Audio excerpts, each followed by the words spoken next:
Zhou played small games all night and fell asleep just before sunrise. When she opened her eyes again, she found herself not on her luxurious 800,000 yuan custom-made bed, but lying beside a handsome man on a narrow wooden bed only 1.5 meters wide. The man was tall, with sharp, deep features, clearly a strong, brave man. However, his slightly pale skin seemed a bit out of place with his overall aura. As Zhou stared at his handsome face, she suddenly felt a sharp pain like being pricked by a needle. Once the pain subsided, a flood of memories rushed in, making her realize a big problem. She had traveled to a different world. She had become a young village wife in Cherry Village, Qingtian Commune. The woman was also named Zhou. A year ago, the original owner had just married a soldier named Lu Yanzhou, who was now lying beside her. On their wedding night, before they even entered the bridal chamber, Lu Yanzhou was called away on a mission. At first, she could accept that, but Lu Yanzhou completed the mission successfully, only to have an accident and become a vegetable. 7 days ago, the original owner and her vegetable-locked husband were kicked out by her in-laws. Now, they were living together in her maternal home, in the small house she had before getting married. Been back for 7 days, and all you do is sleep. If people didn't know better, they'd think you're some young lady from a wealthy family. A penetrating voice came from outside the house. Zhou recognized it as her sister-in-law, Zhang Qiaoli's voice, after recalling the original owner's memories. I've never seen someone so selfish. I ask you, how long have your parents been up? And you're still sleeping? It's just our bad luck, having to support you and your vegetable-locked husband. Shut up. The sound of a door opening followed. Then came a clearly impatient voice. My sister's parents aren't dead yet, and it's you who's supporting them now? Do you really think you're someone important? This energetic voice belonged to her second brother, Zhou Xuan. Hearing this, Zhou, still trying to process her sudden crossing, could only accept her fate and get dressed to get up. She couldn't just hide inside while someone outside was defending her. Outside in the yard, Zhang Qiaoli, annoyed by her younger brother's retort, raised her eyebrows with a mocking smile. Oh, so a married woman bringing her husband back to be supported by her parents is something to be proud of? We're happy to do it. What's it to you? Zhou Xuan shot back directly. He had long been tired of his sister-in-law's troublemaking. Ever since she came into the family, things never settled down. If she hadn't been nagging her younger sister every day, making her unhappy, her parents wouldn't have been in such a hurry to marry her off, ending up with such a result. Is this how you talk to your sister-in-law? Zhang Qiaoli raised her voice, trying to assert her authority as the sister-in-law over Zhou Xuan. But Zhou Xuan didn't fall for her tricks at all. You're clear about how your sister-in-law came here, he said, with a mocking smile. Earlier, his brother had clearly been interested in her cousin, yet she had thrown herself at his brother, taking off her top and rushing into his arms just to make him marry her. You. Zhou Xuan clearly hit a nerve, and seeing Zhang Qiaoli's face turn red with anger, he finally felt a bit relieved. At this moment, Zhou's mother came out of the kitchen with a bowl. To stop the argument, she assigned Zhou Xuan a task. Go call your sister to eat. She didn't eat last night. How can she go without eating? Okay. Zhou Xuan answered and left. Zhang Qiaoli stood there for a while, unable to think of anything to say to counter Zhou Xuan. Her face kept changing from red to white. Zhou's mother also found Zhang Qiaoli a bit difficult to tolerate, especially since she had been looking for trouble with her precious daughter early in the morning. Why are you just standing here? The food is ready. Don't you know to take a bowl and chopsticks? Are you waiting for me to bring it to feed you? Facing her mother-in-law, Zhang Qiaoli didn't act as boldly as before.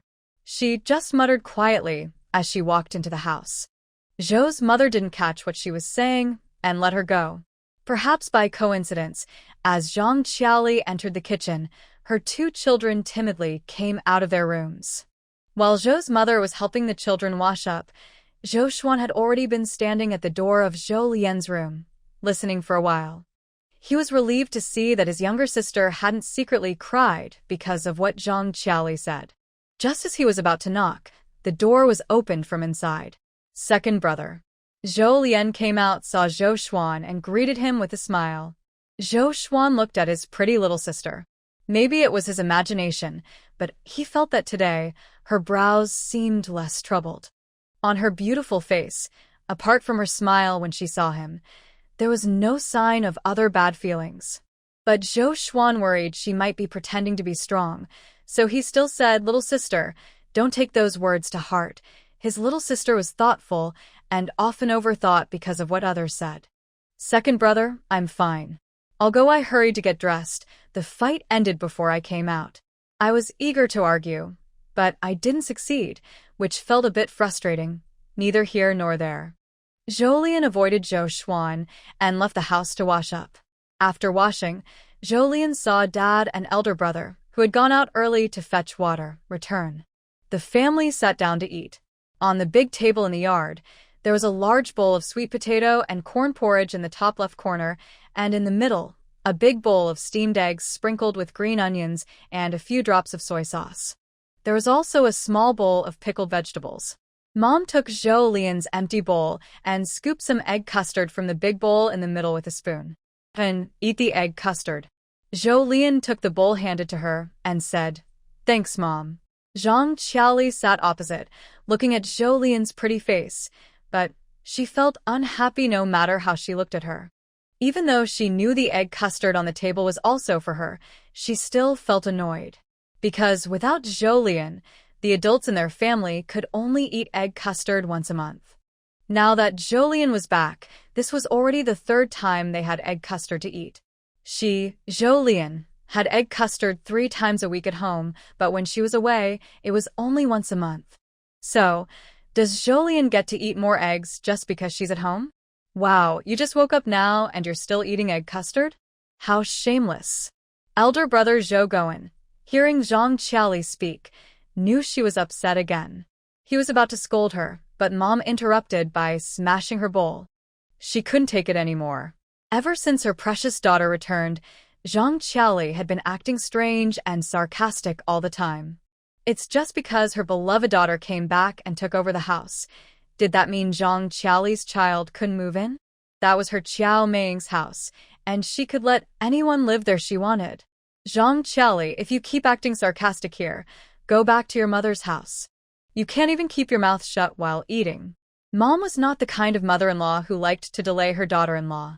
Plus, since the Zhou family didn't have a tradition of hitting people, Zhang Qiaoli had been living well in the Zhou family and had become bolder. She was a little afraid of Mom, but not much. So when she heard Mom say this, she retorted defiantly, "I eat egg custard because I work hard. I deserve it." Mom just laughed after hearing this. Only 4 work points that day? Even a half-grown kid can match that. How dare you say that? Since Zhang Qiaoli got married, she had started to slack off. It is important to know that when Zhang Qiaoli was at her own home, she could earn full work points in a day. Even if she only did 4 points of work, she still managed to get 9 points. Now, with her laziness and stubbornness, it seems her family has been too lenient with her. She often boasts about supporting others, but with her limited work points, she should focus on supporting herself first. Zhang Qiaoli doesn't think there's anything wrong with earning only 4 points when she could earn 9. She says, "That's better than your whole family being lazy. Our family already has someone who doesn't work, and now there are 2 more. We can't go on like this." When she mentions not working, she looks at Zhou Xuan. Zhou Xuan has been an apprentice with a carpenter for the past 2 years and hasn't been working much. Just as her older brother Zhou Goen was about to speak up angrily, Zhou Lian interrupted first. "Did you pay back the 80 yuan borrowed from your sister-in-law's family for her brother's wedding?" Zhou Lian asked coldly, staring at Zhang Qiaoli. You. "When will you pay it back? Since you're so diligent and noble, why not pay the money first?" Yes, the money was borrowed from Zhou's mother. Zhou's mother knew who Zhang Qiaoli's family was and didn't want to lend her the money, but since Zhang Qiaoli was causing trouble at home, she had no choice but to lend it to keep peace.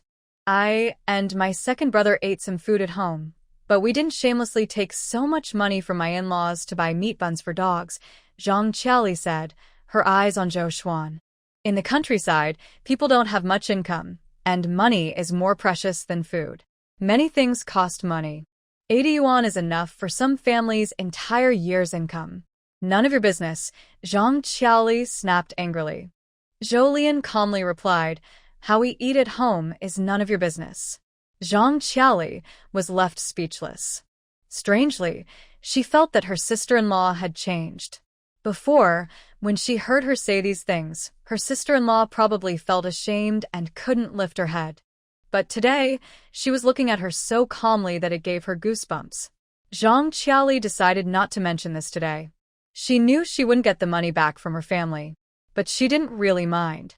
As the older sister, what's wrong with giving her brother a little money?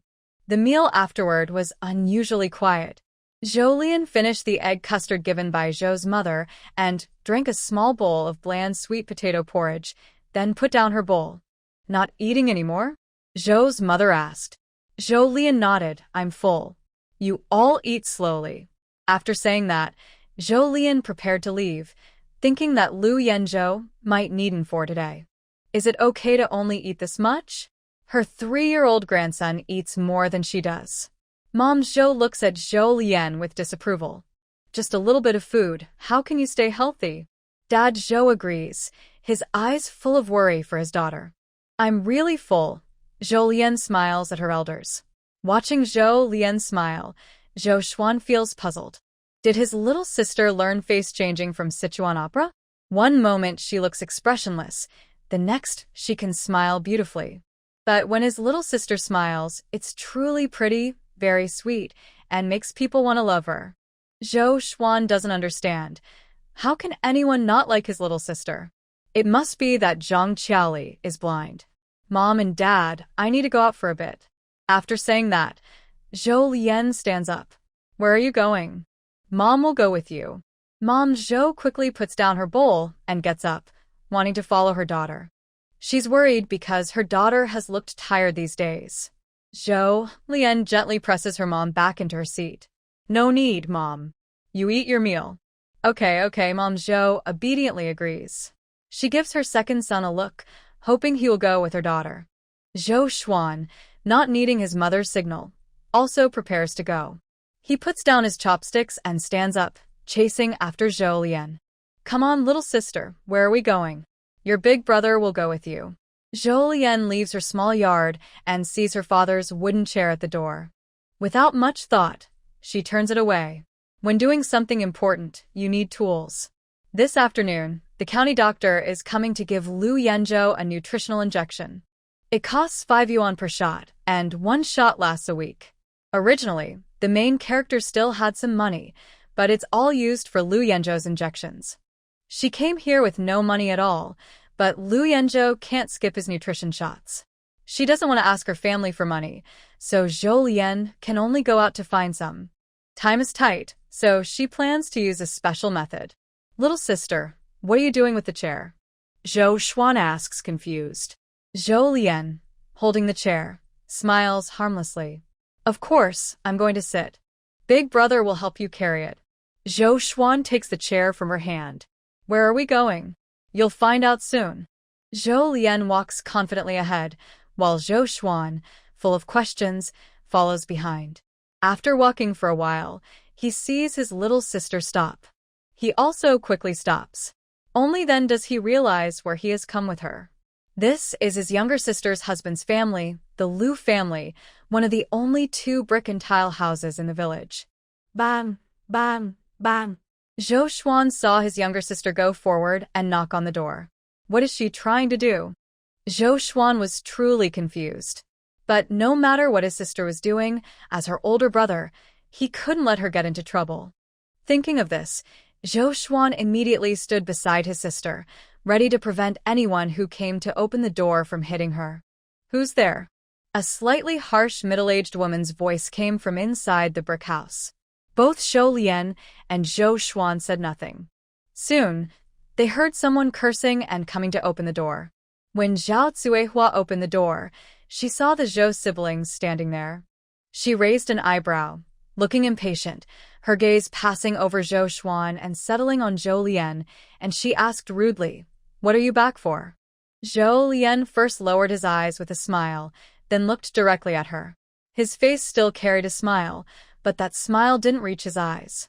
His cold gaze made people feel a bit uncomfortable. "Of course, I came to chat with you," he said. Though his voice was sweet, it gave Zhou Xuan a strange feeling of unease.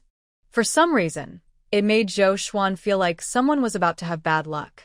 Lin Xiangmei didn't have the same feeling as Zhou Xuan. She had come with the Zhou siblings.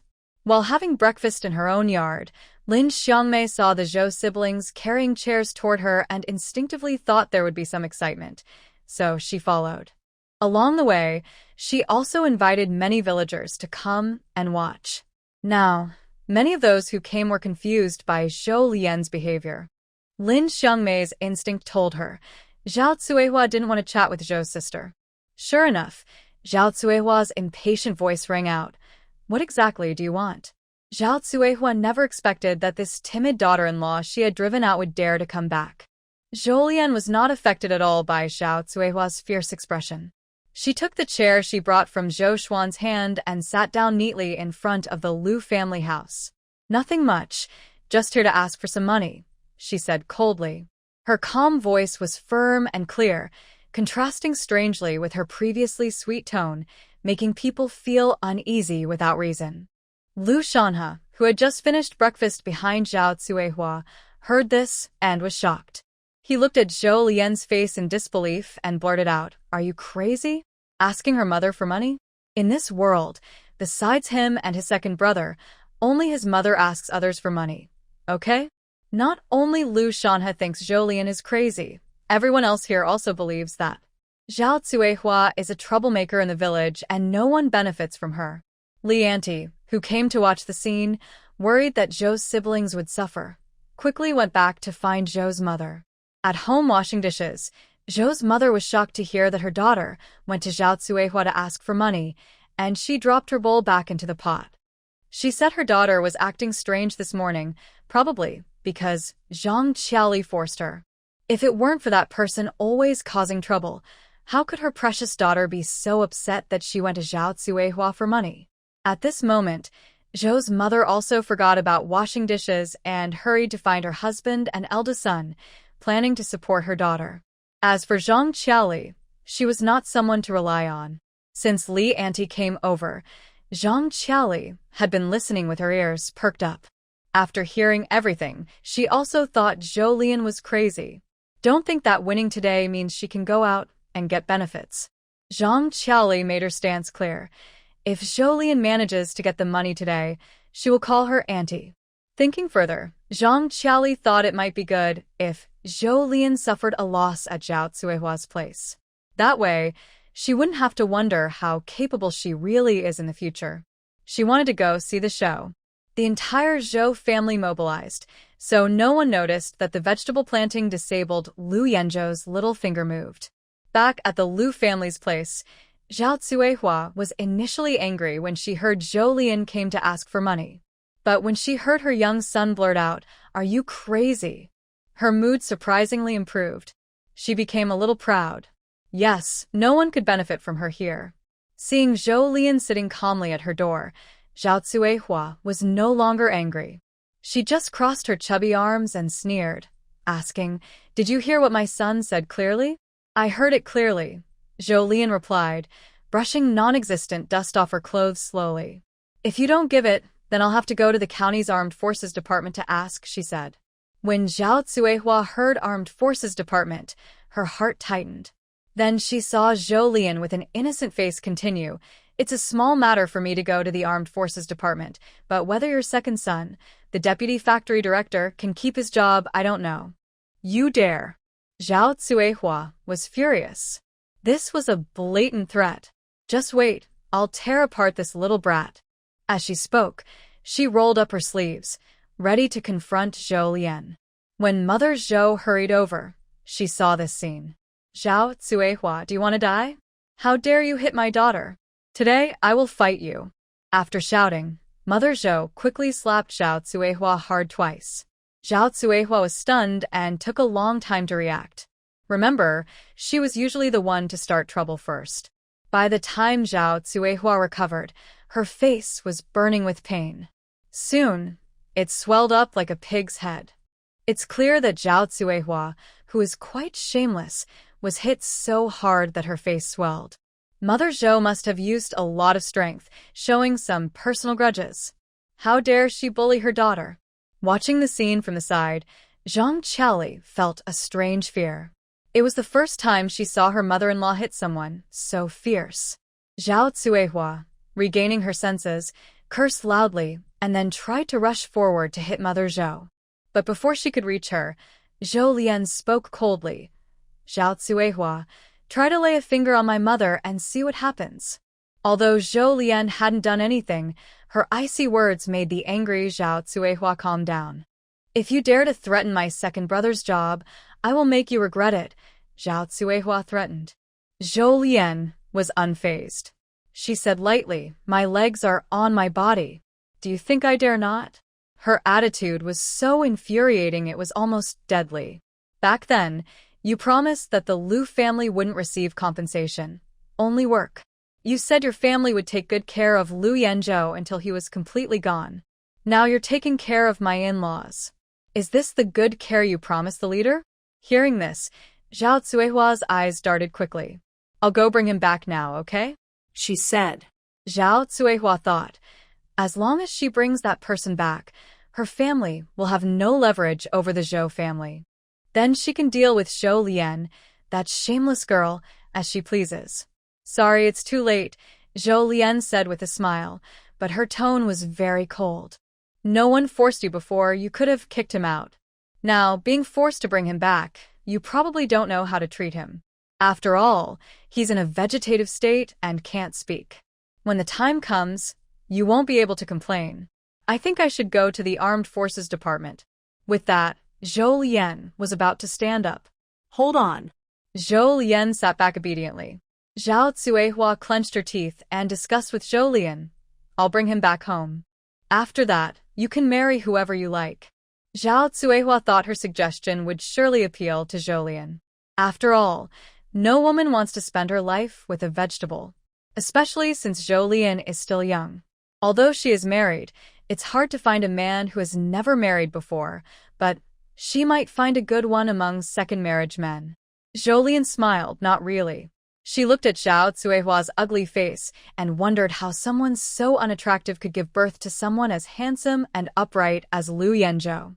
You're determined to abandon your child, but I can't abandon my wife or husband and join your scheme. It seems you really want me to go. Then Zhou Lian smiled brightly, making others think she genuinely wanted to fulfill Zhao Cuihua's kind wishes. But everyone knew that Zhou Lian, smiling so beautifully, was actually there to take Zhao Cuihua's life. After speaking, Zhou Lian stood up and left directly. Wait. Just a moment. Zhao Cuihua called after her several times, but Zhou Lian didn't stop. Anxious, Zhao Cuihua, with her slightly overweight body, blocked Zhou Lian's way. She originally wanted to hold Zhou Lian back, believing that pulling her would be more reliable than just blocking the road, but she was inexplicably afraid. She feared angering Zhou Lian, who might retaliate fiercely. Zhou Lian, blocked by Zhao Cuihua, grew impatient and decided to settle quickly. Last chance.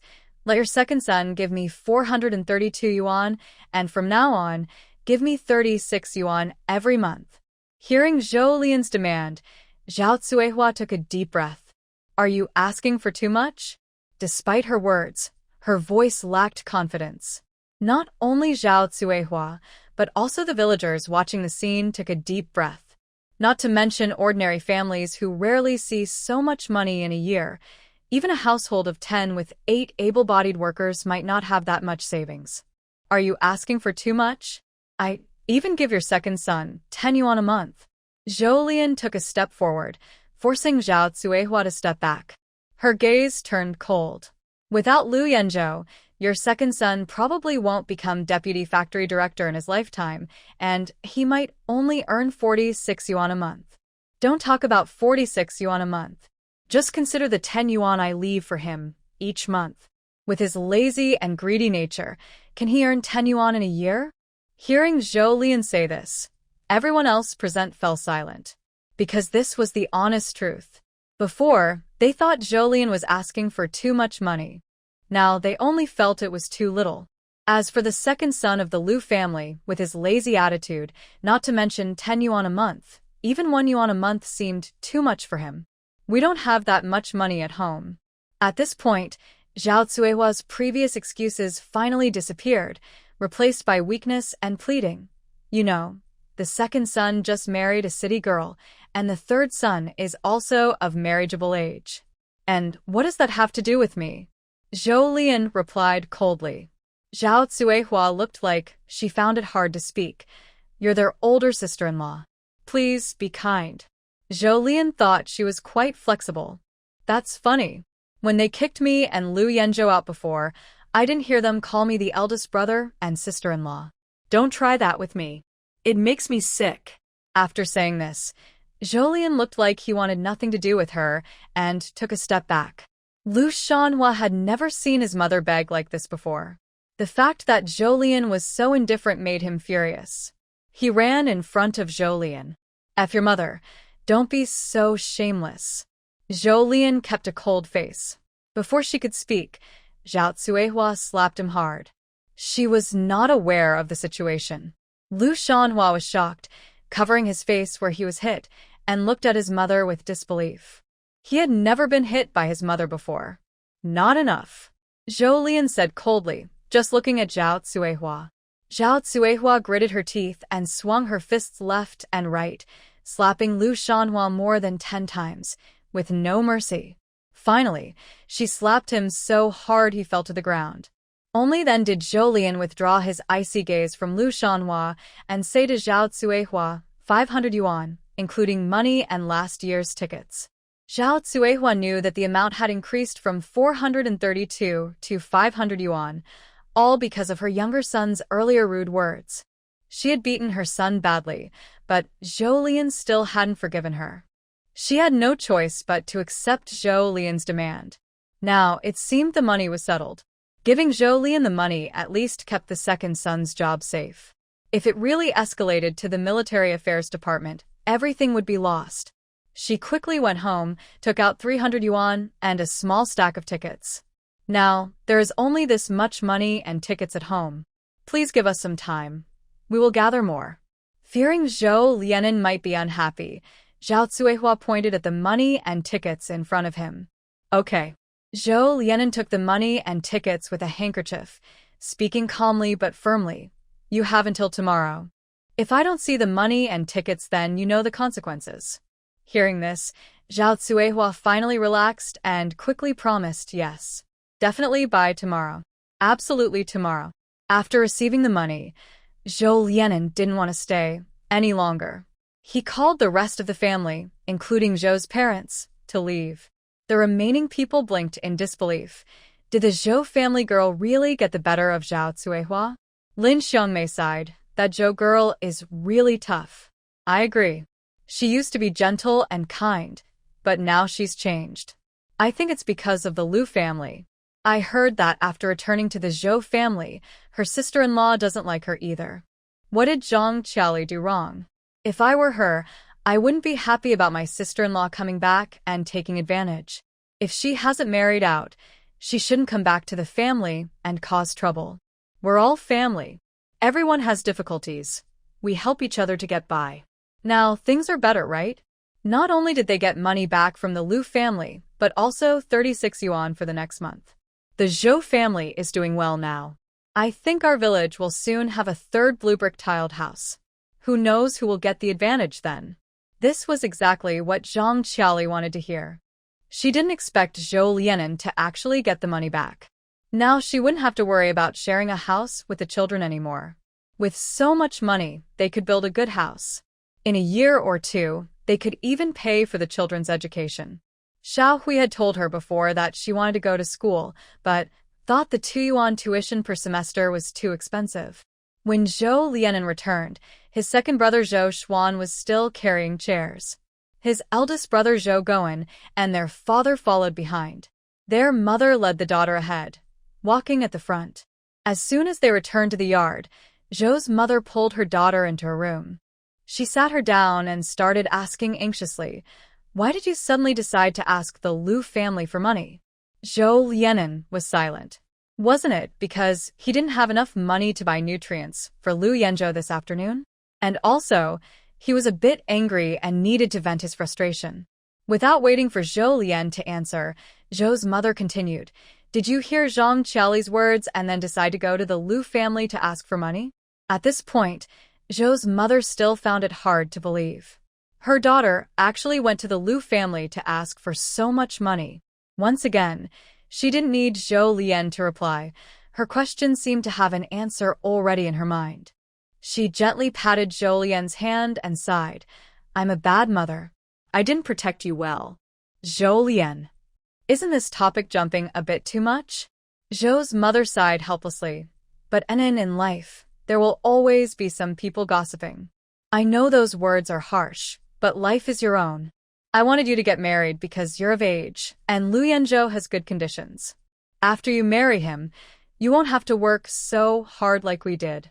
I didn't expect it would cause you to suffer. But I won't let that happen anymore. You stay at home peacefully. It's right for us to support you, and we are happy to do so. Please don't think about it too much." This time, thinking too much was about asking for money. If her daughter hadn't caught Zhao Cuihua's mistake, she wouldn't know how much trouble she could have gotten into. Next time, luck might not be so good. Zhou's mother was genuinely worried and wanted to remind her daughter. Zhou Lian looked at her mother. This person truly cared for her daughter. Right now, this person was her mother. "I understand, Mom."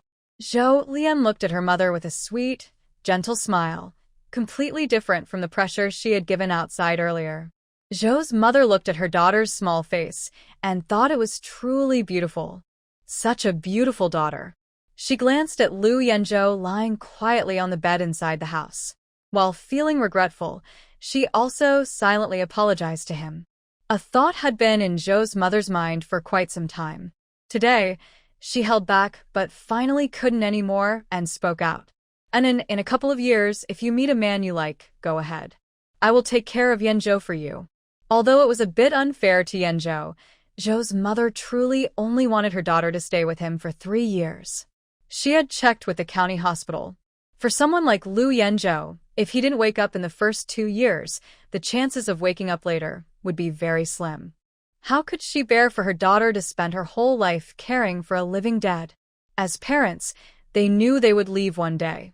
Without their support, Mother Zhou worries that her daughter will have a hard time in the future.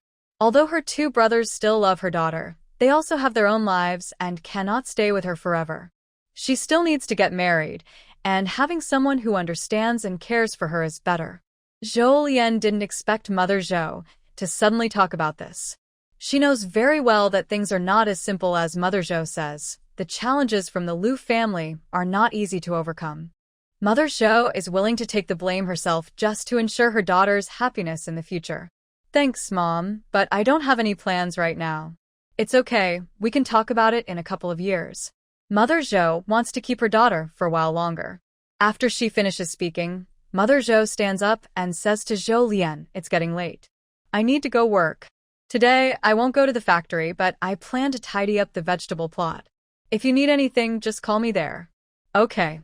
After Mother Zhou leaves, Zhou Lian finally has some free time. She just arrived this morning and hasn't had time to plan anything, but her sister-in-law Zhang Qiali's words made her get up early.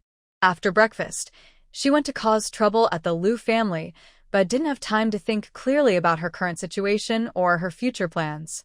The money she asked for from the Lu family is a large sum in the countryside. But she plans to leave that money for Lu Yanzhou to use and only borrow it in an emergency. So, she has no money of her own. Without money, life is hard in any era. To make things easier for herself, Zhou Lian thinks she needs to earn money first. Just as she set her goal, before she could figure out how to do it, someone knocked on the door. "Who is it?" Zhou Lian casually asked. Earlier, when she was chatting with her mother inside, her father and brothers had already gone to work. Could it be her mother returning? She stood up to go to the door, but saw Zhang Qiali already inside. Seeing her, Zhang Qiali's slightly harsh face immediately showed a somewhat flattering smile. "Little sister, it's me." Zhou Lian frowned. Is there something you need? Seeing that Zhou Lian didn't immediately show her displeasure, Zhang Qiali hesitated and took a few steps into the house, getting closer to Zhou Lian. Little sister, look, your nephew and niece are grown now. Our old house, it's really too small. I was thinking of letting your nephew and niece stay in your house, but since you came back, you're taking up the space. Hearing this, Zhou Lian looked at Zhang Qiali with a half-smile. Stay in this house? Before I came back, did our parents agree? Zhang Qiali was choked by these words, her face almost losing its composure. She didn't answer the question directly, just continued. Look, you brought back so much money. Fixing the house is a small matter. When it's done, everyone will live more comfortably, right? There's even more money in the bank. Why don't you ask the bank to help fix the house? Zhou Lian asked back, arms crossed. Zhang Qiali was once again stung by Zhou Lian's words. After a while, she relaxed her flattering expression and said coldly, You just don't want to fix the house for the family, do you? Whether to fix the house or not is my choice. It's not your demand, Zhou Lian replied, annoyed by this moral pressure. Seeing that Zhou Lian wouldn't agree, Zhang Qiali took a different approach. Fine, then no fixing the house. But we still need to eat, right? How about 15 yuan a month? Are you crazy about money? Zhou Lian mocked. In the original memory, buying 100 jin of rice at the supply and marketing cooperative only cost 14 yuan 6. Even if she only ate rice, she couldn't eat 50 jin a month. Besides, in these days, no family can survive just on rice. They mix in lots of sweet potatoes and potatoes. Zhang Qiali was furious at Zhou Lian's sarcasm on her face. She crossed her arms and shouted, That's better than you being shameless and eating for free at home. I'm happy to do that, Zhou Lian said coldly. If you have the guts, you can kick me out. Dealing with unreasonable people sometimes means being more unreasonable than they are. You think I don't dare? Zhang Qiali was so angry she almost lost her mind, stepping closer to Zhou Lian. Zhou Lian stood still, calmly saying, Come on. Zhang Qiali. She really didn't dare. If she kicked Zhou Lian out today, her mother-in-law wouldn't let her go easily. She had seen her mother-in-law hit someone today. And her husband.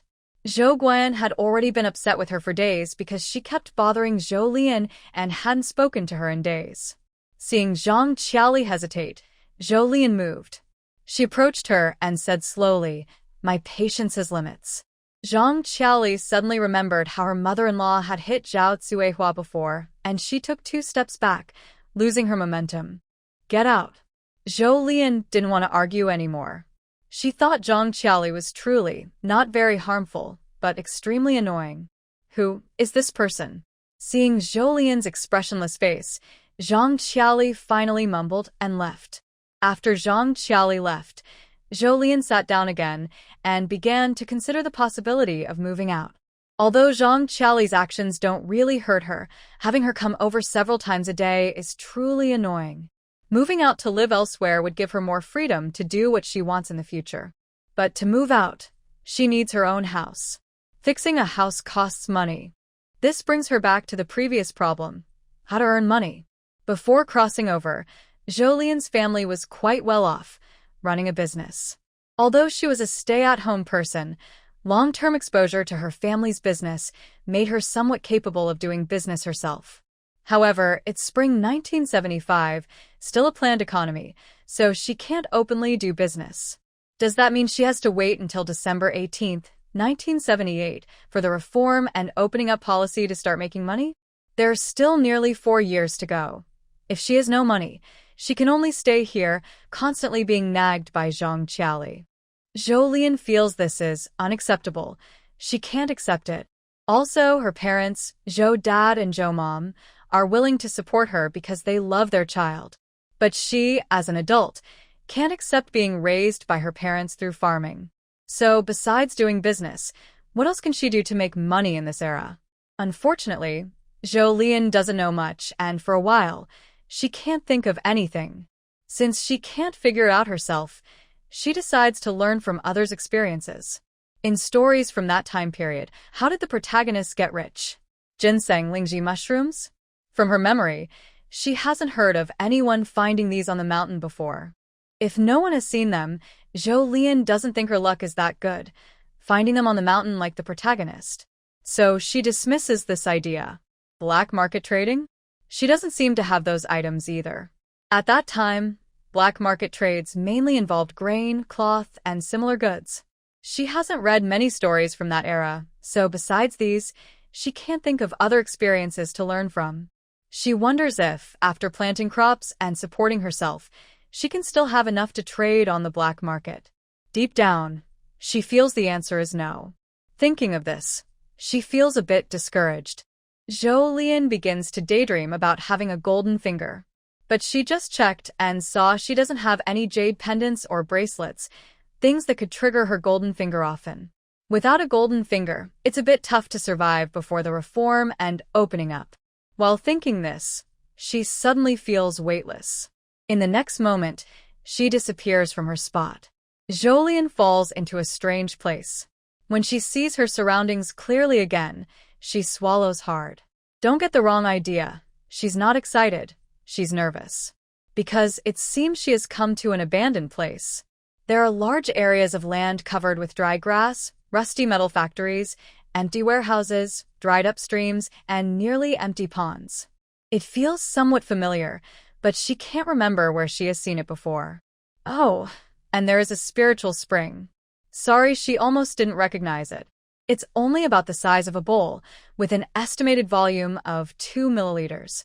If it weren't for the stone tablet nearby with the words Space Spiritual Spring written on it, it wouldn't even qualify as a small puddle.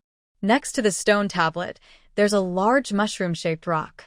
Zhou Lian doesn't have time to examine it carefully now. She wants to try the spring water to see if it's as magical as described in the stories. Beauty and skin improvement strengthening the body? With only 2 milliliters and no tools at hand, Zhou Lian tries to use her mind to take some of the water, just like the protagonist in the novel. Surprisingly, she manages to extract a drop from the spring. She tentatively drinks it and immediately feels her mind clear and her fatigue fade away. It really is magical. Zhou Lian looks again at the tiny puddle without any dislike. Small quantity, but isn't that normal for good things? After trying the spring water, she becomes interested in examining the stone mushroom beside the stone tablet. She notices a screen on the side of the mushroom. Looking up, Zhou Lian observes the surroundings and confirms that the background on the screen matches her current space.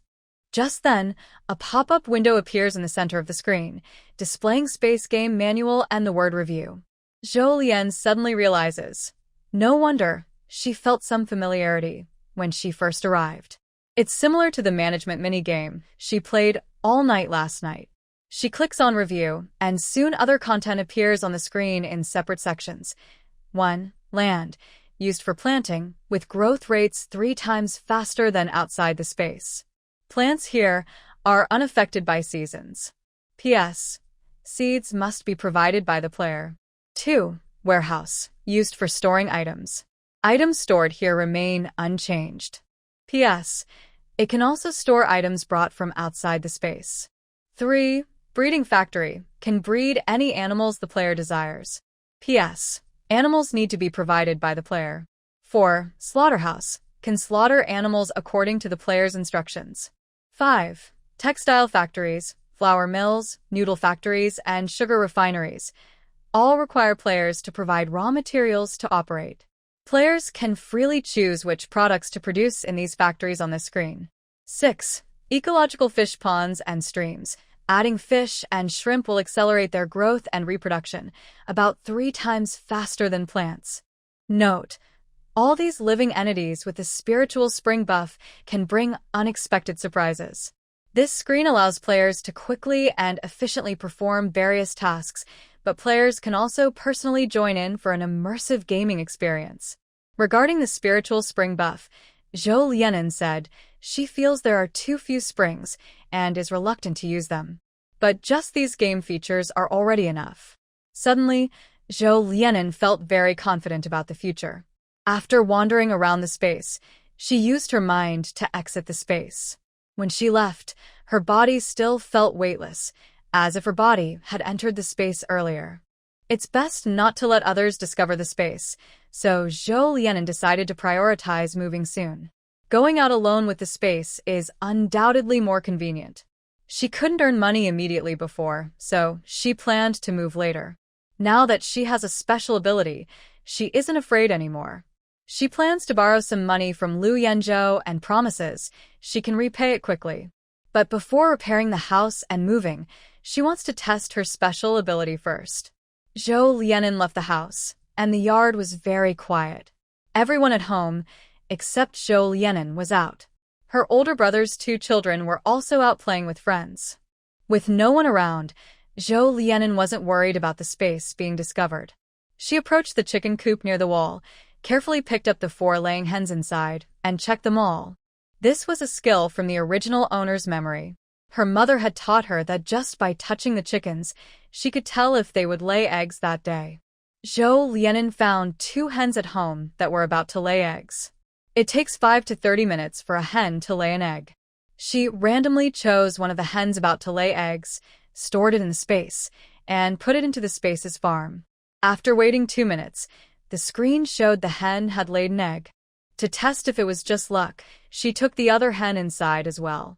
This time, after 4 minutes, it also laid an egg successfully. The space really works faster. After witnessing this, Zhou Lianen released both hens and their eggs back outside. The 2 hens just emerged looked a bit confused but soon clucked and ran away. They didn't know that, at this moment, in Zhou Lian's eyes, they shimmered with a golden glow. Zhou Lian decided she would create a chance to raise many chickens in the space. If 1 chicken outside lays 1 egg a day, then inside the space, it could lay 3 eggs a day. With a few more chickens, each egg could sell for 6 cents, so she could quickly earn some money. She could also plant some crops on the land inside the space to help solve the food shortage, giving her hope for the future. Plus, there are factories in the space she plans to use gradually. Isn't she worried about not becoming rich? Zhou Lian wishes she could buy chickens in the village right now, but obviously she can't. The village is small, and if she buys chickens, her family will find out, and then she wouldn't be able to keep chickens in the space. Moving out must happen immediately. Zhou Lian no longer hesitated and went to find Mother Lu and her family's small farm. In this era, each family gets a plot of land about 1.5 zhong per person. If there's enough land around the house, they mark it out there.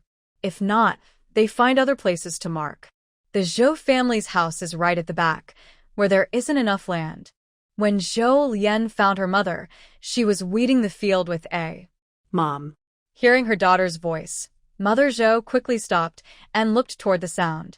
She saw her daughter, almost glowing in the sun, running toward her. As her daughter approached, Mother Zhou asked, "What do you want to talk to me about?" "Mom, I want to fix the house and move out to live," Zhou Lian said straightforwardly. Mother Zhou, hearing this, changed her expression and asked, "Why?" Before she finished, she turned serious and asked, "Is it because Zhang Qiali came to see you again? Your older brother marrying her is really bad luck for us." "Mom, she came to see me, asking me to fix the house." Zhou Lian didn't hide anything about Zhang Qiali, but after she spoke, she added, "But that's not the main reason I want to fix the house." Hearing this, Mother Zhou's expression softened slightly and asked, "Then what is it for?"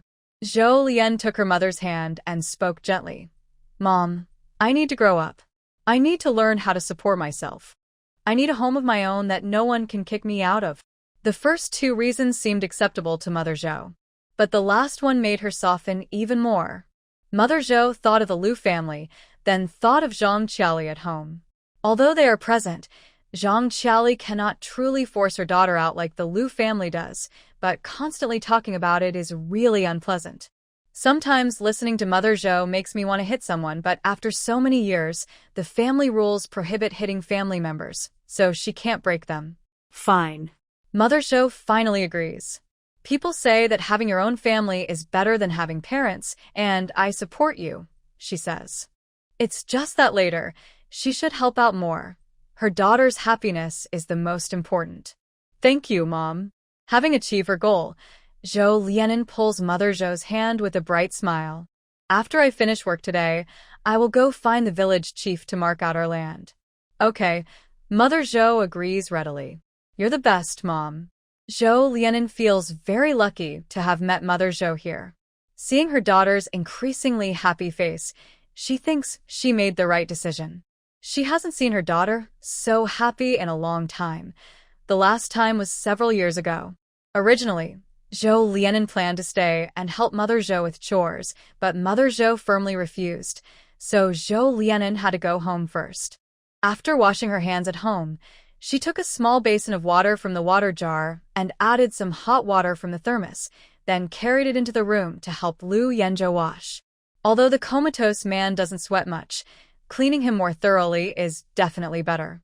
First, she wiped his face and hands that were exposed. By the way, Lu Yanzhou's face is really well suited to Zhou Lianen. Clear features, neat eyebrows, skin not as fair but free of blemishes. For a moment, Zhou Lianen's movements became gentle. The man's hands are also nice. Although they have calluses from long military training, they are still very attractive, with defined joints and long fingers. At first, Zhou Lianen felt a bit awkward when wiping his body. This was her first time doing such a thing. But her unease quickly disappeared because of the scars on the man's body. She had never seen so many scars on a person before, probably from the missions Lu Yanzhou carried out. She also noticed that many of his muscles had begun to atrophy, likely from long periods of disuse. Anyway, just looking at him made her feel uncomfortable. Zhou Lianen suddenly spoke. Today I asked your mom for money. She kicked us out, so we can't let her take advantage of us, right? Honestly, you and she don't look alike at all. You're so good-looking, and she's so ugly. I really don't understand how someone like her could have given birth to you. Zhou Lian started talking to Lu Yanzhou because she had heard before that some people in a coma are aware of their surroundings. Talking to them might help them wake up. In the original owner's memory, they didn't have much contact, but Lu Yanzhou was a kind and pitiful person. Zhou Lian still hopes he will wake up. By the way, I plan to move out of my parents' house. Can I borrow some of your money? I'll pay you back later. After helping Lu Yanzhou clean up, Zhou Lian didn't sit idle. She went to the kitchen. Using her memory, she started the fire in the stove. She planned to boil some water to let it cool, so the family could drink it after working. When the water was boiling, Zhou Lian added a drop of spiritual spring water. Everyone in the Zhou family except Zhang Qiali is pretty good. Now that she has become their daughter/sister, she is happy to share good things with them. After boiling the water, Zhou Lian began cooking. She first made a porridge with cornmeal mixed with rice. Once it was ready, she found some pickled and spicy peppers her mother had soaked, planning to stir-fry some sour and spicy potato strips. She also wanted to make some meat dishes and eat meat, but they didn't have any, and even if they did, she was afraid her mother would worry.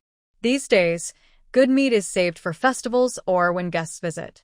She decided to wait until she had the ability to add more to the family's meals. As she thought this, a sudden inspiration struck her. She grabbed 2 potatoes and started preparing them. When Zhou Lian was almost done, members of the Zhou family began to return home one after another. First was Zhang Qiali. She went straight to her and Zhou Dage's room and didn't come out again. Next was Zhou's mother. When she entered the kitchen and saw that her daughter had finished all the cooking, she felt both happy and a little sad. Zhou Lian didn't wait for her mother to say anything. She poured her a bowl of water first. "Mom, drink some water." Zhou's mother responded twice, slightly teary-eyed, and drank the water. She inexplicably felt very comfortable after drinking it. Maybe it was the water her daughter poured for her, she thought. Soon after, everyone in the Zhou family returned. Zhou Lian gave each of them a bowl of water. Second brother Zhou Xuan finished his, and also felt very relaxed. Today, he didn't go to the carpenter's, but went to work instead. As expected of my sister, the water she pours is always better. Zhou Xuan always speaks kindly about his sister, Zhou Lian. Big brother Zhou Goen is not as talkative as second brother, but he still nods in agreement. Dad Zhou directly drinks his water happily. The 2 children finish their drinks quickly, then hug Zhou Lian's leg and look up, saying, "Little auntie, more please." Nothing left. Zhou Lian turns the hot water bottle upside down to show them, and indeed, It's empty. She worries that the spiritual spring might be too diluted to work, so she measures carefully, one bowl for each person. Mom Zhou brings out the dishes and invites everyone to eat. Once everyone has their bowls and chopsticks ready, sister-in-law Zhang Qiaoli slowly comes out of her room, which everyone is used to. At the dining table, besides the potato strips Zhou Lian made, Mom Zhou also brings out pickles and moldy tofu. Before everyone starts eating, Mom Zhou says, "Today's meal was made by," and sister-in-law Zhang Qiaoli holds her bowl and rolls her eyes, thinking, making a meal is no big deal, why mention it? Second brother Zhou Xuan is the first to drink a big spoonful of porridge and then takes a bite of the potato strips, praising enthusiastically. "No wonder she's my little sister. Look at this fragrant porridge and these sour and spicy potato strips. Today I feel lucky." Mom Zhou laughs. "Sounds like I've been unfair to you with my cooking before." Zhou Xuan quickly denies. "That's not true. Mom has always been good to us." Alright, let's get to the main point. Mom Zhou talks about Zhou Lian wanting to move out and fix a house. Hearing this, Zhou Xuan's face immediately darkens. Big brother Zhou Guan frowns at Zhang Qiaoli, and dad Zhou also furrows his brow. Only the two children eat quietly and quickly. Zhang Qiaoli, surprised at first, suddenly smiles and claps her hands. "That's great." Her eyes dart around quickly, clearly planning something. Zhou Xuan looks at Zhou Lian and asks, "Is someone barking at you again?" In the past, Zhou Xuan would still give sister-in-law Zhang Qiaoli face. But since his little sister returned and Zhang Qiaoli started to pick on her, Zhou Xuan no longer wanted to. Zhang Qiaoli immediately realizes he's talking about her and angrily slams her bowl on the table. "You're the dog." "Say that again." At the table, the two children, who had been focused on their food, are startled by their mother's reaction. Second brother Zhou Xuan is about to say it again, but is interrupted by Mom Zhou. Mom Zhou frowns coldly. "If you smash it again, you won't eat anymore." After speaking, Zhang Qiaoli lowered her flag and gave up. Mom Zhou then shared her opinion and told me why she wants to move out. I support her. It's good to have her own house. So, it's settled.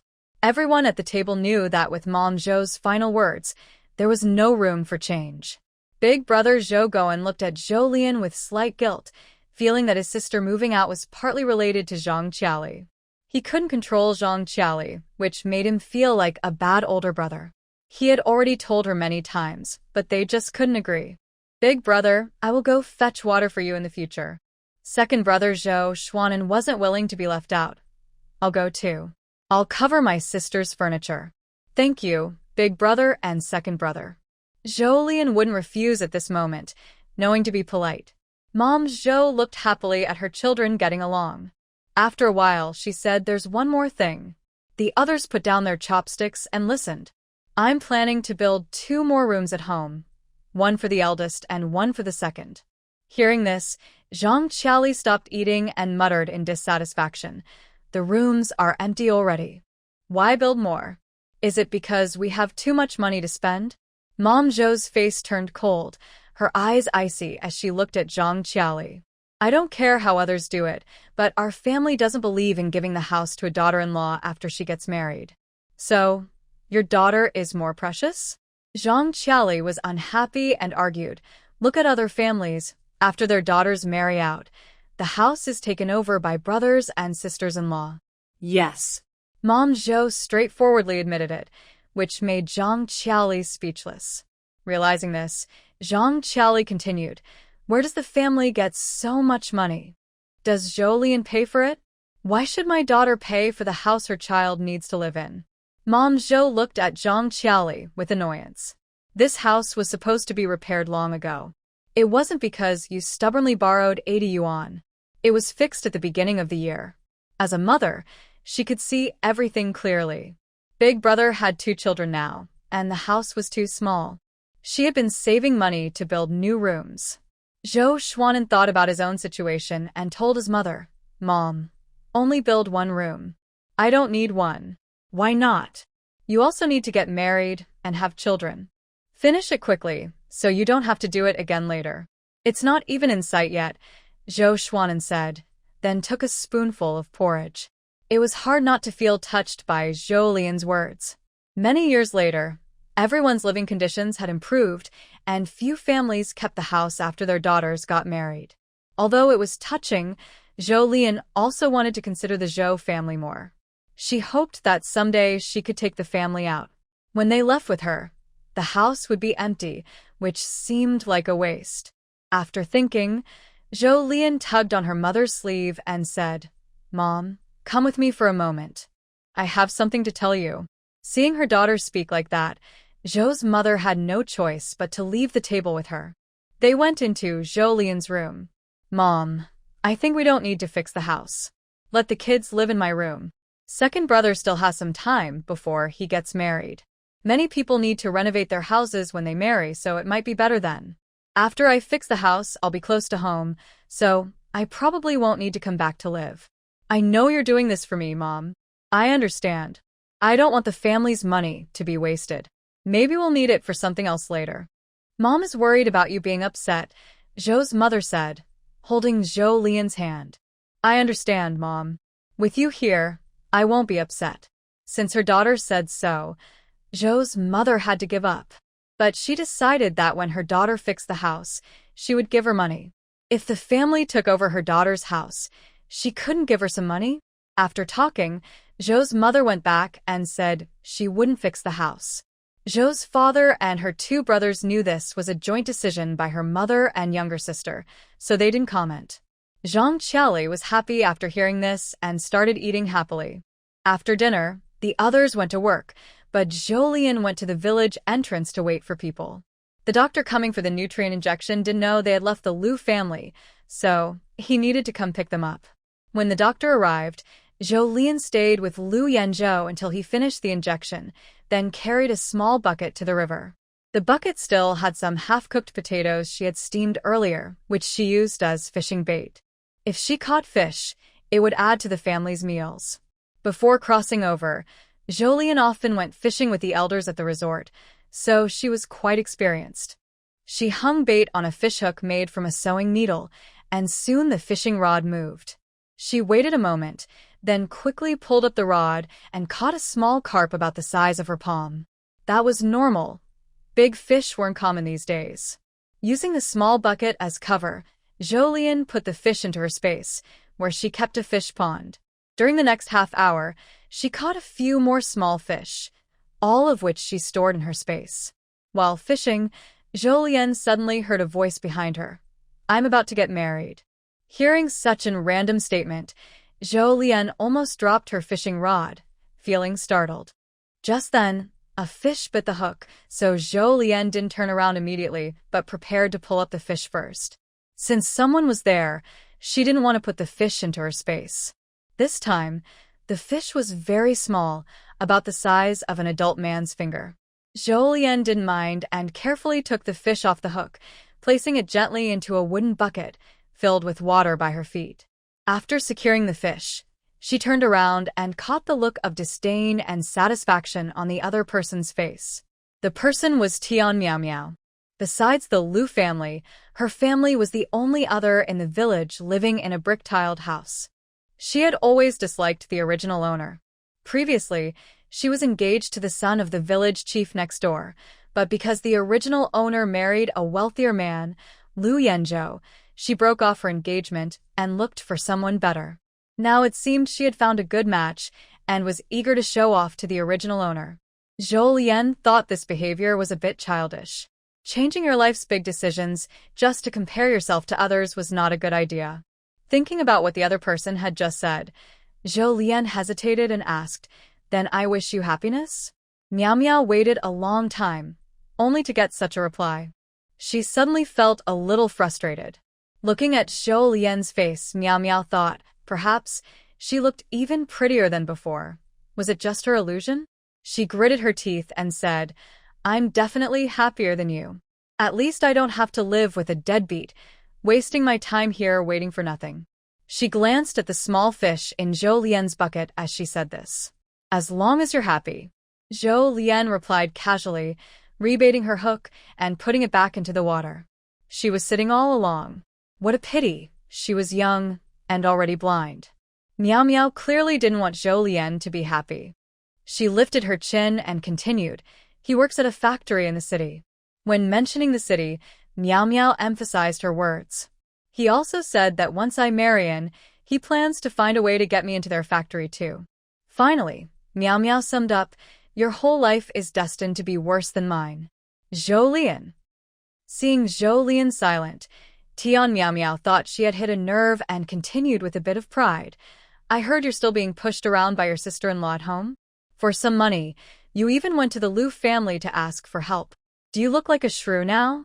Zhou Lian chuckled bitterly, not wanting to argue, but she also showed her disdain. She directly grabbed the nearby water bucket and threw it in front of her. The bucket stood firmly on the ground, with small fish inside, but the water was spilled all over Tian Meow Meow's pants. Tian Meow Meow almost screamed on the spot, but held back, avoiding a messy fall. Her eyes turned threatening as she looked at Zhou Lian. "Zhou Lian, do you want to die?" That was her new dress. She had worn it just to provoke her, and now it was covered in fishy smell. She was heartbroken. Thinking of this, Tian Meow Meow stared at Zhou Lian and demanded, "You have to pay for my clothes, Zhou Lian." Zhou Lian rolled her eyes at her. "You brought this on yourself." "I rolled, JPG, who told you to come here barking for no reason?" "You," Tian Meow Meow pointed at Zhou Lian, trembling with anger. She couldn't understand when Zhou Lian had become so sharp-tongued. They had only been apart for half a month. Normally, at this time, Zhou Lian should have been so upset she was heartbroken, right? But Zhou Lian's words were still sharp. And Zhou Lian tilted her chin at the water bucket. "I kindly gave you some water. Do you think you look beautiful now?" Tian Meow Meow couldn't hold back and looked down to see her own expression twisted in anger. It was truly ugly. Her face darkened even more. Meanwhile, Zhou Lian, after saying that irritating remark, calmly went back to fishing. "You're just a wicked woman." Tian Meow Meow pointed at Zhou Lian, still trembling.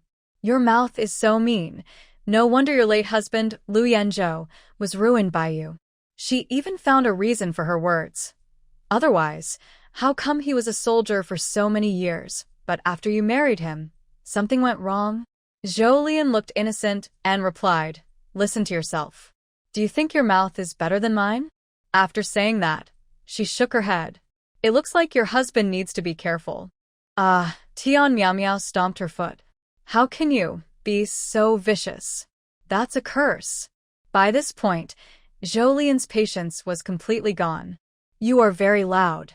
You scared my fish." Unlike Tian Meow Meow's hysterical behavior, Zhou Lian's words were calm, as if simply stating a fact. But this kind of contrast made it even more irritating. Tian Meow Meow wanted to spend a long time trying to catch the small fish that couldn't even fill her teeth, but she saw Zhou Lian catch at least a 7 or 8 gene grass carp. When the other person put the fish into the bucket, she deliberately splashed water on her. Now her upper body clothes were also dirty. Tian Meow Meow. She gloomily watched Zhou Lian continue fishing, knowing from their previous exchange that Zhou Lian was no longer easy to bully. So she decided to go home and clean herself up first. As for Zhou Lian, there's plenty of time, and Zhou Lian was just there anyway. Feeling very upset, Tian Meow Meow went home and saw Zhao Cuihua talking to her mother at their door from afar. Getting closer, she overheard a rough idea. Zhao Cuihua came to borrow tickets from her mother. And what were the tickets for? Of course, to send to Zhou Lian. Thinking that her tickets would end up in Zhou Lian's hands, Tian Meow Meow felt angry.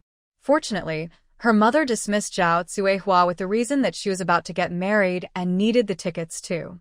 When Zhao Cuihua left, her face looked very unhappy. But there was nothing she could do about it. In the countryside, no one's tickets were wealthy.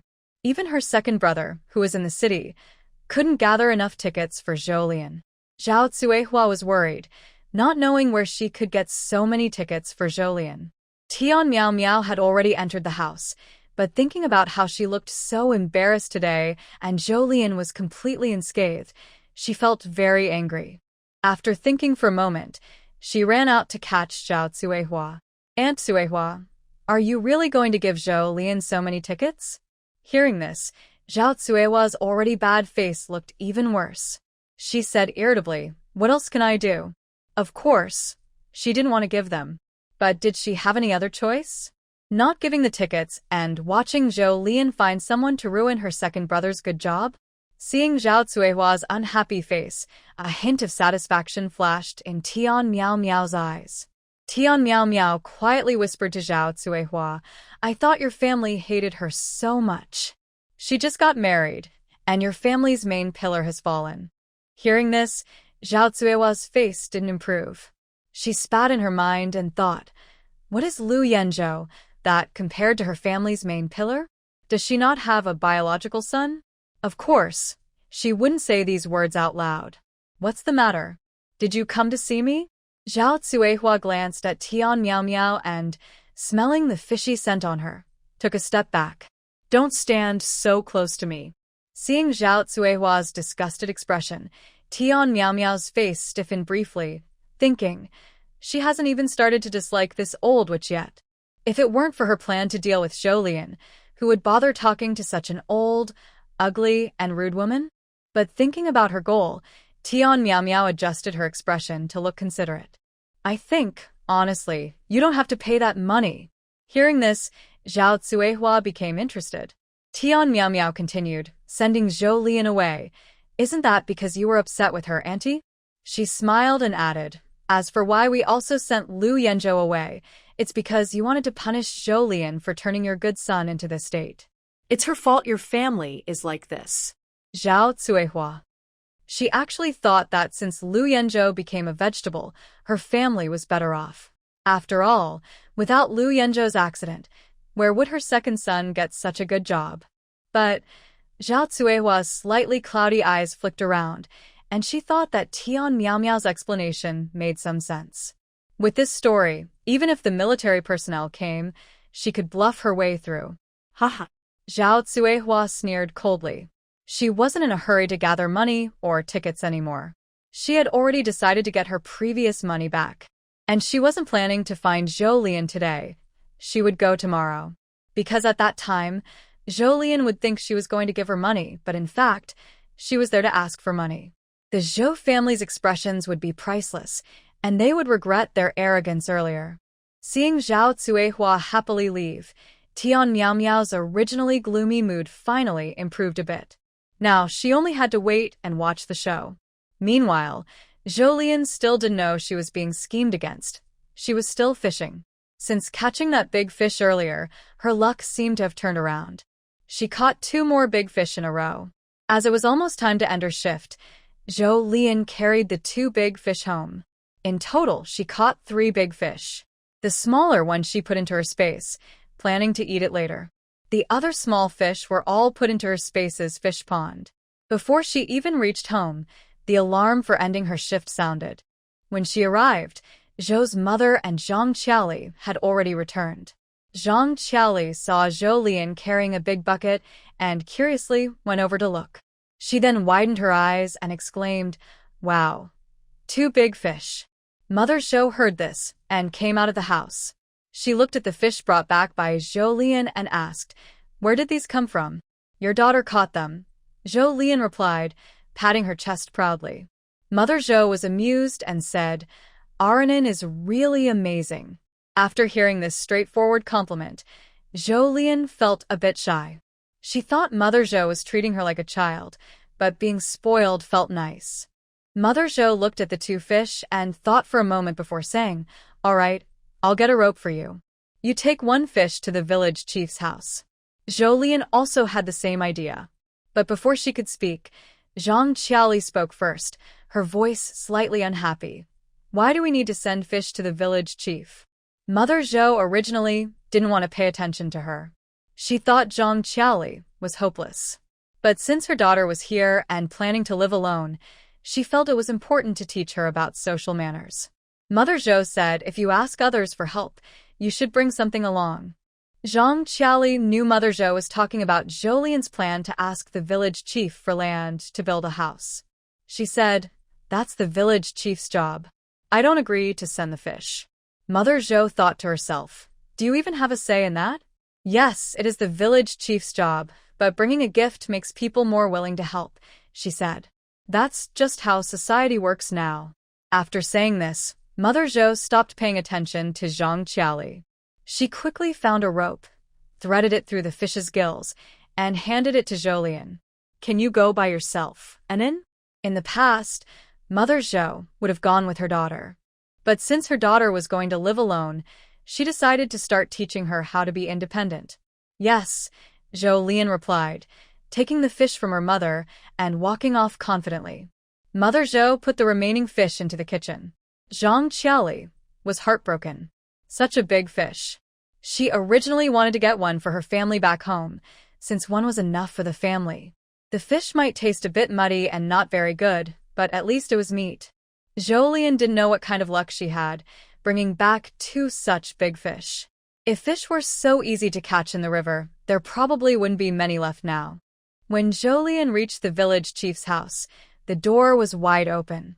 Despite this, Zhou Lian knocked on the door. Who's there? A middle-aged woman came out. Zhou Lian smiled and said, Aunt Suiyun, I came to ask Uncle Village Head for a favor. Li Suiyun saw Zhou Lian and smiled. It's little An. Your Uncle Village Head is home. Come in. She then tried to pull Zhou Lian inside. Inside, Zhou Lian handed over the fish she was holding. This is freshly caught today. My mom asked me to bring it for you to try. Why bring anything when visiting Andy? Li Suiyun refused politely. You can take it back to eat yourself. Li Suiyun didn't want Zhou Lian's gift. She felt a little sorry for the girl. She just got married, and I heard she didn't even spend her wedding night at home. The young man from the Lu family was called away. When he returned, he was still the same. Everyone in the Lu family, except Lu Yanzhou, was dark-hearted. It seems Lu Yanzhou's return is mostly taken care of by this girl. She is quite pitiful. Zhou Lian smiled. There's more at home. Mom will definitely scold me if I bring everything. Hearing this, Li Suiyun said, in that case, Auntie will accept it. You should come visit Annie more often. Sure. At this moment, village head Suyud came out. Li Suiyun quickly said, Something to discuss with your uncle? You can talk to him. Afterward, she went inside to put away the fish. What's the matter with uncle? Village head Suyud asked Zhou Lian with a smile. Uncle Village Head, I want to build a house. I need your help to mark out a piece of land. All right. Suyud agreed quickly. There are 3 suitable plots of land in the village for building houses. I'll take you to see them. Thank you, uncle. After saying this, Zhou Lian saw the village head already heading outside. She hurried to follow, not forgetting to greet Li Suiyun, who was entering the house. Aunt Suiyun, I'm leaving with Uncle Village Head now. I'll come back to visit you next time. Li Suiyun, who was inside preparing eggs for Zhou Lian, heard this and rushed out before she could close the cabinet door, but she still couldn't catch up. Thinking of her own quick-tempered family member, she gave up. Anyway, she heard that Xiaoan was here to mark land for building a house.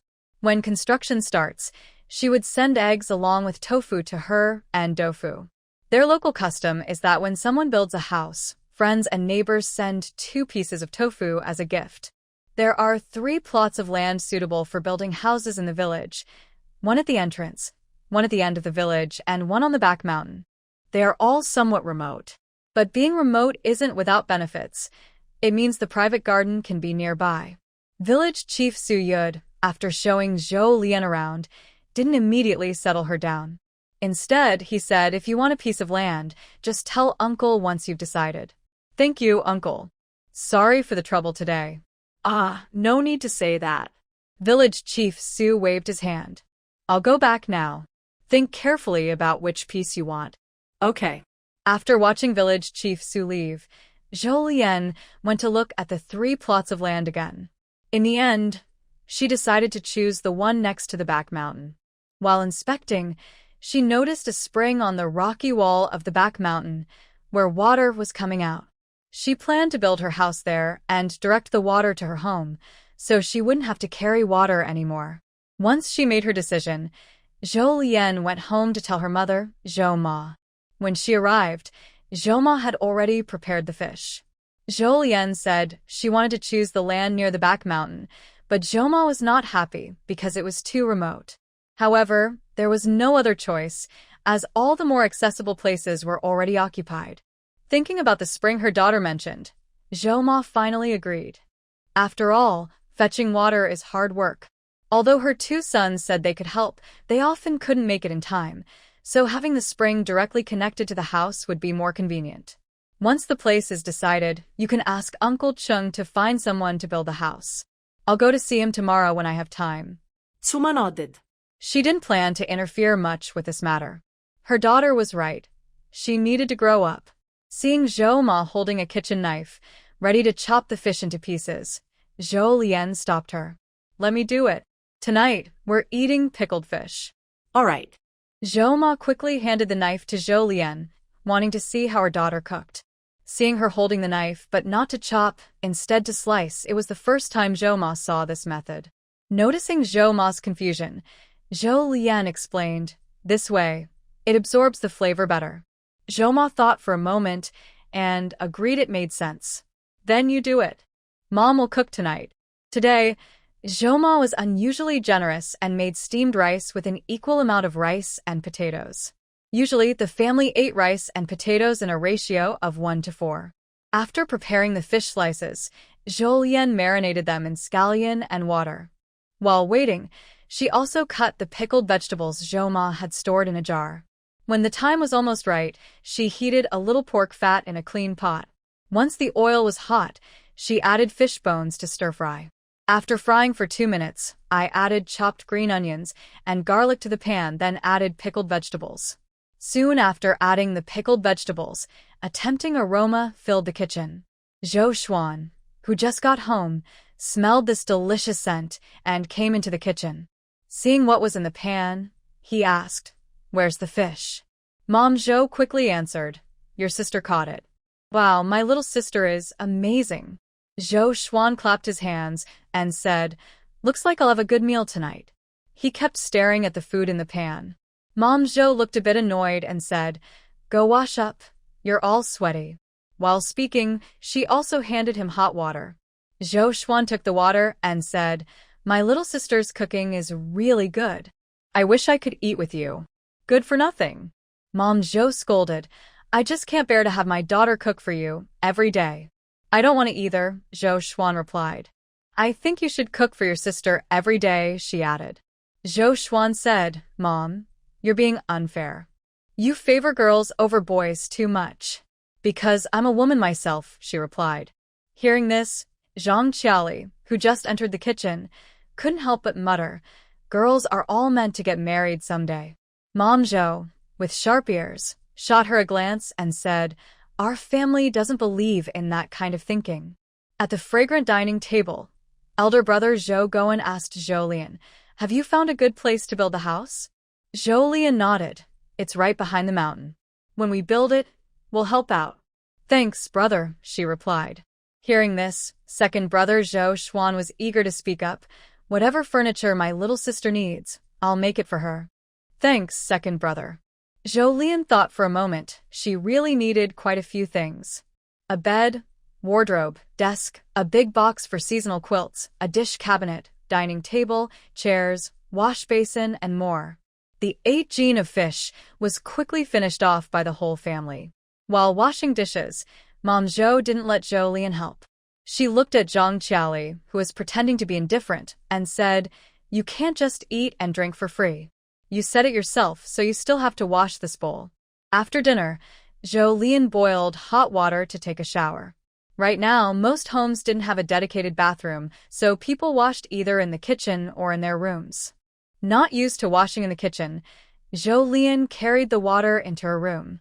She still felt uncomfortable taking off her clothes because there was someone in the house, even if it was a vegetable person. She thought for a moment and used a handkerchief to gently cover Lu Yanzhou's handsome face. After finishing these tasks, she quickly took a shower. While washing, she thought about building a special bathroom and arranging a bathtub. Thinking of this, Zhou Lian finished filling the tub and started designing her house. A kitchen is necessary and a bathroom is a must.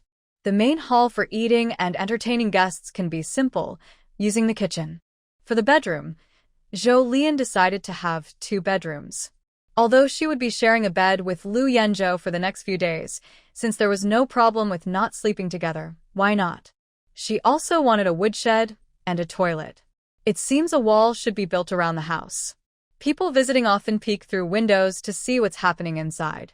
If she accidentally saw someone entering or leaving her space, it could be a problem. Having a wall around the house would solve this. The house should have a simple, square layout. The bathroom can be placed behind the kitchen for easy access to hot water. To the right of the kitchen, there are 2 bedrooms, to the left, the woodshed. She also plans to have a chicken coop in the yard. Although she intends to keep chickens inside her space, she still wants to make it look nice outside. The house is built, but she still needs to buy furniture and food, which costs a lot. Zhou Lian doesn't plan to build a house with blue bricks and tiles. She will build a mud brick house to save money, mainly because she won't be living there for long. The cost of mud bricks, wood and workers, plus meals, is already quite high. She also wants to buy cement and lime.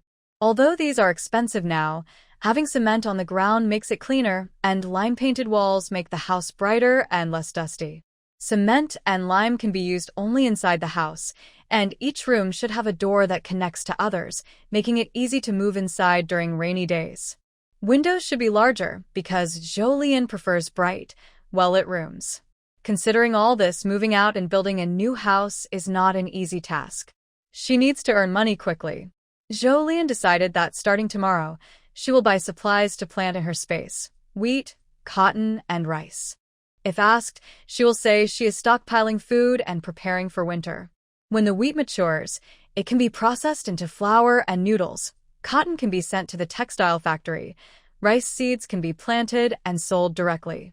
There will also be chickens. Raising chicks until they lay eggs will take some time, even with the space-time acceleration. Zhou Lian hopes she can buy hens that lay eggs right away, but that's difficult. Because hens that lay eggs are considered valuable property in the countryside, especially since there is a saying about chicken banks, ordinary people usually don't touch them easily. Before going to sleep, Zhou Lian also visited the space. Although there were only a few fish inside, and many areas were still barren, Zhou Lian was still very happy. Finally, it was time to sleep. Zhou Lian looked at the 1.5-meter bed, with a man lying on it. Her eyes habitually wanted to see his face, but she found it was covered by a handkerchief. She quickly removed the handkerchief from Lu Yanzhou's face. Sorry, she forgot after taking a shower earlier. She stood by the bed for a while, looking at Lu Yanzhou's handsome face, and felt that she was taking advantage of him by sharing the bed. But she also couldn't help it, as there was no other place to sleep at home. In the end, Zhou Lian still got into bed. She lay there for a long time, but couldn't fall asleep. So she started to distract herself, imagining her future in this era, and then recalling the memories of the original owner. Before falling asleep, Zhou Lian found a part of Lu Yanzhou's story in the original owner's memories. To be precise, it was a conversation between the original owner and Zhou's mother. Zhou's mother looked angry, saying, "The Lu family is really something. Leaving a thinly dressed child outside in the snow, aren't they afraid he'll freeze to death?" The original owner said, "Lu Daji is so pitiful." Zhou's mother looked even angrier. They're really tormenting that child. I wonder if he's even their own. I doubt it. I haven't heard that Zhao Cuihua was pregnant back then. If he were truly their own, how many would be willing to give him up?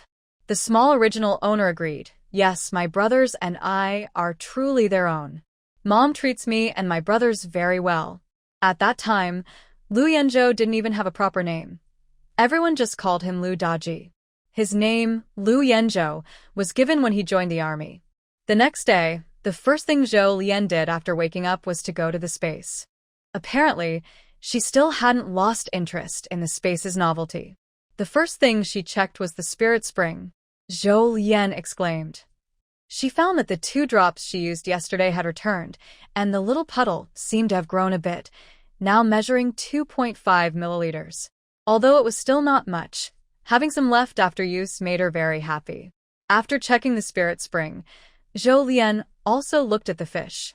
In just one night, The fish didn't seem to have changed much. Thinking of the description in the manual about the spirit spring buff, she suddenly had an idea. She caught the biggest fish in the space and fed it 1 drop of spirit spring water. After 2 seconds, the fish grew visibly larger to the eye. At this moment, Zhou Lian just wanted to double-click awesome, as the spiritual spring could still ripen things. As for being unscientific, she had already experienced crossing over, which was equally unbelievable.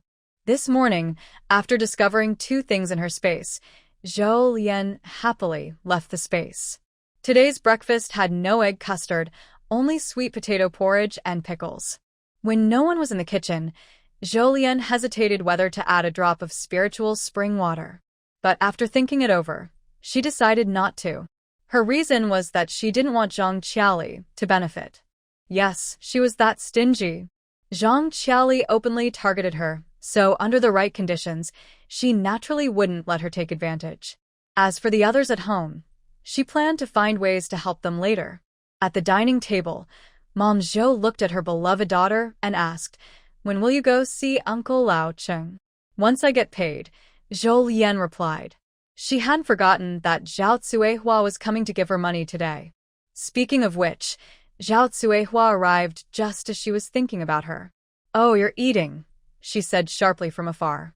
Zhao Cuihua swaggered into the Zhou family yard through the gate, glanced at the food on the table, and said, "You really can eat." Hearing her sarcastic tone, Zhou Lian knew Zhao Cuihua had changed her mind. Otherwise, Zhao Cuihua wouldn't be acting like this. She just didn't know what caused Zhao Cuihua to change her attitude. Zhou Lian pretended not to know and asked, "Are you here to give money?" Bah, money? "No way." Zhao Cuihua cursed loudly. "If you don't spit out the money I gave you yesterday, I swear I won't give up on you today." Hearing this, Zhou Lian understood why Zhao Cuihua suddenly changed her mind.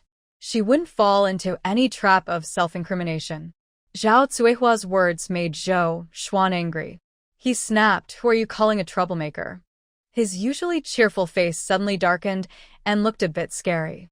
"If you've got the guts, say it again." It turned out Zhao Cuihua was capable. She raised her chin and pointed at Zhou Lian with her slightly rough finger, saying, "It's her I'm talking about." "What? You don't want people to say the truth? If she's not a troublemaker, why was my big son doing well before, and as soon as she entered, he became a vegetable?" Lin Xiangmei, who had come to watch the scene, thought Zhao Cuihua's words actually made some sense. Others watching also looked at each other in surprise, seeing doubt and suspicion in each other's eyes.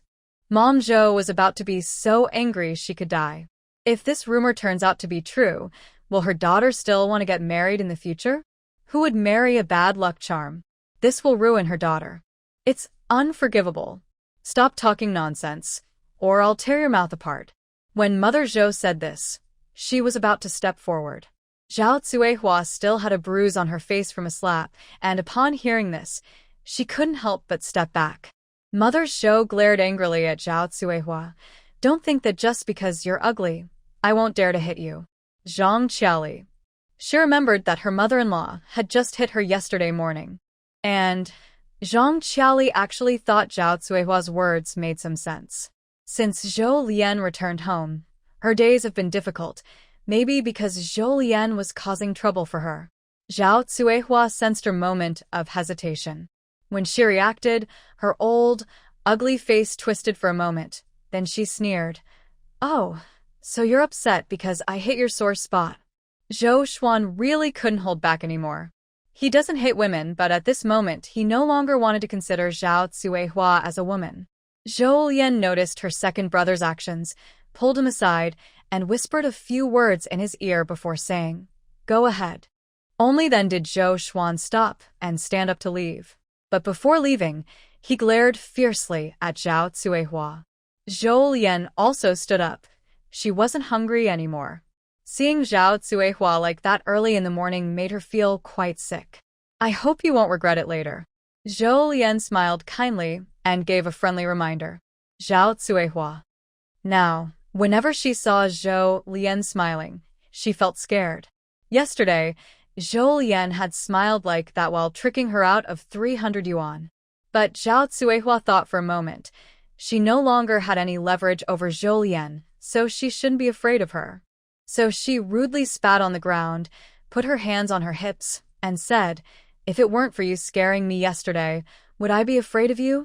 After saying this, Zhao Cuihua rolled up her sleeves and continued to threaten Zhou Lian. "If you don't pay back the money today, I won't let this go. The armed forces are here, and I'm not afraid. You bad luck charm. You've ruined my family like this. I deliberately drove you out, handed my son to you, just to tease you. I now understand. You're a bad omen. Staying with your son is not good. Otherwise, why would doctors say that the chance of waking up last year was higher? My son is so healthy, yet he shows no signs of waking up." At this time, some rural superstitions still exist. Hearing Zhao Cuihua mention this, the others present looked more serious. After all, they all live close together, and no one wants a bad omen nearby. If it accidentally harms their family, what would they do? Only Tian Miao Miao, who had come to see the scene out of curiosity, couldn't help but smile at the sight. A person in a coma is rare at this time. Even if Zhou Lian told others that the doctor said, if he could wake up, the chance was higher last year, but few actually did. Others wouldn't believe it, especially since Zhao Cuihua's words had already influenced their thoughts. "You say Lu Yanzhou is cursed by me, but what about old Tian's family?" Zhou Lian asked calmly. Zhao Cuihua was taken aback, not expecting Zhou Lian to say this. Old Uncle Tian died fighting on the battlefield, sacrificing himself for the country. Is that also because of the curse from old Tian's wife? Old Tian's wife is Tian Miao Miao's mother. The others became more aware after Zhou Lian's harsh words. Zhao Cuihua retorted, not wanting to offend old Tian's family easily. "You should know, old Tian's wife was quite formidable when she was young. Otherwise, how could she raise 3 children alone?" "Don't talk nonsense," Zhao Cuihua said to Zhou Lian. "It's normal for someone to die in battle, isn't it?" Zhou Lian replied coldly, "Accidents happen during missions too. Why are you accusing me of this?" Zhao Cuihua was speechless. Was she just looking for an excuse to avoid paying back the money, or to divorce her son? "We don't want you, the bad omen, in our family," she said stubbornly. At this moment, someone greeted Village Chief. Hearing this, Zhou Lian looked toward the door and saw Village Chief Suyud walking in through the path cleared by other villagers. Seeing Zhou Xuanan beside the village chief, Zhou Lian smiled. "Uncle Village Chief, I report that someone here is practicing superstitions." Zhao Cuihua. She was stunned. She didn't expect there to be such an issue. Practicing superstitions could get someone taken away for re-education. On the way here, Village Chief Su Yud had already heard the whole story from Zhou Xuanan. When he arrived, he even brought the militia to take Zhao Cuihua away directly. In the village chief's view, Zhao's family should focus on studying hard. Skipping work and causing trouble is bad enough, but today she also accused a young woman of something serious, which could affect her reputation for the rest of her life. It's important to remember, this girl did not share a marriage bed with Lu Yanzhou. Everyone knows that it's easy to remarry, but she not only refused to marry again, she also stayed loyal to Lu Yanzhou for a year. Her loyalty and integrity are clear. So, we must not let her feel disappointed. Zhao Kuawa is superstitious. Send her to the commune for education, someone suggested. Zhao Kuawa was surprised at first, then she quickly responded, education is fine. After all, she wasn't planning to pay anything after this fuss. In recent years, the discipline committee has become less strict, and at worst, she has a son who is in the army, so she doesn't think they'll trouble her too much. But Zhao Kuawa's plan was doomed to fail. Village chief. Wait a moment. I have a few words to say to him, Suyud said. He already had a good impression of Zhou Lian, so it wasn't a big request, and he nodded in agreement. Zhou Lian first thanked Suyud, then looked at Zhao Kuawa and said, I know you came here today to cause trouble and refuse to pay, but your story can only fool those who don't know the truth. We all live in the same village. Who doesn't remember how you treated Lu Yanzhou when he was young? When the armed forces came, who would they believe? Your words or everyone else's? Also, is Lu Yanzhou really your biological son? Why do you treat the other two children so differently from him?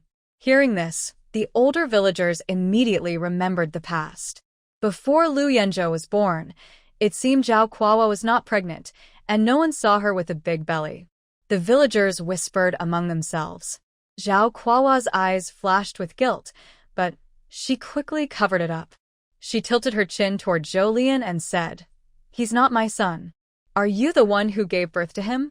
After speaking, she broke free from the malicious hold, took something out of her pocket, ran a few steps, and shoved it into Zhou hand, muttering, "Is it just about money?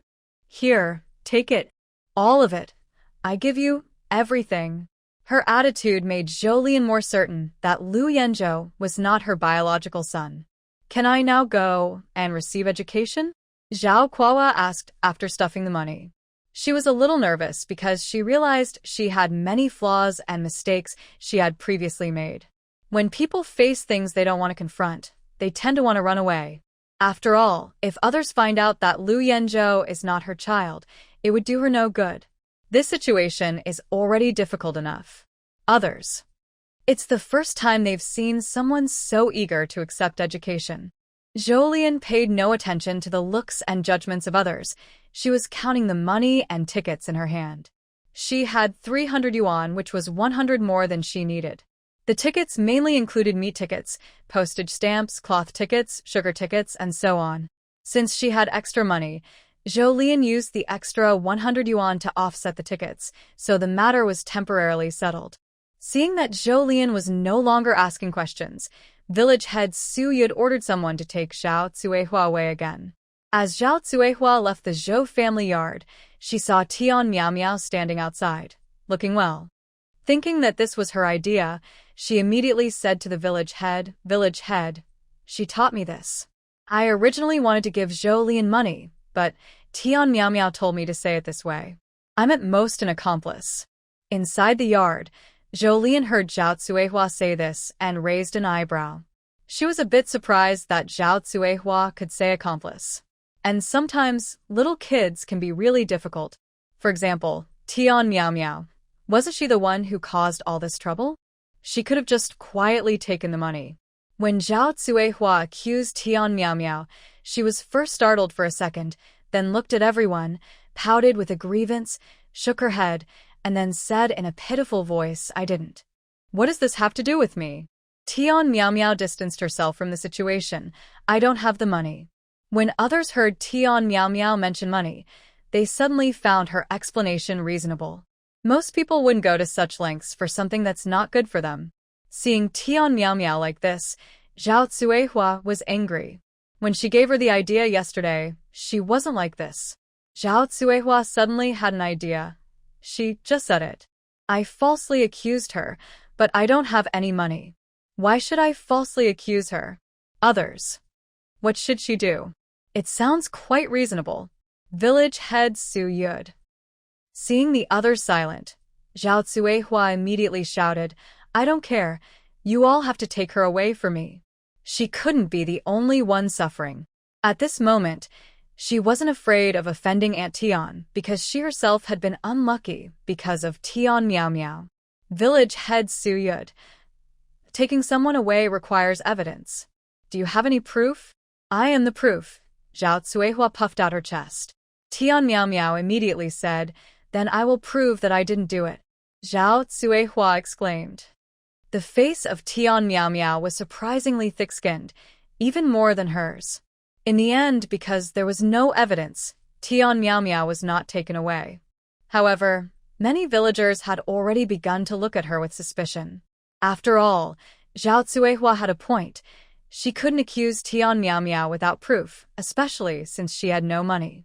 So, Zhou watched a big fight unfold right outside her house. When the chaos ended, and it was almost time to work, the onlookers gradually left. Mother Shou looked at Zhou with her eyes red and teary. She felt both proud and worried for her daughter. Proud because her daughter wasn't bullied. Worried because she thought her daughter must have suffered a lot living at the Lu family, which made her grow up so fast. She remembered how frightened she was when Zhao Cuihua called her daughter a bad omen, not knowing what to do. But her daughter not only handled it smoothly, but also managed to get money from Zhao Tsuehua. "Mom, I'm fine. Look, I have so much money now," Zhou Lian said, patting her mother's hand to comfort her. Zhang Qiaoli looked at the money in Zhou Lian's hand, following her words. When Zhou Lian counted earlier, she saw there was 300 yuan. Adding yesterday's 300 yuan, she now had 600 yuan in total. Had she ever seen so much money in her life? Zhang Qiaoli didn't know what Zhou Lian was thinking, but after comforting her mother, she said, "Mom, I'm going to find Uncle Chung. Otherwise, he'll go to work later, and then he'll need to go to the fields." "Okay," her mother replied. When it came to important matters, her mother stopped overthinking and urged Zhou Lian to go quickly. Zhou Lian went back to bring her house design drawings before heading to find Uncle Chung. His house was at the village entrance, easy to recognize. It's the one with the most piled-up mud bricks outside. Here, finished mud bricks need to dry in the sun for a long time before they can be used for building. So, Uncle Chung often made some when he had free time just to keep. People who wanted to buy these bricks could come to him, so they wouldn't have to make new ones when repairing houses, making the process faster. Zhou Lian wanted to buy these bricks. Uncle Chung was just like most middle-aged rural men, silent and very dark-skinned. After hearing Zhou Lian's purpose, Uncle Chung immediately said, "Take me to see the land first." So, Zhou Lian took Uncle Chung to the foot of the back mountain. After Uncle Chung understood the general situation, Zhou Lian took out his drawings and discussed the house layout with him. Uncle Chung immediately said, "All right, I'll go find 5 people to start working, and they can finish in a month. Like others, I'll pay 3 mao per day. Is that okay?" Zhou Lian shook his head. "Uncle, can they come during the day too? 8 mao a day and a meal at noon." Hearing this, Uncle Chung knew Zhou Lian was eager to move out. He remembered what his wife had told him, that Zhou's daughter-in-law was unhappy about Zhou's family living at home. "Okay, I'll find one more person, and we should finish in about 10 days. "Thanks, Uncle." Zhou Lian naturally hoped to finish as soon as possible. Uncle Chung waved his hand. "Today has already passed. I'll go find some people and make sure they start tomorrow." Great. After talking with Uncle Chung, Zhou Lian went to see the team leader. They lived in a place called Cherry Village, which has 6 teams. Zhou Lian was in the first team. Each team manages its own grain, and only during collective grain collection do they transport it to the commune with the village head. So, if Zhou Lian wanted to buy grain, he needed to go to his team leader. The team leader had just finished arranging his workers' tasks for the day. Hearing that Zhou Lian wanted to buy grain, he took Zhou Lian to the grain storage area. Zhou Lian ordered 300 jin of rice, 50 jin of wheat, and 100 jin each of potatoes, sweet potatoes, and corn. He also bought 20 jin each of soybeans, green beans, and red beans, totaling 710 jin of grain. Rice cost 9.8 yuan per 100 jin, wheat 0.88 yuan per 10 jin, corn, potatoes, and sweet potatoes 0.07 yuan per jin, soybeans, green beans, and red beans 0.15 yuan per jin. The total was 63.8 yuan. Zhou Lian also spent 0.7 yuan to borrow the team's diesel rice mill to turn 100 jin of rice into white rice. After milling, only 70 jin of rice remained. The rest was bran, which is good for feeding chickens. Zhou Lian paid the team leader 65 yuan, with the extra 0.5 yuan to be used to find someone to help deliver the grain to his home by cart. After all, Zhou Lian couldn't carry all this grain himself. Although he bought so much grain at once, when you really count it, it's not that much. They need to prepare lunch for the workers repairing the house. These days, there isn't much profit, and since most work is physical labor, everyone eats a lot. One person can easily consume several pounds of grain in a single meal. Plus, Zhou Lian eats some herself and leaves some for planting, so the supplies are really not much. After buying the grain, Zhou Lian saw there was still some time before noon. She went back home, then carried her water bucket to the river. Today, her luck wasn't as good as yesterday. The biggest fish she caught was only a little over 3 jin, about 1.5 kilograms. Luckily, she caught many, so her harvest was still pretty good. At noon, Zhou Lian took out the big fish she had stored in her space and made it into braised fish. Wow, another big fish? Mom Zhou was surprised. Zhou Lian smiled and said, I went to the river this morning and was lucky enough to catch a big one. Mom Zhou happily accepted her explanation. My daughter is really lucky. This is the third big fish, right? Nowadays, it's impressive enough to catch a big fish. Some even say my daughter is a troublemaker, but I want her to open her eyes and see. Is this troublemaker? It's more like a lucky star falling from the sky. Clearly, Mom Zhou still remembered what Zhao Cuihua said earlier, that Zhou Lian was a troublemaker, and she was still upset about it. Exactly, I'm a lucky star, not a troublemaker, Zhou Lian said confidently, following her mother's words. From now on, I'll be your little lucky star and often go fishing for you, Mom. Even if she didn't catch fish, she had her space to rely on. She wasn't worried about there being no fish for Mom to eat. Good, good. While the family was sitting down to eat, someone outside the yard called, Is Aunt Zhou home? Yes, I am. Mom Zhou quickly responded and went to the door. She looked outside and saw the village head's son pushing a cart loaded with things. Hey, what's this? Annie, I brought some grain for your daughter, he said. Mom Zhou looked at Zhou Lian, and after she nodded, she welcomed him in and poured some sugar water for him to drink. With the help of the family, the cart of grain was quickly unloaded. Mom Zhou invited him to stay for a meal, but the village head son said, Thanks, Annie, but I need to go back and help my mom. After that, he pushed his cart away. Nowadays, in the countryside, people don't lack grain as much as those in the city. But everyone was used to it. Unless there was a special situation, they wouldn't eat others' grain. After all, leftover grain could be sold to the grain buyers next year. The price was a bit lower than fresh grain, but it was one of the few income sources for the countryside. After dinner, others went back to work or went out to play, but Zhou Lian planned to go to the county town. Tomorrow, work would start again. The grain was bought at the team, but she still needed to buy meat and vegetables in the town. Zhou Lian borrowed a bicycle from the village chief's house. Nowadays, not many families in the countryside own bicycles. Apart from the village chief's house, no one else in Cherry Village has a bicycle. The village chief has one because he needs to manage the entire village and often travels between several large teams. Traveling from Team 1 to Team 7 takes more than half a day on foot, so walking isn't enough. That's why the village chief bought a bicycle. Their team is relatively close to the county town, only 15 kilometers away. Walking there takes over 3 hours, but riding a bicycle takes about an hour. With a bicycle, she could make a round trip in one afternoon. Zhou Lian rode the borrowed bicycle on the way to the county town. A gentle breeze brushed her face, and she thought about her next small goal after building her house. That was to buy a bicycle. In the future, she wanted to make money using things at her space, which would require traveling around. Having a bicycle would definitely make things easier. But she knew she had to think carefully about it. Nowadays, bicycles are hard to come by. You can't get one without money or a bicycle ticket. When she arrived in the town, Zhou Lian first went to the meat factory. These days, each person in the city gets an average of 8 ounces of meat tickets per month. Zhao Cuihua gave Zhou Lian 9 jin of meat tickets. She didn't hesitate and bought all the pork shoulder. These days, marbled pork is considered second-grade meat, costing 87 cents per jin with tickets. 9 jin cost a total of 7 yuan and 83 cents. The person cutting the meat thought, today a big customer has come. While waiting to weigh her meat, Zhou Lian started to look around. Even with her memories of the original owner, everything in this era still felt new to her.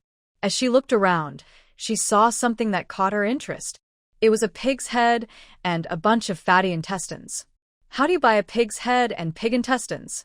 Curious and excited, Zhou Lian asked. The butcher looked at her and said, Pay with money, no tickets, but buy the whole thing.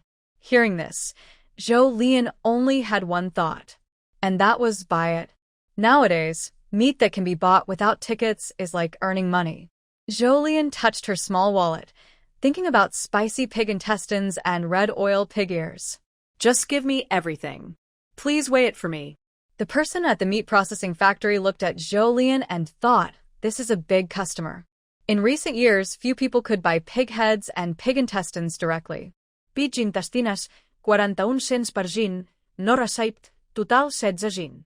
Pizza Hats, 70 cents per gin, no receipt, total 10 gin. After speaking, the person efficiently packed what Jolien wanted. Total is 21.23 yuan and 9 jin of meat tickets. Jolien left the meat factory and went to the supply and marketing cooperative. He bought 4 jin of oil, 2 jin of rock sugar, some seasonings, and matches. He spent a total of 6.9 yuan. After buying everything, it took him over an hour. He rode his bicycle home, first putting the purchased items in the kitchen. Then he took half a jin of rock sugar and went to the village chief's house to return a favor. On the way back, the village chief's wife handed him a basket of eggs. When Jolien arrived home, he saw Zhang Qiali had already returned and was in the kitchen, looking through the things he bought. "Did you buy so many things?" Zhang Qiali smiled, but inside, she thought Jolien was not good at managing money. When he had money, he spent it freely. If he kept doing that, her 600 yuan would be spent soon. Jolien responded calmly, then heard Zhang Qiali ask, "What are we eating tonight?" Thinking of the dishes Jolien cooked before, Zhang Qiali couldn't help but salivate. To be honest, Jolien's cooking was really delicious. But since she married in, she hadn't had many meals cooked by Jolien, showing she was quite lazy before. "I bought the ingredients, but sister-in-law hasn't cooked yet. Maybe we shouldn't eat tonight?" Jolien smiled faintly. People who don't work don't deserve to eat. Zhang Qiali didn't expect Jolien to use her own words to reply to her. She was momentarily at a loss for words. She couldn't exactly argue with herself. After speaking, Jolien ignored her. Living together now, she couldn't really stop Zhang Qiali from eating what he bought, but he still had to put her in her place verbally. However, after she moves out, whether Zhang Qiali can still eat his food is uncertain. That night, Jolien made a dry pot of pork intestines, almost making the others in the family faint from the aroma. He cleaned fresh pork intestines, then simmered them with green onions, spices, wine, and soy sauce. After cooking, he took them out, cut them, then fried them in hot oil for a while before removing them. He added more oil, then stir-fried with his mother's homemade bean paste until fragrant. After cooking a large amount of pork intestines stir-fried, I added onions and other vegetables, then seasoned it. The aroma was so strong that everyone couldn't help but be tempted. Jolien also cut 5 jin of pork intestines directly to feed her family. That night, the neighbors nearby were all drooling over the smell of the food. After dinner, sister-in-law Zhang Qiali was sent by Mother Zhou to wash the dishes.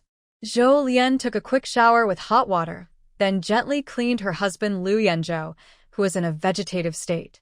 After that, she washed the clothes she had changed over the past 2 days. By the time she finished, Jolien was so tired she didn't want to move. But she couldn't sleep because she had something to do tonight. In the end, Jolien used a drop of spiritual spring water to restore her energy and stayed awake until everyone else was asleep. She went to get 20 jin of rice and 5 jin of wheat from the grain she brought back today. She didn't dare take too much, afraid that Mother Zhou would notice and ask questions she couldn't explain. Jolien thought well, about 1 jin of rice, she could plant about 1 acre of land. 1 acre of rice could produce 300 to 500 jin of grain. Outside, rice takes about 4 months to mature, but in the space, it only takes about a month and 10 days. So, the 20 jin of seeds she planted could produce between 6,000 and 10,000 jin of grain. At a price of 9 yuan and 80 cents per 100 jin, planting several times would make her rich. Money would come in very quickly. Wheat yields only 200 to 300 jin per acre, requiring about 5 jin of wheat seeds per acre. After moving out to live elsewhere and increasing production, investing in a flour and noodle factory would also bring in good income. She could also find some cotton seeds to invest in a textile factory, and then she could just relax and become a wealthy woman. And maybe marry a handsome guy. Wait, she already had a handsome guy, Lu Yanzhou. So, she thought, she might reach the peak of her life soon. With such a happy fantasy, Jolien took her seeds to the space. But then she was stunned. What does it mean that the game space has been updated? Now she owed the space 10 yuan? To understand the situation, Zhou Lian went to the mushroom screen and saw that it showed she was now at level 1. Level 1 game space instructions. The land area that a level 1 player can plant is 1 acre. The number of animals that can be raised is 10. Players can gain experience points through planting in the space. Planting 1 acre of crops, once mature, grants 10 experience points. When she accumulates 100 experience points, the space will upgrade to level 2. The level 2 game space allows planting 3 acres of land, raising 30 small animals, and opening 1 factory of your choice. Zhou Lian. There is more below. How can the game space not have a paid upgrade option? Seeing this, Zhou Lian felt her small wallet turn cold. Want more land to plant? Just spend 10 yuan to buy 1 acre of land. Want to raise more cute animals? Just spend 10 yuan to add 50 animals. Want more factories? Just spend 50 yuan to unlock your favorite factory. Zhou Lian. How dare this space use the words just spend? Are 10 yuan and 50 yuan small amounts of money in this day and age? Since the number of animals raised exceeds the limit for level 1 space, the system automatically grants you permission. Have a nice day. Zhou Lian. She is not very happy right now. She feels very sorry for her small wallet. Please recharge your space soon. If your account balance stays negative for more than 3 days, everything in the space will stop growing. Zhou Lian. Although this seems to be how the game is supposed to work, she still misses the space where she could plant whatever she wanted and raise animals freely. Zhou Lian looked at the glowing, flickering recharge words on the mushroom screen and had a question. If she recharges and buys 2 more plots of land, she will have 3 plots in total. When she upgrades to level 2 space through planting, how many acres will she have? Will upgrading the game space affect the items she bought with real money? The screen showed, your purchased land belongs to you. When the game space upgrades, the system's default land and the land you purchased will be combined. The total land you own equals the system's current standard for your level plus the land you bought. Zhou Lian thought this game was quite clever. Seeing this, she felt reassured. She clicked the golden recharge button and added 10 big Unity packages. Soon, her account balance showed 90 yuan. She used all 90 yuan to buy land. Now, her space has a total of 10 acres of plantable land. She planted wheat on 1 acre, and the rest of the land is used for rice. The advantages of the game space over outside are: first, plants grow quickly. Second, complex operations can be done with a single click on the mushroom screen. All the preparations for seedling cultivation and the space itself can help her complete the tasks, and the land will change according to the plants she wants to grow. The land just appeared in the system was dry. But because Zhou Lian planned to grow rice on 9 acres, the selected 9 acres turned into suitable rice paddies. After planting rice and wheat, Zhou Lian went to check the fish in the pond. She had forgotten how many fish she had put into the space before, but now the space told her there were 23 small fish, all still quite young. Zhou Lian thought for a moment, took out 2 milliliters of spiritual spring water. She drank 1 milliliter herself, and the other milliliter she poured into the fish pond. In the end, there was less than half a milliliter of spiritual spring water left in the space. She did this to test her hypothesis. After using the spiritual spring water the day before, it seemed to recover the next day. Moreover, it appeared that the spiritual spring water increased as more plants and animals appeared in the space. Whether this is true or not, she would only know tomorrow. Since she didn't feed a specific fish directly this time, she didn't see any immediate growth, only felt that the fish seemed to have grown a little. As for Zhou Lian herself, after drinking a whole milliliter of spring water, she felt her mind clear and her body very comfortable. After finishing her tasks in the space, she came out. She started to keep accounts. She spent 65 yuan on food. She spent 100 yuan in the space. She spent 21.23 yuan at the meat factory. She spent 6.90 yuan at the supply store, plus the 5 yuan she previously paid for Lu Yanzhou's nutritional injections. In total, she spent 198.13 yuan, leaving her with about 401.87 yuan from her 600 yuan.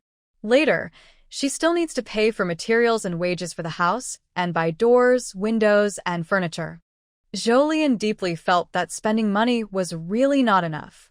Fortunately, after about a month, her rice in the space should be ready to harvest. Even if the yield is only 300 jin per acre, based on the collective farm's price, the grain would be worth over 260.6 yuan after a month. She probably would buy from the black market, where the price is much higher than what the collective farm sells to its members. Thinking of this, her slightly stressed mind from spending money so freely relaxed a little. Jolene closed her notebook and thought about putting it into the space. After all, nothing is safer than her own dedicated space. But now, even putting things into the space warehouse costs money. Jolene. As expected of a game, it makes players spend money everywhere. Warehouse rental instructions: you can rent a space of 1 cubic meter for 1 month for just 1 yuan. 10 yuan can rent 10 cubic meters, and so on.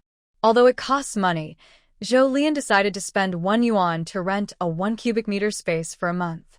It's very convenient for storing things. To avoid wasting this 1 yuan, Jolene thought she should use the storage space more often in the future. She spent another yuan, recorded the expense in her small notebook, and then prepared to go to bed. Looking at Lu Yanzhou lying on the bed, she felt strangely that he looked like a sleeping beauty. At this moment, maybe a prince should come and wake him up with a kiss? Since Lu Yanzhou is a boy, only a girl could do that. Jolene chuckled softly, then reached out and held his cool hand. Don't worry, I will pay you back quickly. As for a kiss, she wasn't that reckless. Wiping him down was to keep him clean, but kissing him while he was unconscious would be too much. Having slept on this bed with Lu Yanzhou before, Jolene still thought it was a bit small, but she quickly fell asleep. The next morning, she went to check the space. The crops she planted hadn't shown any signs of growth yet. The fish had grown a bit larger than last night, and the spiritual spring water had reached 5 milliliters. This confirmed Jolene's suspicions. The spiritual spring water used each day would return the next day. And the more items in the space, the more spiritual spring water there would be. With this discovery, Jolene felt full of energy. She didn't stay long in the space and left because she had many things to do today. While Jolene was washing up, her second brother, Zhou Xuan, also got up. Unlike Jolene, who looked energetic, Zhou Xuan, exhausted from working 2 days straight, barely opened his eyes during his wash. Good morning, second brother, Jolene greeted him. Zhou Xuan was attracted by her voice, looked at her, paused for a moment, then said, Little sister, I think you look even better today. He had thought she was pretty before, but because she seemed to be full of gloomy energy, her beauty was somewhat diminished. Now, with her full of vitality, she looked like she was glowing.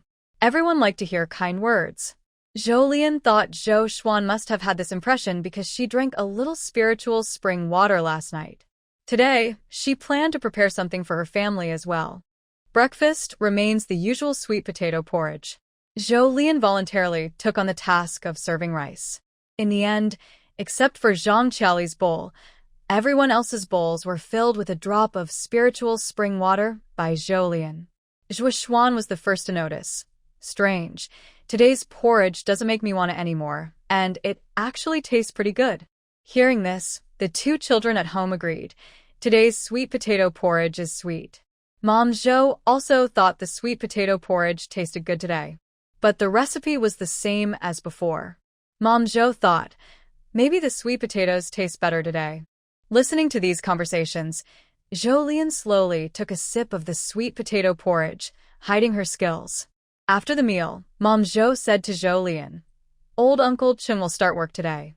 Remember to bring a jar of syrup later. Okay. Jolene had the same idea. She heard Mom Zhou continue, Mom will come back early at noon to help you. What do you plan to cook? You can use anything at home. I plan to make braised pork with potatoes and stir-fried pig's head meat with green peppers. For vegetables, how about eggplant and stir-fried cabbage? And a simple egg soup? Jolene asked Mom Zhou. Mom Zhou nodded. That's 2 meat dishes, sounds good. It's a local tradition that the first day of building a house is the best day to eat well. With Mom Zhou's approval, Zhou Lian decided on these plans. Mom, can you give me the key to the cellar at home? Hearing this, Mom Zhou handed over all the keys to her daughter. She trusted her daughter completely. But Mom Zhou was curious. What do you need the cellar key for? In the south, the cellar is used to store sweet potatoes at low temperatures. The temperature is low down there. I want to put some pork belly in the cellar so it lasts longer. Mom Zhou hadn't done this before, but she knew meat kept better at low temperatures. Seeing her daughter say this, she went with her. She had been worried about her daughter buying 9 pounds of meat all at once and not knowing how to handle it. After everyone left, Zhou Lian took over the kitchen. She first lit the fire and boiled water. When the water boiled, she took out the pork belly she brought back yesterday, dividing it into 8 parts.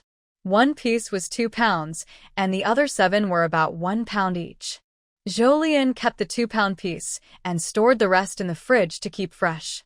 The cellar was just her excuse. There's no good space in a cellar anyway. Since the house's cellar key was also in her hands, I wasn't worried about others discovering it. As for why she initially bought some or put it into the space right away, she simply disliked the hassle. To take meat out of the space, you had to go to the county town. Here, we do have tractors and ox carts. But whether it's a tractor or an ox cart, they are treasures of the village. Usually, they are only used for farming or delivering grain to the commune unless there's a special reason.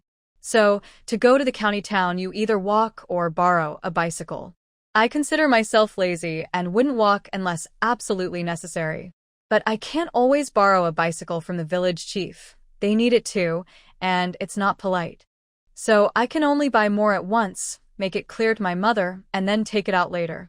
When the water boiled, I scooped some up with a ladle and poured it into a clean rice container, adding rock sugar and stirring until it dissolved. I wasn't in a hurry to deliver water. Instead, I first prepared the pig's head. I put the pig's head into cold water, added garlic and wine, and waited for it to boil. Then I skimmed off the foam, took it out, and cleaned it. Next, I started making the marinade with spices. After it boiled, I put the pig's head in, added salt, chili, soy sauce, and rock sugar, and simmered on low heat. This process took about an hour. Once the fire was steady, I turned off the heat and left with some sweet syrup. On the way, I didn't meet anyone. Most people had already gone to work. Those not working also had their own things to do. When I was almost at the back mountain, I saw someone. It was a very thin woman with her head hanging down. How thin? Her wrist bones were visible, almost skin and bones. As she moved, her sleeves rolled up, revealing flashes of color, either blue or purple. I wasn't sure, but I instinctively wanted to see clearly. I stood still for a moment. The woman with her head down probably wasn't paying attention either, and accidentally bumped into me. I was hit and wanted to reach out with my empty hand to help her, but I missed. The woman fell to the ground. When she fell, her face was revealed, and I recognized who she was. The word sorry almost slipped out of my mouth, but I couldn't say it. Ruru's sister? I called uncertainly. The person in front of me looked so different from the one I remembered. Zhang Ruru has always been seen as a gentle and kind girl in the original owner's memories. She is beautiful, with a warm and lovely smile. Unlike now, her whole aura is gloomy. Her face is so thin that her bones show, and it's covered with many bruises in shades of blue and purple. Her eyes look hopeless and lifeless, which makes people feel uneasy. Seeing the bruises on Zhang Ruru's face, Zhou Lian no longer needed to look at her wrist. The purple marks on her wrist are mostly bruises. Shaoan? Zhang Ruru's gaze stayed on Zhou Lian's face for a while before she seemed to recognize her. It's me. After saying this, Zhou Lian put down her water bucket and tried to pull her up. Ruru, get up first. However, before Zhou Lian could touch her, Zhang Ruru dodged away. She avoided Zhou Lian's touch and quickly got up from the ground, then ran away fast. Zhou Lian frowned slightly and instinctively followed a few steps behind. While running, she kept calling her name. But the more she called, the faster Zhang Ruru ran. Zhou Lian had no choice but to stop. She was sure that right now, Zhang Ruru didn't want to see her. Jolene stood there for a while before continuing her water delivery work. When she arrived at her destination, she saw several people busy working in an orderly way from afar, laying foundations, transporting soil and bricks. "Uncle Chung, I brought some drinks for you." Jolene approached and called out to Uncle Chung. "Just leave it somewhere. We're tired, and we'll drink when we're ready." Okay. Jolene found a clean spot and placed the water buckets and bowls she brought down. After setting everything down, Uncle Chung confirmed the details of the house with Jolene before letting her go. When Jolene returned home, it was just past 1 o'clock. She scooped out the pig's head simmering in the pot and carefully removed the bones while it was still hot. After preparing the pig's head, Jolene started to get the vegetables ready. While peeling potatoes, she also took a moment to plan her afternoon trip. She planned to go up the mountain to pick some mushrooms and bring them back. It's the mushroom season now, and they can be added to a dish. On the way up, she could also gather some firewood. She had space in her bag, and she wanted to return with a full load. While peeling potatoes, Jolene thought about the wild chickens and rabbits on the mountain. Honestly, she was craving those too, but she knew they were hard to catch, so she reluctantly gave up. Mother Zhou promised to come home early today to help Jolene cook. When she returned, Jolene had already finished most of the work and was cooking braised pork with potatoes. Jolene cut the 2.5 pounds of pork belly into small pieces, put them in cold water, and added scallions and wine to remove the smell. Once the water boiled, she skimmed off the foam, took out the meat, and fried it directly in a pan. Fry until all sides are golden, then take the meat out again. Add rock sugar to the oil and melt it to make caramel. After all the pork pieces are coated with caramel, add spices, soy sauce, and water to stew. When almost ready, add the potato chunks to cook together. Seeing this series of actions, Mama smiled and praised, "My daughter is really capable." Jolene. Such straightforward praise from an elder made her a little shy. Jolene thought for a moment and said, "The most capable thing about your daughter is finding a wonderful mother like you." This made Mama feel a bit embarrassed. Jolene covered the pot and, thinking about what happened this morning, asked Mama, "Mom, I saw Sister Ruru today. Do you have any recent news about her?" Since Zhang Qiali married into the family not long after, she became withdrawn and stopped caring about many outside things. Later, after the marriage, and then Lu Yanzhou's accident, she also had no energy to pay attention. Hearing her daughter ask this, Mama was unusually silent for a moment before replying, "She got married, and she married someone from our village. By the way, you two will be neighbors in the future." Mama looked at Jolene and said, "There used to be a family on the back hill. Although it's a bit far from where you're building your house, they are neighbors." That's the family she married into. But they came later and don't have much contact with the villagers, so I don't really know what they are like. Why haven't I seen Sister Ruru before? Mama sighed deeply and said, "When she moved here, you hardly went out, and that girl always avoided us. Naturally, you haven't seen her." Finally, she sighed. "It's a pity." As for Zhang Ruru, she was the person everyone in Mama, the original owner, and her elder brother considered as a suitable sister-in-law. In the original owner's memory, her elder brother and Zhang Ruru liked each other even when they were in school. Her brother planned to find someone to propose marriage once he was of suitable age. No one expected that during the proposal, an accident would happen and Zhang Qiali would suddenly appear. She didn't care about reputation, stripped off her clothes, and clung to her brother desperately. Jolene thought for a moment and decided to tell Mama about the injuries she saw on Zhang Ruru's face and body today. "I suspect they are being abused at home." Mom Zhou hesitated. "I don't know if that family has such problems." After saying that, she sighed again. "When you're over there later, be careful.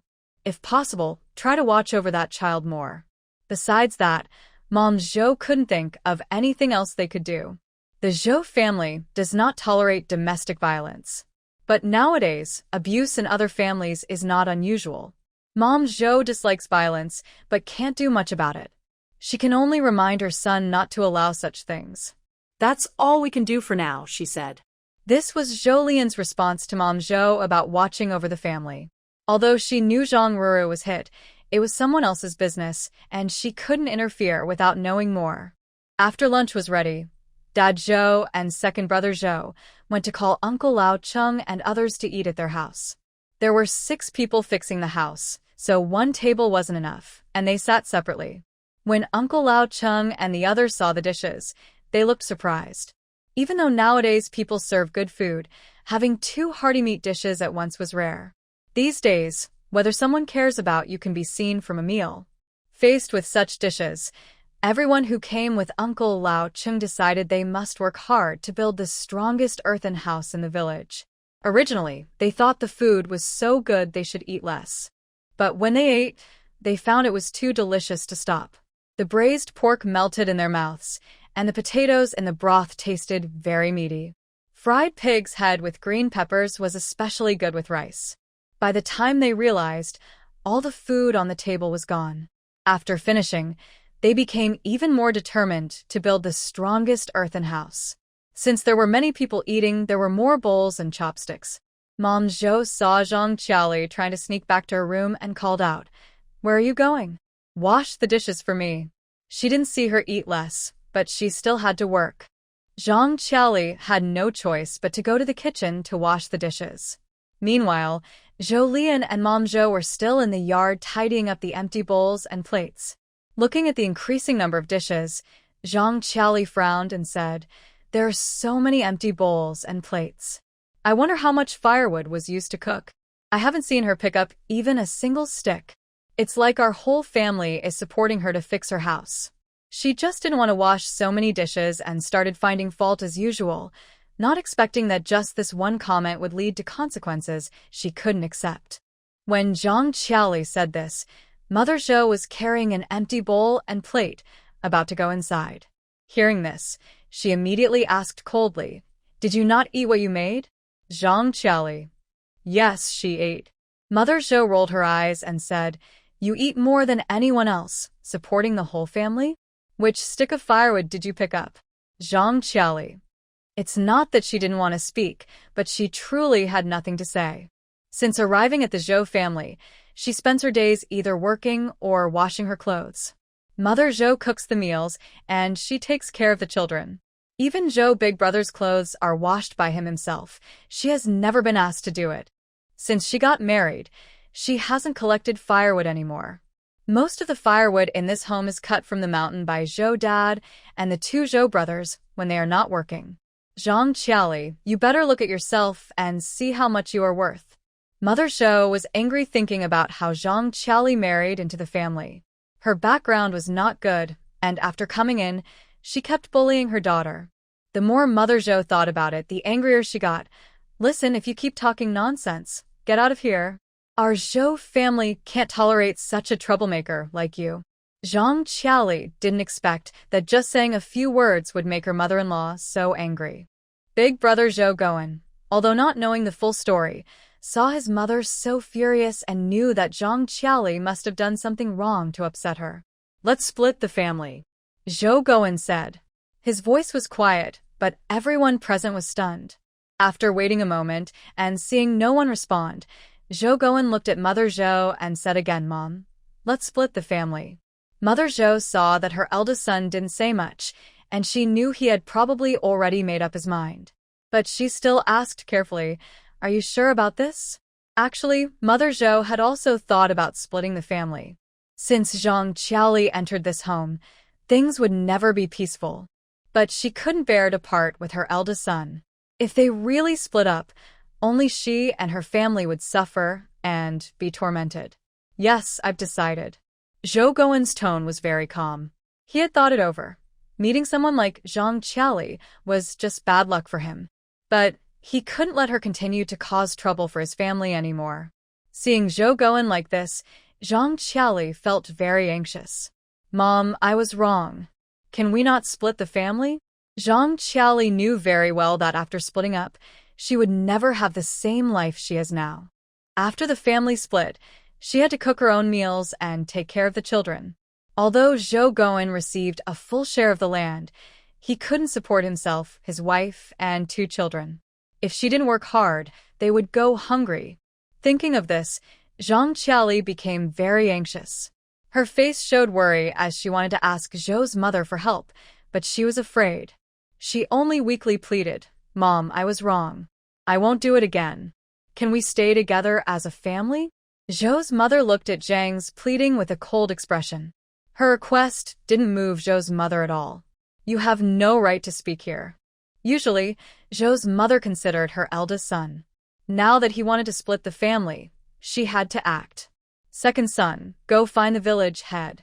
Nowadays, without a household registration book, family divisions needed the village head's witness. When second brother went to find the village head, Zhou's mother started instructing Zhou's father and eldest brother to move the grain out of the house.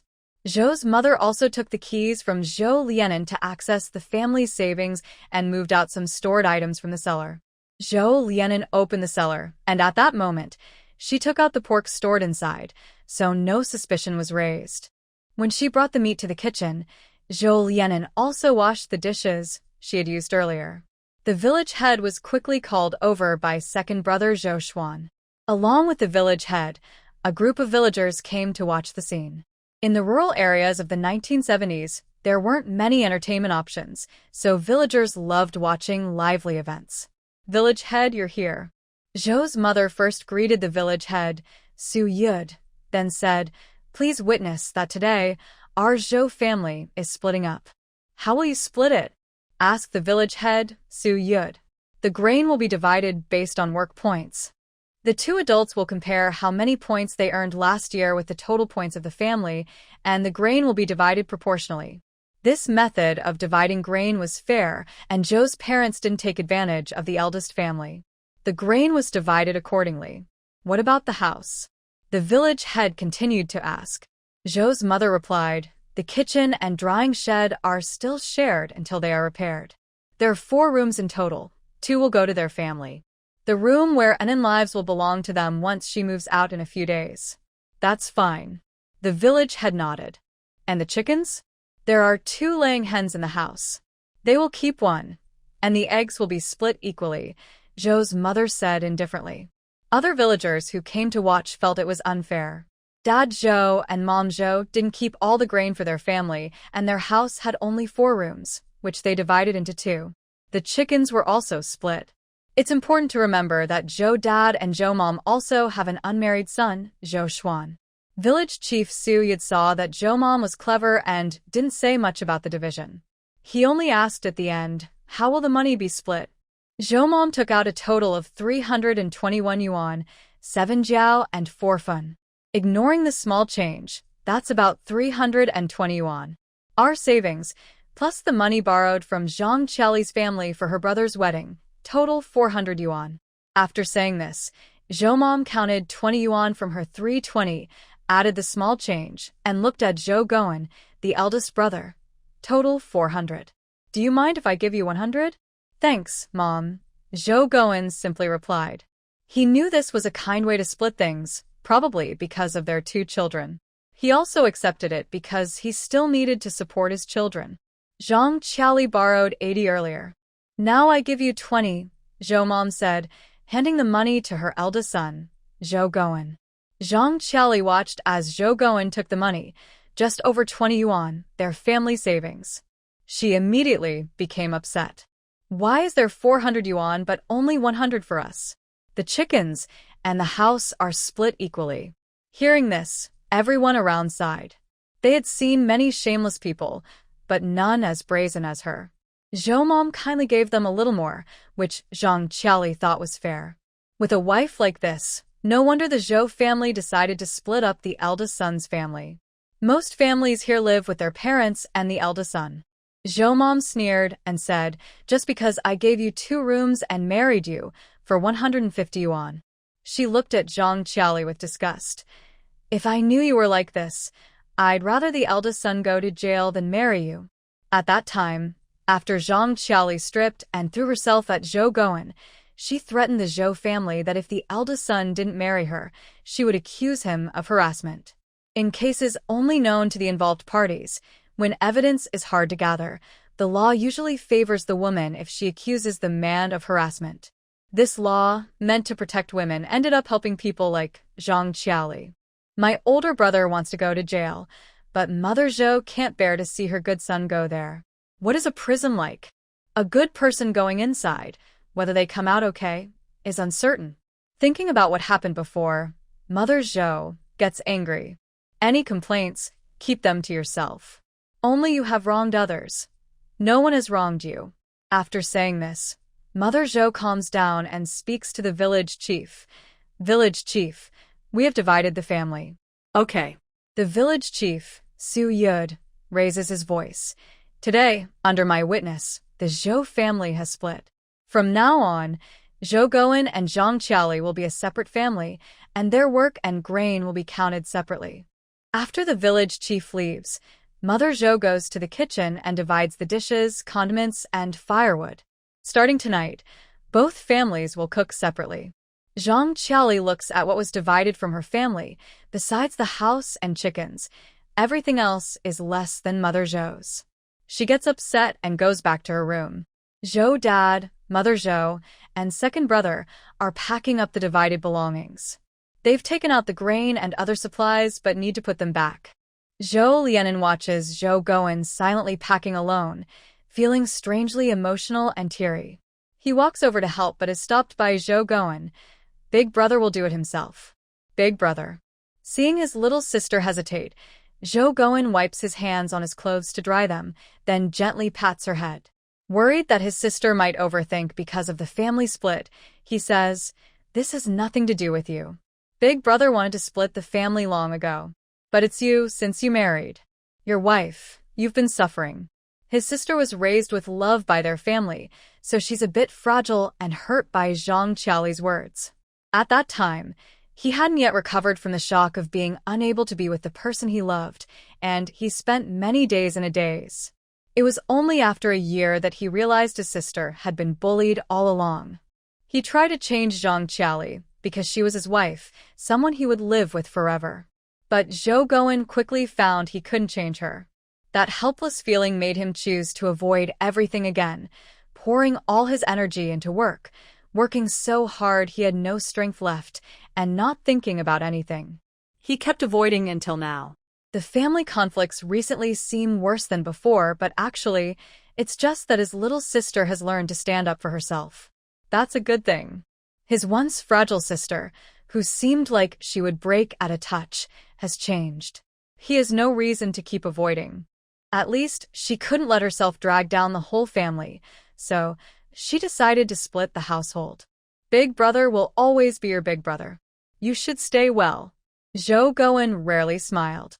Zhou Lian looked at Zhou Goen and felt a lump in her throat. The person in front of her still seemed like the big brother from her memory. But compared to the big brother during school days, this one had no spark in his eyes. Splitting the household was a big matter. After organizing everything, the other adults in the Zhou family also went back to work one after another. Zhang Qiali had stayed inside the house and didn't come out. Zhou Lian didn't mind. She followed her original plan, carrying a basket on her back and a small knife, heading up the mountain. At the edge of the mountain, she didn't see the firewood and mushrooms she wanted. They had probably been picked by other villagers. Zhou Lian slowly moved deeper into the mountain. Gradually, she saw more dry branches and mushrooms on the ground. While collecting mushrooms into her basket, she also placed dry branches into her space. While gathering, she found some wild scallions from her memory. Using the small knife she brought, she pried the wild scallions out of the soil. The scallion leaves are thin, the roots are round, and as soon as they come out of the ground, they emit a strong onion aroma. In her memory, this was very tasty. Zhou Lian had already decided to bring this bunch of wild scallions back to mix with pig ears for a snack. Later, she planned to dig a little more if she saw any. Because even without mixing with pig ears, just adding a bit of soy sauce makes it delicious. From then on, Zhou Lian worked even more diligently. She realized that the mountain was a treasure trove. There were many delicious mushrooms, and she already knew how to enjoy them. When tired, she would stop to drink some spiritual spring water. After drinking the spring water, she felt she could keep going. Soon, Zhou Lian filled a basket with mushrooms, and her space, about 1 cubic meter, was also filled with dry branches. Her last stubborn act was stacking a small bundle of firewood above the basket. When she saw she couldn't fit more, she carried everything back. It took her less than 2 hours to go up and down the mountain. After returning, Zhou Lian gave Uncle Chung some water and then went back up the mountain. This time, she changed direction and saw a wild chicken in the mountain. But when she was about 6 or 7 meters away, the wild chicken flew away, and Zhou Lian didn't even get a feather. Fortunately, she expected this, but it didn't stop her from wanting to eat wild chicken.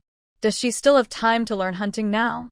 While thinking this, Zhou Lian also saw a dull gray rabbit dart past in front of her. Zhou Lian. She really wanted to eat. Thinking about wild chickens and rabbits, she picked mushrooms and dry wood, slowly moving forward. When passing the place where a wild chicken had flown away earlier, Zhou Lian saw something white and shiny out of the corner of her eye. She turned her head, parted the grass, and found a nest of wild eggs inside. Zhou Lian was happy. No wild chicken, but wild eggs were good too. There were 9 eggs in this nest. She quickly put the eggs into her basket. The basket was cushioned with mushrooms she had collected earlier, so she didn't have to worry about breaking the eggs. Afterward, Zhou Lian continued collecting mushrooms. When she returned home, her basket was full of mushrooms and a cubic meter of dry wood. Today was a bit tiring, but the feeling of gaining things through her own work was very addictive. At home, Zhou Lian first put down her basket, then placed the dry wood into the cool storage room, and went out to find some fragrant cedar shoots. Stir-fried cedar shoots with eggs was one of her favorite tasty dishes, according to her memories. As it was almost time to finish work, Zhou Lian started preparing dinner quickly. Since she only cooked lunch for the workers fixing the house, tonight's dinner was for her family. Specifically, only her father Zhou, her mother Zhou, and her second brother Zhou. Her eldest brother's family had already moved out. For dinner, Zhou Lian planned to make potato stew rice. For the side dish, she sliced a pig's ear to mix with wild chives. Then she used 4 wild chicken eggs and cedar shoots to make stir-fried cedar eggs. Next, she stir-fried some mushrooms and finally made mushroom soup. Second brother Zhou Xuan ate happily, praising the meal. This soup is so fresh. Zhou Lian thought, adding spiritual spring water must make it especially fresh. If you like it, drink more. She served a bowl of soup to everyone at the table. By the time she was almost finished eating, her eldest brother's family finally sat down to eat. Their dinner was cooked by Zhou Dege. Zhou Dege made stir-fried salted vegetables and sweet potato rice. Worried that the 2 children might get upset over the family division, he also made them an egg custard. But clearly, the children still preferred their own family. Little Tsong spoke softly. "Dad, I want to eat with Aunt and them." Little Hui nodded in agreement. "Dad, I wanted to." They both thought their aunt's cooking was the best. Hearing this, Zhou Dege patted their heads gently and said softly, "We've divided the family now, and after that, we can't eat together anymore, understand? From now on, we eat by ourselves. Be good." 2 children listened to Brother Zhou. Although they looked a bit sad, they no longer said they wanted to find their aunt. This was because earlier in the afternoon, when they were outside playing, their father had mentioned that they would eat separately from their aunt in the future. The children's recent protests were just their little attempts to resist. Brother Zhou felt both happy and worried for them. At the same time, he reaffirmed that he had made the right decision earlier. Since the children were born, he had always asked Aunt Zhou to take care of them. Aunt Zhou took good care of the kids. If Zhang Qiali had taken care of them, Brother Zhou thought the house would be overwhelmed with 3 Zhang Qialis. The house was not very soundproof, and just as Aunt Zhou was finishing her meal, she overheard the children talking with Brother Zhou. She felt sad, but had to hold back. She knew that breaking up the family early on was not allowed, as it would ruin the efforts of the older sibling. Zhang Qiali sat at the dining table with the children, smelling the delicious food outside, but felt like she was eating pig food. She looked at the only good dish on the table, egg custard. She knew Brother Zhou had specially made it for the children, but she insisted on eating it. So, the other three at the table saw her pick up the bowl of egg custard and pour it all into her own bowl. Brother Zhou frowned and said, "That's for the children." Zhang Qiali ignored him. The two children looked at their mother, wanting her to share some with them, but in the end, they didn't speak. They knew that even if they asked, they might not get anything from her. They didn't like their mother, who often got angry at them. Zhang Qiali ate her egg custard quietly, thinking about the family splitting up and how she would eat egg custard every day in the future. But when she remembered the delicious food Brother Zhou made, she suddenly felt that the egg custard wasn't as tasty as she remembered. After dinner, when Zhou was heating water to take a shower, he saw Brother Zhou walking outside. "Where are you going so late, big brother?" Zhou called out to stop him. Brother Zhou didn't answer. He didn't know what to say. He originally wanted to visit Uncle Chung to see if he needed help. "Big brother?" Seeing that Brother Zhou didn't speak, Zhou urged him again. Looking into his younger sister's bright eyes, Zhou Gowen couldn't lie and had to tell her his plans. After hearing this, Zhou refused her suggestion that her older brother help build her house late at night. Zhang Qiali is quite irresponsible. Big brother has to work during the day and also wash clothes and cook for the children. He's already very tired. However, Zhou Gowen is a bit reluctant.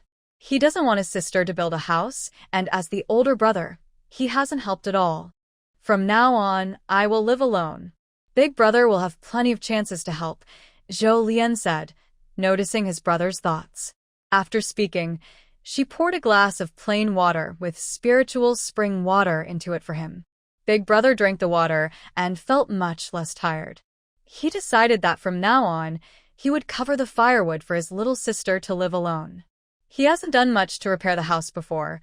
The work he does might not be as good as Uncle Chung and the others who do it often. Since his sister doesn't want him to interfere, he won't cause trouble. That night, Zhou finished her washing and briefly cleaned Lu Yanzhou before entering the space. As soon as she entered, she saw that the rice in the field had sprouted. The wheat too. Zhou felt that today was truly a good day. Even though the spiritual spring can remove fatigue, she was still tired. After leaving the space, she quickly went to sleep, looking forward to the future. The next morning, as usual, Zhou woke up and entered the space. The wheat and rice were growing well, and the fish in the space were lively. The spiritual spring water had increased to 8 milliliters. After checking her territory, Zhou felt full of energy again. Today, because she was excited, she got up with a big movement and accidentally pressed her hand on Lu Yanzhou. Her palm felt cool, and seeing Lu Yanzhou lying silently, Zhou suddenly felt guilty for bothering him. Thinking about it, she decided to make it up to him. Spiritual spring water is a good thing. Now she has 8 milliliters every day, and she doesn't mind sharing a little with Lu Yanzhou. She just wasn't sure if such good spring water could help him wake up. Thinking this, Zhou dabbed some spiritual spring water on Lu Yanzhou's slightly dry lips. From now on, this small gesture became her daily morning routine.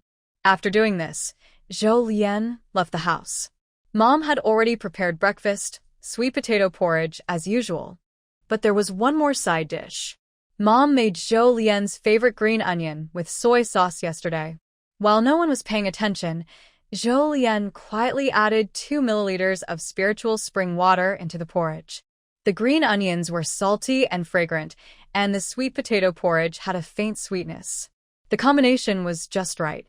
Brother Zhou ate several bowls in a row. Mom Zhou joked, "Eat like that and you'll turn into a big pig and won't find a wife." Second brother Zhou shrugged, "If I can't find a wife, so what? The food is better anyway."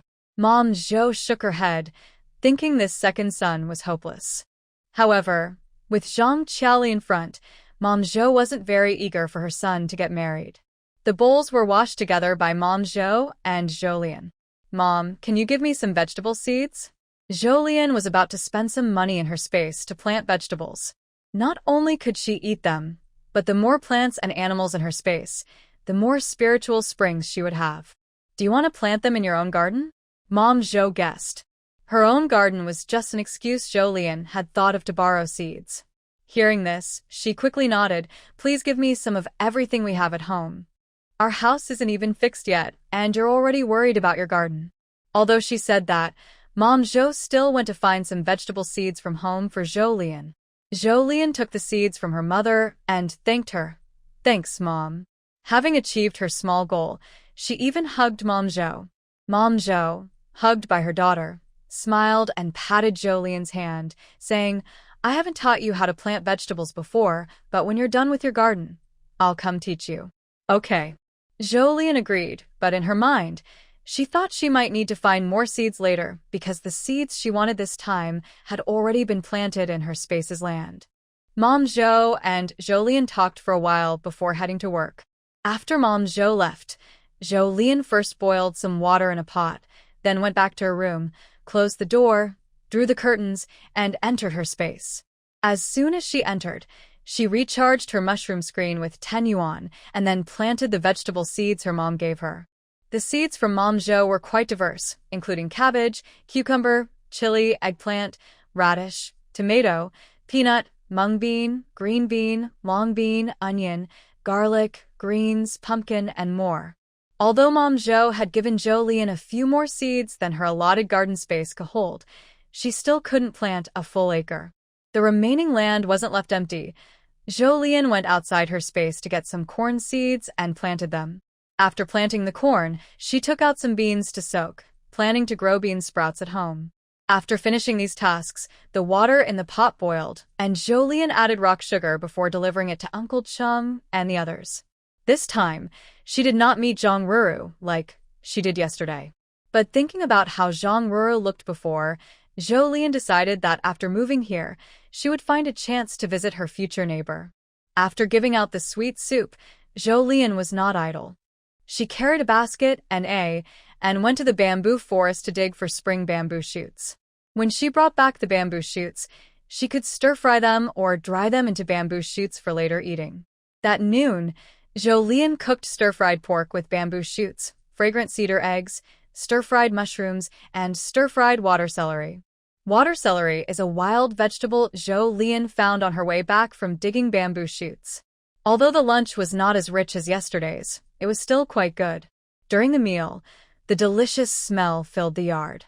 Inside, Xiao Hui and Xiao Tsong, who were eating with their parents, sniffed the aroma and obediently lowered their heads to eat the homemade dishes. Zhang Qiaoli, smelling the fragrant aroma drifting in from outside, felt a bit unable to eat. She now somewhat regretted speaking harsh truths earlier. She also resented her mother-in-law for making a fuss over small matters. But mainly, Zhang Qiaoli just wanted to find a way for everyone to eat together.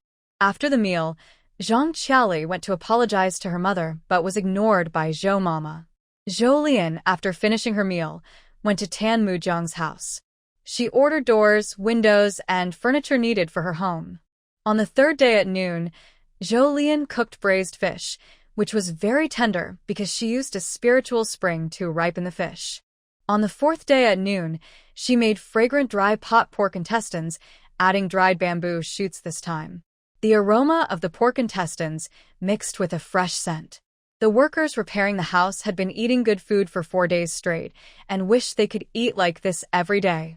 Zhang Qiaoli took a deep breath of the fragrant pork intestines, then looked down at her tasteless sweet potato rice, feeling she couldn't endure such days anymore. Why was it that everyone in the same yard ate well and drank happily, while she could only eat plain food? Thinking about how Zhou Mama had ignored her these days, Zhang Qiaoli's eyes shifted. Her mother-in-law loved her daughter the most. If Zhou Lian forgave her and agreed to eat together, Zhou Mama would probably agree too. Then she could go back to her old life, doing nothing but working. At this moment, a great benefit appeared before Zhang Qiaoli's eyes, and she chose to forget the harsh reality that Zhou Lian was not easy to talk to. The next day, after everyone else went to work, she went to the kitchen to find Zhou Lian, who was boiling water. "Hello, Zhou Lian," with a cold, indifferent face. Don't call me that. Her voice made her feel truly disgusted. Is there anything more disgusting than someone you dislike calling you by your nickname affectionately? It's like this. Zhang Qiaoli walks into the kitchen, rubbing her hands. I'm not good at talking. I know I was wrong about what I said before. I apologize. Can you talk to Mom and ask her not to split the family? I realize I was wrong. Jolien. She thinks she sees a small good point in Zhang Qiali. She has a thick skin and can bend and stretch. But where does she get her confidence? How impressive is her saying she knows she was wrong? Why don't you talk to Mom yourself? Zhang Qiali feels a bit embarrassed, rubbing her hands. Mom isn't talking to me. Jolien, with a cold face, says, Then why do you think I will talk to you? After saying this, Jolien goes on with her own work. Although the family split was uncomfortable at first, it was definitely a good thing. Most obviously, at the dinner table, without Zhang Qiali, the other three eat a bit more. You can't just watch this family fall apart. I think it's better if it falls apart. Zhang Qiali clenches her teeth. At this moment, she remembers how she previously asked Jolien to repair the house and how Jolien was so uncooperative. Thinking about this, her IQ suddenly kicks in, and she realizes she can't persuade Jolien today. Having hit a wall with Zhou's mother before and now with Jolien, she feels her goal is impossible. She gets angry and starts cursing loudly. In her mind, she blames Jolien for her current miserable life. You troublemaker, you're just trying to make the Zhou family unstable. Like anyone cares about being in the same family with you.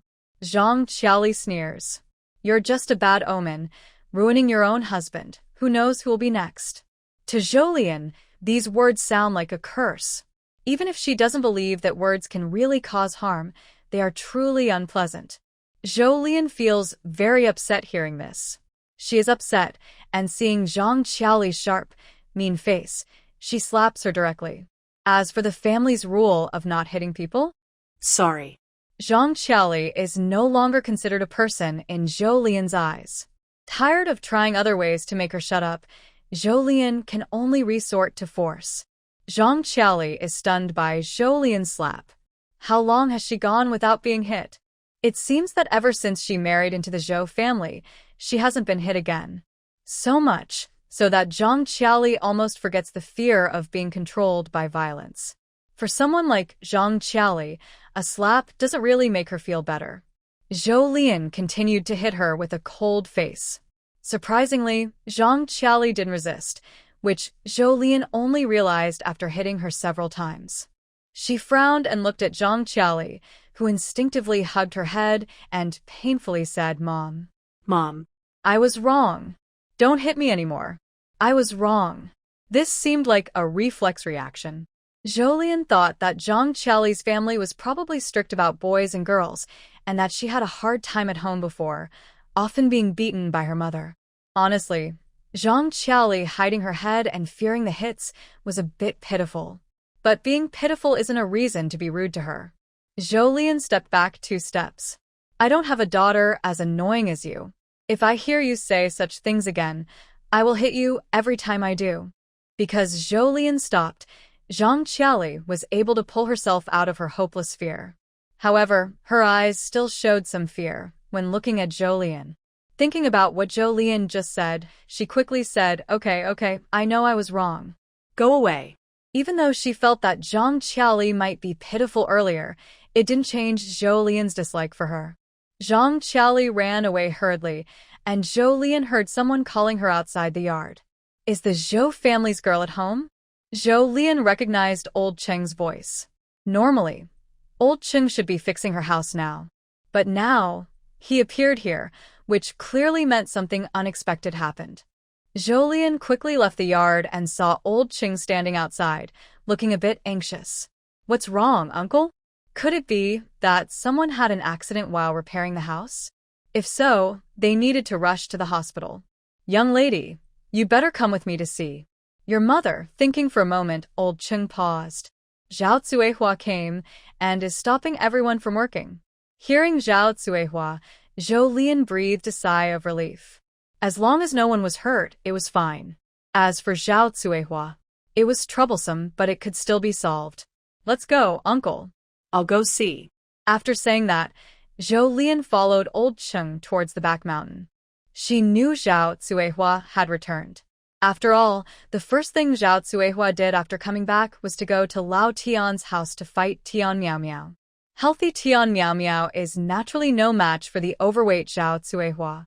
Fortunately, Aunt Tian helped, but in the end, both sides suffered losses. It is said that Zhao Cuihua's face was scratched by Tian Miao Miao, while Zhao Cuihua's hair was pulled out by Aunt Tian. Zhou Lian listened without any sympathy. She only thought of the saying, bad people meet bad people. Perhaps because she was happy to see Zhao Cuihua suffer, now Zhao Cuihua, the troublemaker, was coming after her. When Zhou Lian arrived, she saw Zhao Cuihua, who was missing a patch of hair, lying on the ground in a messy state, waving her hands to stop the others working on the house from moving. Her appearance was so bad it was hard to look at. No matter how many times she saw it, Zhou Lian still thought Zhao Cuihua couldn't produce a child like Lu Yanzhou, who, even lying with his eyes closed, had a noble air about him. Zhou Lian walked over and looked down at Zhao Cuihua. What do you want to do? Zhao Cuihua looked up at Zhou Lian's beautiful face for a moment before realizing she was at a disadvantage sitting on the ground. She quickly got up and looked at Zhou Lian. I heard you're planning to build 2 rooms? Zhou Lian's expression remained calm. And? This was her way of admitting it. Zhao Cuihua crossed her arms and loudly said, and what? I mean, you can't build 2 rooms. Reason. Zhou Lian's tone was cold. After she spoke, she saw Zhao Cuihua smirk coldly and then start spitting as she said, 2 rooms mean 1 person per room. If something happens to my son in the other room, how will you take care of him? You all don't sleep in the same house, right? He's your son-in-law after all. If you insist on building 2 rooms, then get a divorce. Thinking about it, Zhao Cuihua was unhappy, and Zhou Lian wouldn't be happy either. As for divorce, Zhou Lian only wanted the money, so she probably wouldn't agree. So, they could only live in one house. Zhou Lian clearly didn't want to share a room with Lu Yanzhou, probably because she disliked him. But she insisted they live in the same room, facing each other every day. This was the price she paid for taking money from their family. Taking their family's money, and still wanting a happy life? Dream on. Zhou Lian looked at Zhao Cuihua and said calmly, then just build 1 room. Remove the wall between the 2 rooms, and it will be 1 room. Sorry to trouble Uncle Chung. Uncle Chung waved his hand.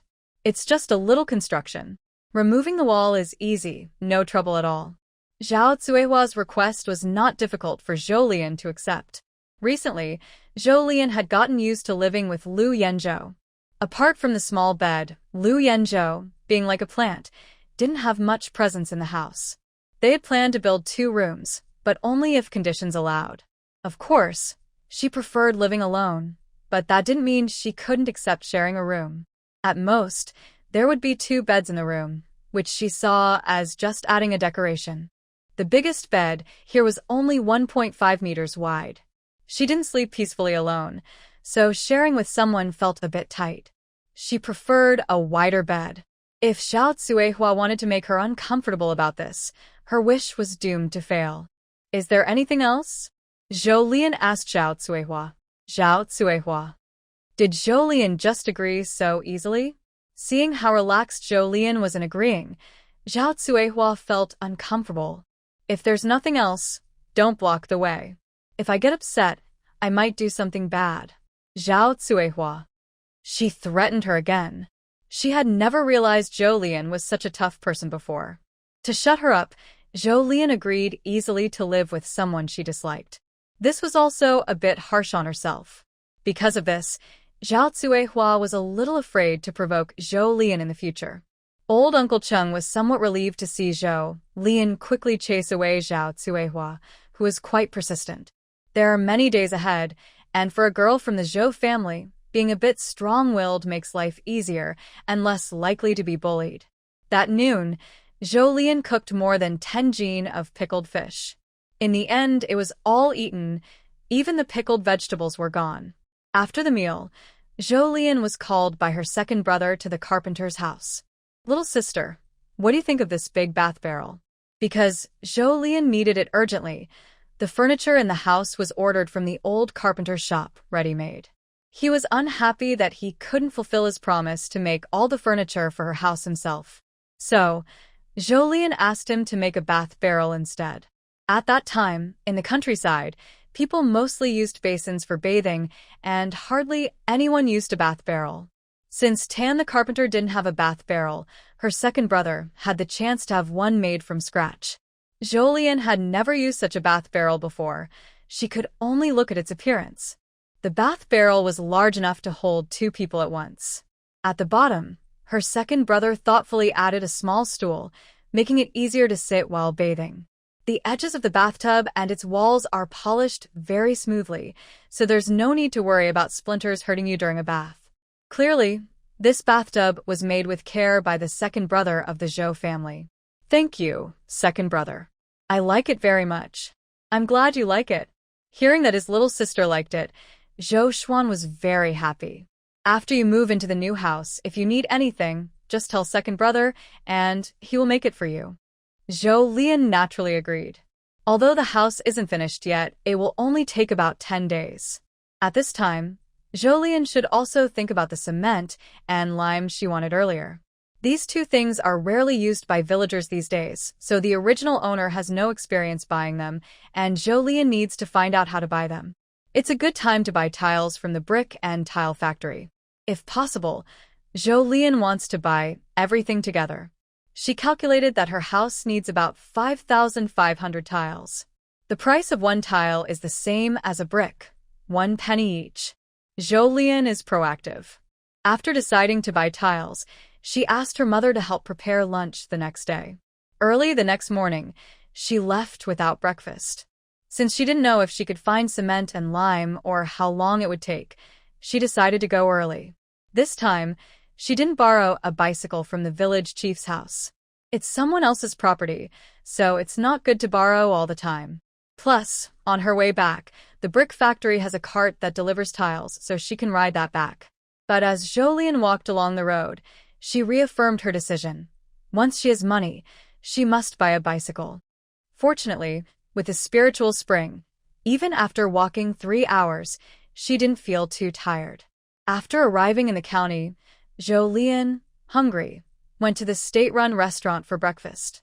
Today's breakfast at the restaurant includes steamed buns, soy milk, and pickled vegetable pork noodles.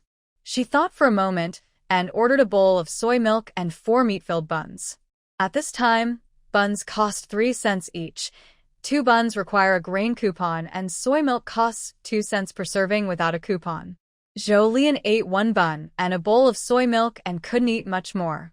She paid and packed the remaining 3 buns, then headed to the brick and tile factory. The factory gate was open, and she could see workers busy inside from afar.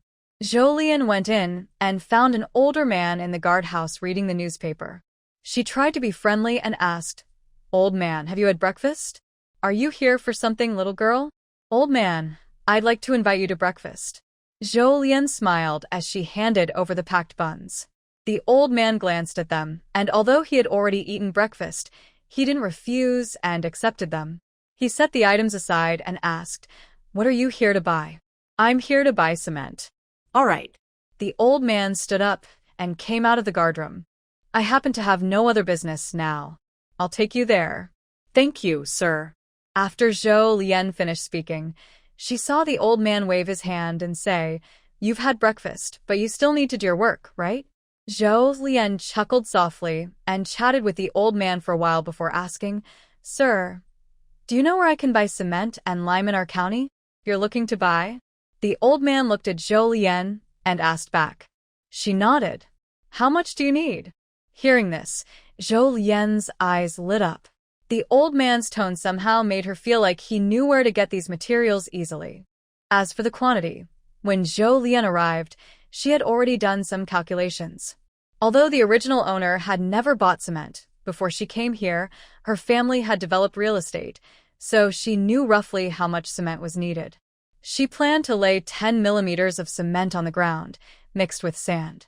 About 50 pounds of cement could cover roughly 15 square meters. Her family's area to be paved with cement was 40 square meters, so she needed about 150 pounds. As for lime, she wasn't exactly sure about the amount. She only knew that the area to be painted with lime was about 110 square meters. Since a half-millimeter thickness of lime would be enough, the amount needed shouldn't be large. Cement needs about 150 pounds, and I plan to use lime for wall coating. For around 110 square meters, I don't know how much I need. Hearing Zhou Lian say this, the old man automatically helped her calculate. 110 square meters would need about 110 square meters of lime, which costs roughly 20 yuan. Zhou Lian's eyes brightened even more. Do you know where I can buy them? There's a new cement factory next door, and they also sell lime. The old man said, but they don't sell retail. Zhou Lian. She knew she was the one who needed retail. But she really wanted to buy cement and lime. Just as Zhou Lian decided to think of her own way, she heard the old man say, but today you're lucky. I have a connection at the cement factory and can help you buy some. The old man turned and walked toward the factory entrance. Come with me to buy the cement and other materials. Later, we can bring them here. When you buy bricks, there's a cart that can help you pull everything back. This was a real turn of events. Thank you, sir. You're such a kind person. Good people will be blessed. Sorry. Grandpa felt a bit embarrassed after Zhou Lian spoke. It's just a small favor. It's not easy for a young girl like you to buy these things. Consider it a good deed. Today, I really met a kind person. Thus, Zhou Lian bought 3 bags of cement, each weighing 50 pounds, costing 30 yuan and 20 yuan worth of lime from the newly opened cement factory next door. Worried that a young girl like Zhou Lian couldn't carry everything alone, Grandpa borrowed a cart from the cement factory and helped her transport the items to the brick and tile factory. She initially thought buying these 2 items would be difficult, but it turned out to be quite easy. She ordered 5,500 bricks from the brick and tile factory. The ox cart at the factory could only carry 3,800 bricks at a time. The next trip will be lighter, so I can help you bring the cement back, Grandpa said. Zhou Lian thanked him again and took the first trip with the ox cart, guiding the way. On the second trip, the cart driver helped her bring back the cement and other items. She wanted to invite the driver to have a meal before leaving, but he said he needed to work and only drank a bowl of sweet water before leaving. By the time she got home, it was already afternoon, but Zhou Lian was very happy because her problems had been solved. She felt that Grandpa and the driver had helped her a lot today. She planned to bring some small gifts next time she went to the county to thank them. She decided to give some vegetables from her space. City people don't have their own land like those in the countryside. They buy vegetables outside. These things aren't expensive and can show her gratitude. Zhou Lian didn't expect that her casual decision would bring her unexpected consequences later. But those are stories for another time. From that day on, it felt like time had been sped up. In the blink of an eye, her house was repaired. Zhou Lian started paying Uncle Chung and the others for their work. 6 people, earning 7 mao a day, worked for half a month, totaling 63 yuan. Buying bricks cost 86.5 yuan. Then came the furniture: 2 beds, a wardrobe, a desk, a large box for clothes, a washstand, 2 wooden chairs with backs, a cupboard, a dining table, 2 small stools, plus doors and windows, totaling 49 yuan. Adding 5 yuan for the stove, 2 yuan for the water jar, 13 yuan for pots and dishes, 30 yuan for cement, 20 yuan for lime, 55 yuan for tiles. The total house repair cost was 323.5 yuan. Plus 10 yuan for nutrient injections for Zheng Luyanzhou, a small amount spent on meals at the state-run restaurant and other expenses. Repairing the house almost drained her savings. At night, Zhou Lian quietly took out her money and counted how much she had left. The total was 56 yuan, 23 cents. Thinking about the 600 yuan she had borrowed from Zhao Cuihua and the 15 yuan she spent on her own injections, Zhou Lian now owed Lu Yanzhou 528 yuan, 63 cents. She thought to herself, no wonder those who aren't in a hurry to repair their houses are building their own bricks and finding people to fire tiles. This way, they can save over 100 yuan. But repairing the house this way might take a year or more. Thinking about the house she would soon live in, Zhou Lian calmed herself. She checked the healthy wheat and rice in her space and felt a little more at ease. Once the house is finished, it needs 2 or 3 days of good ventilation before she can move in. During this time, Zhou was not idle. When Uncle Chung and the others left, they had already built a chicken coop for her. So, Zhou went to buy some chicks from Aunt Li in the village. Aunt Li was the woman she had previously asked for money from Zhao Cuihua, worried she might be taken advantage of, and had gone back to call Zhou's mother. Recently, her family had a hen sitting on a nest, and there were over 10 chicks. Nowadays, most families only keep 2 laying hens. A slightly larger family might keep 4 or 5, but no more. So, Aunt Li's chicks were for sale. Zhou knocked on Aunt Li's door. When she opened, Zhou said directly, "Annie, I want exchange for 3 chicks. Who can raise so many alone?" Aunt Li, who was close to Zhou's mother, didn't agree immediately. She said, "1 hen is enough for 1 person. Chickens need to eat grain." That makes sense, but Zhou had space to raise chickens. She thought 3 was too few. She would be happy to buy 30 if she could.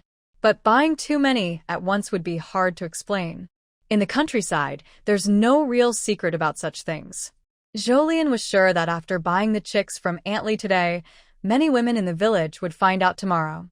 They might even know better than her whether the chicks were healthy. She made an excuse. "This isn't my first time raising chickens. I'm just worried I won't be able to take care of them." Aunt Li listened and thought that made sense. But she only handed Zhou 1 chick, saying, "Take this for your mother to raise. When it grows up, you can have it." Zhou was speechless. The women in the village were very kind but also helpless. "Don't be upset, Auntie. I'm already grown up. I can't have my mom do everything for me.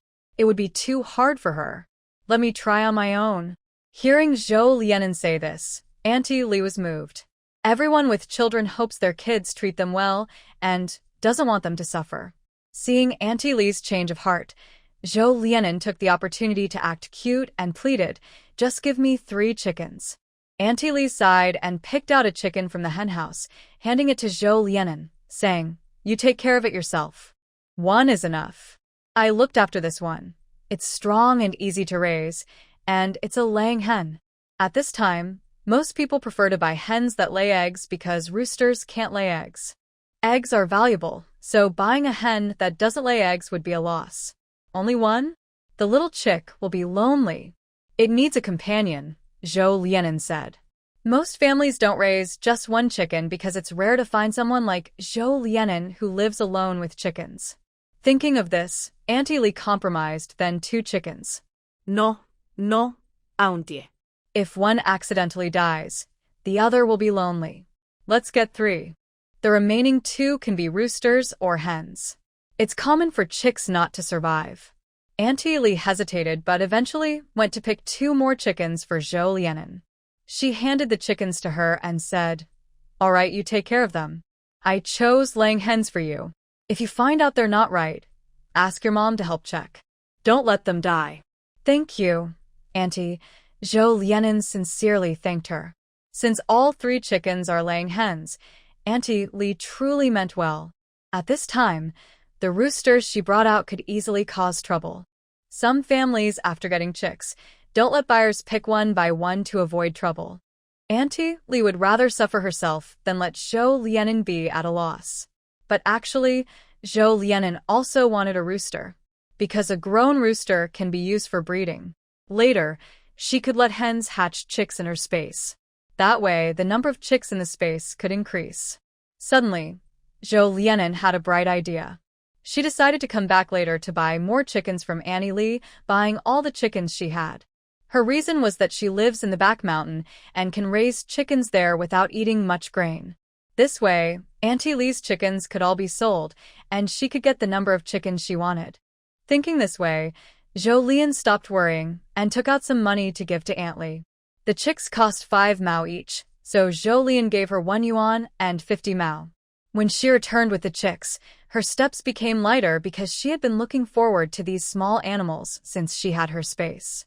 In the original owner's memory, it takes about 3 to 4 months for a chick to hatch and start laying eggs.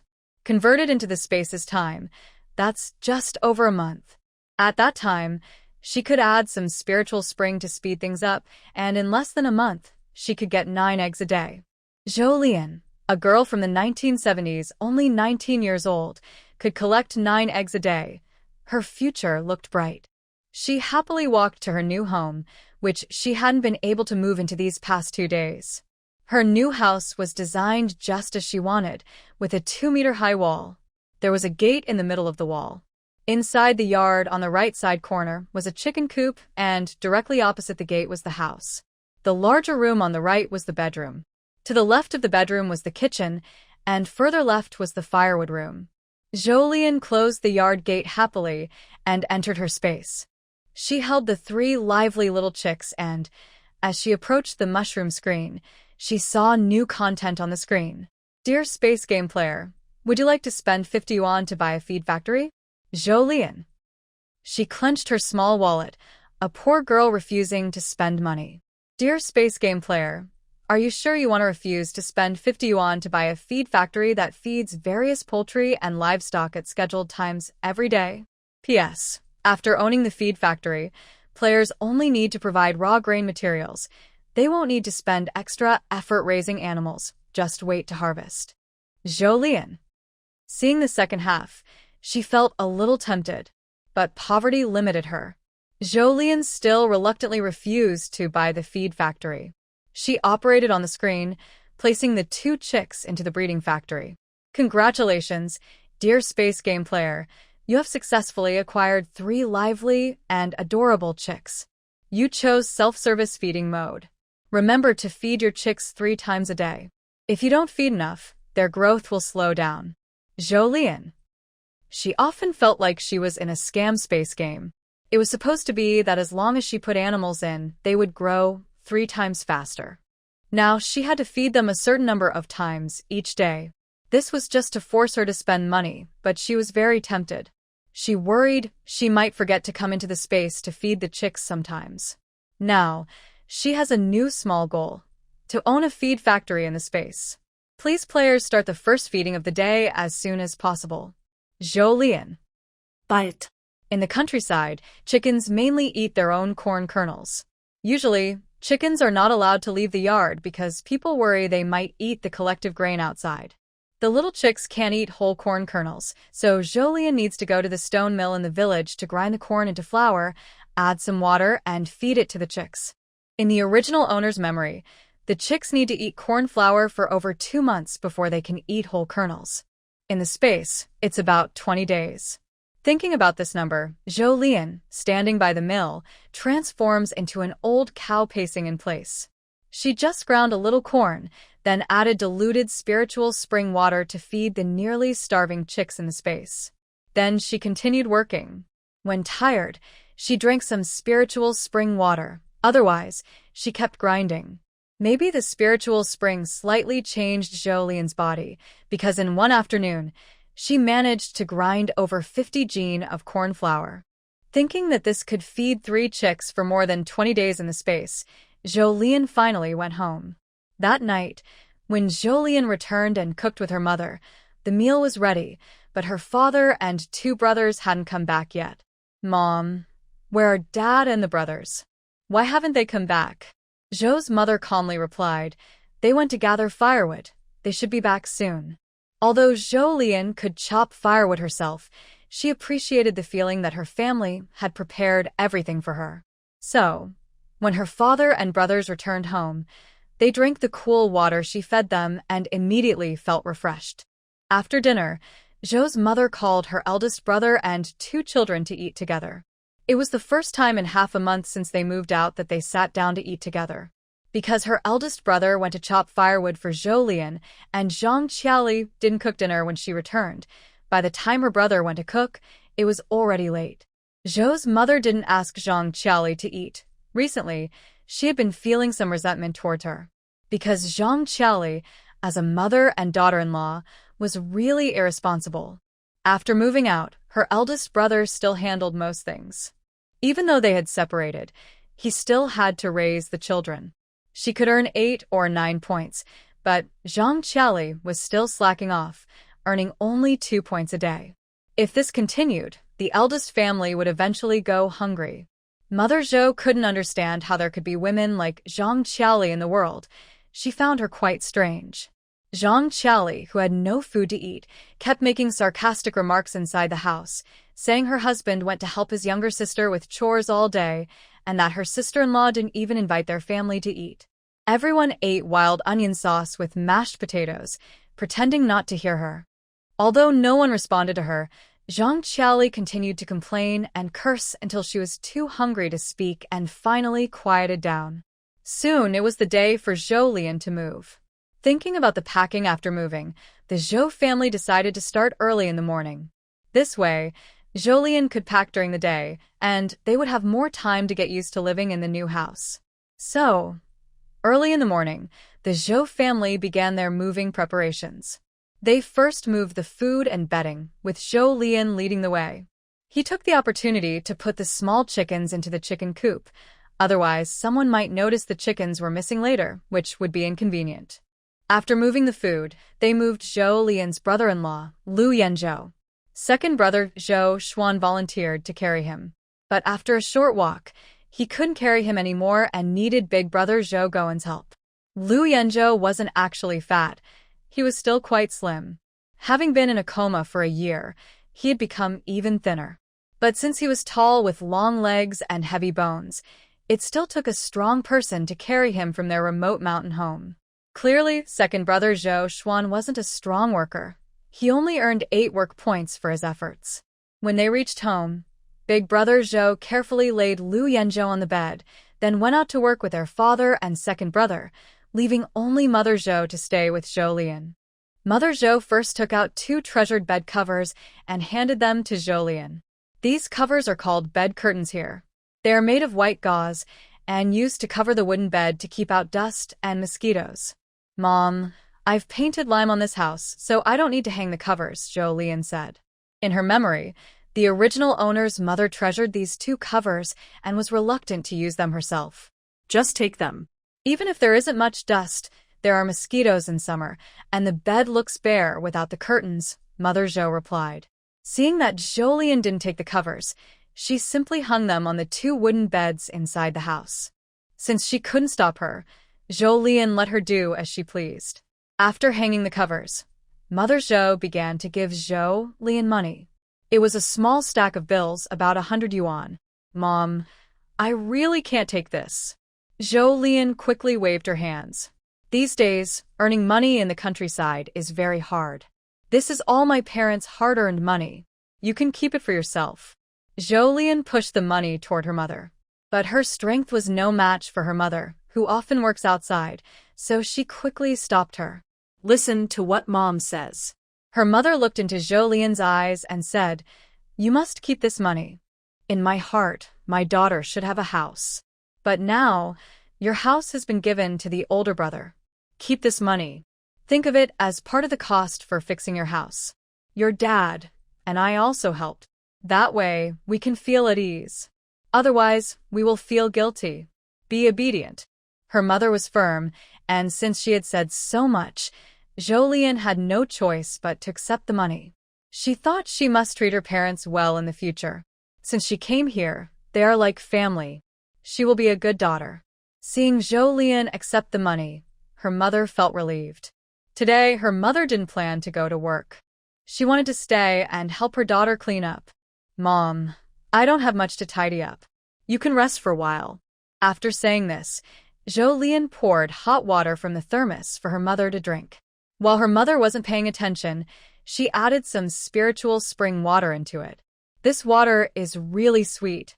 Her mother finished drinking and was about to go fetch water for her daughter. Big brother already helped me carry enough water. Then I will help you tidy up the vegetable plot. Her mother is very active and can't sit still. She said, When it's time to plant vegetables, come and learn from me. Zhou Lian. She already planted vegetables in her space. I'll go dig the land. Zhou Lian volunteered, about to grab that was given to her by her mother. Before she could touch it, her mother pulled her back and took the first, saying, Hurry and get ready. Once you're done, bring the seeds I gave you to the back. I'll teach you how to plant. Then her mother carried the and went to the vegetable plot behind the house. Zhou Lian. The vegetable seeds are gone. All turned into vegetables in her space. Now, how should she explain this to her mother? Zhou Lian's original plan was to find another aunt's house to exchange some vegetable seeds. At first, she thought it wasn't urgent, so she didn't take action. Now she's in a hurry, but it's obviously too late. At this time, most of the women had gone to work. She wanted to find them but could only look for the women in the fields. Even if she found them, they couldn't stop working to help her or bring her seeds. It seems she can only pretend she lost the vegetable seeds. Zhou Lian quickly tidied up and then went to the back garden to tell Zhou's mother the news. Zhou's mother shook her head helplessly. Fortunately, we still have some left at home. I'll go get some for you later. Let's forget about it this time. In the future, living alone, you can't be so careless.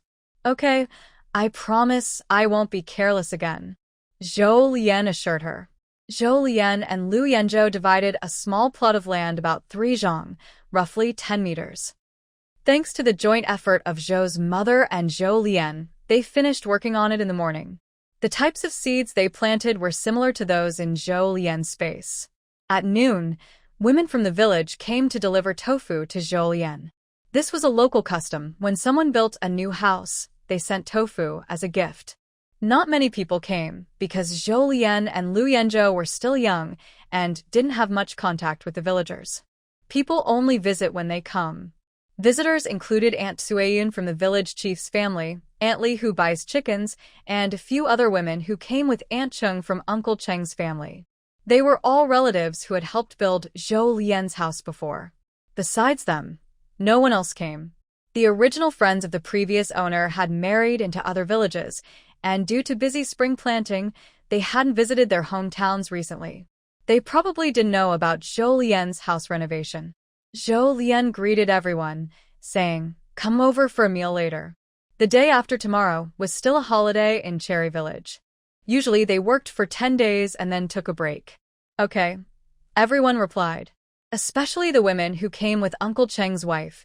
They had heard from their husbands that the Zhou family's food was good and that Zhou's daughter was a great cook. Seeing their husbands praise her so highly, they all wanted to taste how delicious it was. After sending off the women, Zhou Lian and her mother prepared lunch together. In the afternoon, Zhou Lian sent her mother home and took a machete into the bamboo forest. She cut down 3 old bamboo stalks, removed the branches in the forest, and then slowly carried the bamboo back. Once home, Zhou Lian split each bamboo into 2 halves with her knife and carefully removed the knots inside the bamboo. This made the bamboo look like a water pipe. Zhou Lian reconnected the split bamboo, sharpened one end, and joined 2 pieces together. He supported them with wood and directed the spring water from the rocky wall behind the mountain to his home. Watching the water flow into the water jar from the middle of the bamboo, Zhou Lian quickly realized a problem. If the water kept flowing and the jar filled up, water would spill all over the ground. Even if he sealed the bamboo with a plug, the water inside would still be a problem. So, Zhou Lian dug a small water channel outside the yard. When no water was needed at home, he would disconnect a section, allowing the water to flow outside. This was still not very convenient, but it was much better than carrying water himself. He would think about a more convenient solution later. That day, Zhou Lian spent his afternoon working on the water system. Dinner was called by Zhou's mother, who came to invite Zhou Lian to eat at the Zhou family's house. She was worried that her daughter would be lonely eating alone. That night, Zhou's mother was still worried and wanted to stay with Zhou Lian to sleep. But at Zhou's house, there was only 1 bedroom, and Lu Yanzhou was still inside. Although Lu Yanzhou was in a coma, it was not proper for his mother-in-law and son-in-law to stay in the same room at night. So, Zhou's mother had to leave Zhou Lian alone to go back. After Zhou Lian returned home, something else happened at the Zhou family. Zhou's eldest brother wanted to sleep in a different room from Zhang Qiali. Since Zhou Lian had moved out, her room was now empty and could be used by someone else. Zhang Qiali originally planned for the 2 children to move in and share the room. But Zhou's eldest brother disagreed, saying he would move in with his younger brother Xiao Zong. Zhang Qiaoli was angry after hearing this. She pointed at her eldest brother and said, "Zhou Guan, what do you mean? Do you not want to be with me anymore?" Unlike Zhang Qiaoli's anger, Zhou Guan's face remained unchanged. Xiao Hui is 5 years old, and Xiao Tsong is a boy. Even though they are siblings, boys and girls should sleep separately. Our family doesn't have the money for 2 rooms right now, so I will sleep with Xiao Tsong, and you can sleep with Xiao Hui. Zhang Qiaoli looked at Zhou Guan with a mocking expression. You talk so grandly, but really, you just don't want to sleep with me anymore. When I married you, you refused to touch me. Later, I had to have 2 children with you. Now you're pretending to be so noble.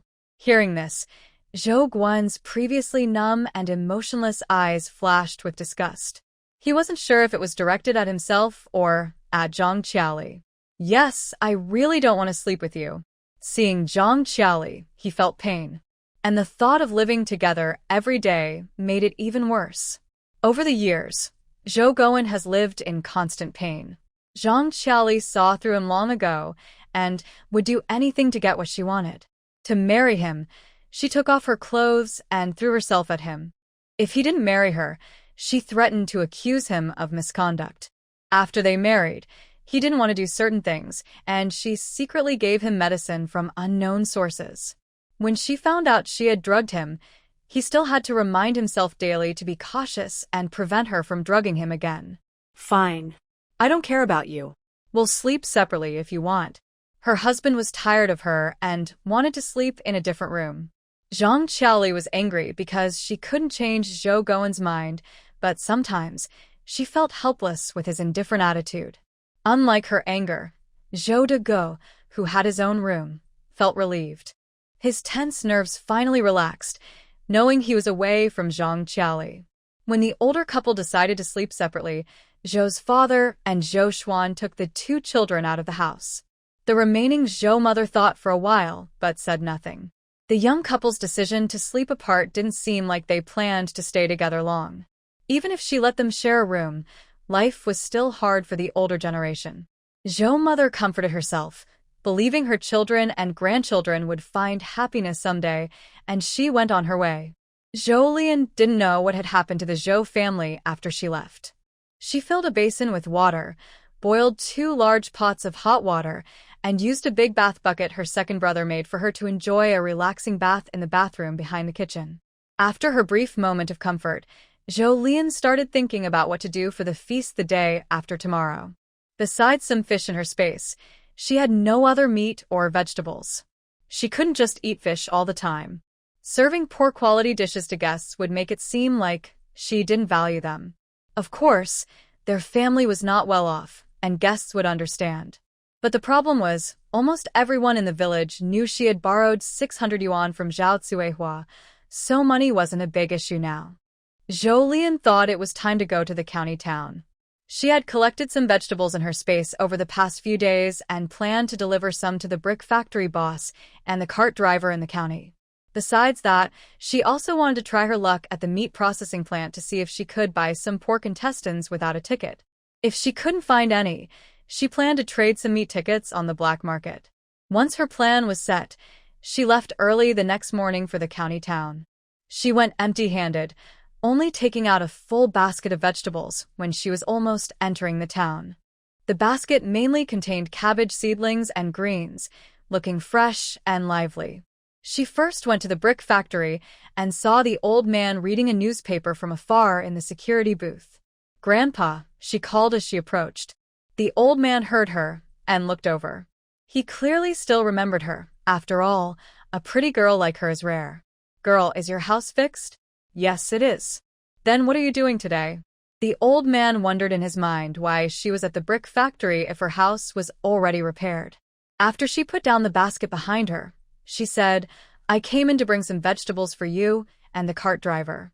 The cement you helped me with was a big help." "Grandpa, where should I put these vegetables?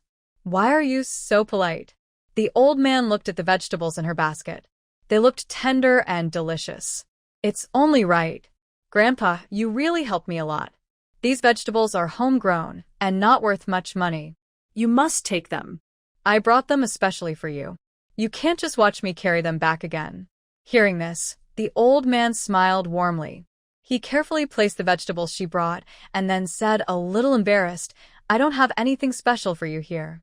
If you need help in the future, just come to me. All right, she replied, thinking she probably wouldn't need to trouble him again, but she still agreed. Grandpa, please help me give some vegetables to the cart driver and thank him for me. I have to go now. All right, if you need anything, come find me. After leaving the brick factory, she went to the meat processing plant. Today, she was lucky again. They slaughtered 3 pigs today and sold them. 2 of the pigs' intestines were bought by several families, and only 1 remained. She took it. 4 cents a jean, 14 jean in total. I'll give you 5 yuan 6. Please help me pack it. She handed over the money. Coincidentally, the person cutting meat today was the same worker from the last time at the meat processing plant. Not interested in the pig's head this time? He asked with a smile while packing the intestines. The pig's head is pretty good today. She looked in the direction of his gaze and saw a pig's head.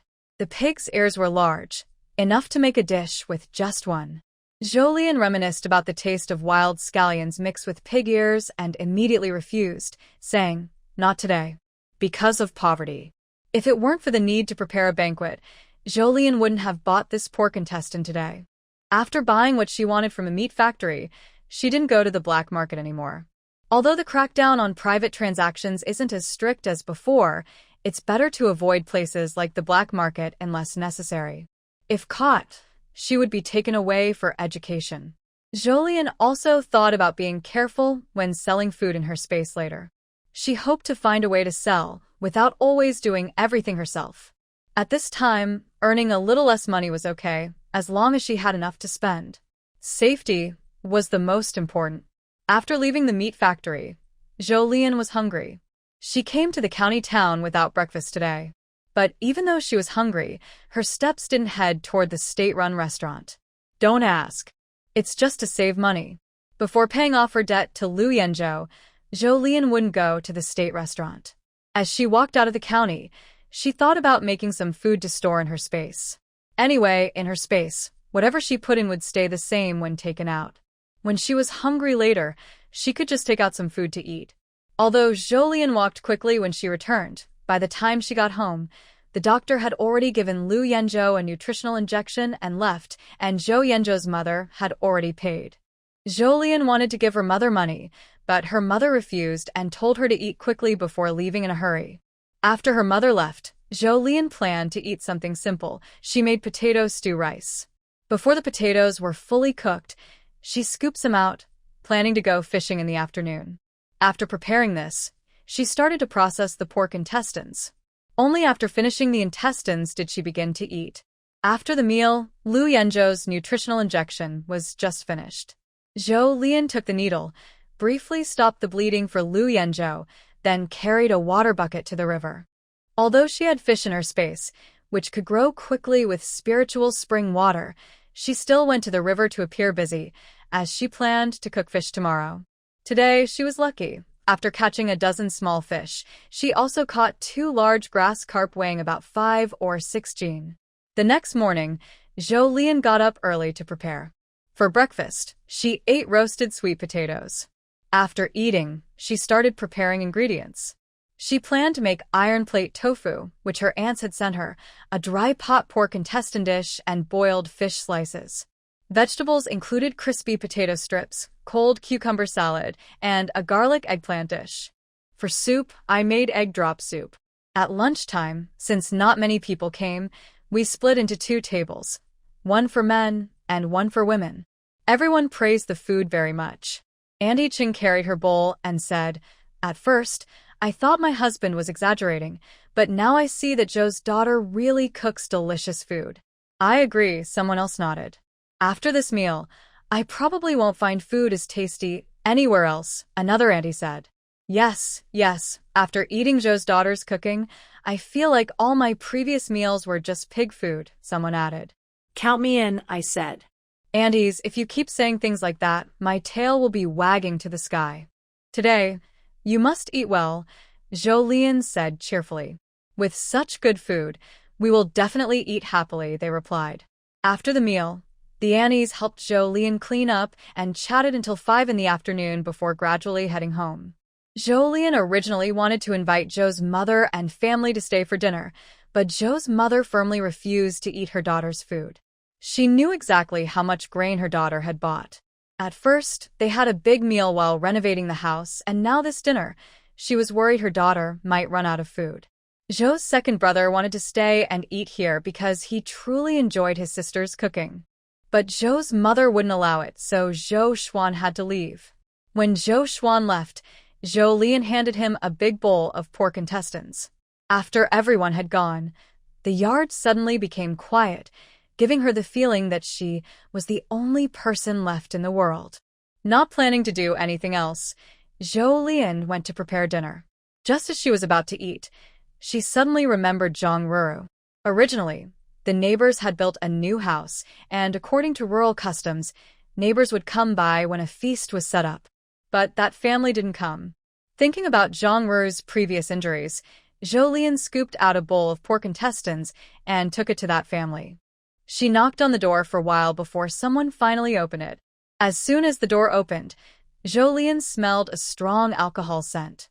Zhou Lian instinctively took a step back, then saw that the person opening the door was a shabby-looking man. He was currently sizing her up from top to bottom, and his gaze made her feel uncomfortable, as if she had been offended. She endured her discomfort and said, "I just moved to the back mountain and came to see Sister Ruru. Today, she didn't come to the feast, so I wanted to bring her some food." Such politeness, the man replied, then extended his hand toward Zhou Lian. It seems she is about to take the bowl from her hand. I don't know if it was intentional, but that person's hand was directly aimed at Zhou Lian's back of the hand. Zhou Lian quickly dodged and handed the bowl back, saying, "I have something to do, I'll leave now." "All right, if you need help in the future, just let me know." Zhou Lian nodded perfunctorily and then left quickly. This man gave her a very bad feeling, so much so that when Zhou Lian got home, she didn't even eat 2 bites of her meal. That night, Zhou Lian was sorting through the gift money from the wedding today. There was 5 yuan and 30 cents. Since not many people came, this money was quite a lot. Most of it was from Uncle Chung and a few others helping to repair the house. Zhou Lian put the money away, and from then on, her focus was on the house matters. She officially started living alone, with her main goal being to escape poverty. First, get out of poverty, then get rich. Before crossing over, Zhou Lian's family was well off, and she could get whatever she wanted almost immediately. Because of that, she lacked motivation to improve herself. After arriving in this world, life became tough, so Zhou Lian set a big goal, to earn 100 million yuan. This is a long-term goal. With a long-term plan, she also needs a midterm plan. Her midterm plan is to reach December 18, 1978, when the reform and opening up policy started. For someone from the future who traveled here, after the reform and opening up, opportunities to make money were everywhere like gold. So, before that, she needed to save as much capital as possible. At this point, a common question arises: should she take the college entrance exam? Having experienced the college entrance exam and attended a prestigious school in her previous life, Zhou Lian didn't feel strongly about it. But after thinking, she felt participating in the exam might be necessary. It's a good opportunity to build connections, and most importantly, it's a legitimate reason to leave her small town and go to a big city. After the reform and opening up, small towns were developing and could make money, but compared to big cities, the difference was huge. Since she wanted to earn money, Zhou Lian definitely wanted to earn more. The college entrance exam mainly wastes time. During the period after the exam and before the reform, traveling far required a letter of introduction. Even with a letter, staying long in a big city was not allowed. So, she decided to take the exam. The school could help her transfer her household registration. Tonight, Zhou Lian set a new small goal for the college entrance exam. Since she has decided to take the exam, even though there are still 2 years and 7 months left, she can start preparing slowly. For example, getting her textbooks and practice books ready. If possible, Zhou Lian wants her family to study together. Mainly her older brother Zhou Da and second brother Zhou Er. Zhou Da is a high school graduate, while Zhou Er doesn't like reading, but he was pressured by their mother to finish middle school. If they work hard, she believes they can also get into college. So her midterm plan is to focus on the college exam first, then think about money. After that, it's time for Zhou Lian's short-term plan.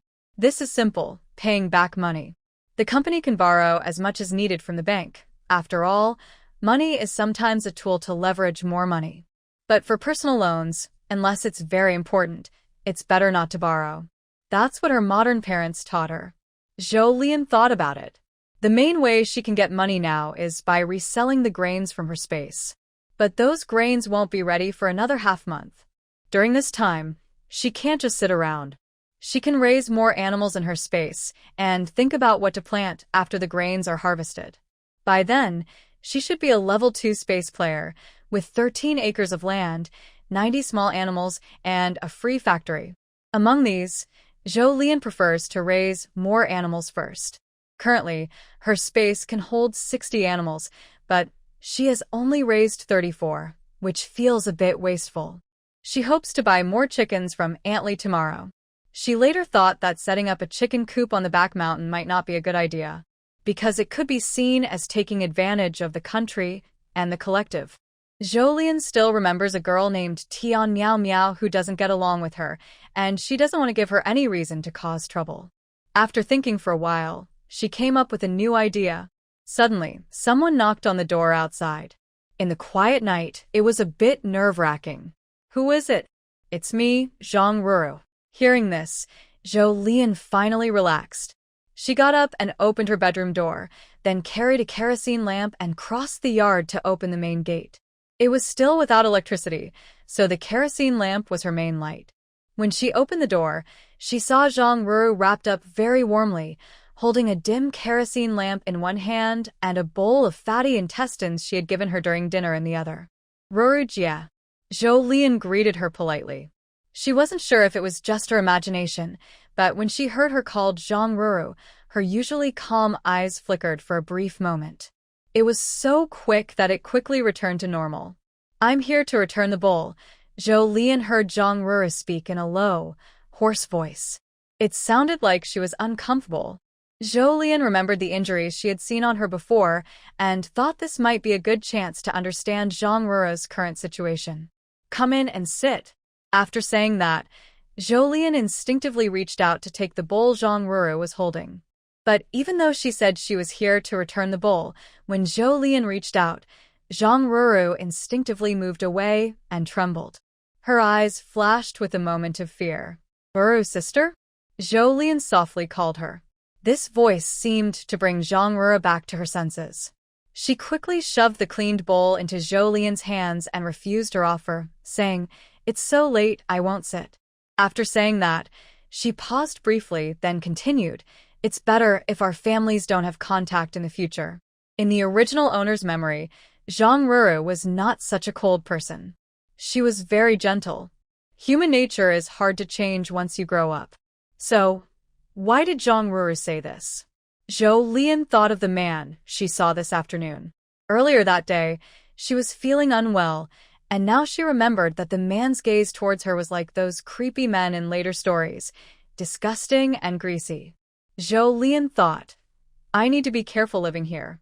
I should keep the doors and windows closed at night." The next day, Zhou Lian quickly finished her breakfast and went to find Aunt Lee, using the reason she thought of last night. When she arrived, Aunt Lee was having breakfast. Seeing Zhou Lian, Aunt Lee asked, "Shaoan, have you eaten breakfast?" "Yes," Zhou Lian smiled. "I came to see Aunt Lee because I have something to talk about." After she spoke, she saw Aunt Lee put down her bowl and walk over, asking, "What is it?" "I'm here to buy some chicks." Aunt Lee was surprised. "Did the previous chicks die?" No, Zhou Lian waved her hand. "I just want to raise a few more. You know, I don't have many people around where I live. It's pretty quiet. I figured since I can't eat much grain alone, I might as well raise some chickens. When they grow up, I can sell them at the market. It's a little income, right?" After hearing Zhou Lian's words, Aunt Lee followed her train of thought and put herself in her place. She realized that Zhou Lian had a point. The area was indeed remote, and she lived alone. Raising a few more chickens would be good, especially since chickens constantly cluck and make noise, which could make them braver. Also, Zhou Lian could get 36 yuan each month from the Lu family, so they wouldn't lack food. Alright, how many chickens do you want this time? Aunt Li said as she led Zhou Lian to her chicken coop. There are only 2 laying hens left. If you want, I can give you both, she added. Zhou Lian thought for a moment and asked, how many roosters does Auntie still have? Hearing this, Aunt Li sighed and said, there are still 7 in this batch. Aunt Li felt that these 7 roosters were probably going to be sold to her, which made her a bit sad. But just then, she heard Zhou Lian say, Annie, can you sell me all the little chicks? Aunt Li looked at Zhou Lian in surprise. Well, here's the thing, Zhou Lian smiled. Since I'm raising chickens anyway, and the collection station also buys roosters, I thought I'd raise more. If you're serious, I can sell you all of them, Aunt Li replied. Of course, I'm serious, Zhou Lian said confidently. She was eager to get more chicks. The roosters could be used as breeding stock. Even before she bought the chickens, Zhou Lian was already imagining how her space would be filled with chickens in the future. All right then, Aunt Li said, grabbing a basket and lining it with straw, then starting to catch the chickens for Zhou Lian. I'll sell all of them to you, but since roosters are less useful than hens, I'll sell them at half price. Okay, Zhou Lian replied, beginning to count her money. 2 hens and 7 roosters cost her a total of 2.75 yuan. Aunt Li packed the chicks, originally planning to charge Zhou Lian 2.50 yuan because she considered her a regular customer. But Zhou Lian didn't insist. Although she still needed money, she didn't want to take advantage, especially since Aunt Li had already given her a discount. After buying the chicks, Zhou Lian started calculating in her mind as she headed home. Earlier, Zhou Mama had given her 100 yuan to buy the chicks. Now, she had 153.18 yuan. When she got home, Zhou Lian immediately put all the chicks into her space. The 3 chickens she had before had only been in the space for a little over a day before she released them. Lately, because visitors had come to the house, Zhou Lian was worried that someone might notice there were no chicks in the coop and ask questions. After putting the 12 chicks into her space, she now had 43 animals in her space. Looking at the mushroom screen, it shows she has 17 remaining credits. Honestly, Zhou Lian really wants to raise pigs. Since coming here, she also feels that pork tastes better. But in this era, where most things belong to the state or the collective, raising pigs is not easy.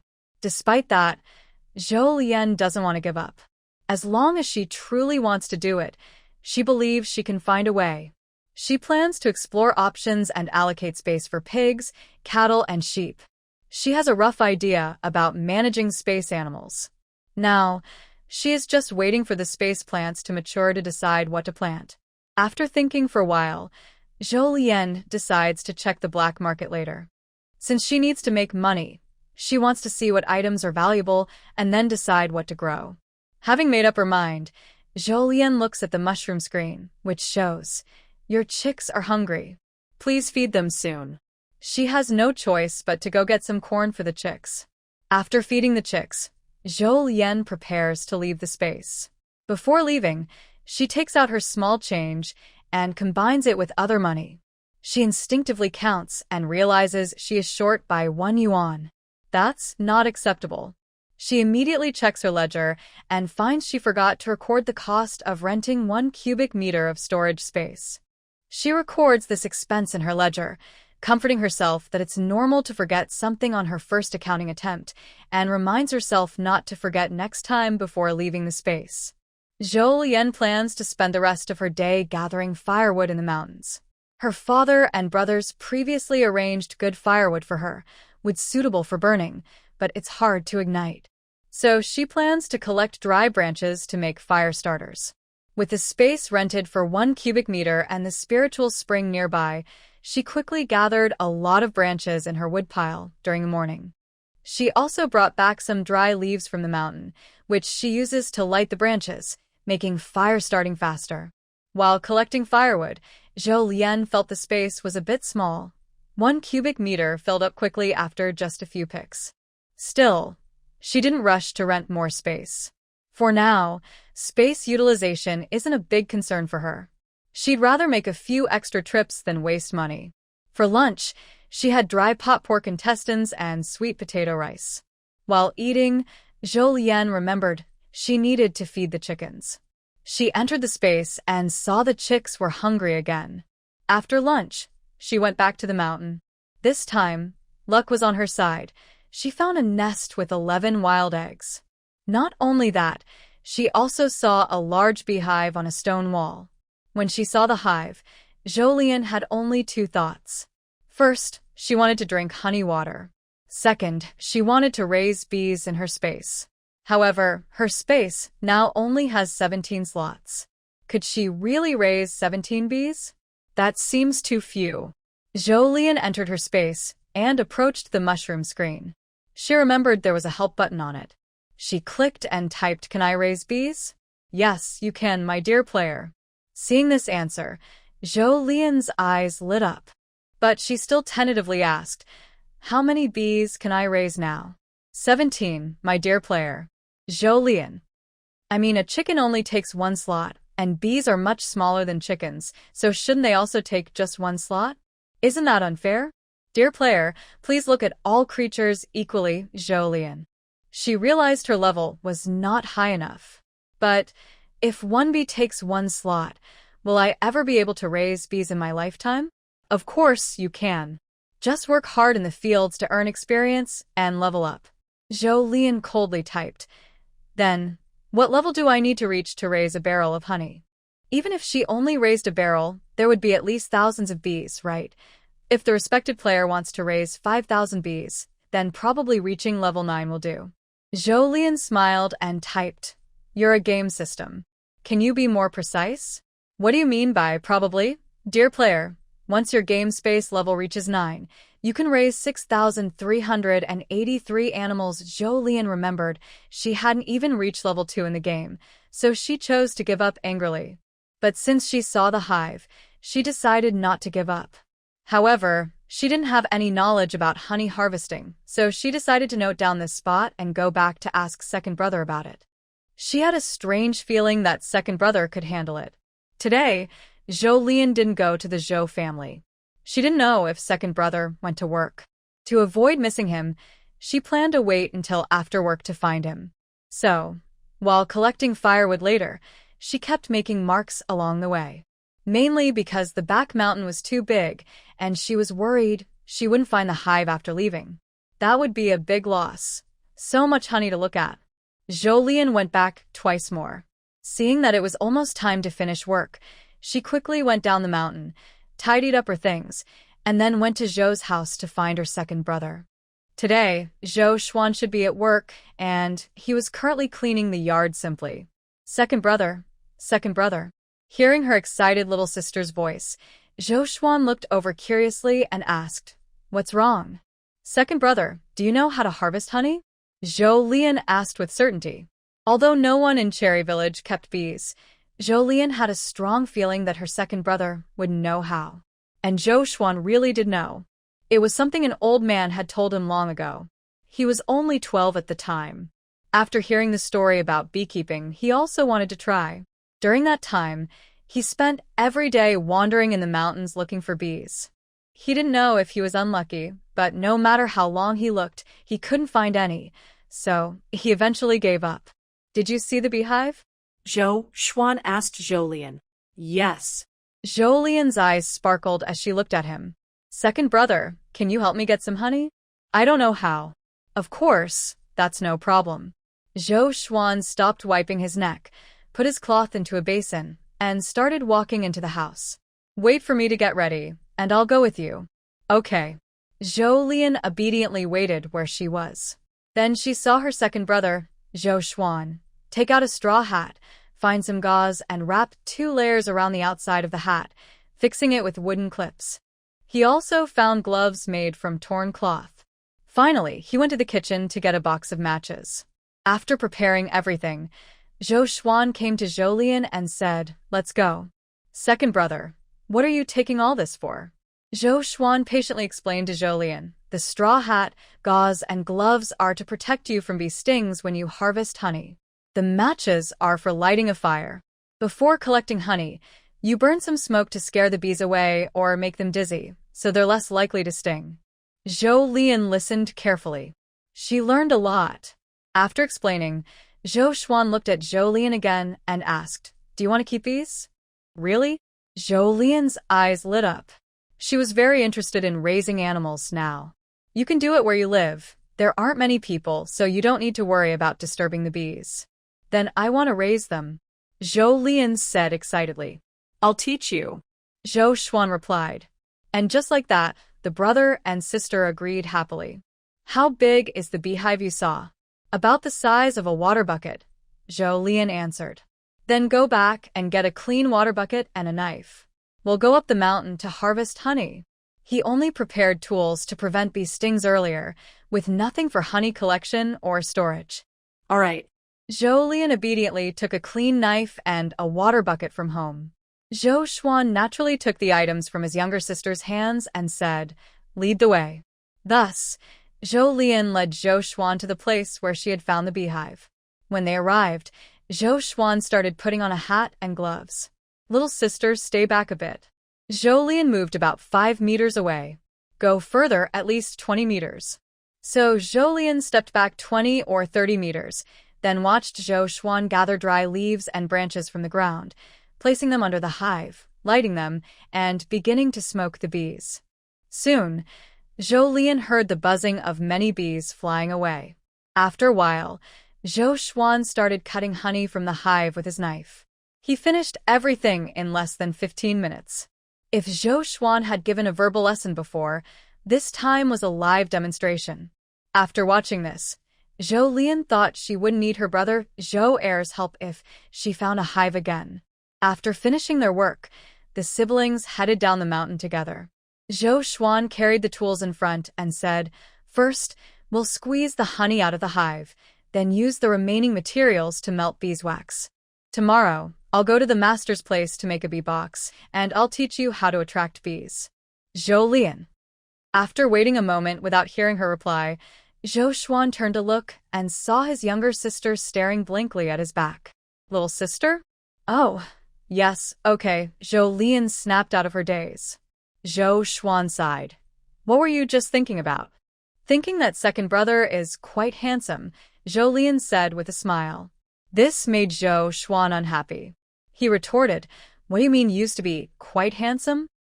"I've always been handsome, okay?" He was telling the truth, and Zhou Lian admitted it. However, Zhou Xuan wasn't the kind of handsome people admired at that moment. His handsomeness was a bit carefree. Walking on the street during the day, he might be mistaken for a troublemaker who isn't serious about work. But everyone who knew Zhou Xuan understood that he was actually quite reliable. He respected his parents, looked up to his older brother, and cared for his sister. After Zhou Xuan finished replying to Zhou Lian's comment, he curiously asked, "Why do you suddenly think second brother is handsome?" When he asked, his face still showed a hint of restrained excitement. He couldn't help but think that his little sister had never praised him like this before. At this moment, he automatically ignored things he didn't want to hear. Zhou Lian looked at Zhou Xuan with a smile and said, "It just feels like second brother looks very cool when he's beekeeping."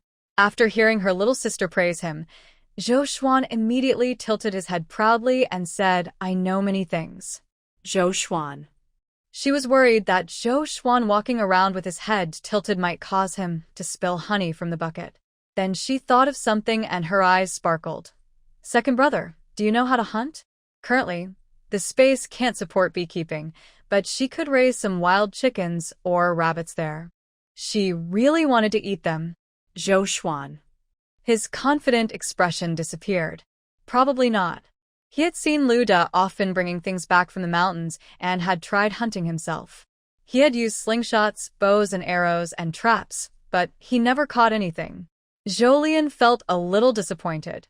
She had been eyeing the wild chickens and rabbits in the mountains for a long time.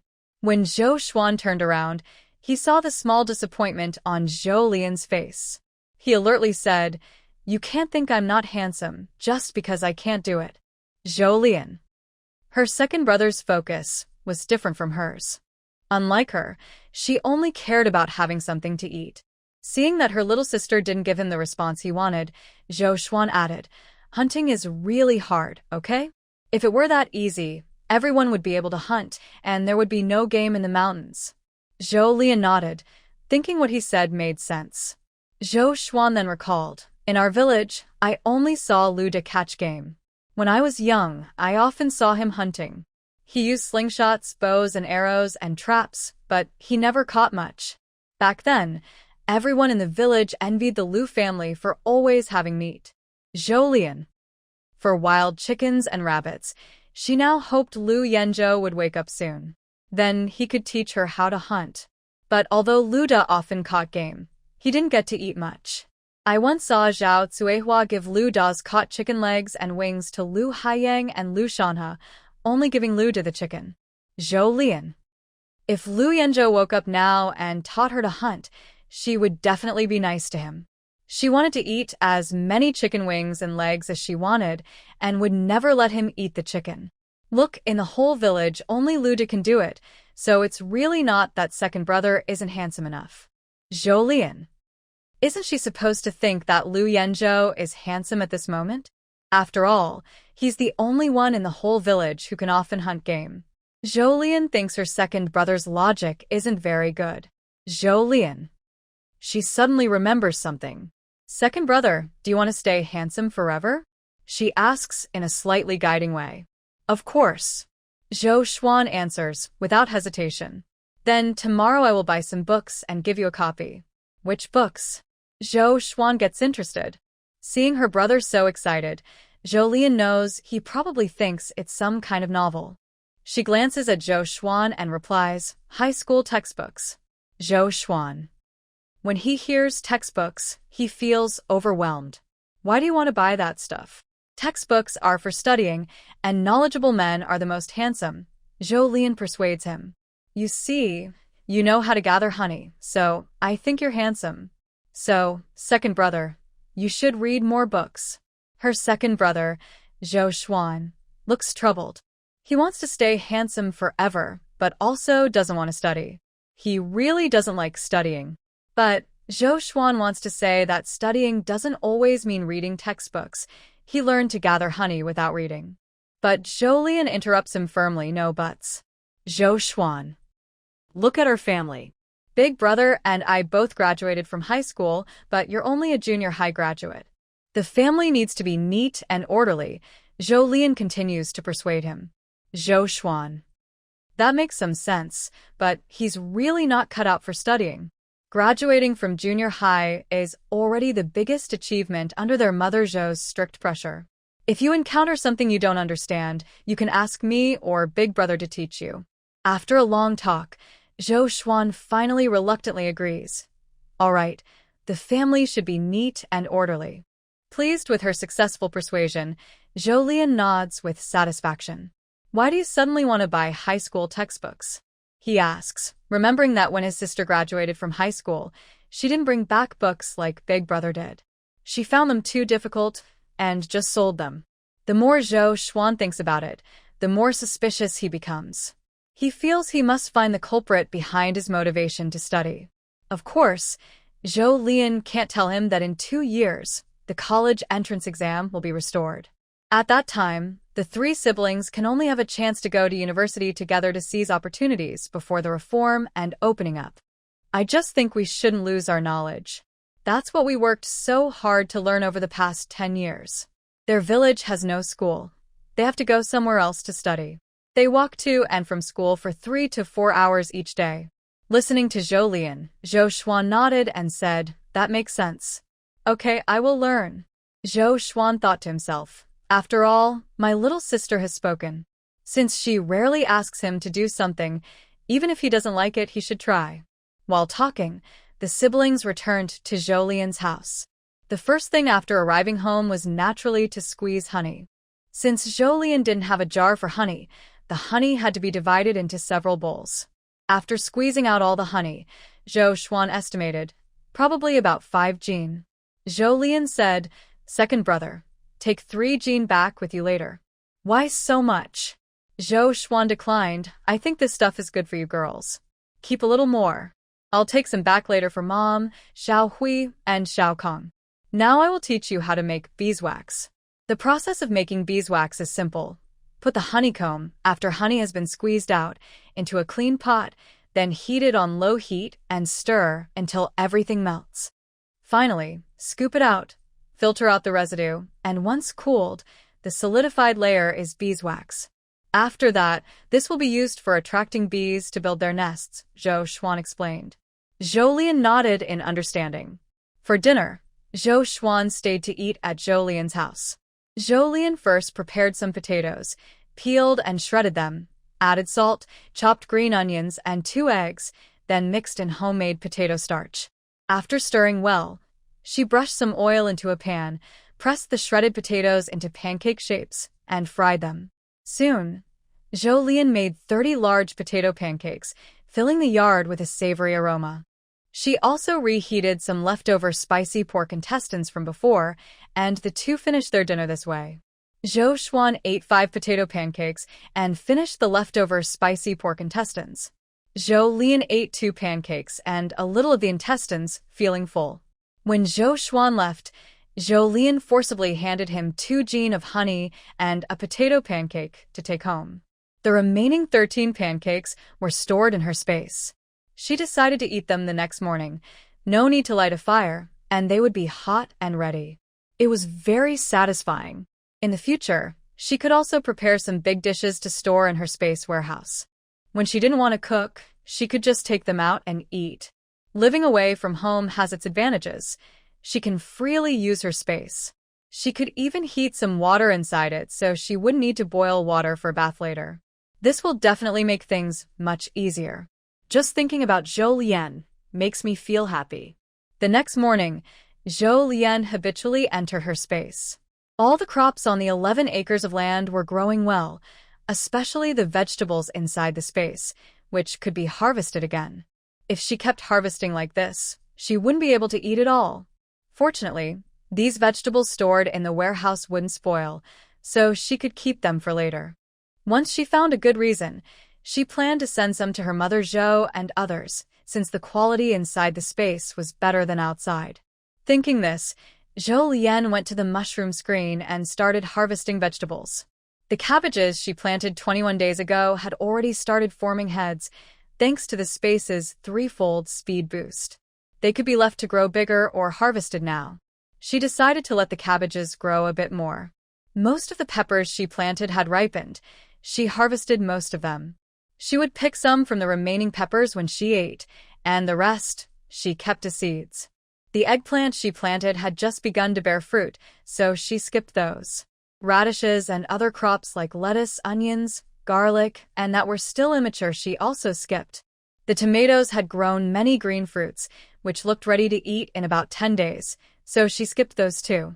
Peanuts had just started flowering, and the soybeans had formed many pods but weren't full yet, so she didn't harvest them. For the yard-long beans, she left some for seeds and harvested the rest. The same process was done for cowpeas. While doing all this, Zhou Lian felt like she was forgetting something but couldn't quite remember what. She went to check the greens. This was the second batch of greens she planted, and these small greens could mature outside in 28 days. The tender pumpkins could also be harvested now. Earlier, Zhou Lian had picked some tender cucumbers and stored them in the warehouse, planning to make pickled cucumbers. Now, more cucumbers had grown and were full of fruit. She kept some as seeds and harvested the rest later. After harvesting the vegetables, Zhou Lian thought that she could eat alone for a while and no longer needed to grow vegetables in the space. After all, she still had vegetables in her own garden. Finally, Zhou Lian looked at the quantity of items in her warehouse on the screen. Having the screen was great. She didn't need to weigh everything. 37 pounds of peppers, 76 pounds of yard-long beans, 91 pounds of cowpeas, 105 pounds of greens, 61 pounds of tender pumpkins, 82 pounds of cucumbers. After finishing the harvest, she went to check the fish in the pond. They were lively and swimming happily, clearly healthy and well-grown. The fish in the pond don't need to be fed because they find their own food. However, if someone wants to feed them, it's okay. In later times, people often fed fish grass or similar things, and she could also feed the fish a little. Wait, feed? Zhou Lian immediately felt a tingling sensation on her scalp. She finally remembered what she had forgotten to do. She forgot to feed the chickens. After recalling this, Zhou Lian hurried to the farm. She saw 12 small chickens that looked very hungry and weak. Zhou Lian. She felt a bit guilty. She quickly found some cornmeal, mixed it with diluted spiritual spring water, and fed it to the chickens. Because she felt guilty, she increased the concentration of the spiritual spring in the mixture. All the chickens ate some food and gradually regained their energy. Only then did she breathe a sigh of relief. In the countryside, there are no entertainment activities at night, so Zhou Lian mostly used the time to sleep. She slept for nearly 10 hours and woke up naturally. In terms of space-time, that was already more than a day. A small chicken that didn't starve to death after a day of hunger was considered lucky. Zhou Lian thought that she probably wouldn't wake up in the middle of the night to feed the chickens, but she might forget during the day when she was busy. In the end, Zhou Lian reluctantly spent 50 yuan to buy a space feed factory. Ding! Dear Level 1 Space Game player, you have successfully purchased a feed factory and gained 50 experience points. Although 50 yuan was gone just like that, she felt a bit comforted by the thought that she wouldn't need to feed any small animals in the future. Plus, those 50 experience points could help her level up. She also gratefully acknowledged her mother Zhou's sponsorship of 100 yuan. Otherwise, after buying the feed factory, she would only have 2 yuan and 18 cents left, not enough to even give Lu Yanzhou a nutritional injection. After buying the feed factory, Zhou Lian checked the spiritual spring again. Now, the small pond had 14 milliliters of water, and after using 1 milliliter to feed the chickens, it was already 7.5 times the initial amount. She was satisfied with the amount of spiritual spring. She left the space and habitually applied some spiritual spring to Lu Yanzhou's lips. Yes, to the person sleeping in the next bed. At this time, the bunk beds were about 1.5 meters wide. Zhou Lian didn't like the idea of sharing a bed with 2 people squeezed together, so she bought 2 more beds from Tan Mijiang. Since moving to the back mountain, Zhou Lian and Lu Yanzhou had been sleeping separately. Today, for some reason, Zhou Lian accidentally pressed her finger on Lu Yanzhou's lips. She was surprised. So soft. She used to gently apply the spiritual spring, not realizing how soft Lu Yanzhou's lips actually were. Unconsciously, Zhou Lian pressed her finger again. Realizing what she was doing, her face turned a little red. Don't ask. Asking would only make her regret. What was she just doing? Was she tempted by his good looks? Putting aside her admiration for Lu Yanzhou's appearance, Zhou Lian looked at him again and saw him as a debtor. Thinking about what her second brother said yesterday, Zhou Lian, as the debtor, hoped Lu Yanzhou would wake up. Wake up and teach me how to hunt. I'll share half of the chicken drumsticks and wings with you. Absolutely no chicken. Zhou Lian poked Lu Yanzhou's unresponsive shoulder. The spiritual spring she used on him these days seemed to have no effect. Could it be not enough? She reflected for a moment. Now she had 15 milliliters of spiritual spring each day, and she didn't mind giving him a little more. But feeding him directly wasn't possible because he was in a coma and couldn't swallow. If she fed him a mouthful of spiritual spring, it might choke his airway. Considering her debtor status, this would clearly be attempted harm for profit. Since she couldn't give it internally, she decided to use it externally. Zhou Lian decided to wipe Lu Yanzhou's body with the spiritual spring. Worried that the dilution wouldn't be enough or that she might absorb all 15 milliliters with a cloth, she took off his clothes and started. She was now a doctor. In her eyes, gender didn't matter. She convinced herself of this. Although she was being frugal, she only managed to wipe his upper body with the 15 milliliters of spiritual spring. Today, the spiritual spring was exhausted. Zhou Lian withdrew her previous idea of storing some in her space. 15 milliliters was very little, after all. It wasn't enough even to help her debtor clean himself. Finally, she thought that to maximize absorption, she also gave Lu Yanzhou a massage. Since she had used up the spiritual spring, she wanted to make sure it worked best. Massaging such a large person made Zhou Lian sweat a bit early in the morning. During her rest, she couldn't help but pat Lu Yanzhou and said, "You should wake up. It's such a pity to die like this. It's mainly because it's scary. You know, I've never seen a dead person with my own eyes. If one day you suddenly fall asleep and stop breathing, I might be so scared I'll faint too. Also, your muscles are almost gone. Building nice muscle lines is hard. You'd better wake up quickly and save your muscles." Zhou Lian kept talking like this for a while. After her breathing stabilized, she went out to wash up. Therefore, she didn't notice that after she left, the person who was lying quietly there, although still with eyes closed, had their eyes move slightly. Her breakfast was the potato pancake she made last night. After breakfast, Zhou Lian went out. She planned to visit the scrap yard in the county town to see if she could find high school textbooks and exercise books. Buying them early would allow her to read when she had free time. As soon as Zhou Lian entered the town, she saw the old man from the brick factory. The old man seemed to be waiting for someone, pacing anxiously in place. Just as Zhou Lian was thinking about whether to go say hello, the old man turned his head toward her. She noticed that his eyes lit up noticeably when he saw her. Could that be possible? Zhou Lian thought to herself. Since she didn't have much contact with the old man, she didn't expect such a reaction. It was like someone who had waited a long time finally arrived. But then the old man said something that contradicted Zhou Lian's guess. "Girl, you finally came." Zhou Lian looked confused. "What is going on?" "Old man, is there something you want to talk to me about?" she asked, still feeling confused. She really couldn't think of anything that would make the old man wait here.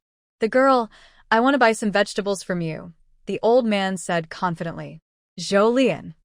She was surprised but also thought it made sense, since her interactions with the old man were mainly buying building materials and delivering vegetables. Now that her house was built, all that was left was vegetables, right? However, Zhou Lian was still a bit puzzled. Although the vegetables in the space were delicious, they weren't so good that she had to have them. Why did the old man look so anxious earlier? Seeing her confusion, the old man explained proactively, "Here's the thing. I have a young daughter. She's been busy with work and hasn't paid much attention to her health until this year when she got pregnant. The vegetables you delivered before were good, so after work, I took some to my young daughter. But when I visited, I found out she was suffering from severe morning sickness and couldn't keep anything down. Other pregnant women might just feel like vomiting at the smell of greasy food, but she vomits even at the sight of vegetables. Her in-laws are at their wits' end. Her health is already like that, yet she's still busy working. But those vegetables you gave me that day, she ate them. At first, we thought she was feeling better, but then when she ate other food later, she still vomited as before. I thought that maybe your family's vegetables are so tasty because of your care, so I wanted to find you and buy some from you." After hearing the old man's explanation, Zhou Lian understood the situation clearly. "We have extra vegetables at home." That's good, that's good. When the old man heard that Zhou Lian had extra vegetables, he visibly relaxed and finally showed a relieved smile. From the old man, Zhou Lian saw his genuine love for his daughter.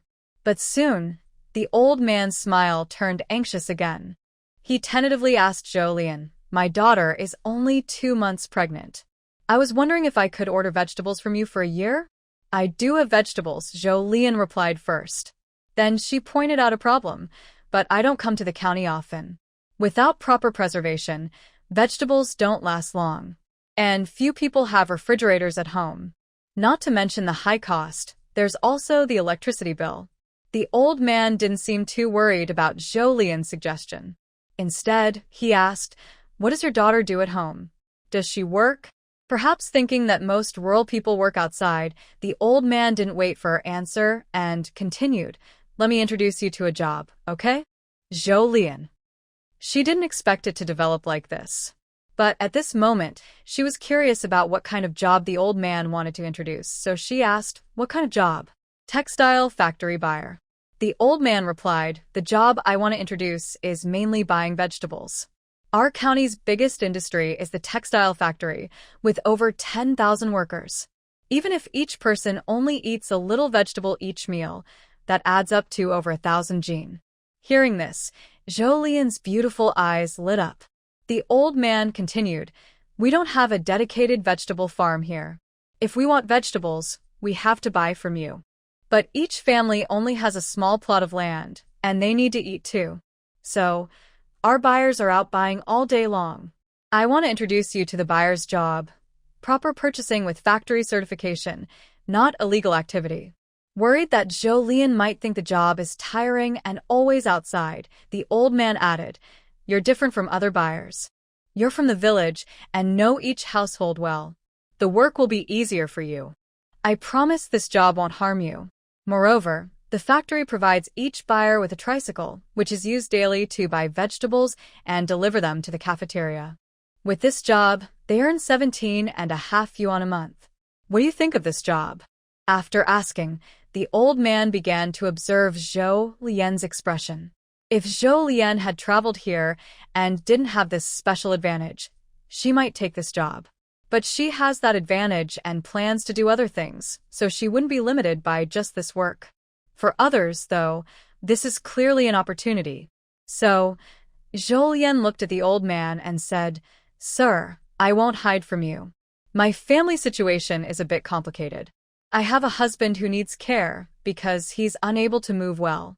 So, I might not be able to handle this job." "Is that so?" The old man's face showed obvious disappointment. He had hoped Zhou Lian would accept the buyer position, so she would come to the county every day, and she could also help deliver vegetables to his daughter, making her life a little better.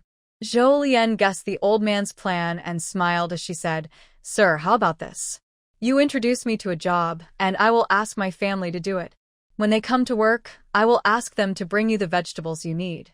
"That's great." They all thought this wouldn't work, but hearing Zhou Lian's words, the old man immediately clapped his hands excitedly. It doesn't matter who works for Zhou Lian's family, as long as the vegetables she needs are delivered. However, the old man looked at Zhou Lian and said, "Young girl, you are really generous. For your husband, you are willing to give up a city job." He knew that now rural folks were all fighting hard for any available job. But jobs are scarce now. Haven't you seen the influx of young people going to the countryside? Getting a city job now is very difficult. It's only because her daughter is capable. She's the director of a textile factory, and the buyer job isn't very technical, so she was able to get it. "We're family." Zhou Lian casually mentioned the work she arranged for her family, "and I haven't thanked you enough for introducing that job." "It's no big deal." The old man waved his hand with a chuckle. "I have my benefits too, right?" After saying that, he added, "Shall I take you to visit the factory?" Today, Zhou Lian was just here to buy exam materials, so it wasn't urgent. Hearing this, she nodded and followed him. The textile factory is indeed the biggest in the county, and its gate is several times larger than the brick and tile factory where the old man works. As soon as I entered, I saw a parking lot with at least a few hundred bicycles, followed by a large factory building. Since Zhou Lian's work didn't involve the factory, the old man gave her a brief introduction and took her somewhere else. "Later, when you go back, just ride the tricycle provided by the factory. Is it okay to start work tomorrow?" "Tomorrow is your first day. You can pick about 150 jin of vegetables. Once you're familiar with it, you'll need to harvest a bit more," the old man asked while showing Zhou Lian around the textile factory. "Not a problem," Zhou Lian replied. "Tomorrow, I'll have my family bring the vegetables to your workplace." Hearing this, the old man was even more pleased. "That's really good. As long as it's your family's vegetables, I'm willing to pay a little more than market price. Currently, vegetables cost about 2 cents per jin. The old man's family is well off, so they don't mind a little extra. No need to pay? Those vegetables aren't worth much. I introduced you to such a good job, I wouldn't ask for money," Zhou Lian said. From her memory of the original owner, she roughly knew the market prices. Now, any job she took could sell for around 200 yuan. 200 yuan is enough to buy 10,000 jin of ordinary vegetables. That won't do. The old man refused Zhou Lian's suggestion, saying, "The job is to help you deliver vegetables. You've already gained a benefit. You can't refuse to pay for the vegetables." In his mind, This kind of work wasn't very important. What mattered most was that his daughter could eat well. So, here's the plan. You buy vegetables for a year. You don't need to pay for the first half, and in the second half, you pay market price. That's my way of saying thanks, Zhou Lian proposed. Deal. In the end, both sides compromised and reached an agreement. The old man continued, factories usually give an advance to buyers so they can pay immediately when collecting vegetables. I'll take you to get an advance for 150 jin of vegetables. Okay. During the conversation, they moved to a new place. The old man continued to introduce it to Zhou Lian. This is the factory's cafeteria. Behind it is the staff housing. After working at the textile factory for 3 years, you can get a housing allocation. When that happens, I'll ask someone to arrange a good-facing apartment for your family. Thank you, uncle. No problem, no problem. The old man waved his hand casually. Now I'll take you to get a work permit. All right. The older man quickly took Zhou Lian to the factory leader's office to get a work permit without a worker's name on it. He also paid 3 yuan in advance for 150 jin of vegetables to be collected tomorrow. After leaving the leader's office, the older man said to Zhou Lian, once you confirm that a family member will do this work, have someone fill in the name. You can use the money to buy vegetables. Okay, Zhou Lian replied. After agreeing, he heard the older man continue, now I'll take you to get the vehicle, behind the cafeteria. As he led the way, the older man explained what the job involved. This job doesn't have a fixed location in the factory. Usually, in the morning at 10, they exchange vegetables. At noon, they eat at the cafeteria. Most of the time, they are outside buying vegetables. I understand, Zhou Lian said. Soon, the older man showed him the 3-wheeled cart assigned for this work. The cart's front looked similar to a regular bicycle, but it had 2 wheels at the back and a large cargo box, about 2 square meters, on top, likely used to carry the vegetables purchased. He checked his watch. It's 10:30 a.m. At this time, the other vegetable buyers in the factory should be working. There are 4 of them. Do you want me to introduce you? No need, thank you. I won't do this job. I'd rather have my family meet them later. I have some things to do today. The older man thought Zhou Lian's reasoning made sense. Since he wouldn't do this work and meeting others wouldn't help much, he handed over the key and said, all right, here's the key. If you're not eating at the cafeteria, you can ride off first. At that time, bicycles usually had a lock because theft was common. Zhou Lian took the key from the older man, said goodbye, and rode the 3-wheeled cart to the scrapyard. At the scrapyard, he saw many high school textbooks. Most were used, but he quickly picked out 3 brand new sets. After that, he looked for some exercise books.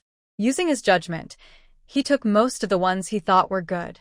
These books cost only 1 cent per jin, so Zhou Lian carried away about 20 jin, spending just 2 mao in total. After buying the books, he rode the 3-wheeled cart back to the village. He left at 6:30 a.m., walking 3 hours to reach the county. It took an hour and a half to visit the textile factory and the scrapyard, and another hour to ride back on the cart. He arrived just as the workday was ending for lunch. Along the way, the aunt who saw Zhou Lian riding this kind of tricycle couldn't help asking, where did this bike come from? From the textile factory, Zhou Lian replied. Then, why do you have it here? This time, Zhou Lian didn't tell the truth because she had other plans. She simply said, I helped someone from the textile factory, and I was introduced as a temporary worker. Although she was a temporary worker, it was still a job in the city, which made many people jealous. They asked about her work. It's not arranged yet, so I don't know the details, she said. The aunt looked at the bike Zhou Lian was riding and said, since they arranged a bike for you, and there's a cargo box at the back, it's obviously for transportation. It's tiring for a girl to do this. Zhou Lian agreed and said, yes, I guess that too. I think it's tiring, so I want my brother to do it instead. Others.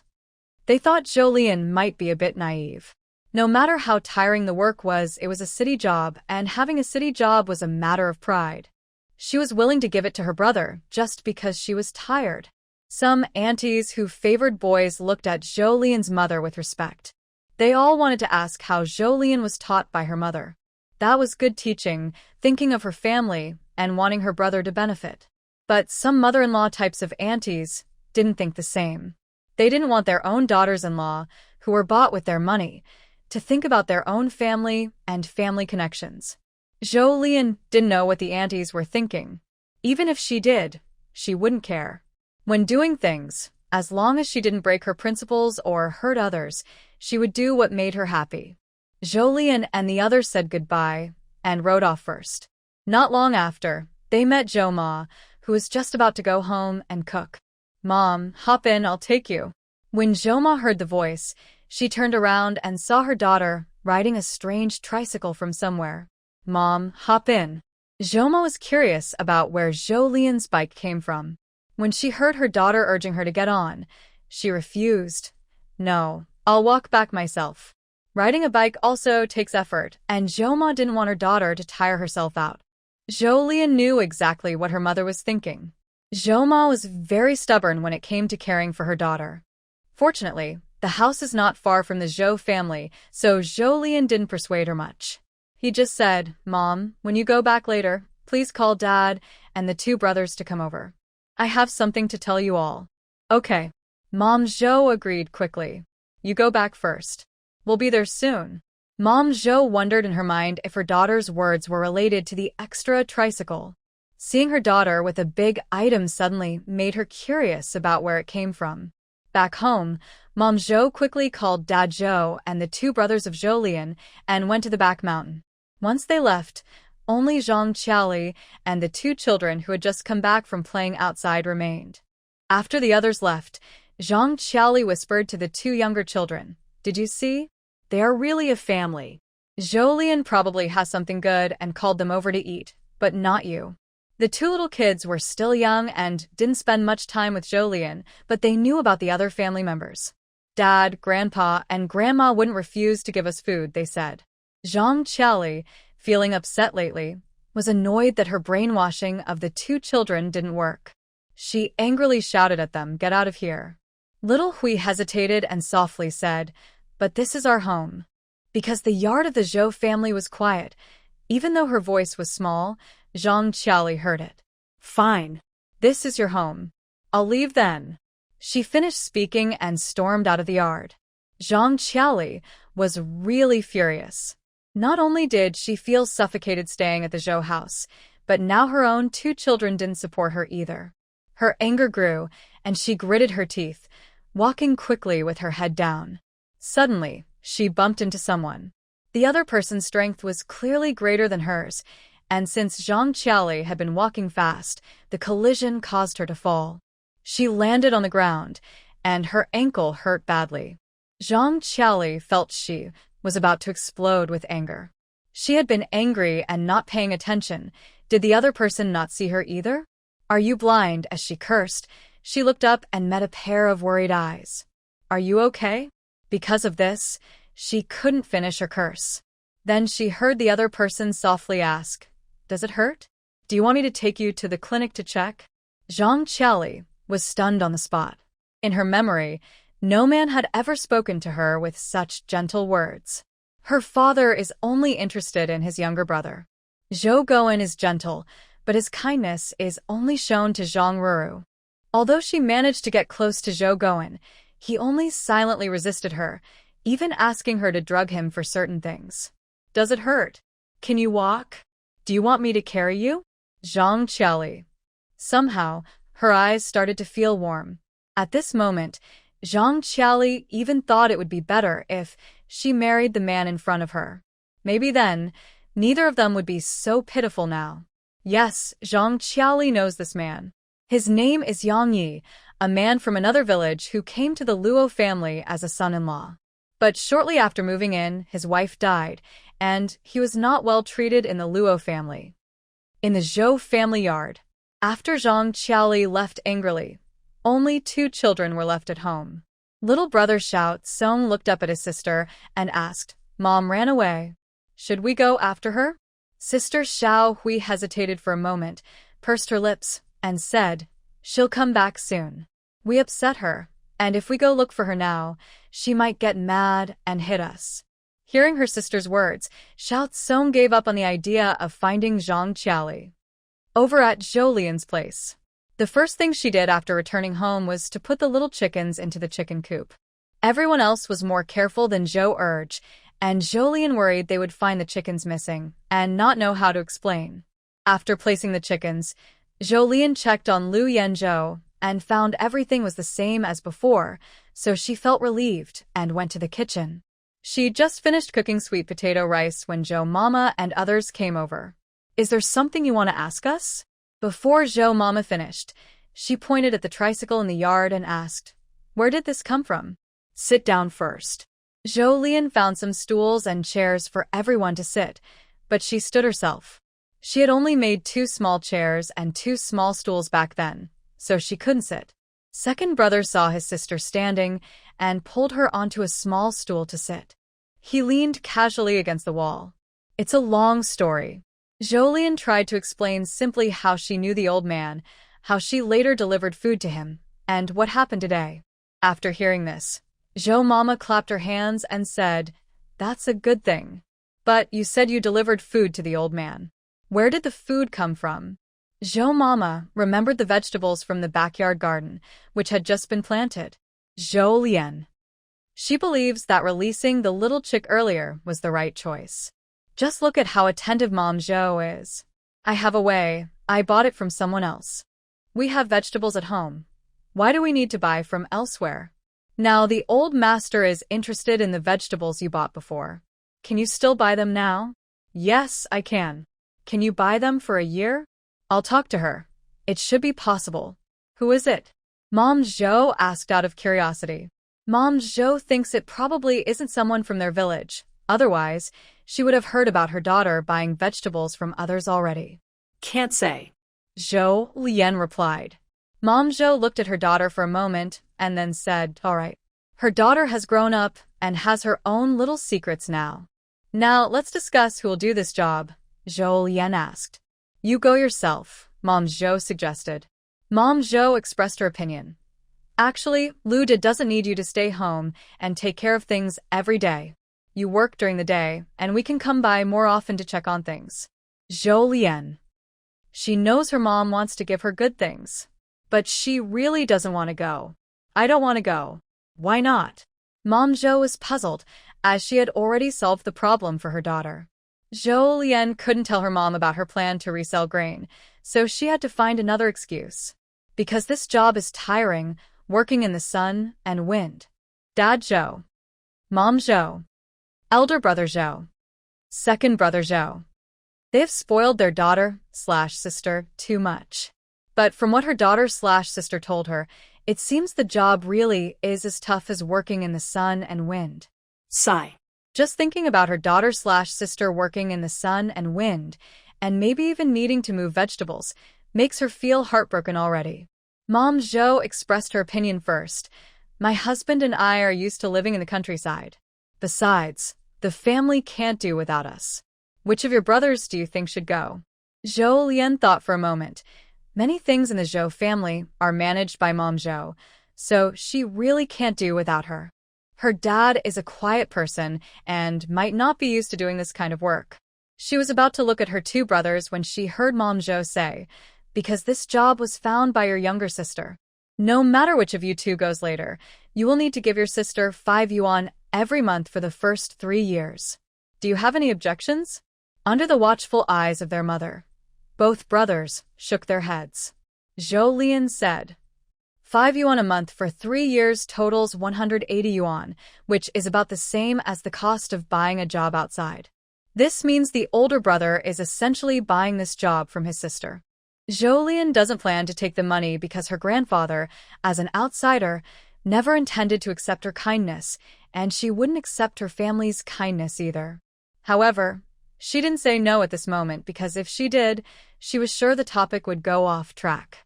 It's better to decide who will go first. As for the money, she would find a way to refuse it later. Seeing no one object, Zhou's mother started the next step. "Now, let's see which of you 2 brothers will go." As soon as Zhou's mother finished speaking, Zhou Lian almost simultaneously heard her 2 brothers say, "Big brother has a heavy burden, so he should go. Second brother doesn't like working, so he should go." Seeing her brothers say this, Zhou Lian noticed a satisfied look cross her mother's face. Clearly, Zhou's mother was happy to see the scene of brotherly respect. Zhou Lian saw her eldest brother shake his head first, then speak to her second brother, "You go. I can't rest assured about the two younger ones at home." Hearing this, Zhou's mother would have offered to help take care of the two younger siblings before, but she thought of Zhang Qiaoli and ultimately said nothing. When her second brother saw that her eldest brother spoke without hesitation, he finally agreed to take the job. He really doesn't like working. Thus, the textile factory's procurement job was assigned to the second brother. After deciding who would go, Zhou's mother brought up a new issue at the right time. "If we need to deliver 150 gene of vegetables to the factory cafeteria by tomorrow morning at 10, then most of the vegetables should be prepared tonight. I know which family's vegetables are surplus. I'll ask later." "No need, Mom." Zhou Lian refused her mother's suggestion and explained, "I have a way to get that many vegetables directly. The second brother only needs to make one delivery each day in the future, so he won't have to go from house to house. It will be easier for him." In the past half-month, Zhou's mother had come to trust her daughter's words. If Zhou Lian said she had a way, then she definitely did. Not having to go from house to collect vegetables greatly reduces the workload, and the remaining work isn't too tiring. It's a pity that her daughter wouldn't do this kind of work. Sigh. My daughter is not foolish. She probably thought of the problem but chose not to act on it. Since the second child is also not a stranger, Mother Zhou didn't say much more. Mother Zhou stood up and said, "All right, then it's settled. Talk to your second brother about the details. I'm going back to cook. The kids are still at home." "Mom, I'll go." Elder brother Zhou stood up. Since they have divided the household, he still wants to take good care of his own children. Father Zhou also got up and said to his wife, "Elder, the two of us will go back to cook. You stay here and talk more with your daughter." He was a bit worried about his daughter's connections and wanted his wife to stay and give some advice. Since they are experienced spouses, Father Zhou gave a meaningful look and Mother Zhou understood his meaning. She nodded, ready to stay a little longer. Seeing Father Zhou and elder brother Zhou about to leave, Zhou Lian called out, "Big brother, wait a moment." After saying that, Zhou Lian quickly found the textbooks and exercise books she bought today, divided them into 3 parts, and gave one to elder brother Zhou. After dividing, she saw elder brother Zhou look at the items and then ask, "Why are you suddenly giving me this?" Zhou Lian still used her usual excuse, "I just want to keep the knowledge I worked hard to learn. Maybe it will be useful someday. Anyway, studying more is good." Before she finished, Mother Zhou spoke first, looking at elder brother Zhou and saying, "I agree. I will supervise your studies in the future." Elder brother Zhou. He felt annoyed. Why look at him? Just study if you want.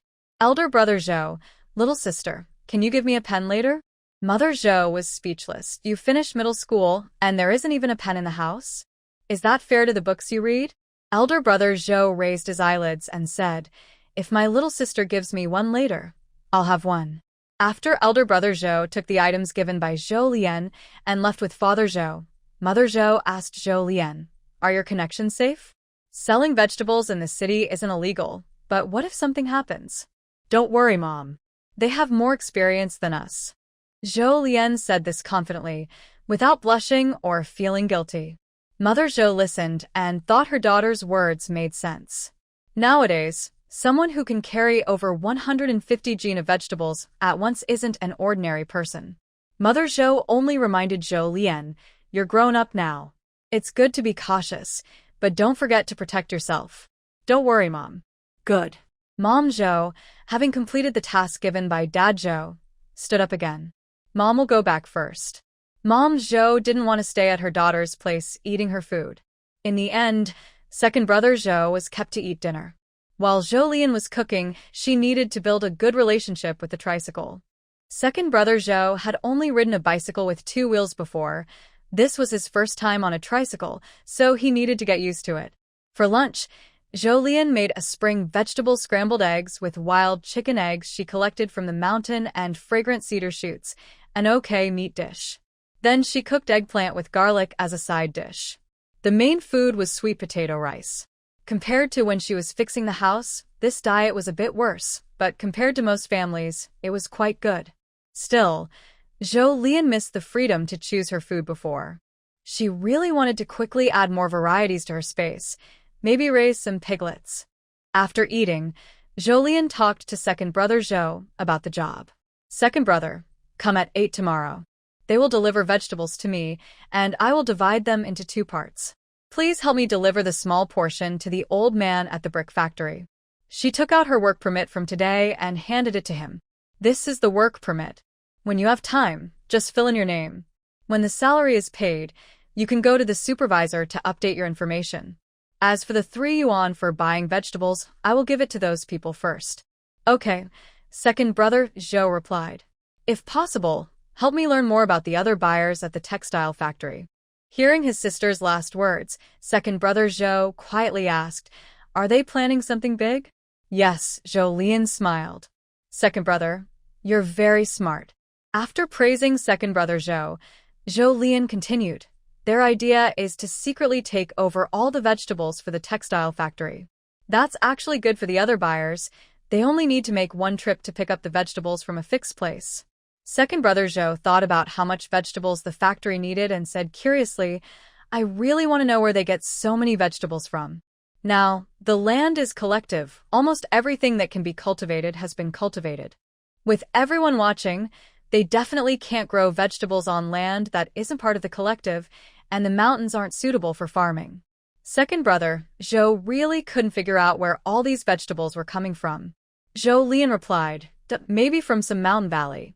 She then silently apologized to her mountain valley space in her mind.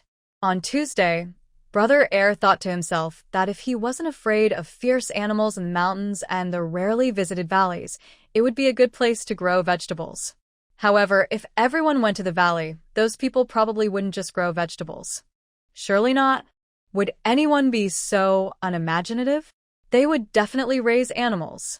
Brother Air, this help is really useful. After saying this, Brother Air wondered if he could join the organization if he did well. He just wanted to eat more meat. Thinking about meat, Brother Air became very motivated. I promise I can finish it in 3 days. He was confident in his social skills and relationships with others. Take your time. A week is enough, said Zhou Lian. After all, the vegetables in her space weren't enough to feed 10,000 people, but some vegetables grew quickly. For example, Chinese cabbage. Outside, it takes about 15 days to grow a tender sprout over 10 centimeters. In her space, it only takes 5 days, and with some spiritual spring, it would be even faster. Bean sprouts also grow quickly, outside in 4 or 5 days, but only 1 day in her space. Small green vegetables take 28 days outside, but only 9 days in her space. Not only was Brother Air confident in his social skills, but Zhou Lian was also confident in him. Plus, someone could supply the vegetables needed by the buyers in one go, so they could buy everything in just 1 trip. Zhou Lian believed most people would choose to cooperate. Based on this, Zhou Lian planned to become a big vegetable dealer. She wouldn't miss any opportunity to make money. Soon, she would find a chance to grow vegetables in her space. After all, even if vegetables grow faster in her space, they still need time. Brother Air finished familiarizing himself with the tricycle at Zhou Lian's place and was about to leave because his honeycomb was not yet ready. Zhou Lian called him back. What's wrong? Brother Air asked suspiciously. Zhou Lian smiled. You forgot your book. Brother Air. He immediately put on a pained expression.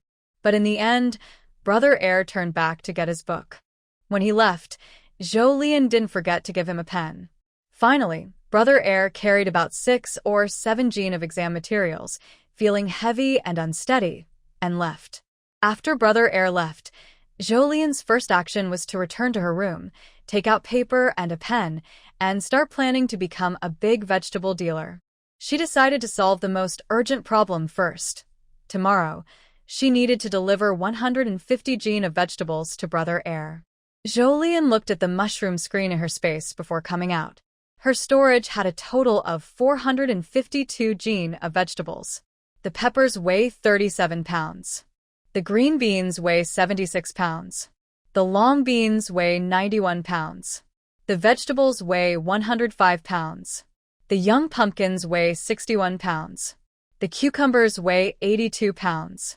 Zhou Lian thought for a moment and decided to take 20 pounds of peppers, 26 pounds of green beans, 31 pounds of long beans, 30 pounds of vegetables, 21 pounds of pumpkins, and 22 pounds of cucumbers.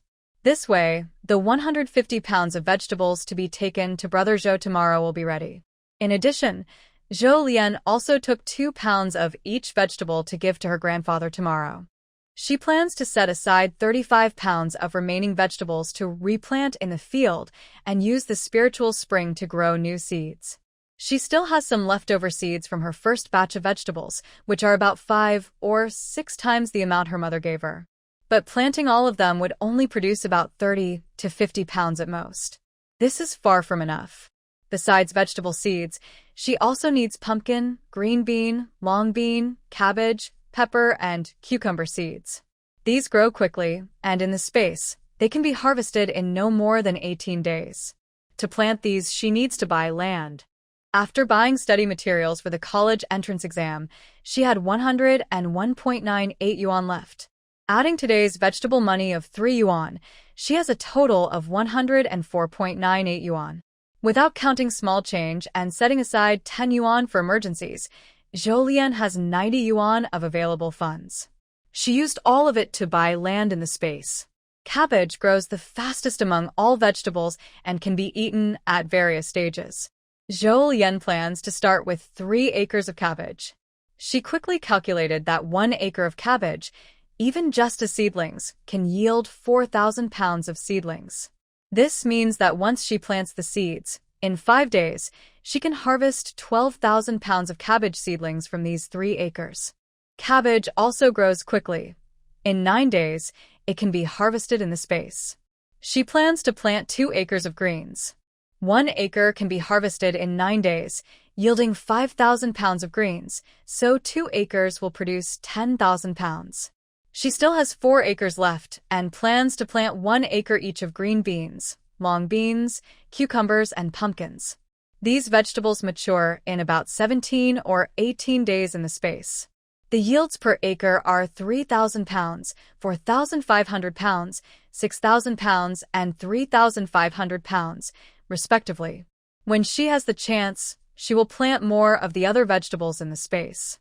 As for the vegetables she needs to provide Brother Zhou this week, besides those already harvested and stored in the space warehouse, there are still some cabbages in the field that can be picked at any time and other vegetables that will be ready to eat in a few days.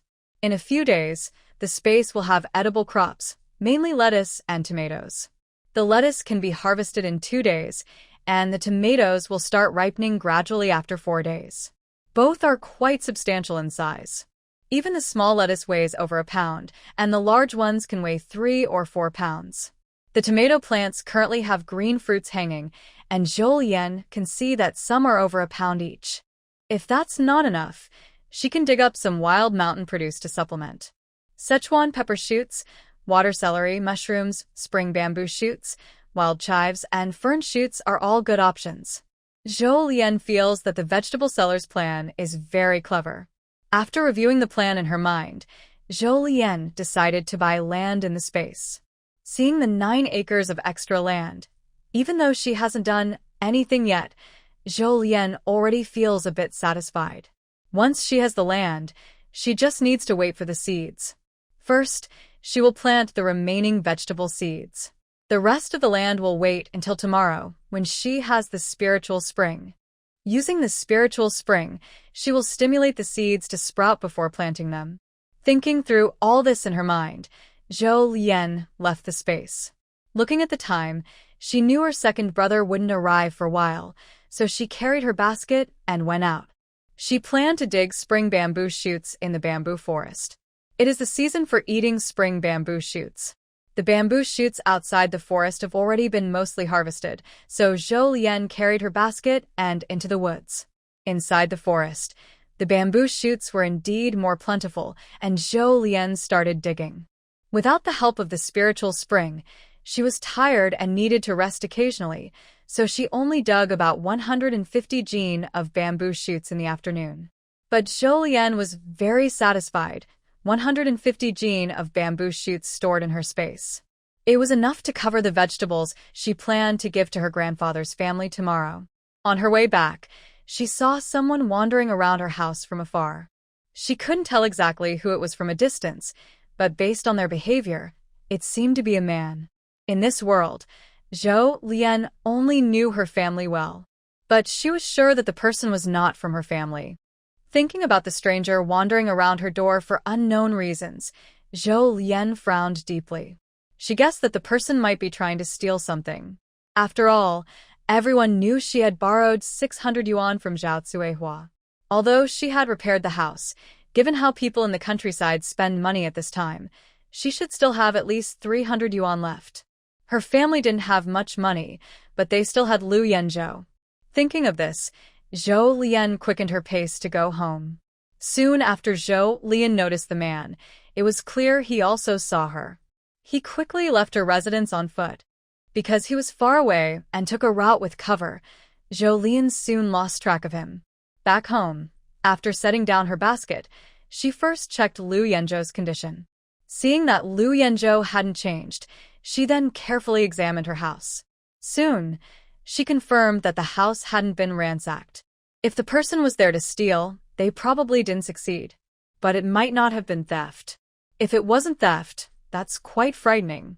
Before she could think deeply, her second brother arrived and distracted her. When Zhou Xuan came, he carried a large bee box that could cover his upper body. Would it be okay to place this 2 meters to the left of the gate? Zhou Xuan asked for her opinion. Sure, Zhou Lian replied. Hearing her answer, Zhou Xuan got to work. He first fixed the bee box on the outside wall, then took out the beeswax he made yesterday afternoon. He melted the wax and evenly spread it inside the bee box, then sealed all openings except the one for the bees with mud. All done, he said.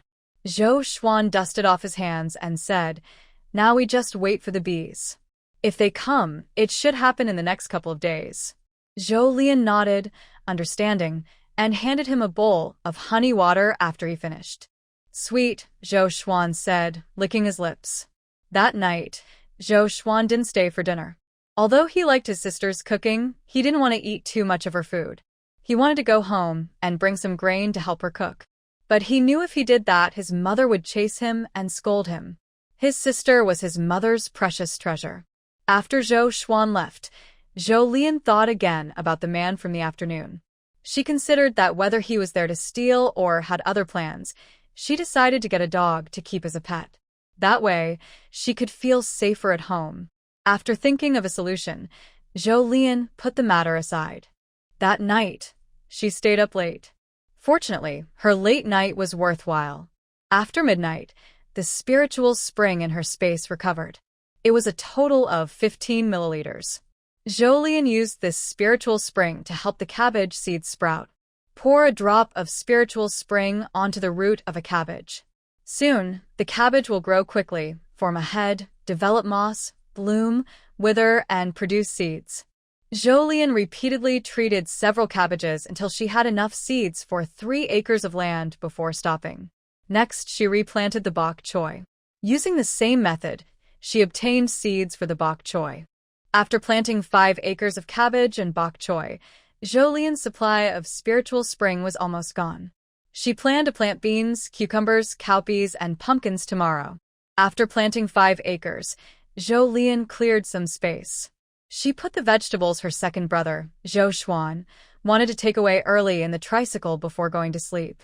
She slept straight through until 8:30 the next morning, only waking when her second brother came to knock on the door. Why are you so sleepy? Zhou Xuan looked at his younger sister, then, thinking of something, asked suspiciously, Little sister, did you secretly study last night? What was it called? Staying up late to read? The underperformer was alert. Zhou Lian replied coldly, Guess. You must have. Zhou Xuan jumped onto the tricycle, riding away while saying, I need to finish delivering the vegetables quickly so I can study. Hearing this, Zhou Lian decided that from now on, every time she stayed up late, she would tell Zhou Xuan she was staying up to read. Anyway, it's good to motivate Zhou Xuan to study more. After waking up, Zhou Lian practiced horse stance in the yard. The man from yesterday made her cautious. When looking for external advantages, don't forget to improve internal conditions. If her body is strong, she can run faster when in danger. Although she can enter her space with her body, sometimes the conditions won't allow it. For example, if someone is chasing her closely, entering her space right in front of him would expose her space. Unless absolutely necessary, Zhou Lian doesn't want to reveal her special abilities. She practiced horse stance for 5 minutes, but got tired. She gritted her teeth and persisted until 7 minutes before ending her morning physical training. Although 7 minutes is short, everything should be done gradually. For breakfast, Zhou Lian made herself vegetable porridge, paired with leftover shredded potato pancakes. It was somewhat tasty, but Zhou Lian calculated that she had been in this world for 25 days and hadn't eaten a single noodle. Today, Zhou Lian didn't go out. She didn't know much about the dog-raising families in the village, but she was more familiar with her second brother, Zhou Xuan. So, when Zhou Xuan returned in the afternoon, Zhou Lian planned to ask him for help to gather some information. That evening, Zhou Xuan didn't come back until very late. Why so late? After Zhou Lian asked, he saw Zhou Xuan park the tricycle and replied, "Today I tried experiencing the life of other buyers. Only by understanding them can I better persuade them. But honestly, they are quite tired too. I've been running around all day, and my hurts." Zhou Lian poured a bowl of water for Zhou Xuan. "Thanks for your hard work, second brother. With my little sister finding ways, I don't feel tired. I've only been doing this for a few days, and I can talk to them now." After speaking, Zhou Xuan continued, "Little sister, did you ask them when they can supply vegetables for everyone? I calculated today that 1,000 jin of vegetables a day from this factory is not enough." I asked. They said they can supply 1,000 jin daily in a week. "The first 2 weeks will mainly be cabbage and bok choy," Zhou Lian replied. "Today I saw they harvested mostly those 2 kinds, which is the season for them." "Second brother, do you know if anyone in the village has a puppy? I want to bring one home." "Why do you suddenly want to raise a puppy?" "Just to keep me company." Zhou Lian didn't mention yesterday's man. He told Zhou Xuan, and soon the rest of the Zhou family would know. They would definitely worry about her being alone here and would choose someone to keep her company. But she only has 1 room to sleep in, so whoever comes over might not be comfortable sleeping there. They might end up sleeping in the kitchen, which would worry Zhou Lian. Raising a puppy could basically solve this problem. At least with a puppy around, she wouldn't have to worry too much when she's at home. When she's not home, there's usually no reason for boys to go out and need protection. Lu Yanzhou, being like a vegetable person, wouldn't normally hurt anyone intentionally. The first thing she did when she entered the house was check on Lu Yanzhou's condition, mainly because he was the most important thing in the house. "There's no news about puppies in our village, but I heard the neighboring village has some. I'll help you check tomorrow after I finish delivering the vegetables." Zhou Xuan, her second brother, was almost omniscient about her. "Thank you, second brother." Although the 2 siblings had agreed, the next afternoon, Zhou Xuan did not bring a puppy for Zhou Lian.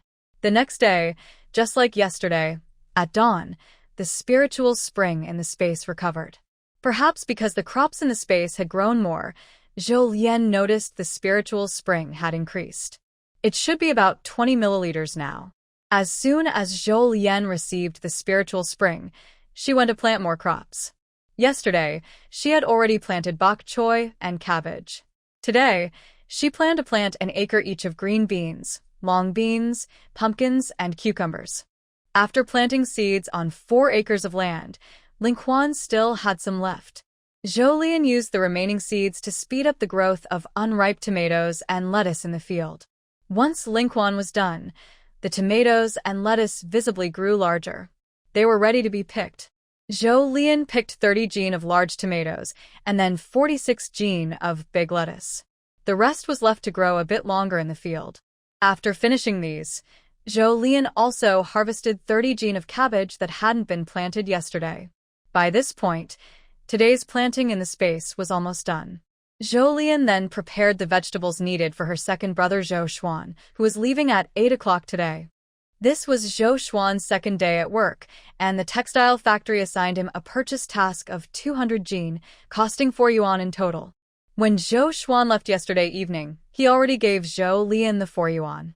The 200 jin of seeds included 50 jin of spring bamboo shoots, 20 jin of tomatoes, 30 jin of lettuce, 15 jin of cabbage, 15 jin of green beans, 30 jin of long beans, 20 jin of cucumbers, 10 jin of greens, and 10 jin of pumpkins. She also took out 2 jin of vegetables for her grandfather. After preparing the vegetables, Zhou Lian counted what was left in the space. There wasn't much left. So, she went to get another 10 jin of beans, 5 jin of soybeans, and 5 jin of green beans, hoping to grow some bean sprouts. 1 jin of beans can produce about 11 jin of bean sprouts, so 10 jin would yield around 110 jin. She planned to gather some wild vegetables outside during the day and wait until the cabbage seedlings inside the space are ready to eat in 4 days, no problem. After finishing the vegetable work, Zhou Lian checked her current money. Adding the 3 yuan from yesterday's vegetables and the 4 yuan from today, she now had a total of 18.98 yuan. Rounding up, it was about 20 yuan. This day, Zhou Lian woke up earlier than yesterday. By the time her second brother Zhou Xuan arrived, she had already finished her 8-minute horse stance, washed up, and was preparing breakfast. Today, she decided to make wild onion scrambled eggs. She cooked 4 wild chicken eggs. "Little sister, come out and see." Her second brother's excited voice came from outside the yard. Zhou Lian scooped the eggs from the pan before stepping out to check. As soon as she stepped out, she knew what her brother was excited about. She saw bees coming in and out of the hive, which also made her happy. She smiled and said, "Next year, we can enjoy honey from our own bees." "Yes," Zhou Xuan agreed. "I'll help you harvest it then." After Zhou Lian saw Zhou Xuan harvest honey once, he learned how to do it himself. But when he heard Zhou Xuan say this, he still agreed happily. "Once I have free time, I'll make a few more honey jars. I still have some beeswax left," Zhou Xuan said, touching his chin.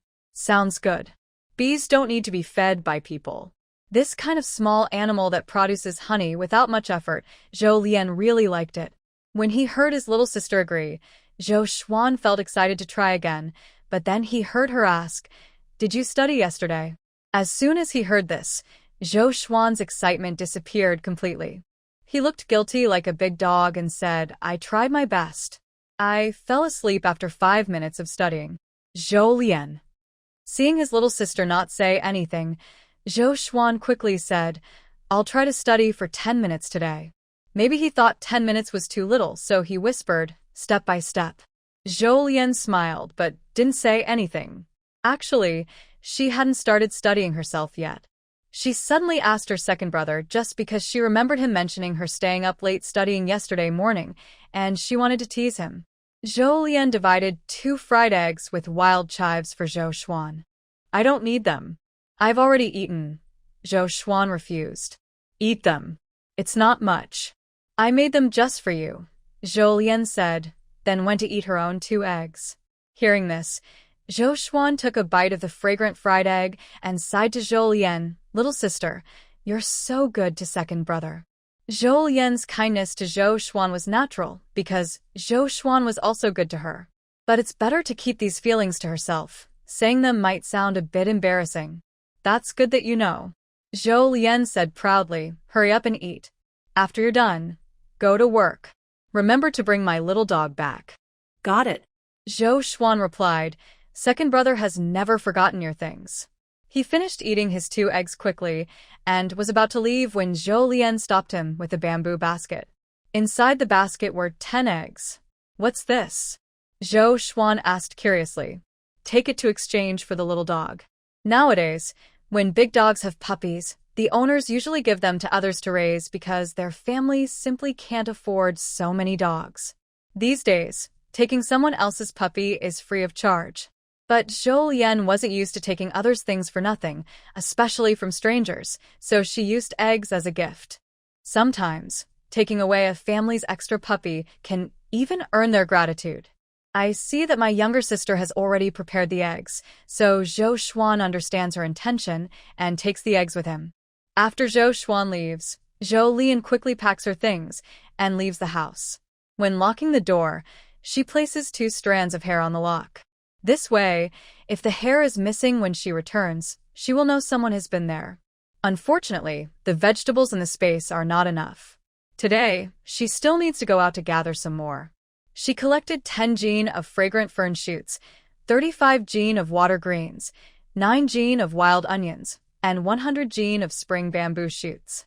With these, Zhou Lian estimates she can wait until the cabbage seedlings are ready for harvest. After that, she won't need to go out for vegetables anymore. After a busy day outside, Zhou Lian begins to cook dinner. She prefers to make potato stew rice. While cooking, she also prepares some rice soup for the puppy. Since the puppy's mother left, the puppy has no milk and can only drink rice soup. By the time it gets dark, her second brother Zhou Xuan still hasn't returned.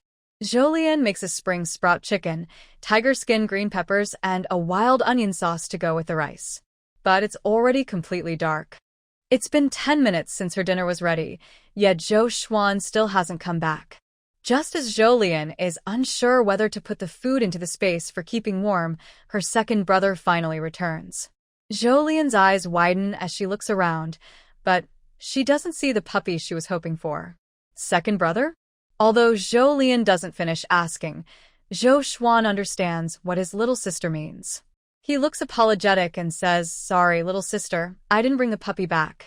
I visited several villages but couldn't find a suitable puppy. Tomorrow, I will go to a farther village to look again." Zhou Lian first offers him a bowl of rice soup to quench his thirst, then asks about the message hidden in his words. Are there no suitable puppies? Zhou Xuan takes a big sip of rice soup and replies, "Yes, there is one. It looks quite nice, but it has a bad leg." Zhou Xuan naturally wanted to find a healthy puppy for his sister, so he didn't want that one. But he didn't find any newborn puppies after visiting several villages. He starts to doubt himself. Is he cursed? The more he tries to find something, the harder it is to find. When he was a child, he also couldn't find bees. Let's take this one. Zhou Lian said, "No need to run around tomorrow." Zhou Lian thought that since Zhou Xuan had spent a day outside and found this little dog, maybe it was fate between them. But Zhou Xuan was reluctant. He wanted to find a good home for his little sister. Zhou Lian smiled and said, "Since you say it looks nice, I want it." Zhou Xuan.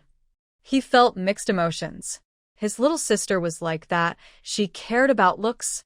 When she was at school, many people secretly handed her love letters. He was worried she might get involved with boys outside. But after a while, he realized he didn't need to worry. His sister didn't like any of those boys. She liked handsome guys. "All right, if you want it, I'll bring it home tomorrow." "Thanks, second brother. Let's eat here for dinner. I've already prepared everything." Seeing his sister say that, Zhou Xuan had to risk getting scolded by their mother at home and agreed, okay. He helped Zhou Lian bring the food to the table. Before eating, he took 4 yuan out of his pocket and handed it to her.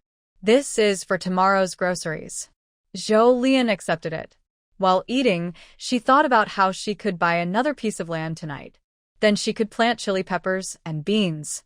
The beans could be used to make bean sprouts or tofu. At this time, tofu was also a good thing. Because of this idea, Zhou Lian entered her space late at night to buy land and saw a mushroom screen display. Would you like to buy a bean product factory?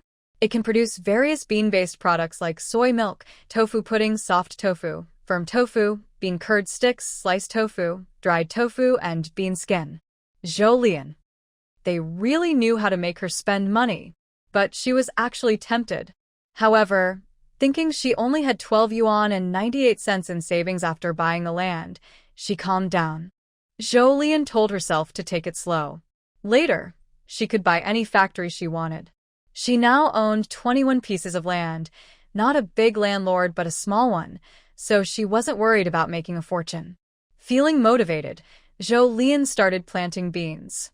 After planting, she used spiritual spring to hasten the ripening of the remaining chili peppers. She used all of them for planting. After finishing the land, She prepared the vegetables to be sent away, then went to sleep happily. On the third afternoon of Zhou Xuan's work, he brought home a small dog for Zhou Lian. The puppy is about 20 centimeters long and 15 centimeters tall. Its fur is yellow with a slight greenish tint. It looks lively and adorable. As brother Zhou Lian mentioned earlier, the puppy's left hind leg is not in good shape. It seems unable to use force when walking. Little sister, you don't know, but you almost lost this puppy. Zhou Lian immediately patted the puppy's head and asked what happened. The owner saw that no one wanted the puppy and threw it into the mountains last night. Hearing this, Zhou Lian's heart tightened. She looked down at the puppy's moist, bright eyes and felt even more pity. So, did your second brother go to find it in the mountains? Yes. Since his sister wanted the puppy, he naturally went to look for it. Fortunately, the puppy was brave and didn't freeze to death in the mountain overnight. Brother Zhou continued, but since that family abandoned all the puppies, I didn't give them the eggs you gave me. After saying that, Zhou Xuan placed the eggs back on the table. Zhou Lian didn't say anything and took 5 eggs to make egg custard. She divided the cooked egg custard into 3 parts, 1 for herself, 1 for her brother, and 1 for the puppy. Because the puppy was still small, Zhou Lian split its portion into 2 smaller parts, planning to feed it over 2 meals. The puppy was obviously very hungry and immediately wanted to eat. Zhou Lian stopped it, letting the egg custard cool a bit before giving it to the puppy. Seeing that his sister and the puppy got along well, Zhou Xuan stayed for a while and then left. He was going to visit his master, Tan Mujiang. He hadn't forgotten what he told his sister earlier, to make a few more honeycomb buckets. Of course, he also remembered what he needed to learn. After brother Zhou Lian left, she finished the egg custard, but didn't plan to have dinner. She boiled water and washed up. Maybe because she fed the puppy the eggs, the little dog was clingy to her. Wherever Zhou Lian went, the puppy followed. While she was taking a bath in her homemade rural bathroom, the puppy was whining outside the door. It sounded quite cute, making her want to pick it up and cuddle it right away. Zhou Lian hurried to finish her bath, but her work wasn't done yet. Since moving here, she usually washed her clothes right after her bath. Even though she wanted to go outside and hold the puppy, she didn't want to disturb her usual routine. However, her mind was clearly distracted. Thinking about the puppy outside, Zhou Lian's grip on the laundry loosened, and she accidentally damaged 1 piece of clothing. Zhou Lian. She only has 4 pieces of clothing to wear, and now 1 more is gone. Although the clothes are damaged, Zhou Lian still washes the broken clothes and hangs them out to dry. Because fabrics are hard to find these days, and rare items are valuable, even if they can't be worn anymore, they can still be used for other purposes. While hanging the clothes, Zhou Lian thinks it might be time to buy some fabric to make new clothes. But she decides to wait a little first. She doesn't have much money or fabric vouchers now, and soon, in about a month, it will be time for the Lu family to send money and vouchers.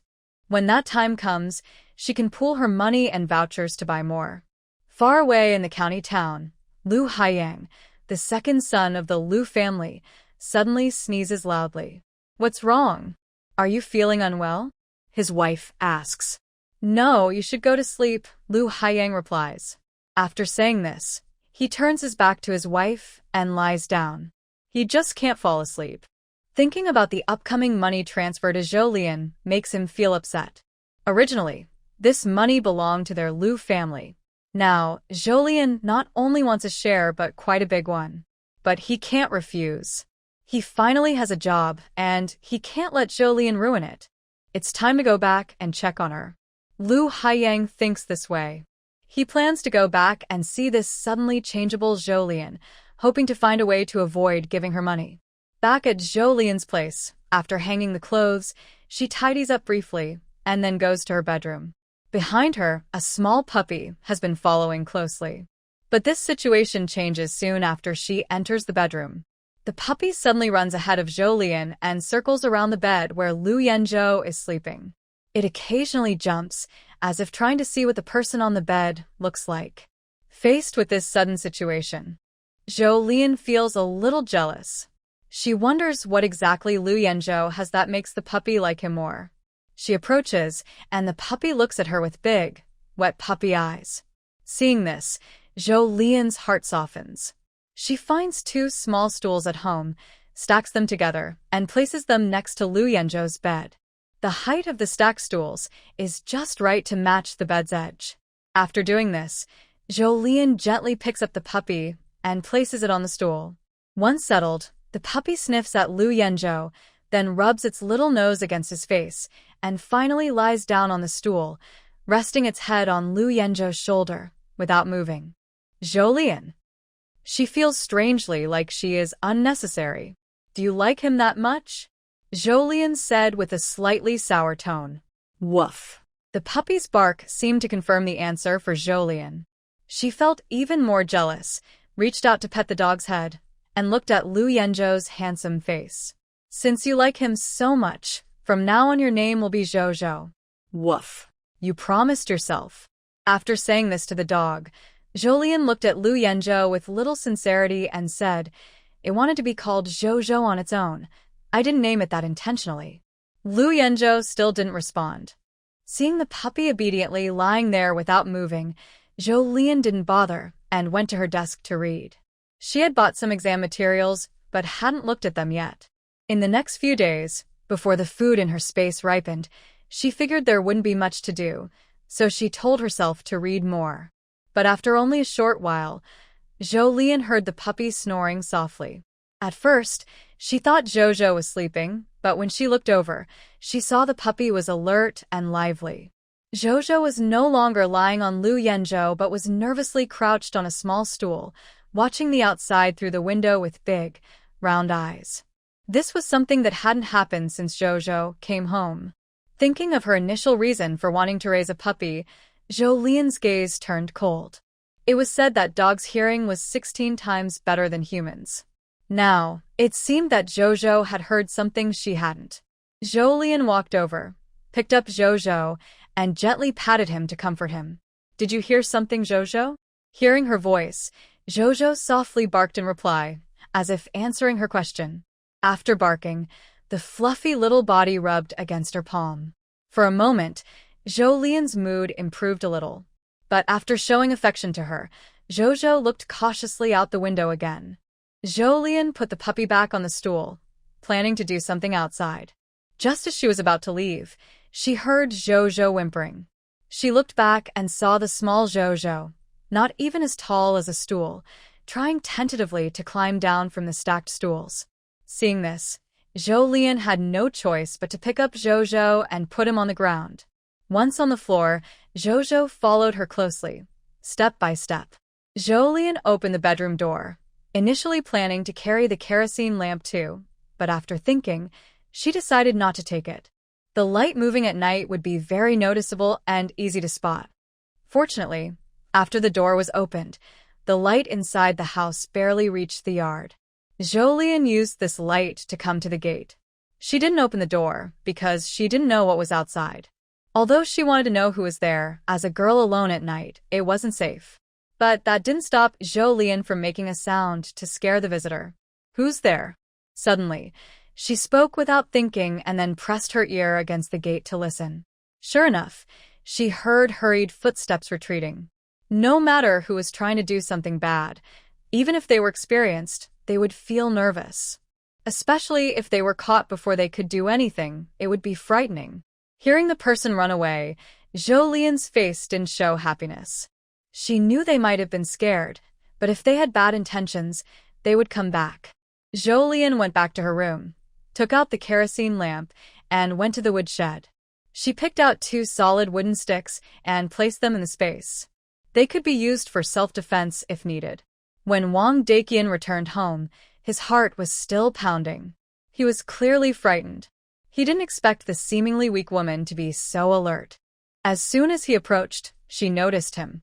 Wang Daqian frowned and thought for a long time, but couldn't figure out how she had discovered him. His desire, which had been stirred by his own imagination, was briefly scared but then turned into anger and stronger desire. Unable to vent his feelings, Wang Daqian gloomily entered his parents' old room. Since his mother had also passed away, Zhang Ruru had moved into this house. He immediately started tearing at her clothes. When she resisted, he began to hit her. He kept hitting until she stopped resisting. In the darkness, Zhang Ruru's eyes were numb. The pain and the disgusting made her want to die with this beast. But that thought was quickly pushed away by her mother's last words before leaving. Her mother told her to live well on her own. After Zhou Lian returned to her room, she didn't continue reading or go to bed. She was thinking about how to solve this problem. If the person wanted money, she could pretend to spend extravagantly so that they thought she had no money. Then they wouldn't come back. After all, if she knew she had no money but still stole, what was the point? If it wasn't about money, but about her. She needed to find a permanent solution. Generally, when there are many family members or a man in the house, no one dares to cause trouble. But neither of these options is realistic for Zhou Lian. She moved here because she wanted a place where she could use her space freely. With so many family members, she couldn't have that. As for having a man, she does have one, but most people wouldn't see the plant person as a threat. She also wouldn't risk finding another man for safety reasons. So, she can only think of other solutions. The only idea she has is to report the person to the police. But the police require evidence. Without proof, they can't do anything. To send someone in, she needs evidence. When Zhang Qiali falsely accused her brother, she made sure there was a scene and many witnesses. But she isn't trying to harm others. Others are trying to harm her. Time is hard to control, and gathering evidence is difficult. Fortunately, she now has Zhou. If someone comes to her door, she can know in advance and prepare. Thinking of this, Zhou Lian decides to add spiritual spring to Zhou's steamed eggs tomorrow. The little guy has helped her a lot, and with him around, she feels much safer. She gently pats Zhou's dog's head, feeling him nuzzle in her palm. Before she can fully enjoy this moment, she sees Zhou abandon her and walk toward Lu Yanzhou. Zhou stands beside a stack of chairs, looking at her. Zhou Lian. She actually understood. She walks over and ruffles the dog's head, then looks at Lu Yanzhou and says, "Since Zhou is so close to you, I'll use your old clothes to make a dog bed for Zhou. You don't mind, right?" Zhou is still young and Zhou Lian worries he might get cold at night. Lu Yanzhou naturally can't respond. Since Lu Yanzhou remains silent, Zhou Lian takes it as his approval. She finds one of his thick clothes, folds it on the stacked chairs, and finally places Zhou on top. Woof. Zhou first barks at Zhou Lian, then snuggles against Lu Yanzhou's arm. Zhou Lian watches the quiet man and dog, then finally says to Lu Yanzhou, "Don't worry, I'll make clothes for you in the future." The next day, after sending off her second brother, Zhou Lian continues reading in her room. As noon approaches, she starts cooking. She takes a fish from the space that has grown large thanks to the spiritual spring, cuts it into pieces, and braises it. After preparing a portion for the space, she carries the other 3 portions out. First, she finds 2 children from her brother's house and hands them a portion. This is braised fish. Hurry home and eat it. Although they heard that delicious braised fish was ready, the 2 children still said, "Thank you, Auntie. We'll wait for Dad to come back, so we can eat together. You and your dad also have some. Auntie will deliver it soon," Zhou Lian replied.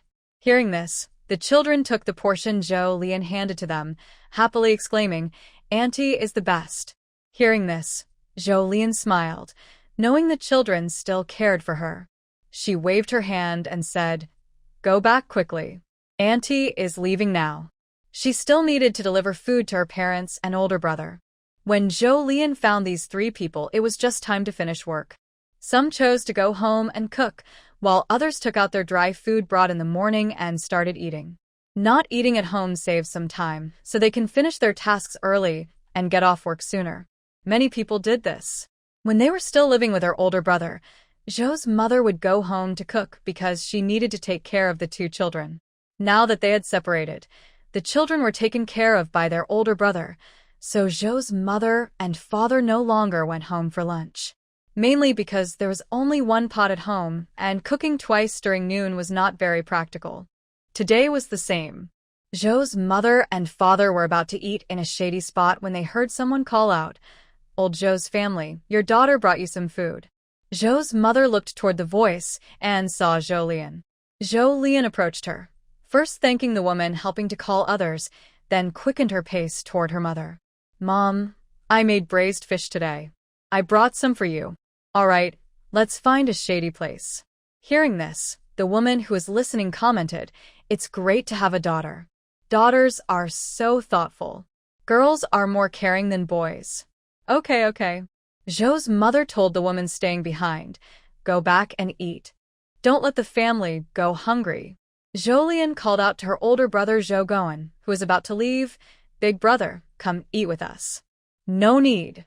I'll go back and eat with the kids," Zhou Goen said with a smile. Coincidentally, Zhou Lian said with a smile, "When I looked for Xiao Hui and Xiao Tsong earlier, they said the same thing. Your teaching is good." After being praised by her younger sister, Zhou Goen felt a bit shy. "It's mainly because Mom taught us before. I also gave some to the two little ones. By now, they have probably finished eating." "Big brother, come and eat quickly," Zhou Lian called out. Okay. Zhou Goen agreed. His younger sister had already considered the two children, so he naturally couldn't refuse now, or it would seem too distant. As for Zhang Qiaoli, everyone habitually didn't mention her. Besides, she's grown up now. If she's hungry, she should know to find food herself. After everyone finished eating, Zhou Lian pulled aside Zhou's mother and said, "Mom, I need to talk to you." What is it? Zhou's mother carefully put away the dishes Zhou Lian brought and asked, "Do you know anyone in our village who has cotton seeds? I want to get some." Zhou Lian was planning to start planting cotton. In the space, she could grow more cotton and buy a weaving factory. Then she could make clothes for the whole family.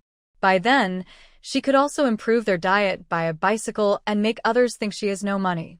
This way, no one would try to take money from her pocket. What do you want the cotton for? Some people do grow cotton, but very little. Since they don't produce much here, even if they used all their land to grow cotton, the harvest would be small. So, few people plant it. Just for fun. Zhou Lian couldn't tell the truth, so she had to make up an excuse. Zhou's mother. She felt her daughter was becoming more like a child. When she's tired from work, she doesn't want to do anything, and now she's thinking about planting cotton for fun. But as long as her daughter is happy, that's enough. Her daughter hasn't been this happy in years, Zhou's mother thought, so she decided to let her play for a couple of years.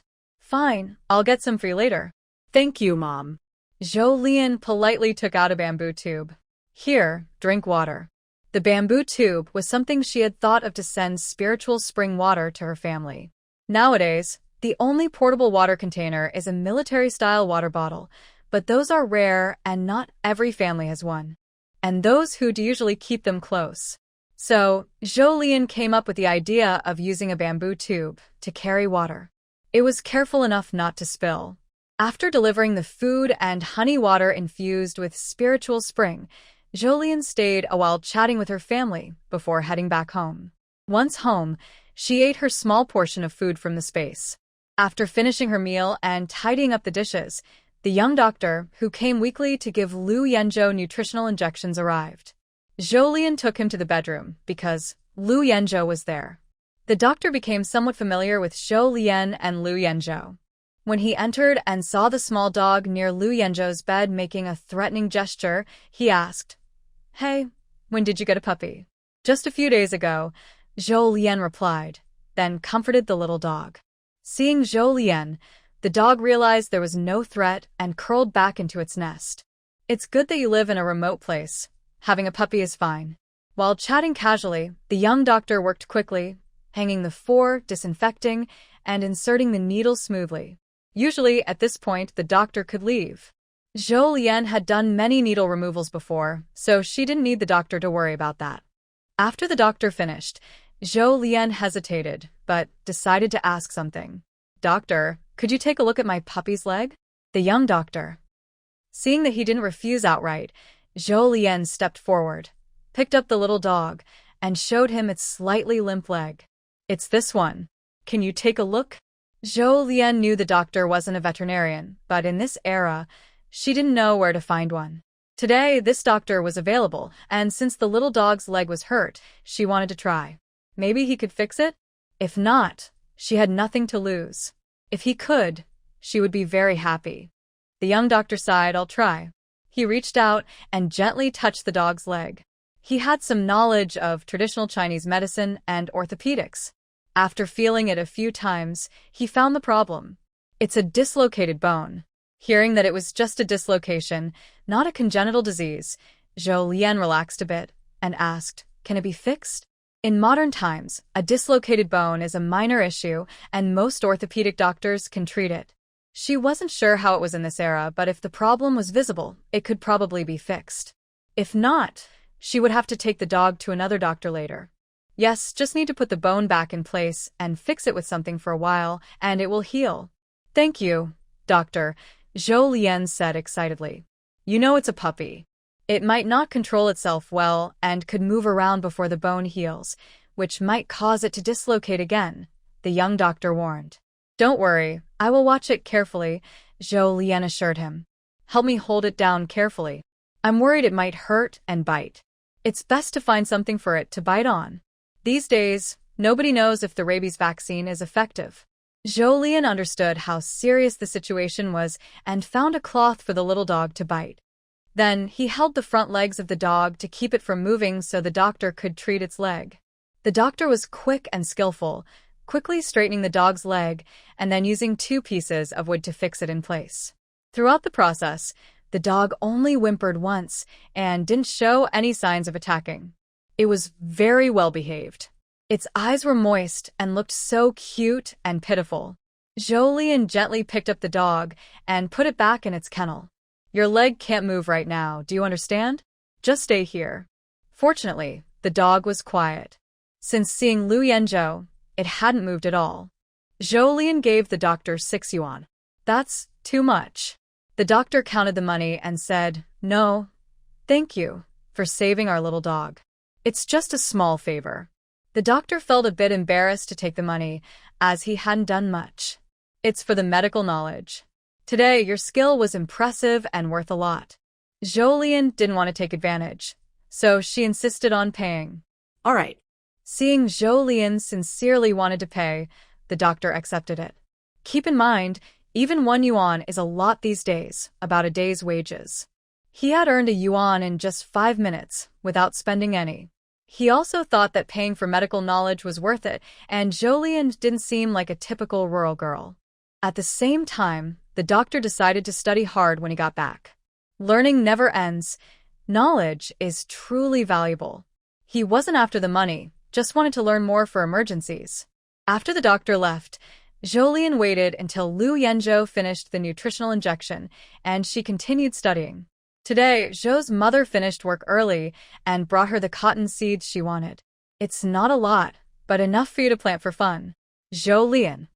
She felt her mother really spoiled her. "Thanks, Mom. When I grow it, I'll make you a new quilt." With such a small amount of seeds, how long will it take to make a quilt? Zhou's mother didn't take her words seriously but asked, "Are you eating at my place today?" After eating her daughter's food at noon, Zhou's mother wanted to make up for it. "No, I'm too lazy to go." Hearing this, Zhou's mother felt helpless and tapped her daughter's head with her finger. You. Did the doctors say anything today?" Mother Zhou then asked about Lu Yanzhou's condition. "Nothing has changed, still the same." "Oh." Mother Zhou sighed. Although she had previously said she would wait a couple of years for her daughter to find someone else, that was the worst-case scenario. Compared to finding someone new, Mother Zhou still hoped Lu Yanzhou would wake up. In the local area, she believed Lu Yanzhou and her daughter were a good match. Moreover, Lu Yanzhou was a very loyal and caring person. Because he had once promised to marry her daughter after she gave him a worn-out cotton jacket when he was a child. Lu Yanzhou was capable and responsible. If he woke up and knew her daughter had waited for him for a year, he would surely treat her with all his heart. In that case, as a mother, she wouldn't have to worry about her daughter anymore. But she wasn't sure if Lu Yanzhou could still wake up. "Mom, will you stay and eat with me today?" "No." Mother Zhou refused. She had already eaten with her daughter at noon and couldn't bear to eat again tonight. "I have things to do at home." Then bring some water. No need. Zhou Lianen didn't listen to Mother Zhou. He took a bamboo tube filled with honey and diluted spiritual spring water. I told you no need. Keep it for yourself. Mother Zhou was helpless. Even if I haven't eaten, I still need water. Besides, I have plenty of honey here, and I've been taking care of it. Zhou Lianen handed the bamboo tube to Mother Zhou. If I don't do it, you and Dad are too reluctant. So I have to come. You and Dad, take care of yourselves and spend more time with me. Hearing her daughter say this, Mother Zhou finally agreed. All right. She truly couldn't rest assured without seeing her daughter. Time passed quickly. Perhaps because she was still shaken earlier, Zhou Lianen hadn't noticed anyone else visiting while she was at home. Today was the 7th day of her second brother Zhou Xuan's work. Before leaving on his tricycle, he confirmed with Zhou Lianen, "Are your preparations ready?" "Yes, everything is ready. For now, we'll deliver to Fenjiangaling." Fenjiangaling is a place on the way from Cherry Village to the county seat, about 10 miles away. Due to the terrain, the area is covered with dense woods, with few residents. It's remote and quiet, perfect for trading. Good. I'll have them send the money for the vegetables every day. I'll bring it back to you, and you can pay them later. Zhou Lianen had already told Zhou Xuan that those people wouldn't show themselves. Okay. So, on April 24th, 1975, it became a busy day for Zhou Lianen. The vegetable vendors planned to make a big effort on the first day. Meanwhile, the wheat and rice in the field are also ready for harvest, and Lu's family should come to pay the money. That day, Zhou Lian woke up early and had breakfast. After reminding Ziazuzu to behave at home, she took an hour to walk to Fengyang Ridge. Then she spent 2 minutes unloading 1,000 jin of vegetables before walking back home. When Zhou Lian arrived home, her second brother was just coming to pick up the tricycle. "Little sister, why are you outside so early?" Before she could answer, Zhou Xuan seemed to remember something and quietly asked, "Are you?" He didn't finish, but Zhou Lian understood he was asking if she had gone to see the vendors selling vegetables. "Yes," she admitted. Zhou Xuan thought for a moment and said, "Maybe second brother can help you in the future?" Although this connection was provided by her, Zhou Xuan still didn't feel comfortable with her having long-term contact with those people. No, they won't allow it. Zhou Lian refused a suggestion. After all, they and those people are her, and if she let Zhou Xuan help her make contact, she would be exposed. "All right," he said. Zhou Xuan just thought they were cautious, and with interest, he quietly asked Zhou Lian, besides vegetables, "Do they have anything else? Like meat or something? People are still quite short of meat now." "Not yet," Zhou Lian replied. Zhou Xuan's eyes lit up. So, they might have it in the future? He was now earning a salary, so if he could buy meat, it would be a nice addition to the family meals. As expected of second brother, "You catch the key points," Zhou Lian smiled. She also wanted to eat meat. Fortunately, her grain harvest is today, and when she goes to the black market to buy grain, she will look for some ways to get it. From now on, second brother and they will pick vegetables at Fengyang Ridge and just leave the tricycle at second brother's place to save a trip in the morning. Okay. Her thoughtful sister-in-law, Zhou Xuan, didn't refuse. "Then I will come every afternoon to give you the money, and after I deliver it, I will go back." Good. Since today is the first day of the trade, the other buyers don't know if they're reliable, so they didn't give the money to Zhou Xuan in advance. But Zhou Lian believes that after one trade, they will start bringing the money back with Zhou Xuan. After Zhou Xuan left, Zhou Lian continued reading at home. Suddenly, she heard Ziazuzu snoring. This time, Zhou Lian didn't think Ziazuzu was asleep, because she now knew that Ziazuzu doesn't snore when sleeping. Zhou Lian stood up and comforted Xiao Zhou without holding him down, since his legs hadn't fully healed yet. It was 10 in the morning. Most families were at work, and since only Zhou Lian's family usually came here, she thought visitors were from the Lu family. After all, a month had passed, and they should have come to deliver money and tickets. When she opened the door, she saw Tian Miao Miao approaching, with a red flower pinned to her chest. At this time, a red flower on the chest meant she was dressed as a bride or groom. Seeing Zhou Lian, Tian Miao Miao arrogantly lifted her chin. I'm getting married today. Zhou Lian. Tian Miao Miao rolled her eyes. None of my business. She was about to close the door. She really didn't like Tian Miao Miao and even thought she was a bit crazy. On her wedding day, she wasn't getting married and was instead running over to her. Tian Miao Miao held the door to stop Zhou Lian from closing it. Confidently, she said, You're just jealous. Zhou Lian. She smiled. Why would I be jealous of you? That's funny. Since childhood, you've envied me and you know it. I just look better than you, get more attention at home, and yet you keep staring at me all the time. This clearly hit a nerve for Tian Miao Miao. You. Zhou Lian's fake smile instantly turned cold. If you don't have anything to do, don't bother me. I find you annoying. You can leave now. After saying that, she forcefully shut the door, really not wanting to deal with someone like Tian Miao Miao. Just wait and see. I will live better than you in the future. Tian Miao Miao shouted outside, and Zhou Lian inside replied, None of my business. Hearing this again, Tian Miao Miao clenched her teeth outside. Since the last time, she had realized that Zhou Lian really didn't care about her anymore. This was hard for Tian Miao Miao to accept. All along, she saw Zhou Lian as a rival, but now she realized Zhou Lian didn't care about her at all. On her way back, Tian Miao Miao saw Zhang Qiaoli. This was the second time she saw Zhang Qiaoli sneaking around. Last time, she saw Zhang Qiaoli going to see Yang Guanfu. She wasn't sure if it was the same today. Soon, she got her answer. She saw a piece of clothing behind a stone nearby. The color indicated it belonged to a man. Suddenly, Tian Miao Miao had a bright idea.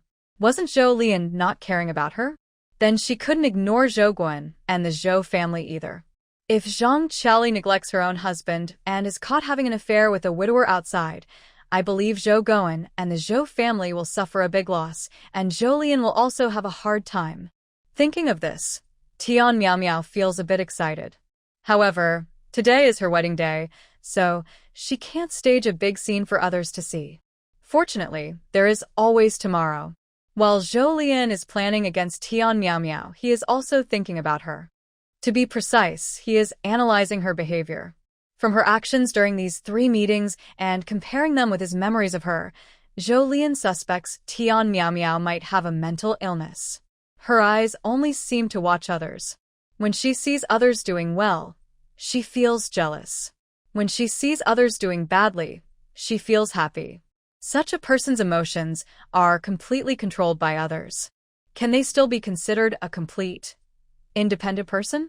By noon after lunch, Zhou Lian still hasn't seen the Lu family come. Lu Haiyang is furious and riding his bike home. He wanted to take leave earlier, but the factory director refused to approve it. Today, he just said he was coming back to give money to Lu Yanzhou's wife, and they immediately agreed. It was the first time someone smiled at him and praised him for doing a good job. All his hard work at the factory went unnoticed, and now he only got praise because of Lu Yanzhou. It made him so angry. But then he thought about how Lu Yanzhou looks now, and he felt less angry. No matter how talented Lu Yanzhou is, he can't win his mother's favor. Wasn't he bullied by him and Shanhe when they were kids? Even as an officer, he didn't have much glory, and now he's just lying in bed like a living dead person.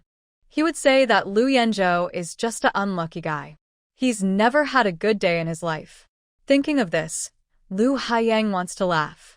And he does. Then, riding his bike, he accidentally falls. He not only gets a nosebleed from hitting the ground, but also twists his ankle. His ankle is so swollen he can't ride his bike, and there's no one around. He can only limp forward pushing his bike. Zhou Lian finished dinner before Lu Haiyang returned to the Lu family. Zhao Cuihua saw how Lu Haiyang was and felt distressed. "Oh, my good eldest son.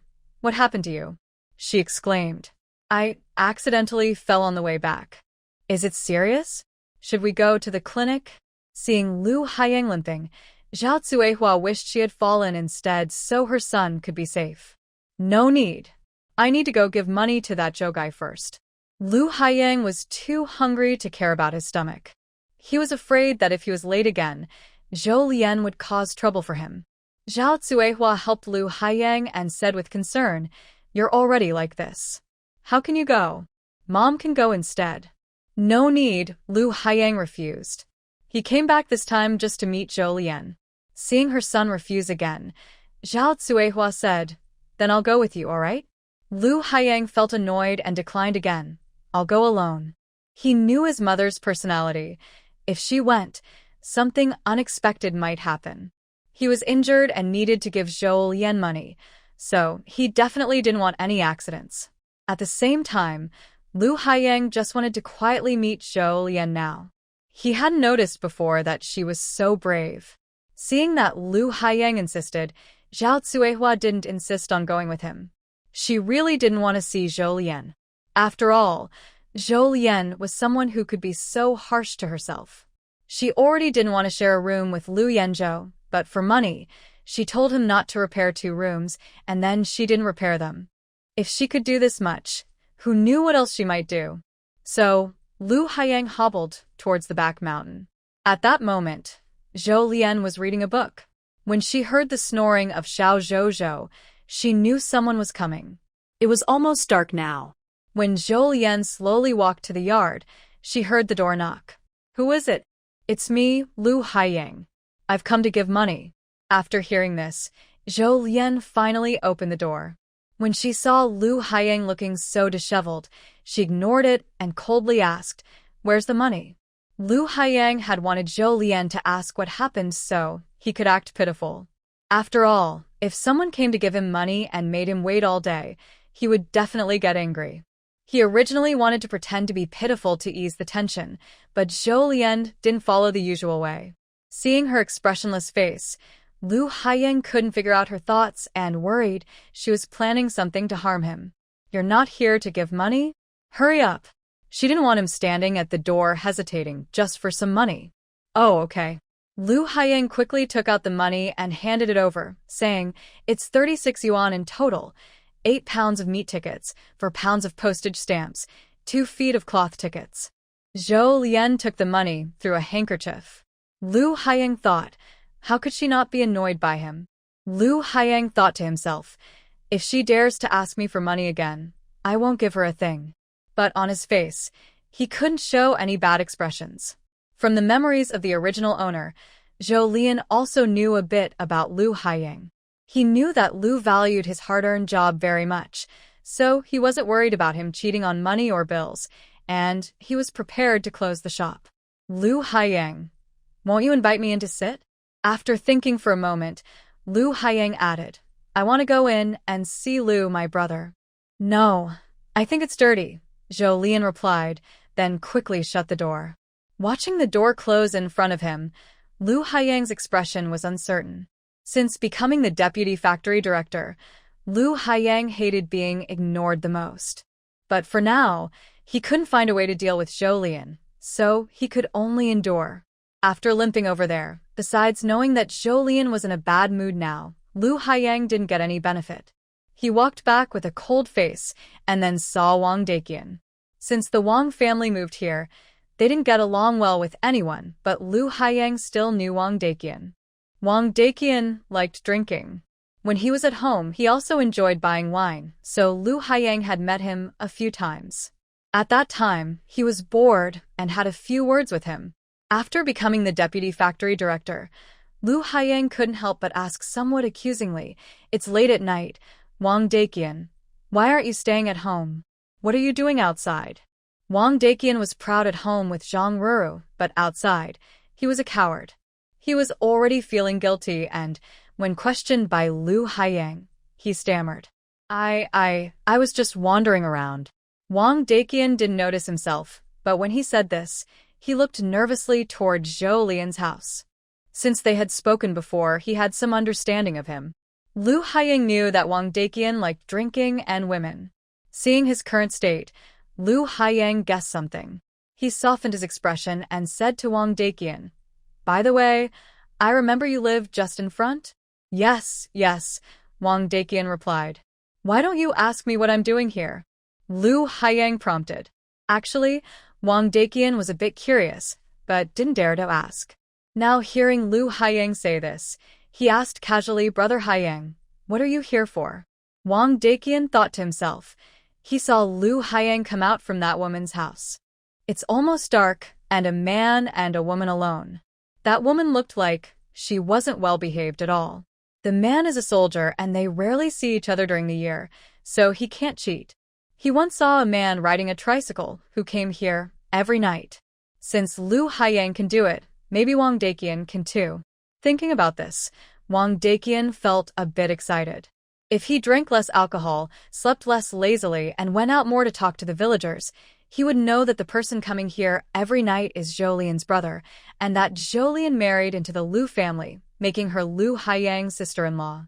Seeing Wang Daqian's secretive, excited expression, Lu Haiyang knew his guess was pretty close. Wang Daqian has his eye on Zhoulian. That's a good thing. So Lu Haiyang smiled and said, "Hey, I don't know if you know, but the family that just moved here is actually my sister-in-law." Wang Daqian. This was not what he expected. He thought Lu Haiyang was involved with that woman. "Since you live nearby, I have a favor to ask." "What is it?" Wang Daqian asked suspiciously. "You don't know my brother is a soldier." Lu Haiyang deliberately stretched out his voice. Wang Daqian. He wanted to say he knew. Zhang Ruru had told him that the woman next door's husband was a soldier, even an officer, and warned him not to get involved, or he wouldn't know how he would die. Honestly, after learning that the woman next door was Lu Haiyang's sister-in-law, Wang Daqian's courage, which he had just built up today, shrank again. He knew Lu Haiyang had a younger brother too, 3 brothers in total, with an older brother and a younger brother. If he got involved with the woman next door, and they found out, he would definitely get beaten to death. Lu Haiyang knew Wang Daqian was timid. He was someone who barely dared to speak to others in the village. But he still wanted Wang Daqian to succeed, and a timid person wouldn't do. Lu Haiyang quietly boosted Wang Daqian's confidence. "My brother had an accident on a mission and became a vegetable. My mom blames my sister-in-law, thinking she married into the family and caused it.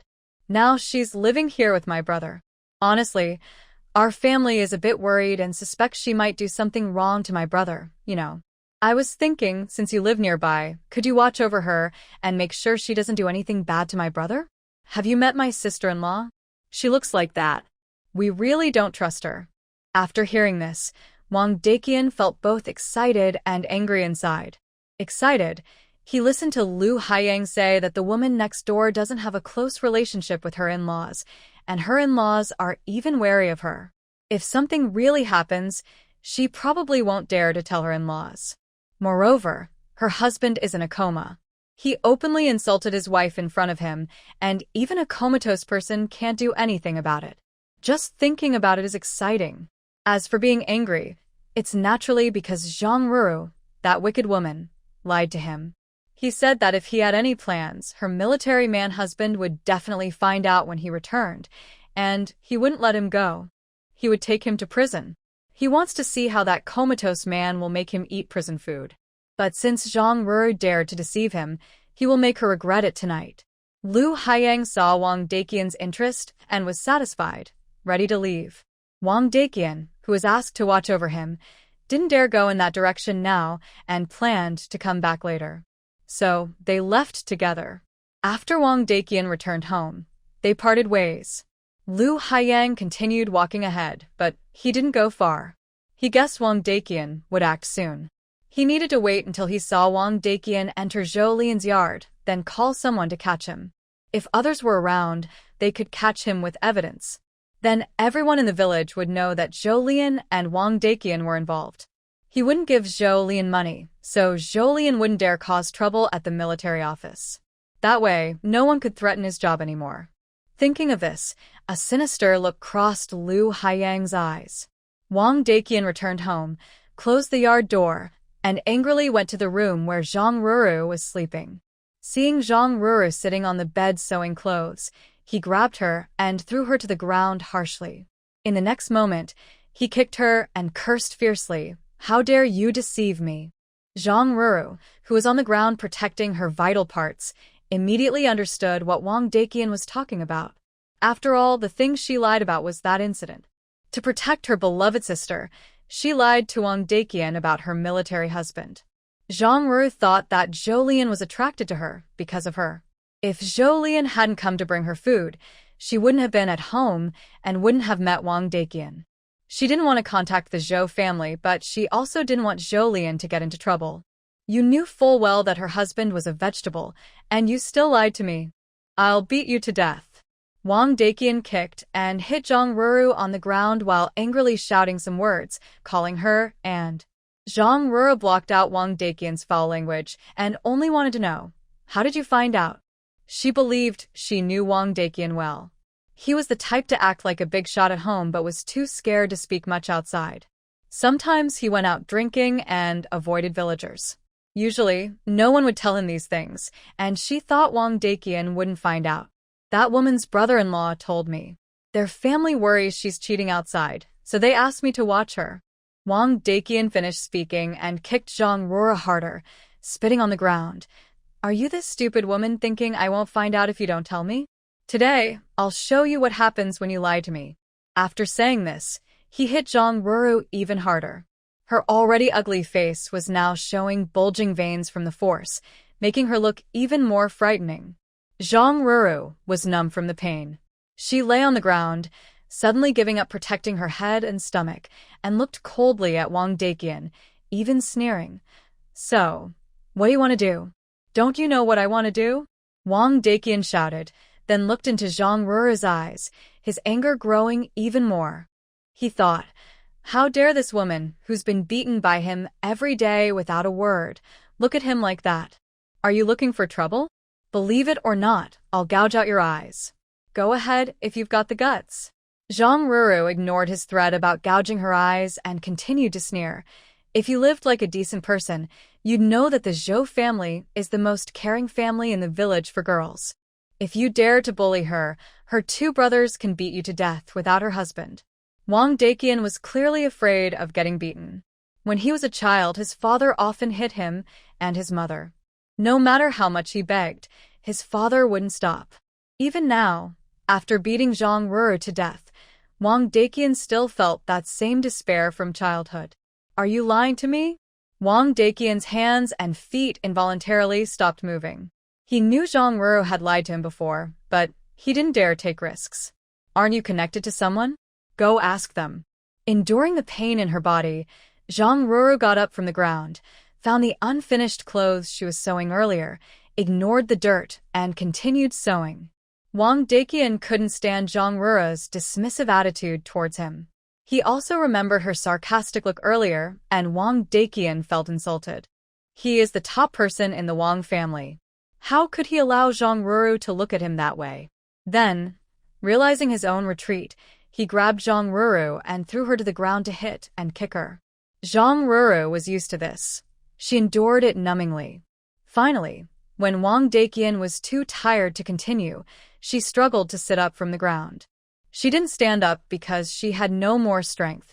Zhang Ruru knew that after today's ordeal, Wang Daqian would probably stop for a while. But she also knew it would only be temporary. He would think about it again. What should she do? Zhou Lian didn't know what happened after Lu Haiyang left. She finished washing and was now in her space, harvesting the mature wheat and rice. Since she only planted 1 acre of wheat, and the yield at this time wasn't high, she only harvested 300 jin of wheat. The rice yield per acre was a bit higher, about 500 jin. Zhou Lian planted 9 acres of rice and harvested a total of 4,500 jin of grains. She didn't plan to sell the wheat for now. Her current plan was to sell only the rice. The team sells rice to members at 9 yuan 80 per 100 jin, but the black market price is definitely higher. However, who buys rice on the black market? The rice sold there is ready to cook without processing. So, how can she turn these grains into rice? She can use the team's diesel-powered rice mill to process her rice. Costs 7 mao per 100 jin. But 4,500 jin obviously can't be processed at the team's mill. That much would surely attract attention. It can't be done outside the space. She can only think of ways inside the space. Dear player, would you like to spend 50 yuan to buy a rice milling factory? Zhou Lian. She knew it. Her game space always becomes incredibly smart when she needs to spend money. Zhou Lian declined. Dear player, are you sure you don't want to spend 50 yuan to buy a rice milling factory? She calmly chose to confirm. Although with the money Lu Haiyang just gave her, her total assets reached 58.98 yuan, she wasn't a fool either. With this money, wouldn't it be good to buy a rice product factory? Making rice products always requires processing rice first, right? Like rice noodles, rice cakes, rice wine, and so on. Since the space was redesigned, the factories in the game no longer only produce the original items. Game space. So, Zhou Lian spent 50 yuan to buy a rice product factory. After purchasing the factory, she only used the basic function making rice. The rice product factory is very useful. It also packages 50 pounds of rice in plain white cloth bags. Zhou Lian. She feels her life isn't as good as rice. The cloth bags are made of fine, clean fabric. She hasn't worn white clothes since coming here. After finishing the rice work, Zhou Lian finally turned her attention to other things. She just harvested 10 acres of land, earning 100 experience points. Plus, the factory she bought gave her 50 points, and the feed factory she bought earlier gave her another 50 points. Now, she has successfully leveled up to level 2. She gained 2 more plots of land and 1 more factory. Please, respected space game player, choose the free factory you want to receive. Zhou Lian typed, flour and noodle factory. This was one of the factories she wanted before the space was redesigned. Dear space game player, the game space does not have a noodle and flour factory.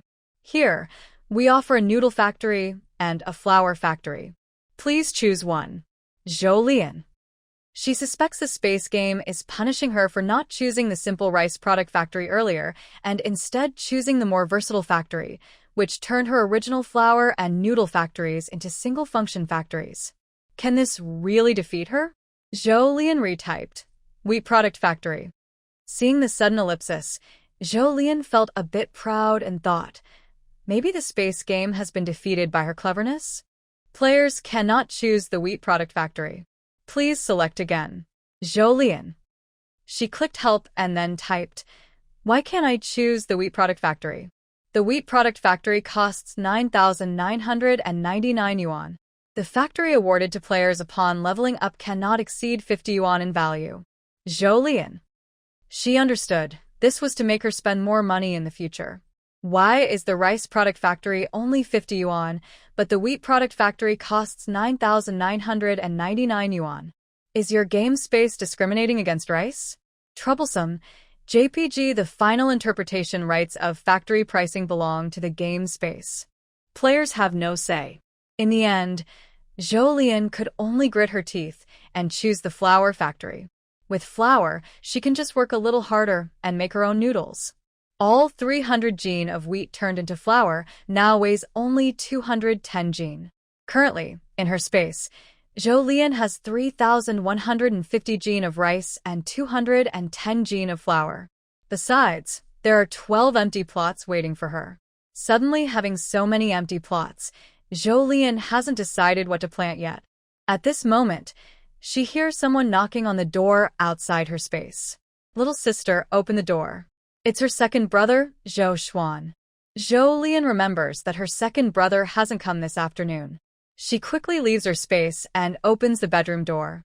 By then, it's already dark outside, with only faint moonlight. She carries a kerosene lamp to open the courtyard door. Why are you coming at this time, second brother? I came to bring money, Zhou Xuan says. He then hands her 40 yuan and explains I was delayed today, so I just got here now. The 40 yuan is for today and tomorrow. 20 for today's expenses and 20 for tomorrow's. I understand. Zhou Lian accepts the money and asks, have you eaten? No, so Swandi place. He could have gone home after lunch, but he was delayed on the way and now comes back to give his sister money. He hasn't eaten yet. Then I'll cook something simple for you. Come in and sit. No need, I'll go back to eat, Zhou Xuan says. Zhou Lian looks at him and says, you can't cook yourself. Are you going to ask our eldest brother or mom to cook for you? Isn't it the same if I do it? All right, thank you, little sister, Zhou Xuan says. He didn't want to trouble his sister, but since she offered, he thought it was better to bother her than others. "Let me light the fire for you," Jolien offers. Okay. She goes to the kitchen, hides behind the cupboard, and takes out about 150 grams of flour from her space. She adds water to a pot, then mixes water, salt, and an egg into the flour she took out. After lighting the fire, Zhou Xuan sees his little sister kneading dough and asks curiously, "Where did you get the flour?" "I just bought it," Jolien replies. "Then I'm lucky today." "Thank you, little sister." Once the fire is ready, "Go wash the vegetables," Jolien instructs him. Zhou Xuan happily goes to do so. Even though he hasn't tasted her noodles yet, he believes they will be delicious. After kneading the dough, Jolien takes out a rolling pin she received from Tanmujiang when she bought furniture. She rolls out the dough into thin sheets and then cuts it directly. Once the noodles were ready, Jolien went to prepare the seasonings. She mainly used salt, MSG, and soy sauce.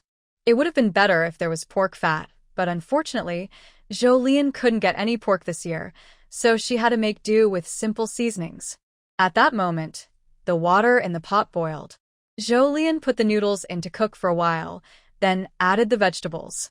When the noodles were almost done, she washed and chopped some green onions. After about 5 minutes, the noodles were cooked. She scooped out the noodles and vegetables, added some broth to the bowl, and finally sprinkled green onions on top. And just like that, a simple bowl of plain noodles was ready. When Zhou Xuan arrived at Jolien's place, Lu Haiyang saw him. He was already getting impatient because Wang Deqian hadn't come out of the house all afternoon. But when he saw Zhou Xuan arrive, he started to feel relieved that Wang Deqian hadn't come out. If Wang Deqian had done something wrong and Zhou Xuan had caught him, knowing how much the Zhou family cares for their daughter, they might have beaten Wang Deqian badly.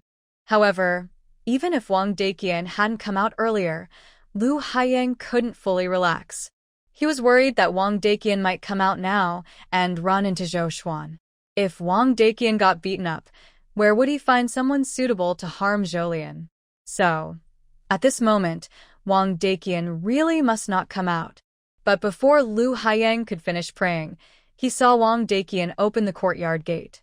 He had previously thought Wang Deqian was being slow, but now Lu Haiyang just wanted to go forward and push him back inside. Lu Haiyang thought Wang Deqian was simply someone who caused trouble and failed at everything. How could he stop Wang Deqian? After hitting Zhang Ro, Wang Deqian went back to drink. As he drank, he became more and more annoyed. Alcohol made him braver. He put down his unfinished drink and left his room, heading toward the yard. When he reached the gate, he peeked through and saw Zhou Xuan riding a bicycle toward him. This made Wang Deqian suddenly sober. Zhang Ro heard the noise and came out to see what was happening. At first, she was angry that Wang Deqian was already having thoughts again, but when she saw him being scared, she found it quite ironic. Did you see that? That's her second brother. If you have the guts, go out there. Hearing Zhang Ro's words, Wang Deqian clenched his fists. Everyone outside looked down on him. He could tolerate that, but he couldn't stand Zhang Ro, who was beaten to death by him every day, looking down on him. So, filled with a bit of courage, Wang Deqian suddenly opened the courtyard gate with a loud bang. But after opening the gate, he didn't step outside for a long time. Zhang Ru didn't bother to watch and simply turned around to leave. Outside, in the dark, Lu Haiyang was trying to quietly persuade Wang Deqian to come back, but when he saw Wang Deqian open the gate and not come out, he hesitated. Lu Haiyang thought, will he come out or not? If not, just go back already. After a while, Lu Haiyang saw Wang Deqian close the gate and go back inside. For a moment, Lu Haiyang felt very exhausted. He thought helping others hurt people was more troublesome than doing it himself. He wondered if Wang Deqian would come out again. If he did, he was ready to get angry. Using 150 grams of flour, about 4 ounces of noodles could be made. Zhou Lianen gave some to Zhou Xuan because she had already finished dinner. But Zhou Xuan felt it was awkward to eat alone, so she insisted on giving Zhou Lianen a little. So, Zhou Lianen took a small bowl and ate noodles with Zhou Xuan. The noodles were first fragrant, then the broth was fresh, and finally, the noodles were chewy and bouncy. This made Zhou Lianen, who had already eaten dinner and a little more, want to have another bowl. She decided she would eat noodles again tomorrow morning. Not only was Zhou Lianen satisfied, but Zhou Xuan was too. After finishing the noodles and vegetables, Zhou Xuan drank all the soup in his bowl. Then he told Zhou Lianen to brush her teeth while he tidied up the kitchen. Zhou Lianen didn't mind and went on with her own things. Zhou Xuan left under the moonlight, watched by two people. One was Lu Haiyang, and the other was Zhang Ruru. Lu Haiyang was worried Wang Daqian might come out later and bump into Zhou Xuan.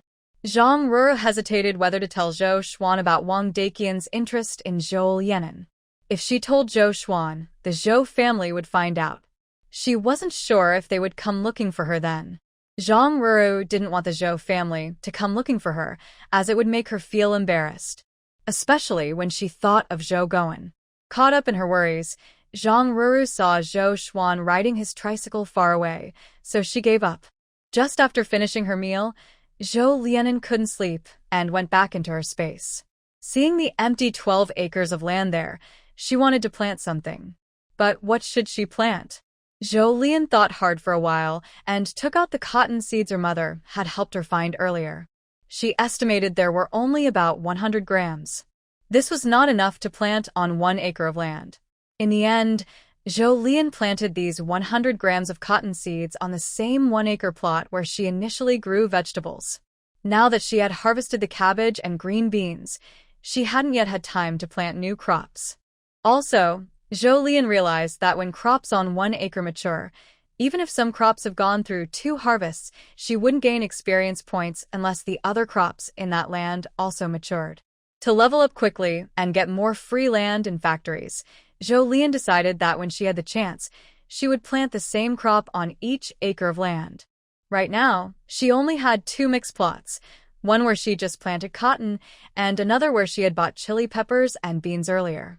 Thinking about buying land, Zhou Lian remembered the 40 yuan Zhou Xuan had just sent her. Honestly, selling vegetables was really profitable. In 2 days, her earnings from vegetables exceeded what most workers earn in a month. Thinking of this, Zhou Lian decided she should grow more vegetables herself. Summer was coming soon, the perfect time for tomatoes, lettuce, and eggplants.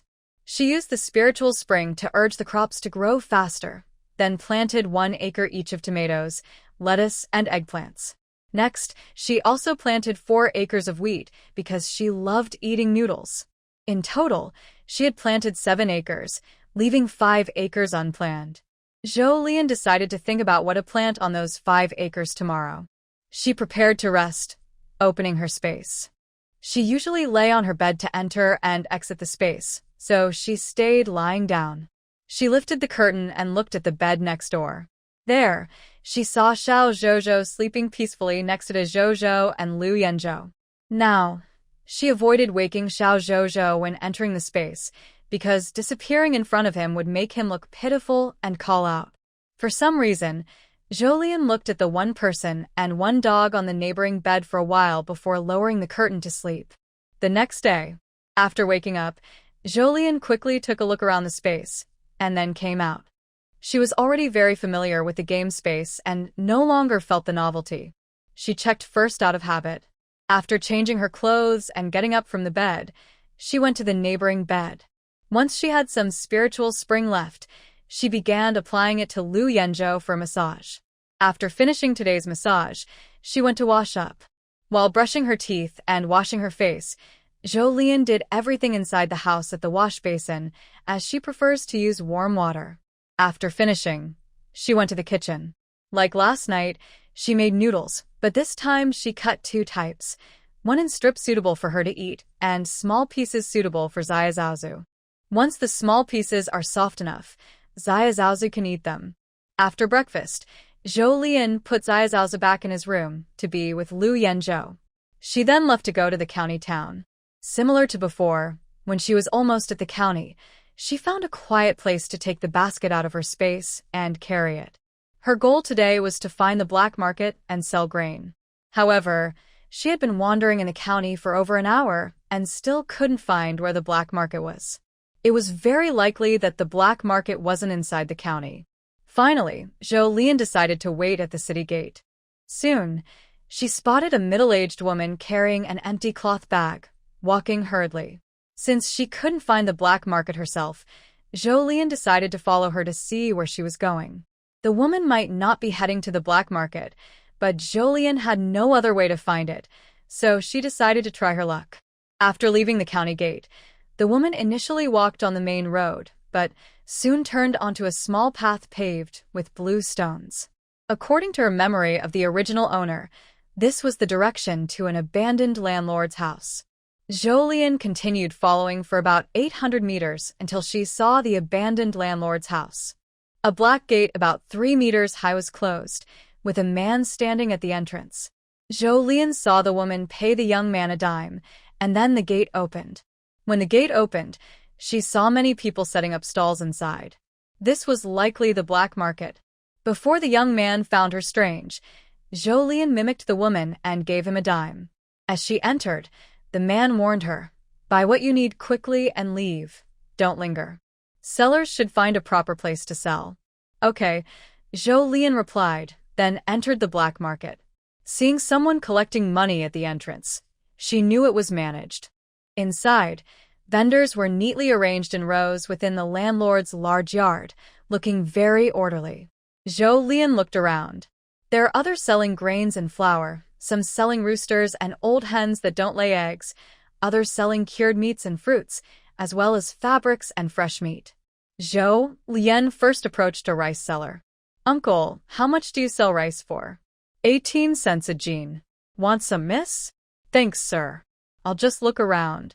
Originally, Zhou Lian planned to sell at 15 cents a jean, but now she also intends to sell at 18 cents. She doesn't want to lose money, and selling at 15 cents a jean means she gets less than others, about a third less.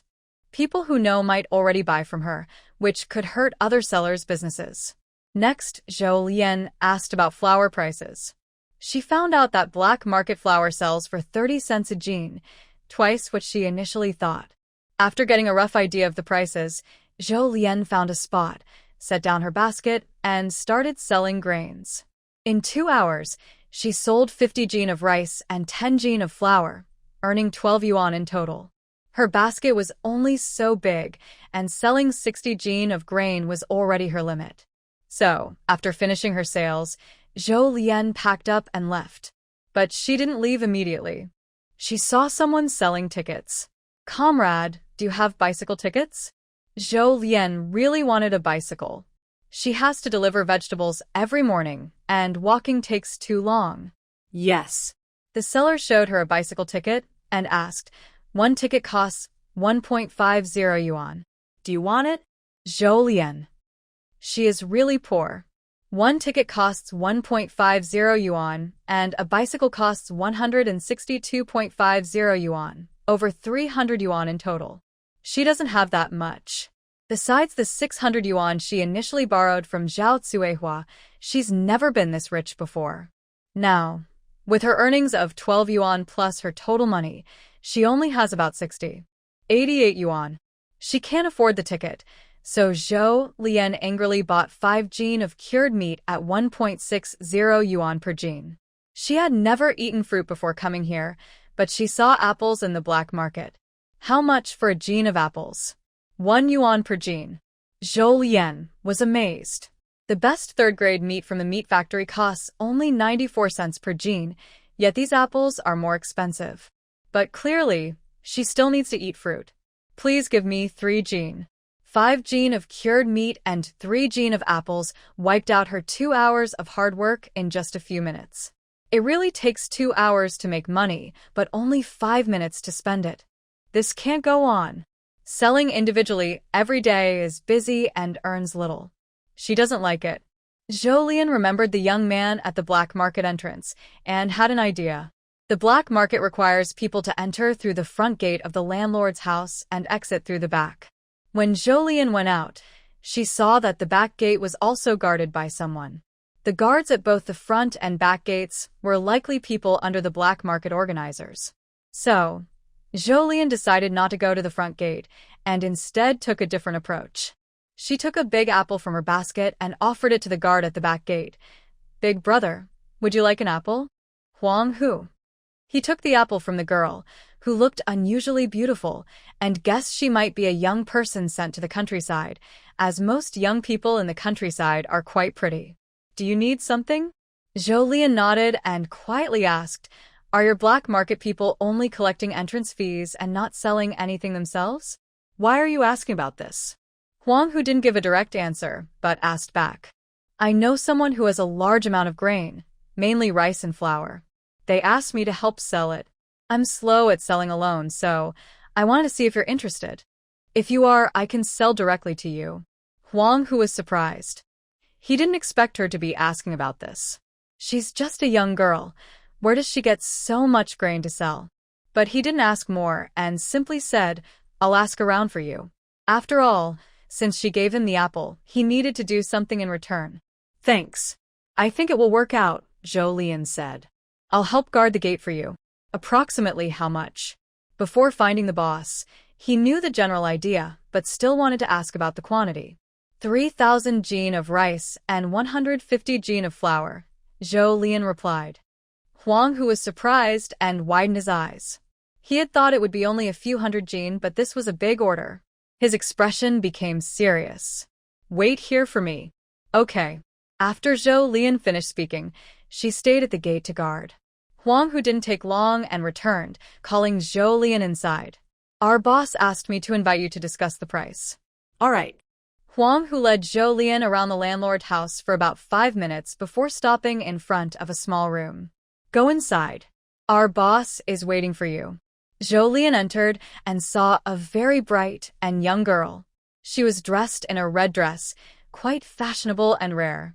This was a bit different from what Zhou Lian had expected. She thought the girl would be older, since she was managing the black market at this time. "Are we talking about the price?" Zhou Lian asked, confirming. "Yes." Xie smiled and invited Zhou Lian to sit down, pouring a cup of tea for him. After politely drinking, Zhou Lian asked, "How much are you planning to sell per jin?" "No rush," Xie said with a smile. "I want to ask if you'll have this much grain to sell in the future. The amount varies, so does the price."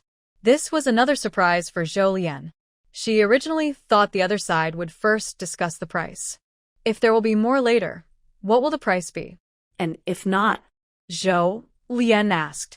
Seeing the girl across smile again, she answered in her slightly magnetic voice, "If there will be more, the price will be the same.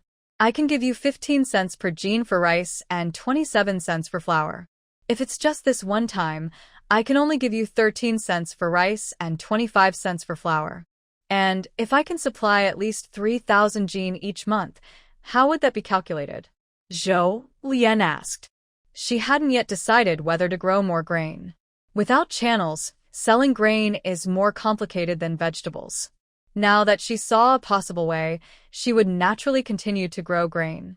Her vegetables could sell about 1,000 jin daily, and if nothing unexpected happens, the price probably won't rise. But grain is different. The demand for grain is higher than for vegetables. Zhou Lian's words caused the smiling Xie to change her expression slightly. She asked seriously, "Are you serious?" "Of course," Zhou Lian replied with a smile. Since they are in the black market, facing each other directly, most information is exposed. Even if the other person isn't the owner of the black market, they rely on it for their livelihood. Zhou Lian isn't worried about what the other might do to her. If they can truly cooperate, they are each other's benefactors. "If what you say is true, I can give you 16 cents for rice and 28 cents for flour," Xie said. This means they make a profit of 2 cents per jin in the black market. For Zhou Lian, this is definitely beneficial. Earning 2 cents per jin means she won't have to run back and forth so often. "Deal," Zhou Lian said with a smile. After she spoke, the girl across again smiled and asked, "How will you handle the delivery?" "I'll have them deliver near the black market. Tomorrow, I'll send someone to pick up the goods," Zhou Lian replied. "That's fine. The places where she picks up supplies are always random, but they are usually nearby. You should understand that, right?" This is Zhou Lian thinking for herself. With so much each month, it's really not a small amount.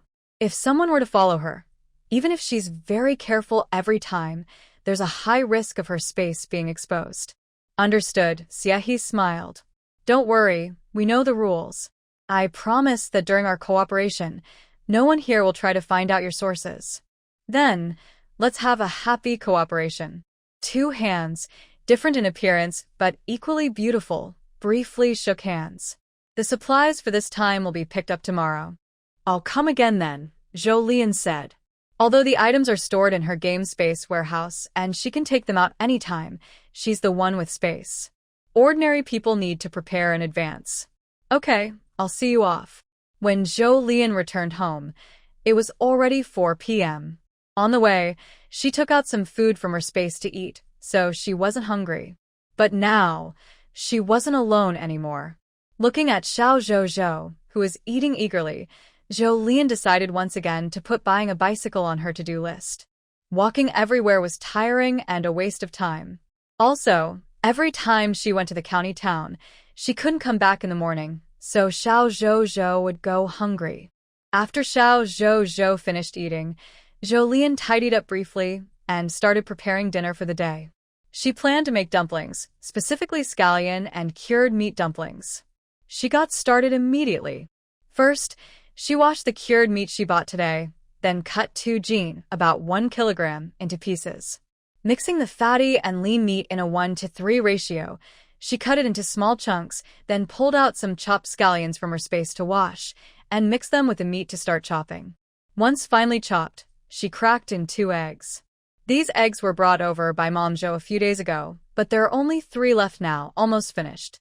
Zhou Lian calculated that even her first batch of chicks would still need 75 days outside the space before laying eggs, and 25 days inside. It seems she needs to buy eggs from the village in the future. Right now, Mom Zhou only has 1 laying hen, but 3 people need to eat, so she can't keep relying on them to bring eggs. While thinking about this, Zhou Lian's dumpling filling was almost ready. She set the filling aside, took out some flour, and started making dumpling wrappers. Making dumpling wrappers is much harder than making noodles, but right now I can't buy them. I could set up a factory in the game space, but Zhou Lian wants to save money, so I have to wait. For now, I will just knead the dough. When Zhou Lian was waking up the dough, second brother Zhou Xuan arrived. He was still riding the tricycle from the textile factory, but this time there were 2 honey buckets in the vehicle. Little sister, this is for tomorrow's vegetable money. Zhou Xuan first handed Zhou Lian 20 yuan, then went outside to place the honey buckets. With nothing else to do, Zhou Lian watched again. Maybe it was just her feeling, but she thought the 2 honey buckets at the back looked better than the previous one. This was probably because Zhou Xuan was more familiar with making honey. After using up the previous beeswax, the 2 honey buckets were almost full. Suddenly, Zhou Lian had an idea.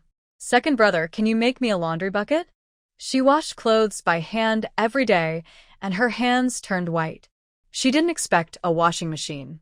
Not only could she not afford one, but even if she bought it, she couldn't use it because Cherry Village had no electricity. What kind of laundry bucket? Zhou Xuan asked curiously. It's just a bucket with a spinning part in the middle, and the handle has many teeth like a washboard. Zhou Lian explained and even drew a picture on a piece of paper for Zhou Xuan to see. Having a drawing made it clearer. Should I try to make it when I get back? If I really make this, I won't need to freeze my hands in winter when washing clothes. Zhou Xuan remembered how every winter, their mother would go to the river to wash clothes, and her hands would often get frostbite. I'll start making it right away. The more Zhou Xuan thought about it, the more eager he was to finish this thing quickly. Zhou Lian called out to Zhou Xuan, "Wait a moment. I want to make dumplings later. Can you help me bring some home for Mom and Dad?" Seeing this, Zhou Xuan had to suppress his excitement and wait patiently. After a while, he washed his hands and started helping his little sister roll out dumpling wrappers. With Zhou Xuan's help, Zhou Lian's dumpling making was much faster. It took half an hour to finish packing the filling, which was over 2 jin. Zhou Lian handed most of the dumplings to Zhou Xuan, and then she cut 2 jin of cured meat to bring back for him. There were many people at the Zhou family, so the leftovers were enough for her to eat. Isn't that too much? Zhou Xuan hesitated. I can't eat so much alone. If I don't eat the dumplings soon, they will go bad. Zhou Xuan thought her reasoning made sense. Then leave some cured meat for yourself. Several people are eating over there, but I am alone here. There's already a lot left, and if I take more, I won't be able to finish it. Zhou Lian replied to Zhou Xuan. Now she has found the black market location, so she can buy food whenever she wants. Everyone in the Zhou family, except Zhang Qiaoli, treats her very well. Within her ability, Zhou Lian plans to help improve the family's life. For dinner, Zhou Lian ate dumplings. Xiao Zhouzhou couldn't finish a whole dumpling yet, so Zhou Lian crushed 3 dumplings and added some soup for Xiao Zhouzhou to eat. When night fell, Lu Haiyang came again. Today, he claimed he had a leg injury and asked Lu Shanhe to help him get leave. Lu Haiyang's ankle was indeed sprained, but he still came. Besides himself, he didn't trust his family to come. But he waited all night and didn't see Wang Quan to come out. Zhou Lian finished dinner and started washing up. After washing, she went to do laundry. After cleaning, she read a book for a while to reinforce what she had learned before. Once done, she went to her space. She planted rice on the remaining 5 acres of land from yesterday. This still isn't enough.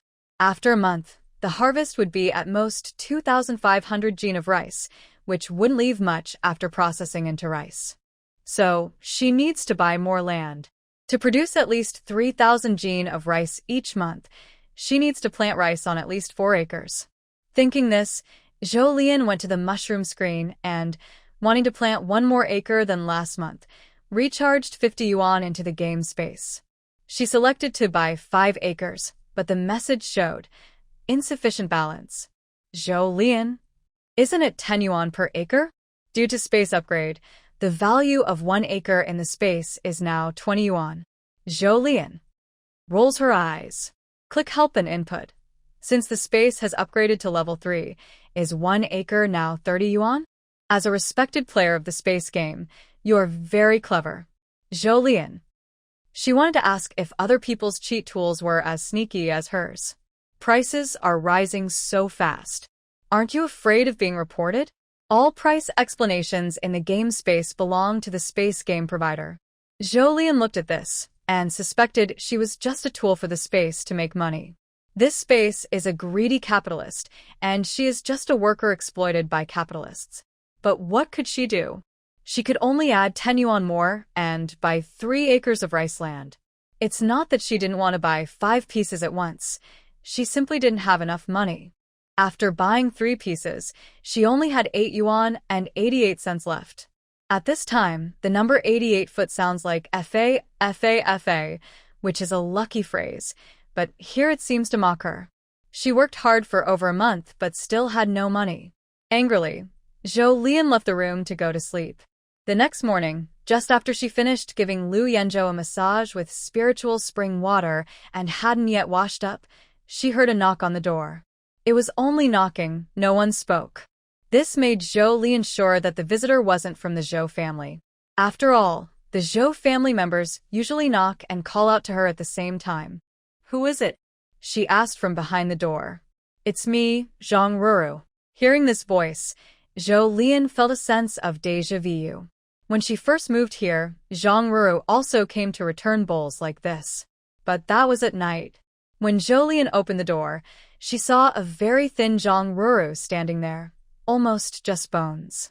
From her exposed wrist, Zhou Lian could see fresh and old bruises. Although she knew Zhang Ruru might not want her to ask, after some hesitation, she decided to inquire. Seeing that Zhang Ruru seemed a bit nervous at the door, despite saying she wouldn't come anymore, Zhou Lian tentatively asked, "Would you like to come in and sit?" "Okay." Zhang Ruru nodded slowly and then lowered her head as she followed Zhou Lian into the yard. Zhou Lian first found a seat for her and then added sugar to the water she brought. There was no brown sugar at home, only the rock sugar she bought last time. Thinking about Zhang Ruru's injuries, Zhou Lian added a drop of spiritual spring water to the drink.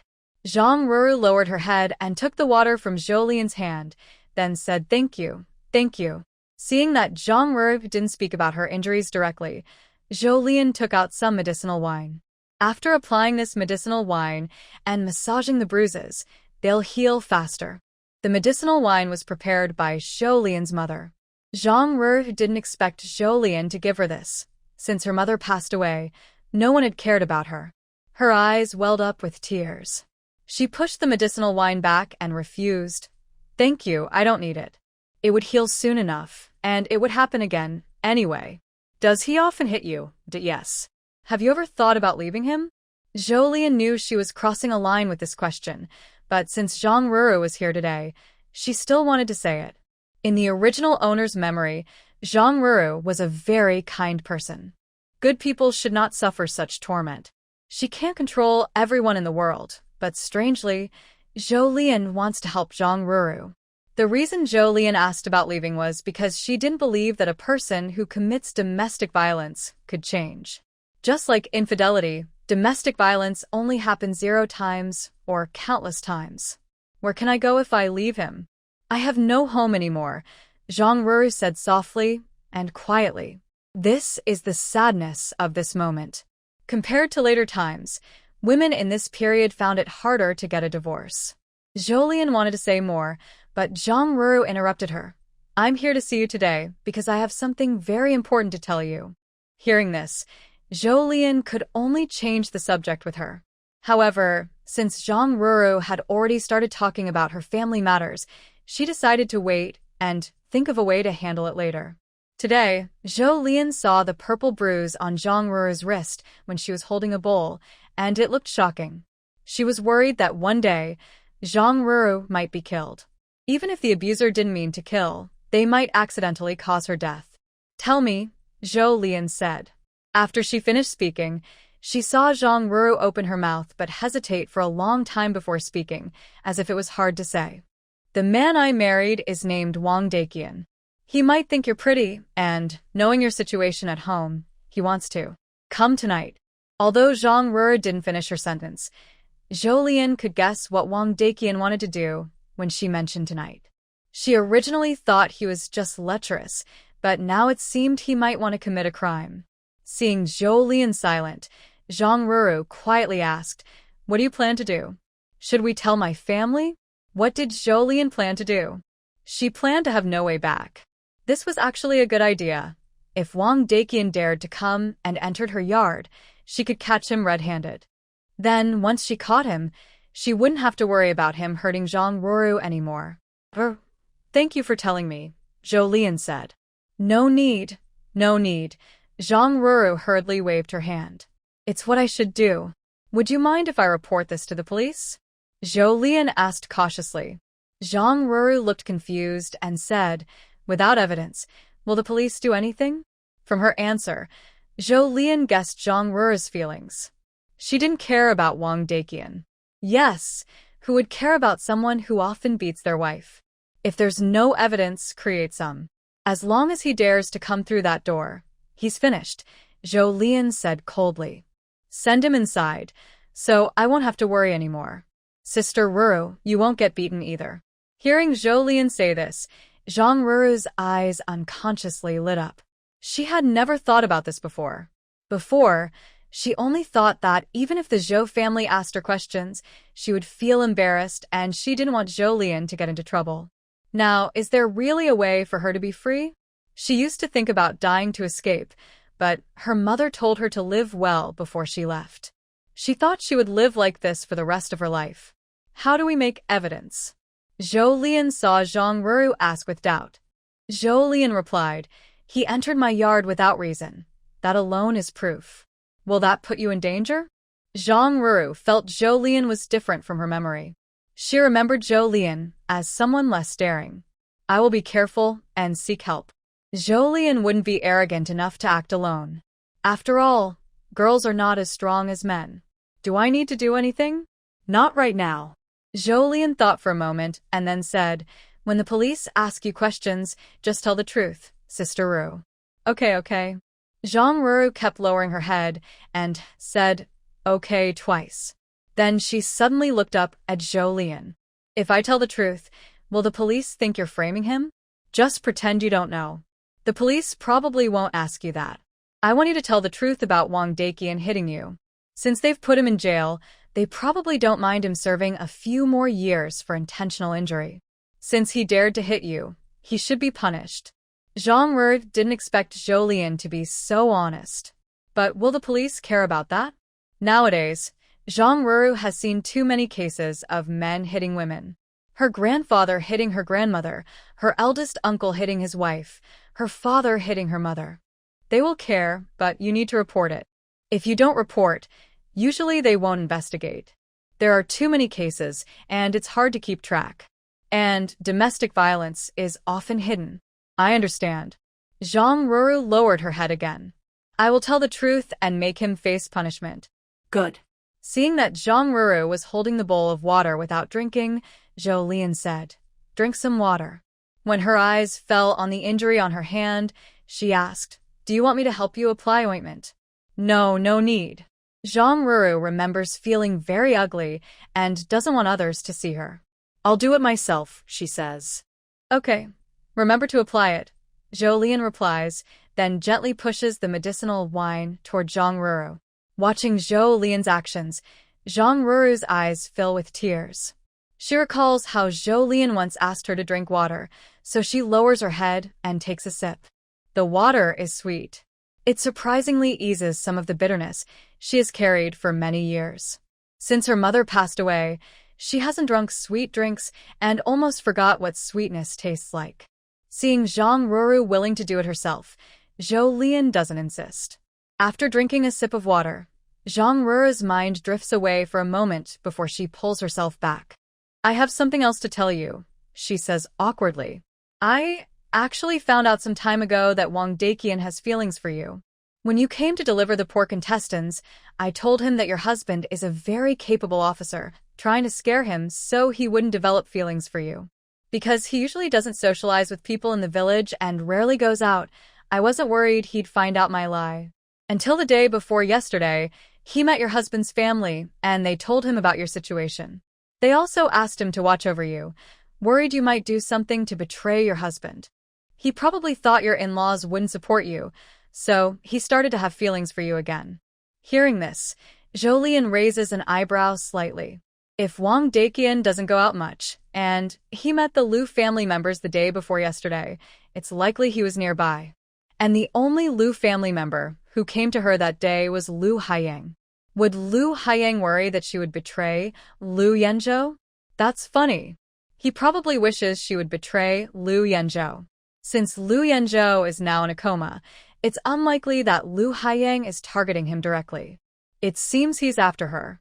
Lu Haiyang might have asked Wang Daqian for help, indicating they have some connection before.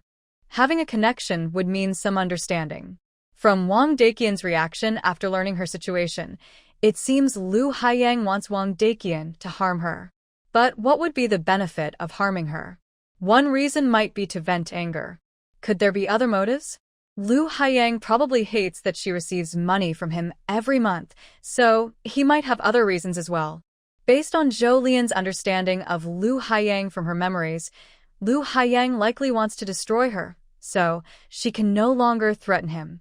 So, if Wang Daqian harms her without anyone knowing, it probably wouldn't achieve Lu Haiyang's goal.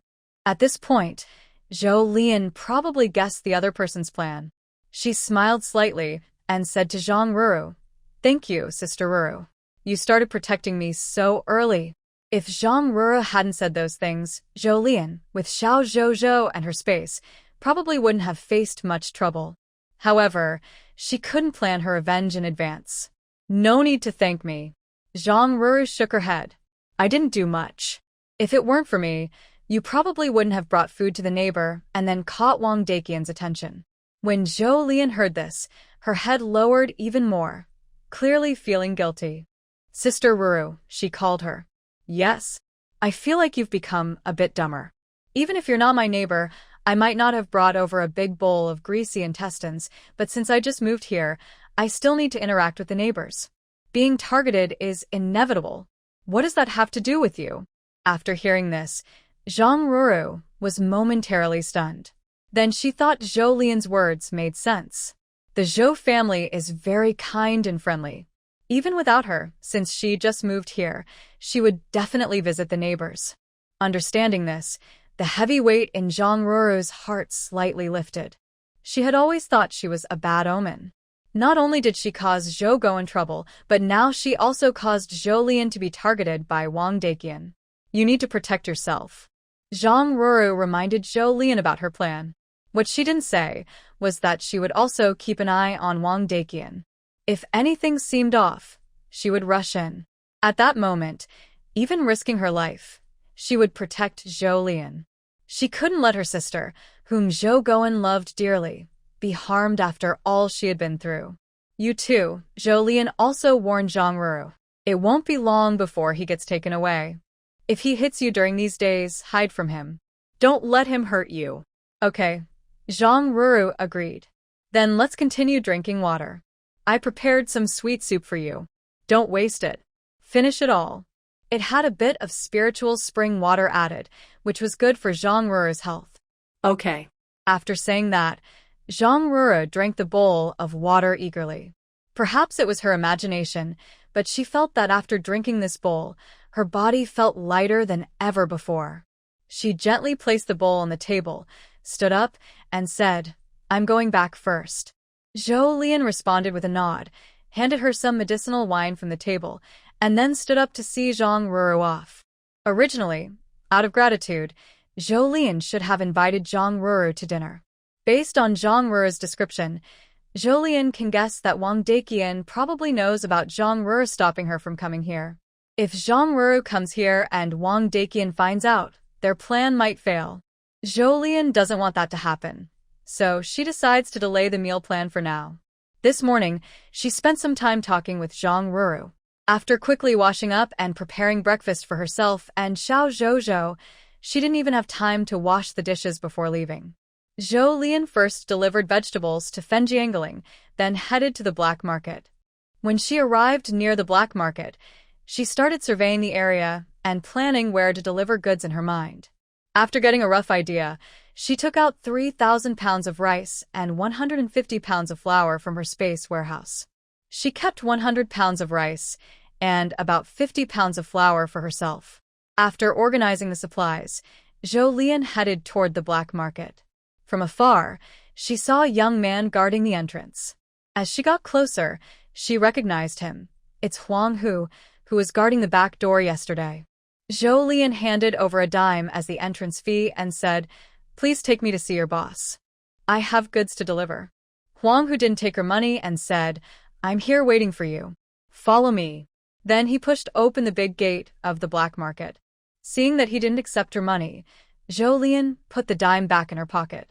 Right now, she's very poor. Saving that dime is a small help. She currently has less than 10 yuan in total. Huang Hu found someone to guard the gate and led Zhou Lian to the same room as yesterday. Inside, she saw Xie, wearing a bright green silk shirt. Yesterday, he wore red. Today, green. Both looked nice, but Zhou Lian knew that such outfits would attract attention once she stepped outside. Does the black market boss not need to be discreet?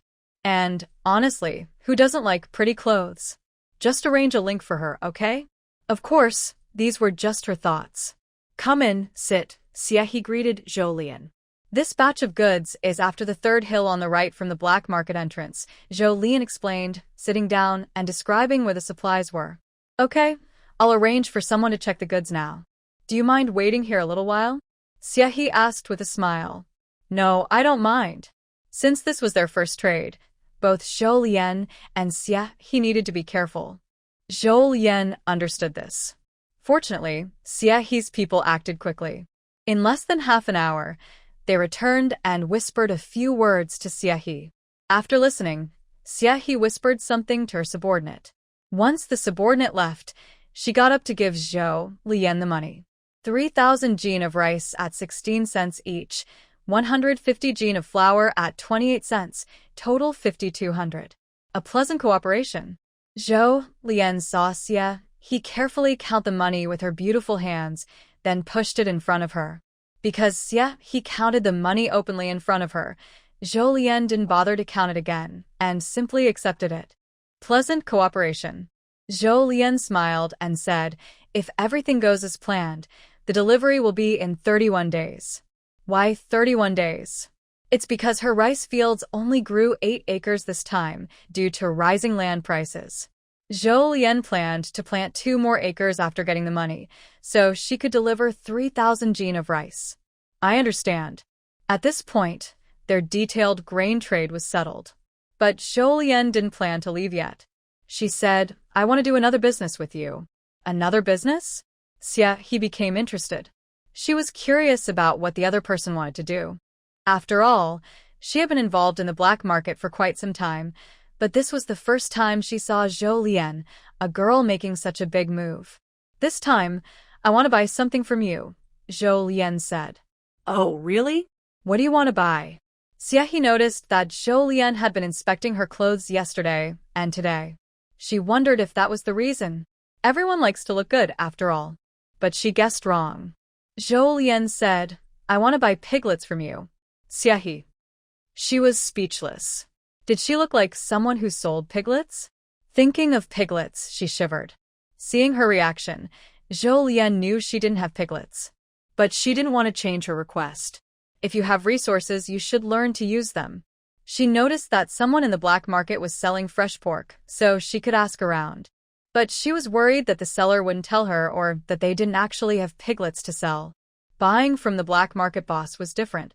Even if they didn't have piglets now, their connections were broader than hers, making it more likely she could get piglets that way. For example, if she asked the person selling fresh pork in the black market, they might not tell her because it's their channel. But if she asked the black market boss, it would be different. Even if they continue doing business on the black market, the other side can still give some clues. Of course, both parties need to be willing to do business.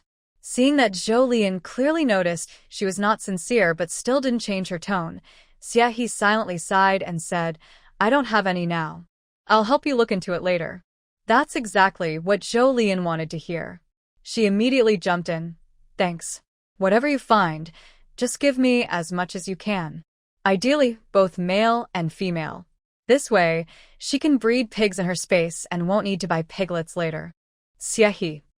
The phrase as much as you want sounds a bit bold. Even though she has never raised pigs, she knows pig farming uses a lot of grain, right? Otherwise, almost every family in the countryside raises chickens now. Why doesn't everyone raise pigs? Isn't it because they can't afford it?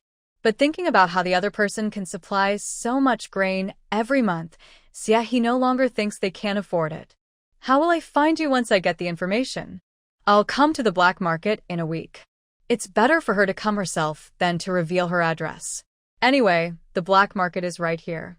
She visits once a month and coming more often isn't a problem. Okay. He agreed.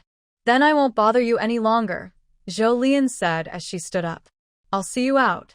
He saw Zhou Lian out of the house, then Huang Hu led her back. Zhou Lian didn't leave immediately. After sending Huang Hu away, she went to the place where the black market deals happen. When she first entered, she noticed the person who bought tickets yesterday was still there. Zhou Lian approached and bought a bicycle ticket from that person. If she has money, she should buy good things. Early purchase means early enjoyment. Also, after buying a bicycle, it will be easier to deal with Wang Daqian later. With Zhang Ru's words, Zhou Lian is quite sure Wang Daqian came for her. When catching Wang Daqian, she naturally won't let herself get into real trouble. After all, dealing with bad people isn't worth risking herself too much. But this also gives Wang Daqian a chance to argue. Anyone with some knowledge knows that theft usually results in lighter punishment than or. Zhou Lian doesn't know if Wang Daqian understands this, but to be safe, she plans to act as if she has spent all her money. After all, for like Wang Daqian, once she decides to deal with him, she has to go all out.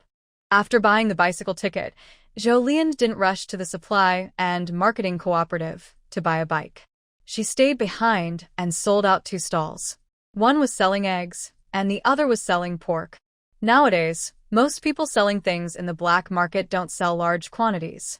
Zhou Lian sold all the eggs at her stall, only buying 2 jin of eggs for 1 yuan and 60 cents. She bought 10 jin of fresh pork, including 3 jin of pork belly. The rest was lean meat, which most people didn't like at this time. It cost 12 yuan and 90 cents. After buying eggs and pork, Jolene went to the supply and marketing cooperative to buy a bicycle. She spent a total of 162 yuan and 50 cents. Today, she earned 522 yuan and spent 327 yuan. Adding the remaining money she had some fafa notes, Jolene now had 203 yuan and 88 cents. On her way back riding the bicycle, Jolene felt richer than ever before. When she returned to the village, she had missed lunchtime, but it was just the time when everyone went back to work in the afternoon. Jolene found a quiet spot and fixed the pork she bought onto the back seat of her bicycle. She hung the eggs in a bag on the handlebar as most bikes at that time didn't have baskets in the front. After doing this, Jolene continued riding forward, ready to face the curiosity and gossip of the village women.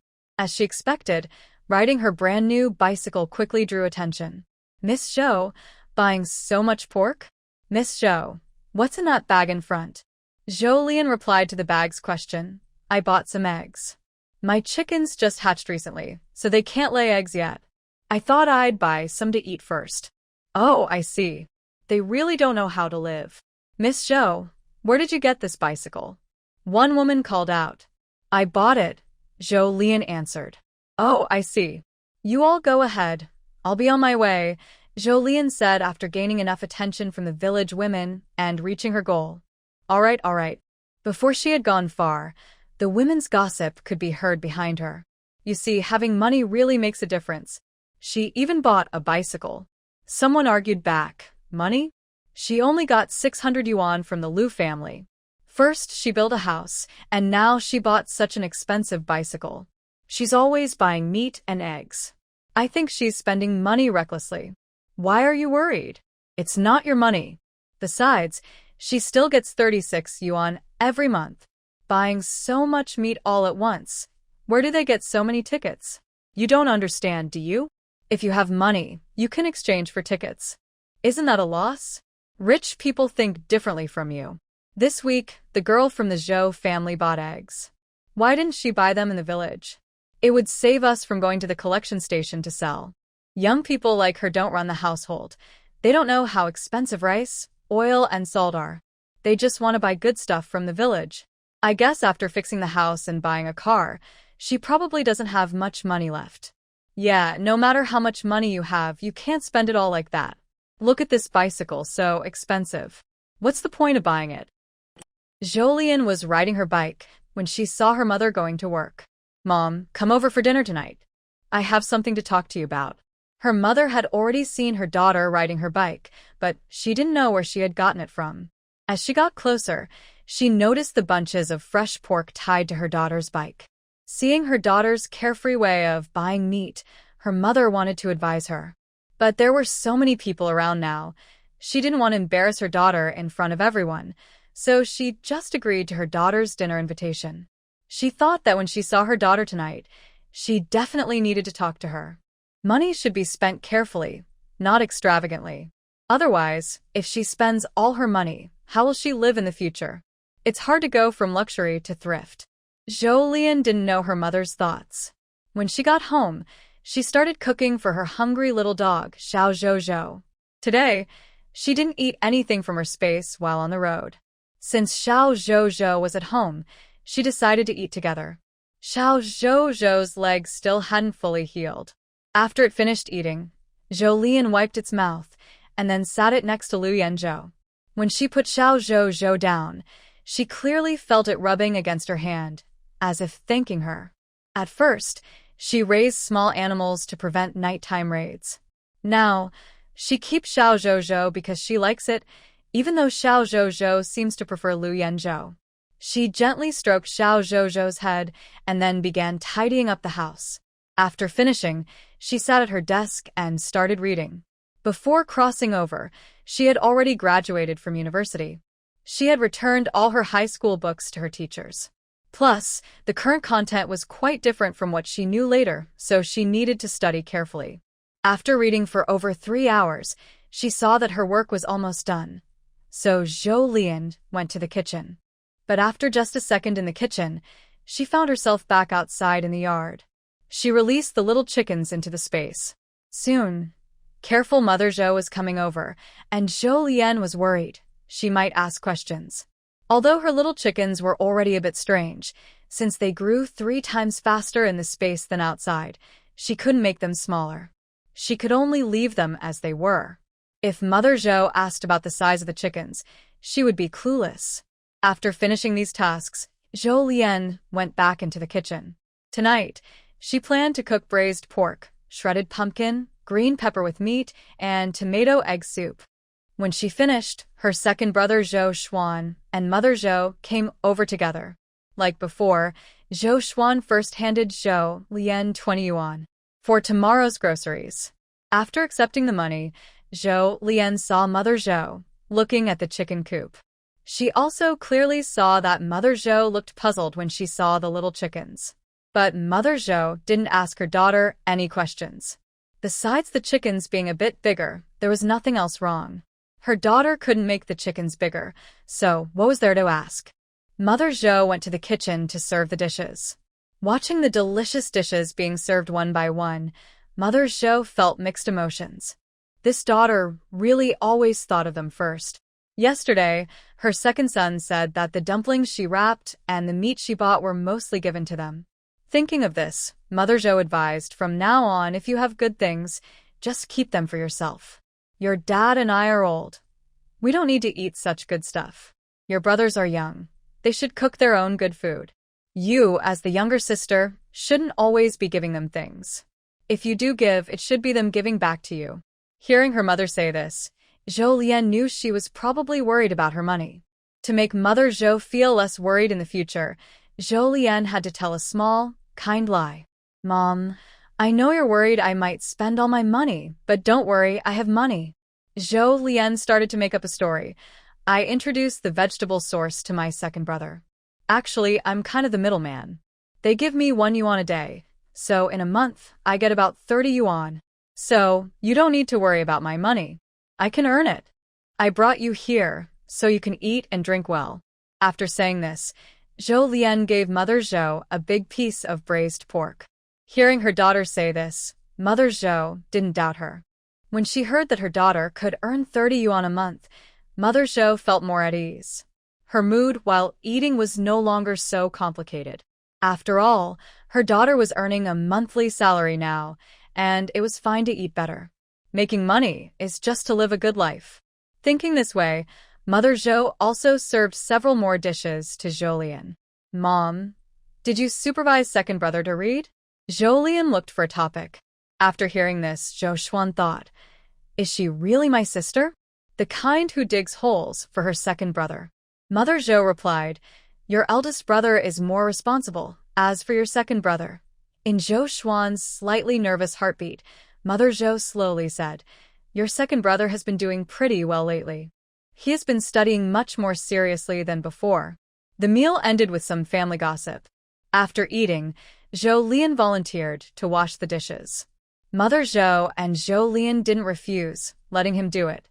Zhou Lian held Mother Zhou's hand and said, Mom, I have something to tell you.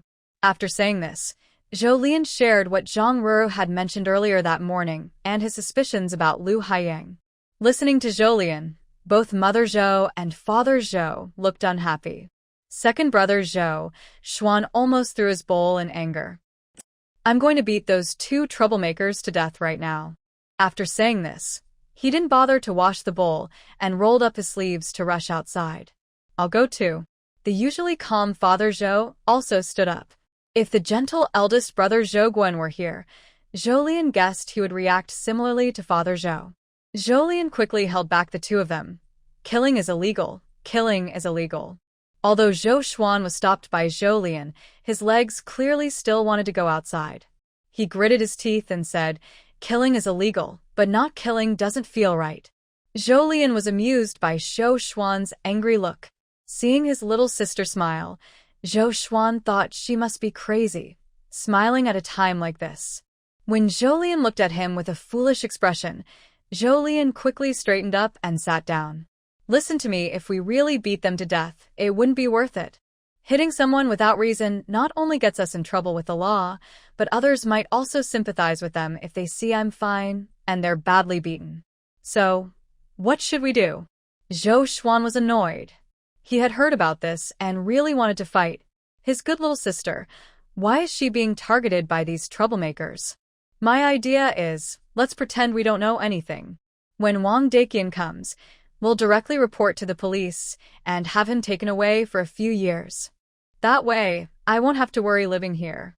No, that's not possible. Mrs. Zhou frowned and did not support Zhou Lian's suggestion, saying, that wouldn't be good for your reputation. Reputation isn't as important as peace and a safe home. I can't just leave the new house unfinished and hide from Wang Deqian. Zhou Lian knew her mother's concerns, but she still held her original idea. How about this? Mrs. Zhou proposed, you move to our place and your dad, and I will stay here. That way, you won't have to worry. No. Zhou Lian refused.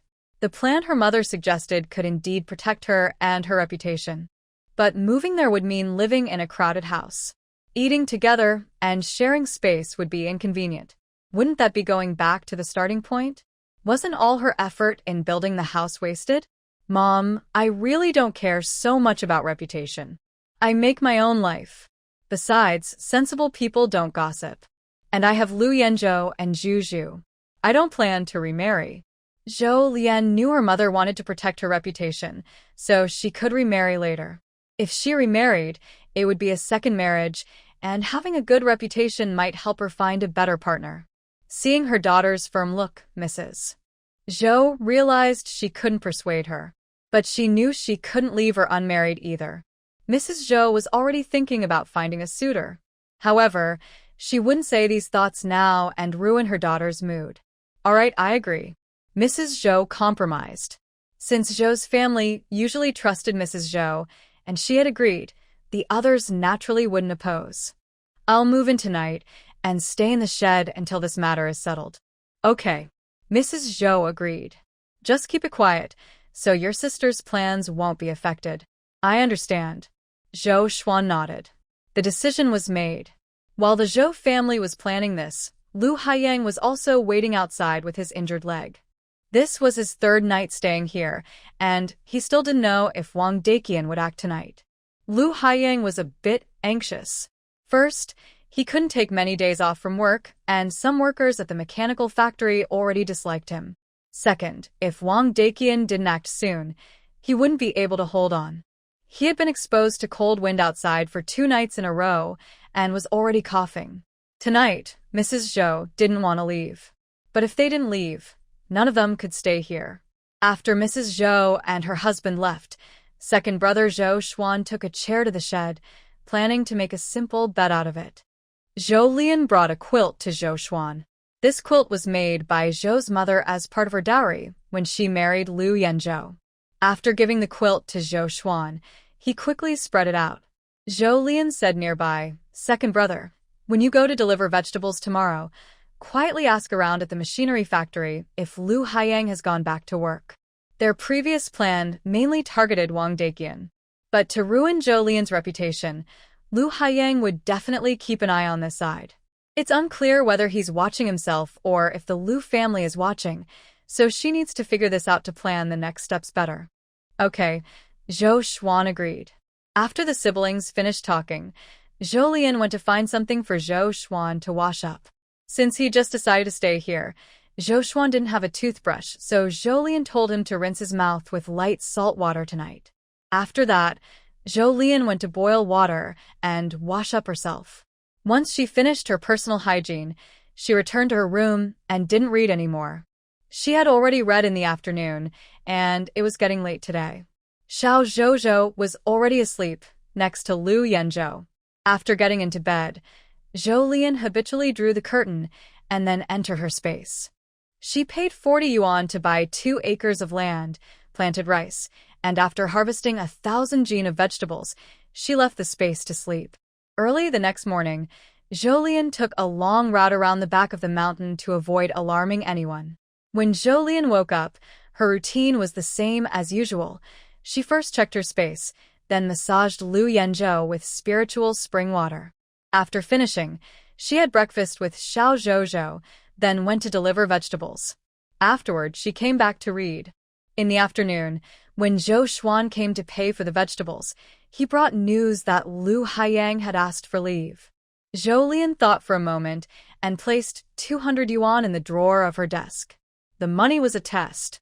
If Wang Daqian came in and first looked through the drawer, Zhou Lian would find a way to make him guilty of more crimes. If he didn't take the money, it would prove he wasn't after money. After all, a thief would normally check the cabinet first. On the 6th day of Zhou Xuan staying in Zhou Lian's woodhouse, Wang Daqian finally arrived. Although Zhou Lian said that someone would alert Xiao Zhou if anyone came, and she would call him when to act, Zhou Xuan still didn't dare to sleep well at night. He was worried he wouldn't hear anything.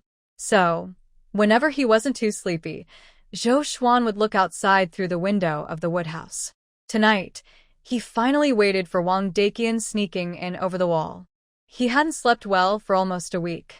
Seeing Wang Daqian finally act, Zhou Xuan even felt a sense of relief. Lu Haiyang, who also saw Wang Daqian's movement and was hiding outside, felt the same. Unlike Zhou Xuan, who had a place to sleep with a blanket, Lu Haiyang was truly hiding outside. Even though he was wearing thick clothes, Lu Haiyang still caught a cold and had a fever. If it weren't for worrying about future problems at work, he wouldn't have held on this long. Once he saw Wang Daqian enter the house, Lu Haiyang quickly ran to the village. His goal was clear, the village chief's house, Su Yud. After arriving, Lu Haiyang used all his strength to knock on the door and shouted, "Village chief! Village chief! I saw Zhou Lian stealing. You have to help us get justice for my older brother." Not long after he shouted, the village chief's oil lamp lit up. Seeing the light, Lu Haiyang didn't stop shouting, "Village chief, come quickly and catch the cheater. If we're late, we won't catch her. Zhou Lian is a bad girl who's wronged my brother. You have to stand up for us." At this moment, village chief Su Yud was putting on his clothes. As he dressed, he told Aunt Suayin, "It must be trouble from the Lu family again. I think the girl from the Zhou family is good. If something happens, I'll go out and buy some time. You go to Zhou's house and see if you can find the girl." Okay. Aunt Suayin didn't waste time and quickly put on her clothes. When village chief Su Yud left, most of the neighbors had also finished dressing and came out, many holding oil lamps, clearly ready to go see what was happening. Su Yud felt a headache coming on, thinking about how to delay without making it obvious. He didn't believe Zhou Lian could do such a thing. Why would she? If she didn't want to be with Lu Yanzhou, why would she need to take care of him for a year? Wasn't it easier to go home when Lu Yanzhou returned? The more he thought, the more he suspected the Lu family was causing trouble. He looked seriously at Lu Haiyang and asked, "Tell me, what's really going on?" Lu Haiyang. What a question. Shouldn't they be catching the cheater right now? Village chief, can we talk about this later? I saw Wang Daqian sneaking into Zhou Lian's yard late at night. The most important thing now is to catch her, isn't it? Yeah. Let's ask later. Right now, the most important thing is to catch her. After Lu Haiyang finished speaking, others hurriedly agreed with him. Clearly, the onlookers could no longer hold back. Village chief Su Yud insisted, "Did you see it with your own eyes?" Did Wang Daqian go in? Yes. Lu Haiyang quickly replied, "I saw it with my own eyes." The village chief became more suspicious and frowned at Lu Haiyang, asking, "Why are you going there so late at night?" Lu Haiyang hesitated. Oh no. He hadn't thought about this question before. Come on, village chief. Why ask so many questions? If we'd gone earlier, they would have finished everything already. As he spoke, someone impatient grabbed a kerosene lamp and started heading to the back mountain. With someone leading the way, others naturally followed. They didn't care why Lu Haiyang went so late. They just wanted to see some excitement. Seeing someone take the lead, the village chief realized he couldn't delay any longer. He stopped asking Lu Haiyang and followed the group. He figured he could at least control the scene once he arrived. When he saw the village chief no longer questioning, Lu Haiyang secretly let out a breath of relief. Someone in the crowd asked, "By the way, who is Wang Daqian?" "I don't know, I've never heard of him. Could he be from another village?" Aunt Suayin went to the Zhou family's door and knocked loudly. Maying. Something's wrong. Come out quickly. Maying. Did you hear me? Something's happened. Come out now. Maying is Zhou Mama's name. These days, not only Zhou Xuanan couldn't sleep well, but Zhou Mama and Zhou Baba also hadn't slept well either. When Aunt Suayin knocked on the door, Zhou Mama knew that Wang Daqian and Lu Haiyang had started their actions. Zhou Baba and Zhou Mama quickly got up, turned on the lights, and left the house. Recently, Zhou Mama and Zhou Baba had been sleeping in the same clothes, just to be ready for this moment. Although their daughter's plan was good, and their son was helping over there, so nothing should go wrong as parents, they still worried. Seeing Zhou Baba and Zhou Mama come out so quickly, Aunt Suayin immediately said, "Hurry, come with me. Your son Xiao An is in trouble." Zhang Qiali, who was woken up by the knocking, was about to get angry but heard Aunt Suayin say this. She immediately stopped being angry and thought, is there such a good thing? She was no longer sleepy. Zhang Qiali quickly got out of bed, even stepping on her daughter Xiaoyi's leg without noticing. Aunt Suayin, what happened? Before she could leave the house, her voice reached her first. Thinking it was just family matters, Aunt Suayin told Zhou Mama about Lu Haiyang and the village chief catching the girl. Maying, come quickly, let's go see first. My spouse said he would try to delay as long as possible. As he spoke, Uncle Suayin pulled Mother Zhou forward. Mother Zhou felt grateful when she heard Uncle Suayin say this.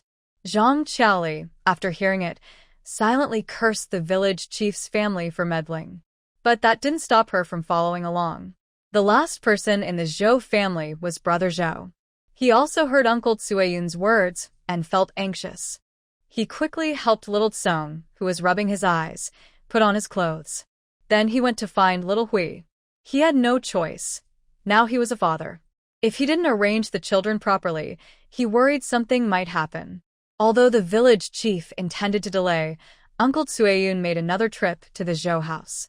When the Zhou family arrived, they weren't much faster than the main group. By then, the Zhoulian family's house was lit up. They knocked on the door, and Zhoulian came to open it. Seeing his healthy daughter, Mother Zhou and Father Zhou finally breathed a sigh of relief. Uncle Suayin didn't expect Zhoulian to appear safe and sound, dressed neatly, because Lu Haiyang dared to go to the village chief's house only if something serious had happened. But even though she didn't know the full story, seeing Zhoulian safe made her feel at ease. Soon the main group also arrived. On the way, it was clear more people had joined behind them, making a large, mighty crowd. Lu Haiyang, walking ahead with the village chief, frowned when he saw Zhoulian standing there safe and sound. This was not what he had imagined at all. Lu Haiyang looked at Zhoulian, and Zhoulian was also looking at him.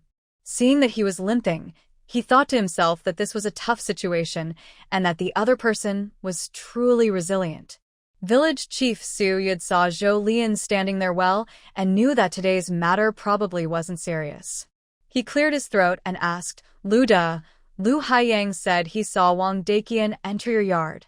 Can you tell everyone what happened? Zhoulian. She took a moment to react, then realized that Lu was referring to her. Sorry, she had never been called that before. After realizing this, Zhoulian nodded at the village chief and then said, It's like this. I was sleeping tonight when I suddenly heard some noises. I lifted the blanket to look outside. Good grief. I saw a figure standing at the head of the bed, and that figure was still struggling.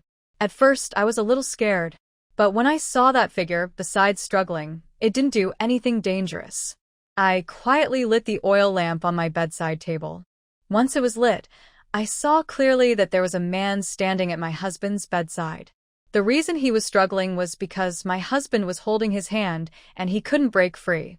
After hearing Zhoulian's words, Lu Haiyang immediately snapped. Zhoulian, are you feeling guilty about something? You can't even come up with a decent excuse. Are we fools? Who doesn't know that my older brother is in a coma? Not only are you doing things that are unfair to my brother, but you're also trying to get him to give false testimony for you. Are you bullying him because he's in a coma and can't speak? Perhaps convinced that Lu Haiyang's words made sense, someone agreed. Exactly. I didn't expect the Zhou family girl to be like this. I think she spends money recklessly, so she's not a good person. In my opinion, Lu Da's child is quite pitiful. He didn't have a good day in his childhood. When he finally grew up and became capable, he ended up in a coma. Now his wife is cheating on him. Seeing others speak more and more harshly, Zhou's mother stepped forward, hands on her hips, to warn. Nonsense. Did you see my daughter do anything wrong? Someone retorted defiantly. Lu Haiyang saw it. We didn't see it ourselves, but someone did. Come on, we're siblings. Can we really spread rumors about this? Zhou's mother, hearing these words, rolled her eyes in anger. Just as she was about to speak, Zhou Lian interrupted. Zhou Lian looked at those people and said, "Not telling the truth? That's not necessarily the case." After speaking, Zhou Lian ignored the others and only turned to the village chief, Su Yud, saying, "Village chief, uncle, take some people and come see inside." Okay. So, village chief Su Yud led some people to follow Zhou Lian into the house. Zhou Lian's house was small, so not everyone could squeeze inside. The people at the back couldn't see what was inside and asked those in front, "What did you see?" Yes, the coma patient really woke up. There are 2 beds. Someone is tied between the 2 beds. They must have been beaten up, with black eyes and swollen faces. Wow, this house is so bright. Since waking up from a coma was a rare and exciting event, the first question the others in the village asked loudly was, "Hey, Lu Da, when did you wake up?" Upon hearing this, Zhou Lian glanced at Lu Yanzhou, who was supported by her and Zhou Xuan, leaning against the bed. Thinking about how he had spoken earlier, Zhou Lian quickly answered before he could speak. He woke up when the bad guys entered the house. Since he's just waking up, he couldn't speak clearly. I helped him answer. Hearing Zhou Lian's words, Lu Yanzhou, who truly couldn't speak smoothly yet, showed a hint of warmth in his eyes. It seemed no one had paid this much attention or shown such care for him since he was a child. The others only seemed to notice the first part of Zhou Lian's sentence. So he woke up when they arrived? That's really lucky. Hearing this, Zhou Lian also found it surprising. Actually, when Wang Daqian arrived, she wasn't sleeping. They had prepared to hit Wang Daqian with a stick to knock him out on the bed, but unexpectedly, Lu Yanzhou almost didn't need to use the stick. He grabbed Wang Daqian with one hand, and he couldn't break free. No one knew where this newly awakened, seemingly helpless person had so much strength. Lu Haiyang, hearing how coincidentally Lu Yanzhou woke up, thought that Lu Yanzhou was targeting him. If Lu Yanzhou hadn't woken up at that moment, things might have turned out differently. Thinking of this, Lu Haiyang began to look down on Wang Daqian. He couldn't even handle a helpless person. What a useless person. Uncle Village Chief, call the police. Zhou Lian prompted the main process. Hearing this, Village Chief Su Yud, who was surprised that Lu Yanzhou had woken up so suddenly, remembered to call the police. All right, I'll send someone. After saying that, he turned and pointed to a young man. Lier, ride my bike and report the case. Got it, Uncle Village Chief, Lier replied and ran off. After reporting the case, the village chief looked at Wang Daqian, who was lying between 2 beds, beaten and looking miserable. Others might not know Wang Daqian, but since he was the one who moved into this village, the village chief still recognized him and asked, Wang Daqian, you came to someone's house in the middle of the night. What were you planning to do? I. Everyone saw Wang Daqian stammering for a long time but couldn't give a clear answer, and they started to feel annoyed. A woman thought, a grown man, can't even speak clearly, he's worse than my 3-year-old grandson Dog Egg. He's just useless. Maybe he's so useless he can't find a wife, so he's doing these illegal things. Fortunately, the girl was fine. But even if she was okay, her reputation would be somewhat damaged. Luckily, Zhou's girl was already married. If this had happened to her unmarried younger sister, wouldn't she be furious? No need to mention Wang Daqian. Some hot-tempered people helped speak for him. He's a grown man, coming to a woman's house late at night. What could he do? Exactly. Someone agrees. He's a very bad person. An auntie expresses her disapproval. If Lu Dajing hadn't just woken up, things might have gone wrong today. Don't you think he only woke up because he knew his wife was in danger? That makes sense. He's really lucky. Lu Haiyang doesn't think he's lucky. He just feels annoyed. Because he had bullied Lu Yanzhou many times since he was young, their relationship isn't good. Now that Lu Yanzhou is awake, he definitely won't let him take advantage anymore. Maybe he might even get his job taken away. Thinking about how Lu Yanzhou might cause him to lose his job, Lu Haiyang is even more eager to target Lu Yanzhou's wife, Zhou Lian. The couple is his biggest trouble. He wants to take them down one by one. So he looks at Zhou Lian and says, "This is just your side of the story. Let's hear what he has to say." Everyone present knows he's talking about Wang Daqian, who is on the ground. Lu Haiyang doesn't believe it. He thinks, since he said so, Wang Daqian must know what to say, right? But even with this thought, Lu Haiyang still feels uneasy and guides the conversation. "Maybe you guys were sneaking someone in, and my brother caught you? Right now, sneaking someone in doesn't mean going to jail. At most, you'd be taken out for a few days of education." Lu Haiyang believes Wang Daqian knows how to handle that. Sure enough, Wang Daqian agrees and says, "Yes, yes." Now Wang Daqian seems to have found a backbone. It was me and that Zhou guy's agreement. Her husband is in a coma, and she can't stand loneliness. Now that her husband found out, she's blaming me. That explanation makes some sense. Zhou Lian clearly feels that after Wang Daqian finishes speaking, the others look at her with doubt. After all, people prefer to see gods fall from their high seats rather than stay on them. Between Zhou Lian being a well-behaved girl and being a troublemaker, they prefer the latter. Zhou Lian naturally won't let Lu Haiyang and Wang Daqian get what they want. "You say we made a deal?" Zhou Lian looks at Wang Daqian on the ground as if she's looking at trash. "Tell me clearly, when and where did we make this deal, and what was the situation?" For such baseless stories, the more specific you ask, the more likely they are to make mistakes. Even if the other person is mentally strong and doesn't make mistakes for a while, the more specific your questions are, the easier it is to find flaws. But clearly, Wang Daqian is not that kind of mentally strong person. When Zhou Lian asked like that, Wang Daqian, still on the ground, couldn't help but glance around nervously, showing signs of guilt. Just a few days ago. In the end, Wang Daqian only managed to say these few words. Exactly a few days ago? When and where? Zhou Lian continued to press. "That I forgot." Wang Daqian couldn't come up with an excuse right away, so he gave up and said, "Anyway, you invited me. If we had already made plans, why did you climb over the wall to come in? Since we agreed, wouldn't I be at the door waiting for you?" Zhou Lian pointed out the flaw calmly. Wang Daqian tried to shift the blame onto Zhou Lian. "Is that so?" Zhou Lian smirked coldly. "Since we made plans, why did you end up in my husband's bed?"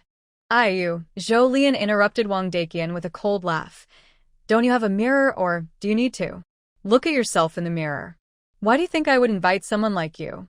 My husband is more handsome, and he's capable." Wang Daqian. "Look at you, you're not even a healthy person. You're not as clean as my husband. Just looking at you makes me feel sick," Zhou Lian said, stepping back in disgust. Hearing Zhou Lian mention feeling sick, many people present remembered how the village chief had asked Wang Daqian questions before.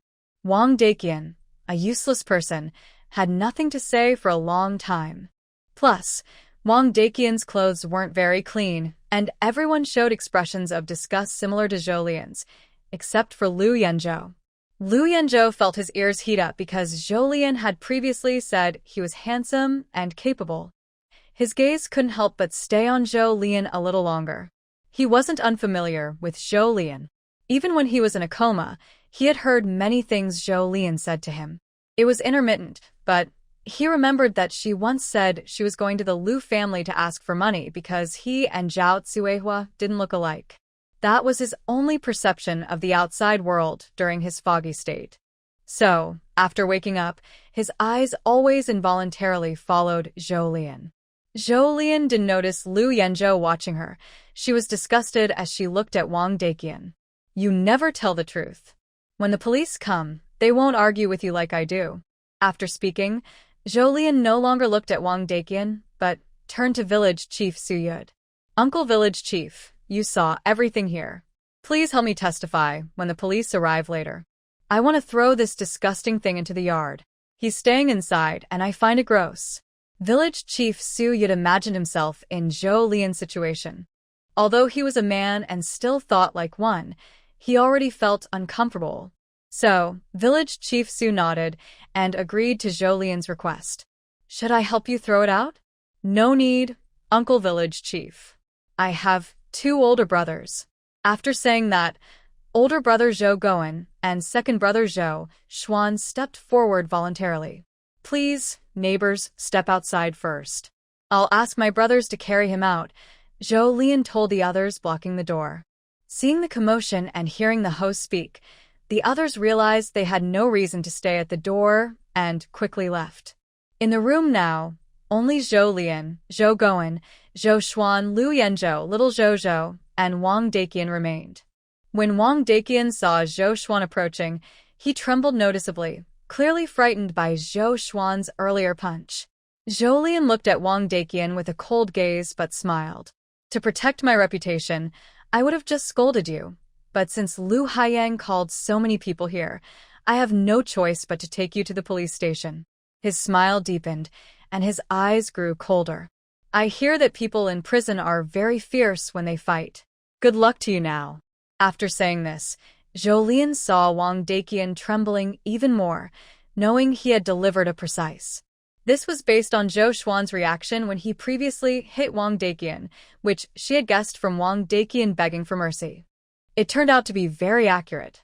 Watching Zhou Lian's expressionless face and hearing his almost devilish whisper, Wang Daqian thought that if she had known Zhou Lian was like this, no matter how good-looking he was, she wouldn't have dared to have any thoughts about him. But now it was too late. Thinking about Zhou Lian's words and tone, Wang Daqian suddenly felt a strong hatred for Lu Haiyang.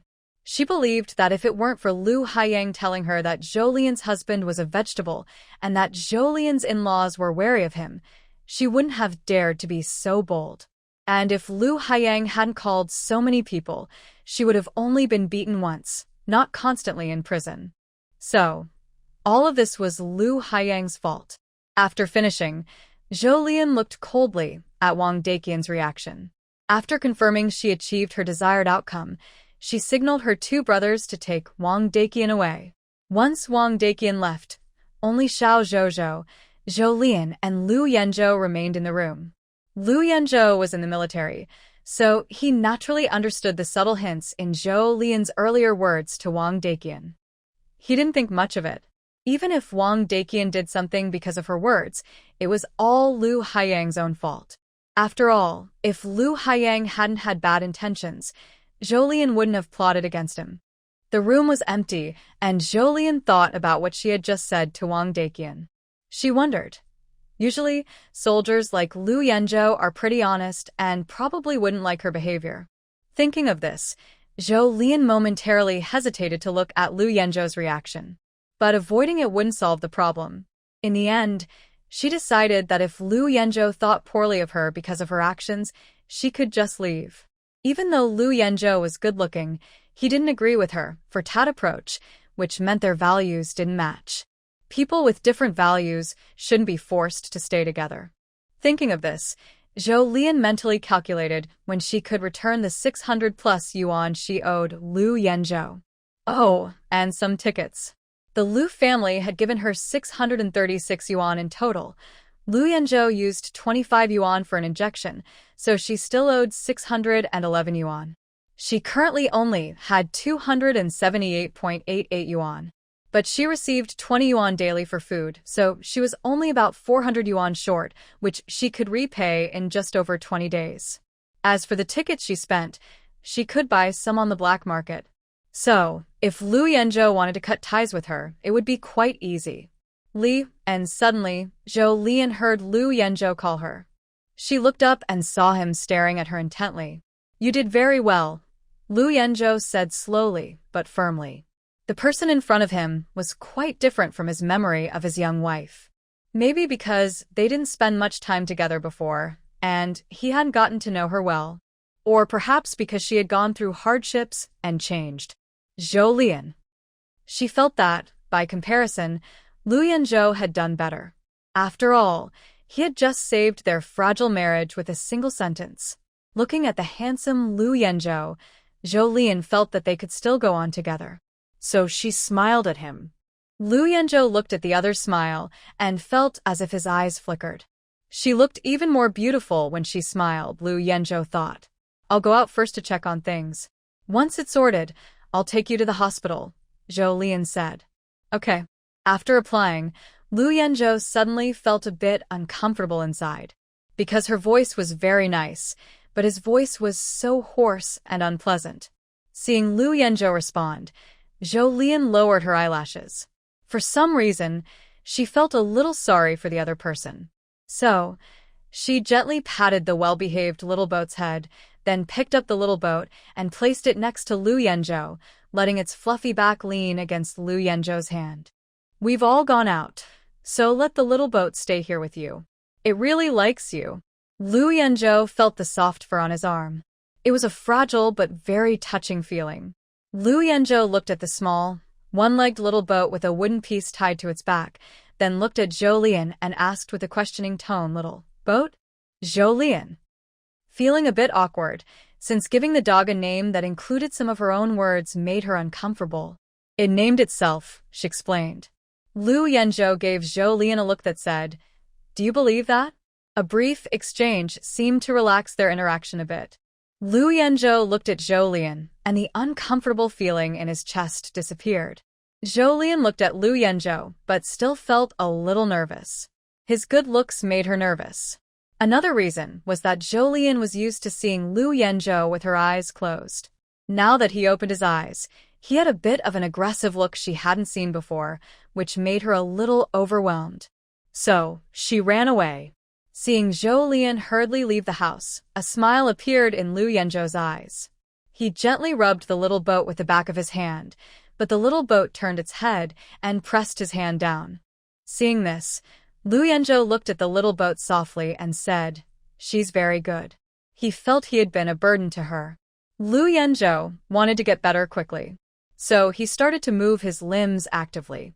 But his body, which had been sleeping for a year, found even the simplest movements very difficult now. While Zhou Lian was inside talking with Lu Yanzhou, the villagers in the yard were also busy. They gathered in small groups, discussing quietly. Some of their voices caught Wang Daqian's attention. "Do you think this person will be inside for a few years?" Someone asked. "I don't know. I'm not sure. I only know that in our village's 4th team there was someone who stole money from young intellectuals, and I think he was sentenced to 3 years. But today's case isn't about stealing money either, and I still don't know what the verdict will be. Why do I feel like his crime is more serious than stealing money?" "Me too. Although he didn't succeed, I feel this is a big deal."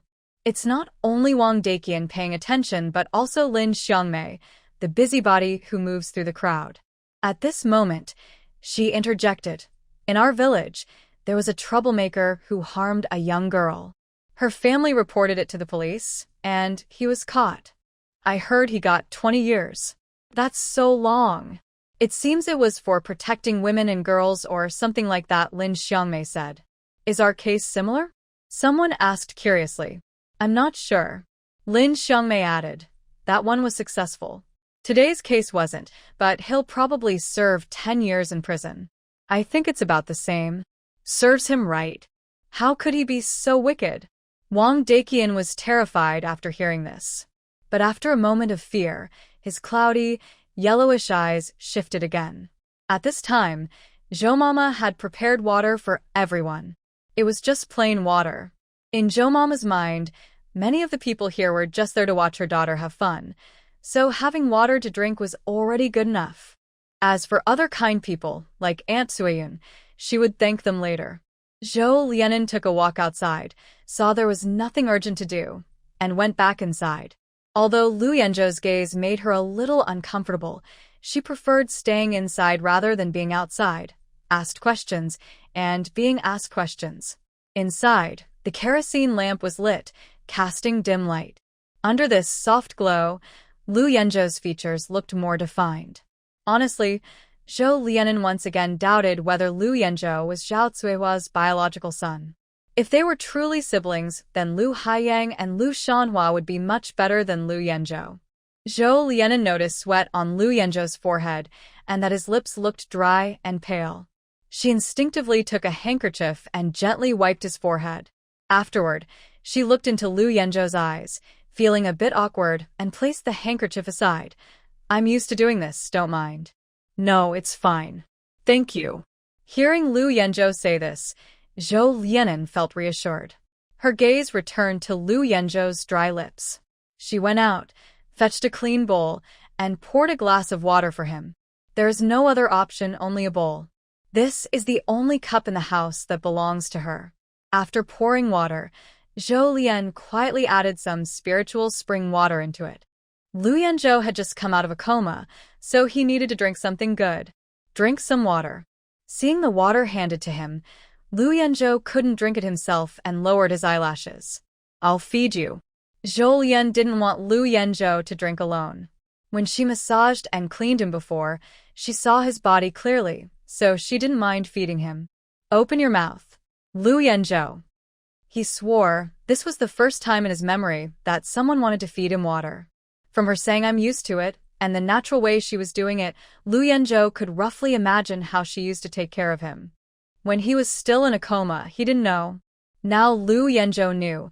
He saw it with his own eyes, but he hesitated. In his current state, he's afraid he might not drink the water properly.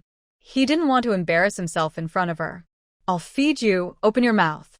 Zhou Lian gently tapped Lu Yanzhou's lips with the edge of the bowl.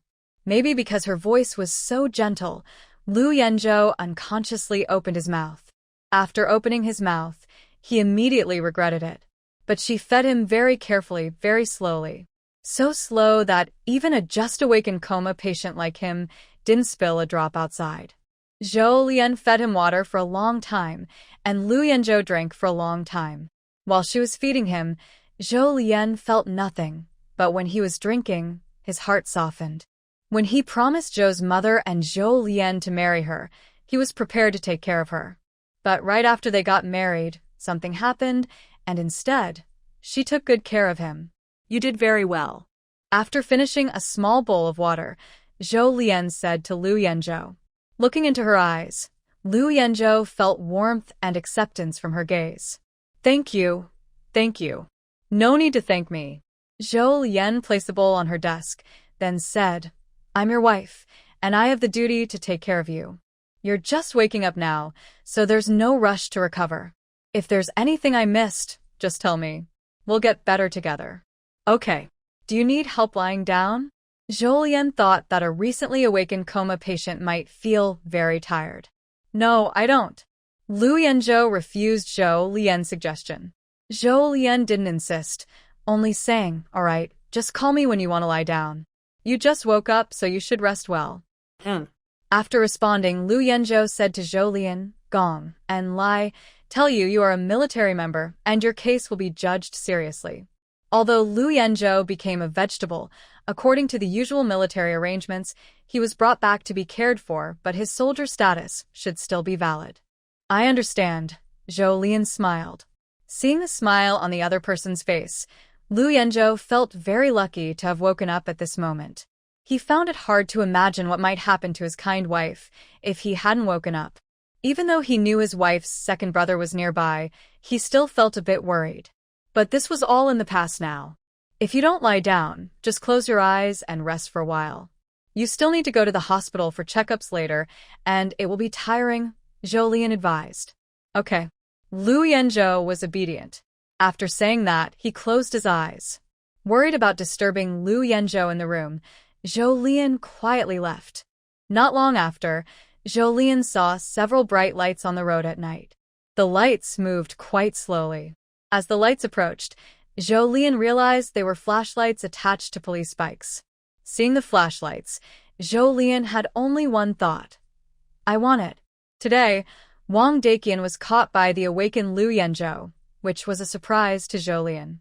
When she went to find matches to light the kerosene lamp, the wait felt very long. But with a flashlight, it was different. She could just turn it on directly. Thus, Zhou Lian added a new shopping goal. 2 police officers arrived. They parked their bikes and asked, "Did you call the police?" "Yes, yes," said Village Chief Su Yud. "From what we understand, the case involves someone acting indecently, trying to break into a house to a woman unsuccessfully, right?" One officer asked. "Yes, that's correct, officer." "Who is the victim?"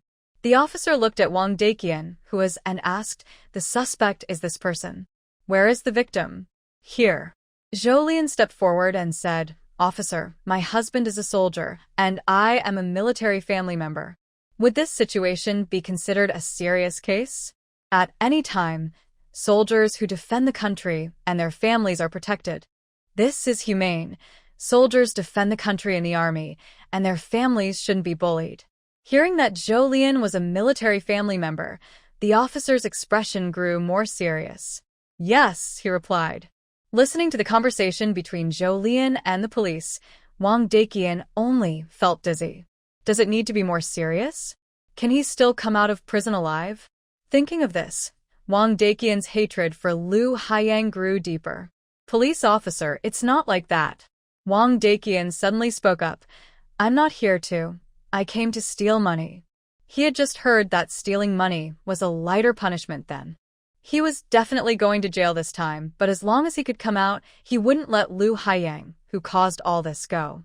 "What are you arguing about here?" The woman speaking had already seen Wang Daqian's clever excuses before. At first, he claimed he had an appointment with Lu's family, and now he said he was there to steal money. Did he steal money by rummaging through drawers and then running to someone's bed? Moreover, everyone in our village knows Lu's family is broke. They only have about 600 yuan, which they use to fix the house and buy a bicycle. They spend a lot normally, so how could they still have money left? Exactly, someone agreed, thinking the woman's words made sense. "I don't know. I don't associate with villagers. How would I know?" In fact, Wang Daqian didn't even know that Zhou Lian had 600 yuan. Hearing this, some people thought he was telling the truth. After all, Wang Daqian really doesn't socialize with villagers. Otherwise, when they looked for the village chief, they might have thought Wang Daqian was from another village. But still, some didn't believe Wang Daqian because he had a criminal record. A woman told the police, "Police officer, don't listen to his excuses. He just wants to lose family, taking advantage of Luda being in a coma." "Police officer, before you arrived, he already lied once, saying he had an appointment with Lu's family. If Lu's family's mind wasn't sharp, we might have been misled. If it was really arranged, why would he need to climb over the wall? If it was really arranged, why would he pick the wrong bed? And with his cowardly look, which girl would want him?" Exactly. Any girl who ends up with him will be unlucky for generations. Send such a person to my house, and we don't want him. So unlucky. Seeing the conversation was about to go off topic, the village chief, Su Yud, stepped in to speak. "Indeed, police officer, when we arrived earlier, this person was indeed at 2 beds. Those 2 beds are against the wall, with no cabinets nearby, and he must have lifted the blanket to be caught by the husband who just woke up. We understand the situation you described." Police officer speaks. "I was just going to steal money. I went to the bed because I was looking for money." Wang Daqian insists, "All my family's money is kept on the bed, so I went to look there. Your house doesn't look like you have much money. What are you pretending for? Anyway, I didn't even touch a single finger. You have no proof, so you can't accuse me. Otherwise, I will show you." Wang Daqian was out of options. These people wouldn't listen to him. "Then let me see you die," said the officer. Zhou Lian looked coldly at him. After that, she turned to the police and said, "Officer, please come with me. I don't know if this counts as evidence." She led the police into the room. She opened the first drawer of the desk near the door and took out more than 200 yuan. If someone steals money, they usually look through the cabinets and drawers first. If they don't find it, they might check elsewhere. Holding the money, Zhou Lian said, "My money is kept in this drawer. I even forgot to lock it. It should have been the first place they checked." "That makes sense," said the police. Wang Daqian didn't expect this turn of events. The police looked at him and asked, "Explain why you didn't check the cabinet first when you stole the money, but went straight to the bed?" I thought she would put the money on the bed," Wang Daqian replied. The police officer looked at him, thinking he was lying, and decided not to argue further. He said to another officer, "Take him back for questioning." "Okay. Things are pretty clear now. Victim and witnesses, please come to our station to give statements." Zhou Lian thought about Lu Yanzhou, who was a witness, but since Lu Yanzhou had just woken up from a coma and couldn't move well, she asked, "Officer, my husband was in a coma before and just woke up today. He can't move properly. Can his statement be taken at home? In special cases, the police can decide." "Yes, that's fine." Satisfied with the answer, Zhou Lian looked at Lu Yanzhou, who was also watching her. Then, under the supervision of two officers, Lu Yanzhou gave his statement. He spoke slowly, but the officers seemed very patient. "Thank you, officers," Lu Yanzhou finally said. "This is our duty. We will leave now." Lu Yanzhou could stay, but Zhou Lian had to go somewhere else. When leaving the house, Zhou Lian reminded her mother, "Mom, Dad, please watch over Lu Yanzhou for me." "Don't worry," her mother replied. With that, Zhou Lian left the house. In the yard, she saw Lu Haiyang looking suspicious. So, Zhou Lian loudly asked Lu Haiyang, "I heard you were out walking late at night and found me sneaking around, then went to find Uncle Village Head? And you still say Uncle Village Head should help your family and stand up for Lu Yanzhou?" "Yes, so what?" Lu Haiyang responded, a bit cautious. "You're limping and running so far just to take a walk at night. That's quite interesting," Zhou Lian said with a half-smile. Others thought quietly, "I also find it strange. His leg looks bad, and he's not at home but wandering around." "Why?" "Yeah, even if he wanted to walk, it should be during the day. It's dark now, and if he falls, what then? I feel there's something fishy about this." When these words reached Lu Haiyang's ears, he knew Zhou Lian suspected something at this moment. Lu Haiyang coldly said, "I like it. What does it have to do with you? Why are you pretending to be innocent?" Zhou Lian looked at him coldly. "When has your family ever cared about Lu Yanzhou? If you really cared, why didn't you rush in when Wang Daqian climbed over the wall?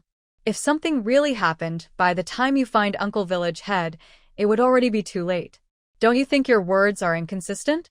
Try to find a better excuse." Zhou Lian retorted with what Lu Haiyang had previously said about her. The others still present, hearing this, suddenly felt Zhou Lian had a point. If they truly cared about Lu Yanzhou, wouldn't stopping the situation before it happened be the best? And if Zhou Lian was really sneaking around, and everyone found out, Lu Yanzhou would inevitably become the subject of gossip and ridicule.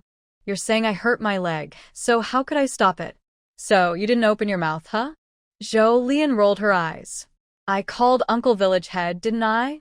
Your leg is bad, yet you went out of your way to find him. Isn't there anyone else in the village?" Hearing this, others became more suspicious. Exactly. Lu Haiyang definitely has a problem. I don't think he's a good person." "Yeah." Zhou Lian wasn't just waiting for the villagers to think Lu Haiyang was suspicious. She was waiting for Wang Daqian. Zhou Lian continued, "It's not just about Lu Yanzhou. I think if something happened to me, and I wasn't careful, and I went to the armed forces to speak, no one would believe me. Then no one could threaten your job anymore. If something happens to me, you won't need to give me money, right?" At first, others didn't understand why Lu Haiyang didn't stop, but instead went to find the village chief. Now, after hearing Zhou Lian, they seemed to suddenly realize something. And how is it so coincidental? Zhou Lian looked at Wang Daqian. "When Wang Daqian was climbing over my wall, you just happened to see him." At this moment, Wang Daqian finally responded, "Police officer, I confess." Wang Daqian pointed at Lu Haiyang. "It's him, Lu Haiyang. We're partners. He told me his sister-in-law is pretty. He said we should do it together. He helped me gather information, and after I was done, he would come in. I didn't expect him to betray me. It's him who betrayed me.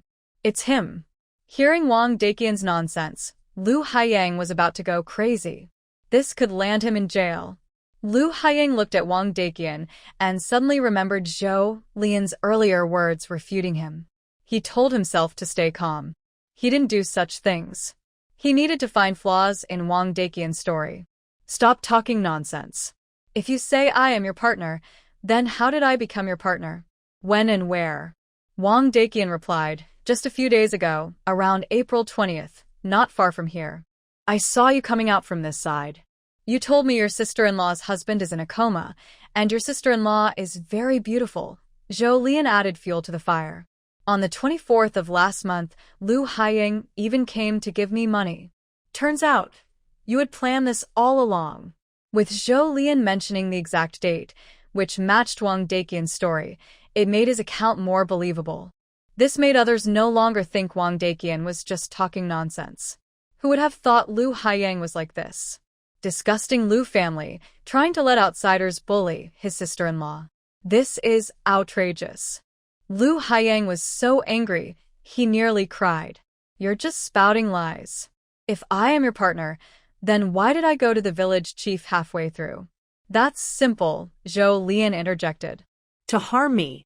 With Zhou Lian joining in, all these accusations suddenly seemed reasonable. Police officer, I suspect Lu Haiying also wants to harm me. After hearing this conversation, the two police officers also began to suspect Lu Haiying. Hearing Zhou Lian speak like that, I said, since that's the case, let's take him back together. Wang Daqian, I have no grudge against you. Why do you want to hurt me?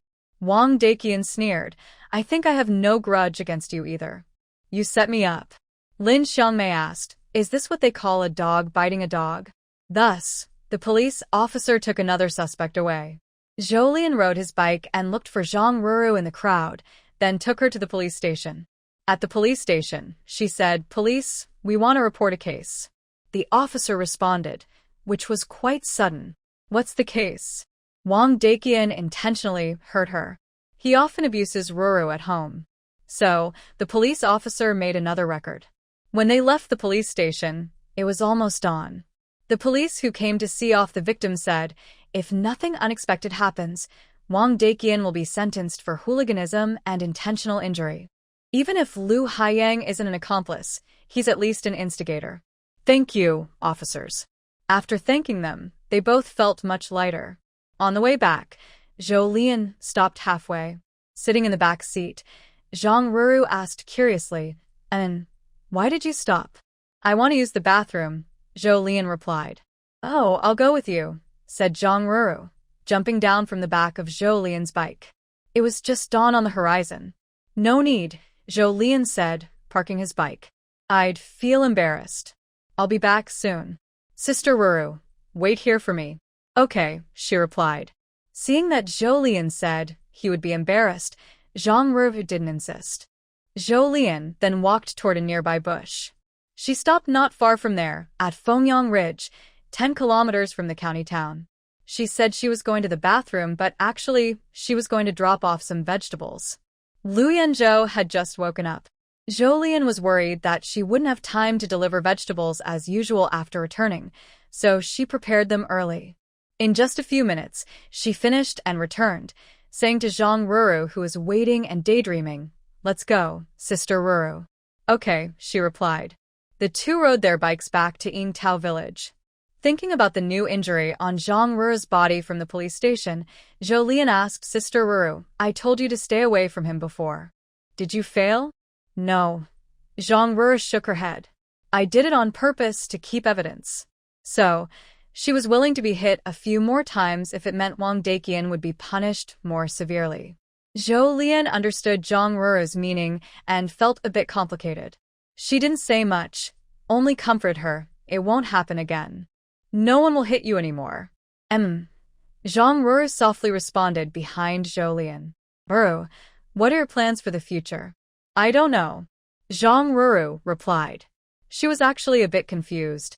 She used to live a carefree life, but now that Wang Daqian, who used to hit her, has been sent away, she didn't seem to have any particular plans. Zhou Lian sighed and said, Read more books. I remember, Ruru, you also finished high school. Yes. Zhang Ruru thought of her late mother. She lived with her grandparents, who favored boys over girls and thought girls didn't need to study. But her mother didn't believe that. She was a tailor in the village, and worked hard to send her to high school. Her mother hoped she could go to college and get out of the village. But just when she was in her 3rd year of high school, the college entrance exams were canceled, and her mother's wish was never fulfilled.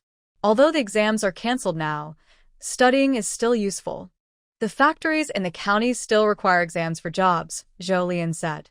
Sometimes, the exams might just be a formality. Maybe the college entrance exams will be restored someday. Anyway, we can't forget the knowledge our teachers gave us, Zhou Lian added. I will. Thinking about how Wang Daqian is no longer around, Zhang Ruru now has a lot of free time and can spend it reading books. Ruru, I remember you can make clothes, right? Zhou Lian asked. Somewhat. Can you help me make some clothes later? My husband just woke up and wants some new clothes to wear. Actually, Lu Yanzhou didn't have many clothes. She had even used an old one of hers to make a nest for little Zhou. At that time, she promised Lu Yanzhou she would make him new clothes. Sure. Thank you, Ruru. I'll buy fabric and bring it to you later. Okay. Zhang Ruru was skilled, and Zhou Lian thought about the cotton she grew in her space. Maybe she could explore new opportunities in the future. But she knew it would take time, as the cotton in her space still needed to mature. During their occasional conversations, Zhou Lian returned home. When she arrived, Lu Yanzhou was already asleep. Her father was taking care of Lu Yanzhou. Her older brother, exhausted, took the children home. Her second brother went back to the woodshed to rest. Finally, she had resolved a big worry and could now sleep peacefully. Zhou Lian had just returned home when her mother, Zhou, came in from outside carrying a chicken. Mom, where did this chicken come from? It wasn't the same as the one at home. I bought this non-laying hen from Aunt Lee's place. I thought since little Lu just woke up he shouldn't eat porridge yet, so I bought a chicken to make soup to help him get better, Zhou's mother explained. Then I'll thank you on his behalf, Zhou Lian said, stepping forward and playfully shaking her mother's arm. Her mother gave her a gentle scolding. No need to thank me. We're family.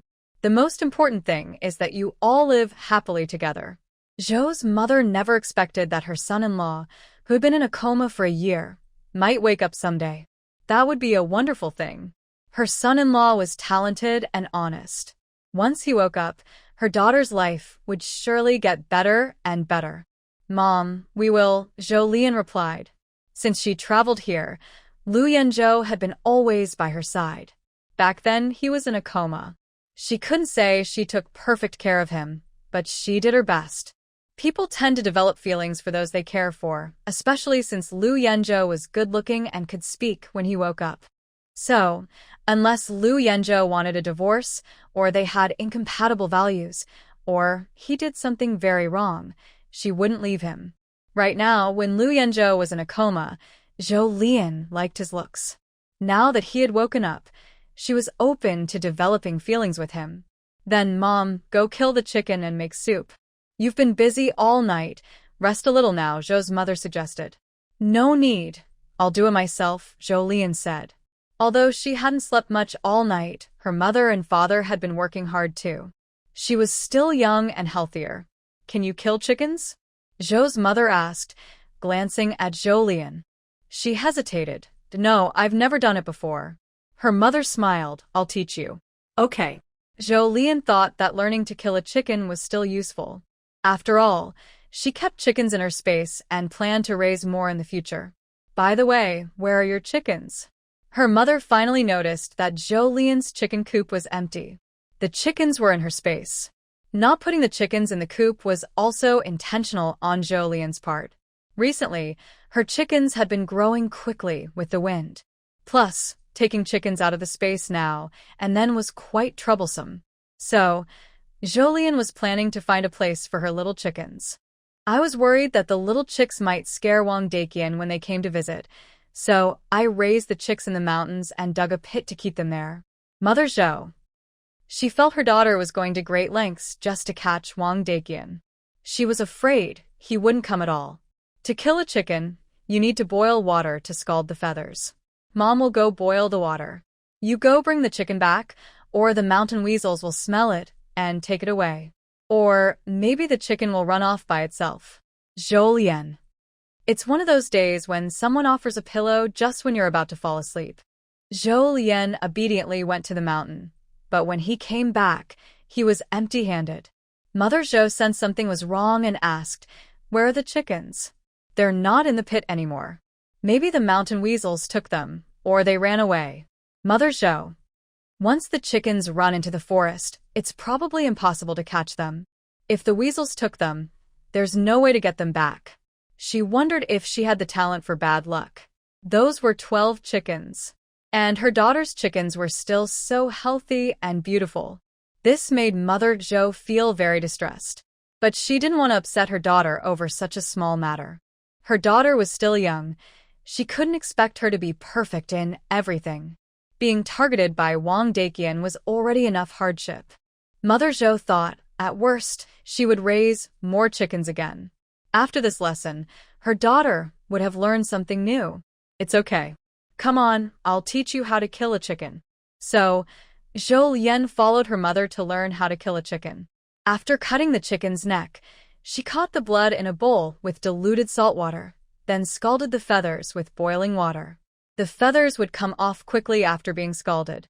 Finally, Zhou Lian cut the chicken into pieces, added dried mushrooms she had collected from the mountain, and secretly included some spiritual spring water. A big pot of fragrant chicken soup was ready. Her second brother was awakened by the smell. After wandering around the kitchen, he decided to wash up and leave. To Zhou Lian, the chicken's soup wasn't perfect yet.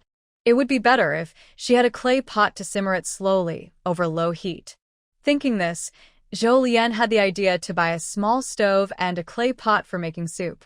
Lu Yanzhou had been in a coma for a year, and he would need some time before he could eat anything other than liquids. Buying a clay pot would allow her to make soup daily. And if she didn't need it later, she could also use it to make clay pot rice. So, Zhou Lian added 2 more items to her shopping list. The chicken soup was ready, but Lu Yanzhou, who was weak, was still not awake. Zhou Lian decided, let's eat first and let him sleep a bit longer. Okay. Everyone understood that Lu Yanzhou needed rest, so no one objected. Zhou Lian then took out some flour, started kneading dough, and prepared to make chicken noodle soup. Second brother Zhou quickly took the chicken from Aunt Zhou's helper and shredded it into strips. Aunt Zhou, who wasn't working, went to the door and said, "You all start cooking. I'll go back and get some green onions. The soup will taste better with them." "Mom, why do you need to go back for green onions?" "We have some here," second brother Zhou said casually. Zhou Lian was silent. Her biological brother was about to openly tease her sister. Aunt Zhou said, "Your little sister just planted those green onions recently. Where would she have fresh ones?" "They were given by someone earlier." Zhou Lian lied to keep their secret. "See? Even living together sometimes causes little leaks, let alone every day." Zhou Lian thought moving was a very good idea. But she remembered that now Lu Yanzhou was awake, and she couldn't freely use the space anymore. Zhou Lian sighed. Maybe I should just get a divorce? Would her mother-in-law break her legs? In the end, Aunt Zhou, Dad Zhou, Zhou Lian, and second brother Zhou each ate a big bowl of fragrant chicken noodle soup with green onions. Of course, the little Zhou, who was spoiled at home, also had a special bowl of shredded chicken noodles made just for him. After eating and drinking enough, second brother Zhou patted his round belly and said, it would be great if big brother hadn't married Zhang Qiaoli. He would also get a share of this delicious chicken noodle soup. Aunt Zhou rolled her eyes at second brother Zhou, thinking he was always bringing up things she didn't want to hear. She loved her eldest son very much. In the past, their family always tolerated Zhang Qiaoli to keep peace. But she became more and more unreasonable, and now only her eldest son and grandchildren suffered. Fortunately, her own well-behaved eldest son could take good care of the younger two without her help. Go wash the dishes. Aunt Zhou kicked second brother Zhou's shoe and said, if you bring home someone like Zhang Qiaoli again, you might as well split the family.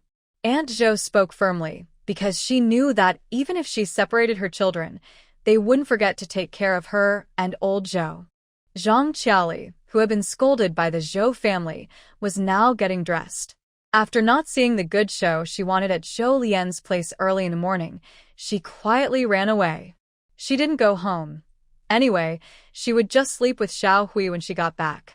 Xiao Hui, that brat, is just a selfish person and not close to her. She might even be glad if she didn't come back. Zhang Qiali went to find Yang Yi, the widower she had recently become close to. Zhang Qiali swore she had never met such a gentle man as Yang Yi in her life. She felt that these past few days were the best she had ever had. Even though everyone in the Zhou family ignored her, she didn't mind anymore. Sometimes, she even started to think. Zhou Xuan washed the dishes, and the family of four sat together for a while before it was time to go to work. Mom isn't going to work today. Stay here and help you? Zhou Lian was hesitating whether to agree when he heard Brother Zhou say, "Little sister, wait for me to finish delivering the vegetables, then I'll take you to the hospital to see your brother-in-law. I have a tricycle which is convenient." Okay. That way, she wouldn't need to borrow a cart. The tricycle isn't very long, but it allows Lu Yanzhou to lean his upper body on it. Thanks, second brother. You're welcome, family. As he spoke, Zhou Xuan was about to get up. I'll go deliver the vegetables now. I'll deliver them early today, and then I'll come back. Their textile factory could have provided lunch, but family matters were more important. Zhou Lian decided not to go to the factory to save grain. Okay. Zhou Lian agreed. Once her second brother finished early, Lu Yanzhou could also get checked sooner. After Zhou Xuan left, Zhou Lian looked at her mother. Mom, you and Dad should go back and rest. Yesterday, I hardly slept all night. I'll go back to work this afternoon. I can handle things here alone. Lu Yanzhou is very easy to take care of, so I don't need to worry much. Hearing this, her mother agreed and left with Zhou Lian's father. But they weren't planning to rest. They decided to go straight to work, as their generation was used to working hard. After everyone left, Zhou Lian went to the kitchen and put the chicken soup, kept warm on the stove, into her 1 cubic meter storage space she rented in her space. That way, she wouldn't have to worry about it getting cold. After finishing that, she boiled some hot water, preparing to wipe Lu Yanzhou's body when he woke up. She waited for him to wake because he was no longer in a coma, and she was worried about disturbing him while he slept if she wiped him now. She went back to her room to read for a while. Suddenly, she heard Zhou calling. When she looked back, she saw that Lu Yanzhou had woken up. Should I help you up? Okay, thank you. Zhou Lian helped Lu Yanzhou sit up, propped the pillow upright, and then leaned him against the head of the bed. Would you like some chicken soup? Zhou Lian cheerfully said, Mom bought it specially to help you recover. Even though we already had chicken noodle soup this morning, I'll make some for you when you're ready to eat. She couldn't help but talk more in front of him now, as she had gotten used to doing since waking him up. It's been nearly 40 days since she arrived. According to the idea that it takes 21 days to form a habit, she probably wouldn't change her ways anytime soon. Okay. Thank you, Mom. Lu Yanzhou said with some effort, leaning against the bed and slightly curling his lips. I've already thanked you. I'll go get the chicken soup. After saying that, Zhou Lian left the room and went to the kitchen to take the soup out of the space storage, then returned to the room. Having experienced Zhou Lian feeding him water last night, he felt less awkward being fed chicken soup this time. He sipped slowly, thinking to himself, the soup's temperature is just right. His wife brought it over as soon as she entered the kitchen, probably kept warm all along, waiting for him to wake up and drink. Lu Yanzhou thought that Zhou family members were really kind. On the day they got married, he was sent on a mission. Later, he became a vegetable, and although they hadn't spent much time together, she had been caring for him so patiently all this time. Under Zhou Lian's feeding, Lu Yanzhou finished a small bowl of chicken soup that she had skimmed the oil off. Zhou Lian first set the empty bowl aside. Then she took out a handkerchief and gently wiped Lu Yanzhou's mouth. When she fed him the soup, Lu Yanzhou didn't blush, but the gentle act of wiping his mouth made his ears turn red. Zhou Lian didn't notice his ears turning red. She thought of a business idea. Could she buy a paper factory in the space? If possible, she wanted to buy one. The toilet paper in this era was too rough, and using it to wipe his mouth made Zhou Lian feel like her lips had been treated unfairly. So, she mostly used a handkerchief for wiping her mouth and hands. It was just a bit troublesome to wash. She had been busy farming and raising chickens before. Now that the vegetables were sold and she had steady buyers for the grain, she thought it was time to consider other things. The remaining pink toilet paper bought by the original owner is almost gone. Zhou small goal is to start a toilet paper factory before running out of this common pink tissue. Thinking about this in her mind, Zhou suddenly remembered and said to Lu Yanzhou, "We've agreed. After second brother finishes delivering the food, I'll take you to the hospital. He should be back in about an hour. Before that, let's do something else."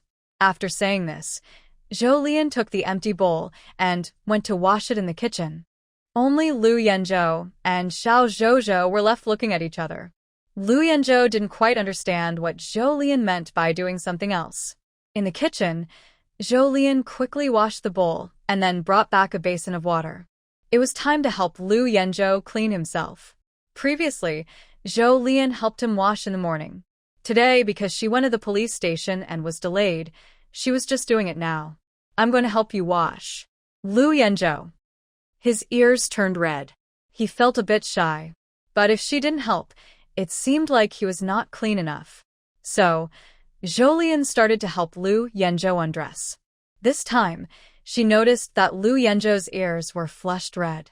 Not just his ears, but his neck was also red. Zhou looked at him with a bit of amusement. "Don't be shy. We're married now." Then she teased him, "Don't worry, I've done this many times before. I'm experienced, so I won't make you uncomfortable." Lu Yanzhou. But he was already feeling uncomfortable. His ears felt hot and painful. "Thank you." Zhou didn't know how many times Lu Yanzhou had thanked her since he woke up. No need to keep saying thank you. We're husband and wife. Since they decided to live a good life together, she would take good care of Lu Yanzhou. After helping him with his clothes, Zhou first used a cloth to wipe his face, then moved on to his upper body.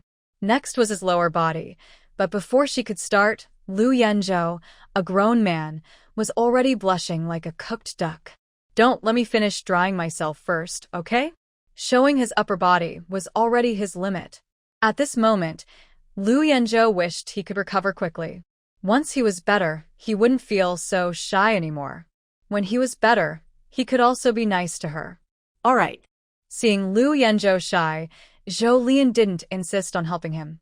After all, when Lu Yanzhou was in a vegetative state and couldn't move, she could still convince herself she was just a caregiver taking care of him, which was normal. Now that Lu Yanzhou was awake, she found it a bit hard to bear. "If necessary, I will wait until he can move on his own, and then give him a good wash." Zhou helps Lu Yanzhou put on his clothes again. Next is the massage. After leaving the room and pouring out the water from the basin, Zhou tells Lu Yanzhou. Since she can't use spiritual spring water to massage him in front of Lu Yanzhou, she already added some spiritual spring water to the water she used earlier to wipe him. "More massage should be good for you. I'm coming." As she speaks, Zhou begins to massage Lu Yanzhou again, even though his face is still a little red. Lu Yanzhou. He never thought he would be so passive in his life. Massage really is a hard job. Even after many times, every time Zhou finishes, a light layer of sweat appears on her forehead.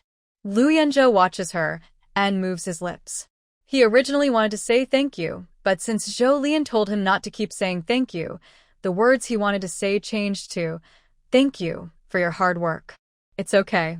When I have the chance, you can help me with the massage," Zhou says. Before crossing over, she often went to massage shops for a massage. So, after coming here, she thought of giving Lu Yanzhou a massage. Okay, Lu Yanzhou agrees. He feels his heart beating a little faster for no reason. He comforts himself silently since they are married. Giving her a massage is normal. Seeing that his second brother will return in about 20 minutes, Zhou goes to cook. She cuts some leftover cured meat, peels 2 large potatoes and green peppers, and makes a simple clay pot rice right at home. Second brother Zhou Xuan immediately eats a big bowl and says, "It smells so good." Afterward, he reminds his sister's husband, "You need to get better soon. My sister's cooking is really delicious. You're in for a treat." "I can smell it," Lu Yanzhou replies. "It really does smell very good." Lu Yanzhou also wants to get better soon. When that happens, he plans to learn from Zhou Lian and cook for her. He can also go to the mountain to find tasty food for her. He will do his best to take good care of her. After dinner, Zhou Xuan carries Lu Yanzhou onto a tricycle that Zhou Lian has cleaned and laid mats in. Although Lu Yanzhou is tall, he is quite slim after a year of rest, so Zhou Lian can still sit in the tricycle. But to lighten his second brother's load, Zhou Lian rides her own bicycle. The three of them go to the county hospital. Once there, Zhou Lian first arranges for a doctor to give Lu Yanzhou a full-body checkup. At that time, there were not as many medical machines as in later years. Zhou Lian asked the doctor to check all the possible treatments for Lu Yanzhou.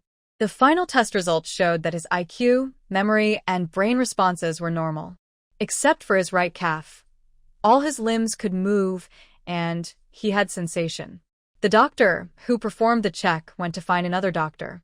The new doctor examined Lu Yanzhou's right leg again and confirmed that there was no sensation in his right calf. Later, the doctors held a small meeting and agreed that Lu Yanzhou's nerve in the right calf was damaged. "Doctor, how can this be treated?" Zhou Lian asked eagerly. The doctor, who was asked, just shook his head. "There is no effective treatment at the moment."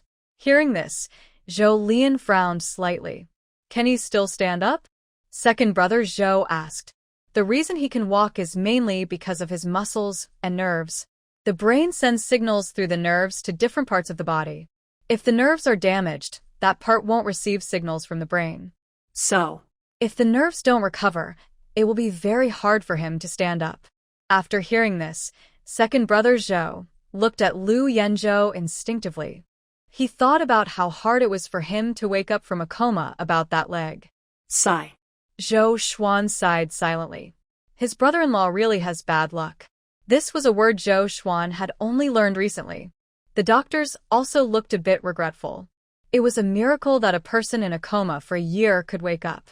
That was a very happy thing, but now the nerve in his right calf was damaged, and he was likely to become disabled. If it were him, he wouldn't know whether to be happy or sad.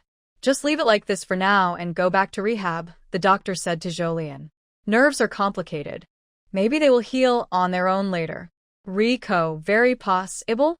Lu Yanzhou asked the doctor carefully, word by word.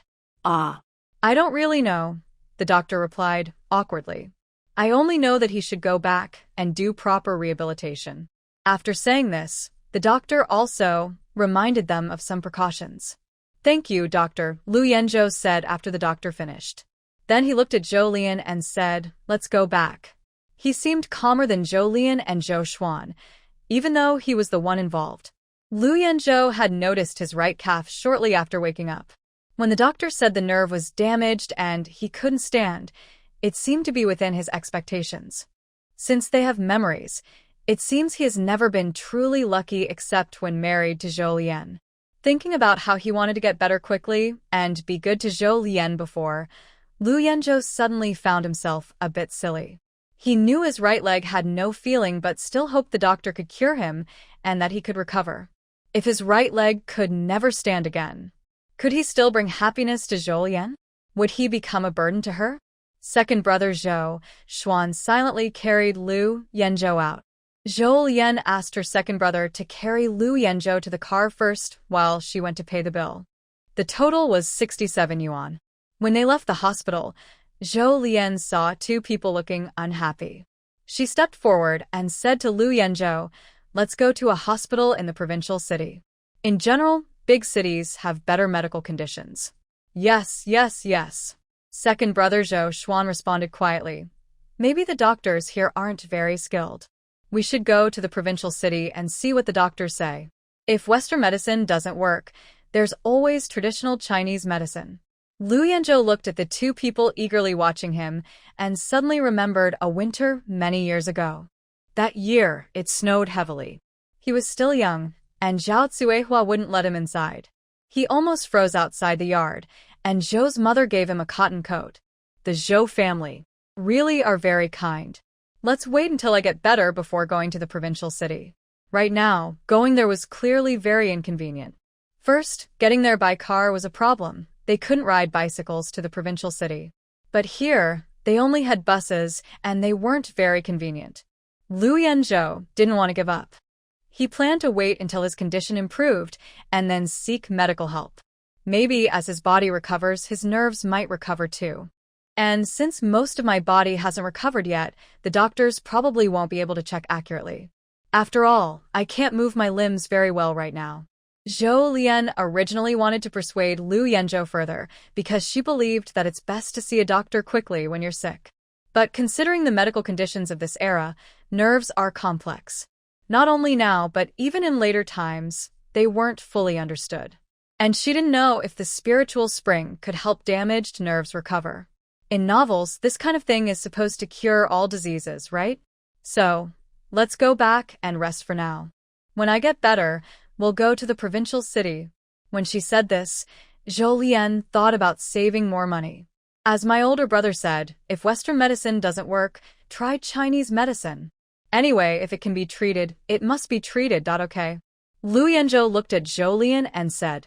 So, the three of them went back again. After leaving the county, Zhou Lian stopped. What's wrong?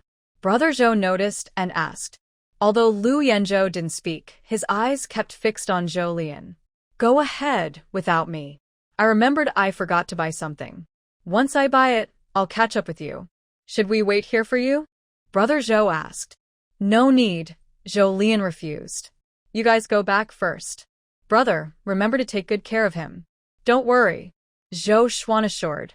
She was finally able to see her sister's husband awake after so long. After Zhou Xuan and Lu Yanzhou left, Zhou Lian turned and headed to the black market. She had arranged with the black market people to check on the piglets in 7 days. And she also wanted to buy some things. Her mother had bought chickens earlier, which gave Zhou Lian inspiration. She wanted to buy more to make soup for Lu Yanzhou. After all, Lu Yanzhou probably could only drink soup at this stage. Zhou Lian arrived at the entrance of the black market. This time, the guard was still Huang Hu, whom she had seen before. Huang Hu once again waived the entry fee for Zhou Lian. Our boss said from now on you don't need to pay the entry fee when you come to the black market. Please thank your boss for me. Zhou Lian accepted the kindness. Huang Hu led her to meet Xiehe. I thought you wouldn't come. Xiehe poured her a cup of tea. Today, Xiehe was dressed in a light blue cheongsam, with a simple yet elegant hairstyle. Honestly, Xiehe always gave Zhou Lian the feeling that she didn't belong in this small southern town. But seeing someone beautiful really can lift your mood. If it weren't for an urgent situation, I wouldn't break my promise. Zhou Lian sat down and said, Okay, I understand. Xiehe then brought up the piglets. I found out for you. Someone can sell 6 piglets, 3 males and 3 females, each weighing about 20 jin. They sell by weight or by piece, 45 yuan each. Do you want to buy? Yes. Zhou Lian was also very straightforward. Her space really needed piglets. How will the delivery be arranged? In 3 days, pick a time. Deliver near the place where you previously stored grain. Then, let's do it at 9 in the morning 3 days from now. At that time, she could finish her shopping at Fengyang Ridge and come directly without making an extra trip.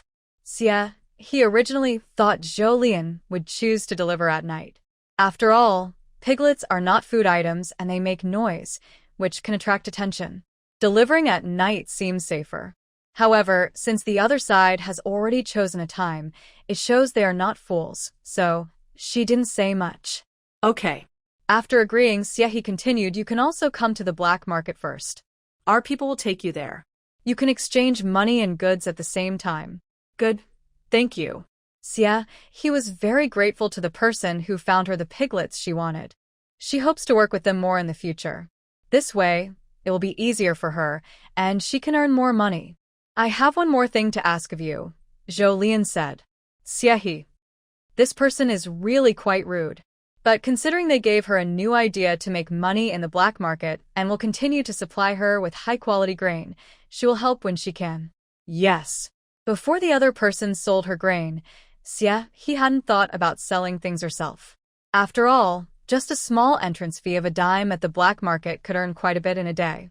Even if she didn't make 100, dozens of coins a day were possible. But after the other person sold her grain, Xia he bought a lot of other things from different people. Like eggs.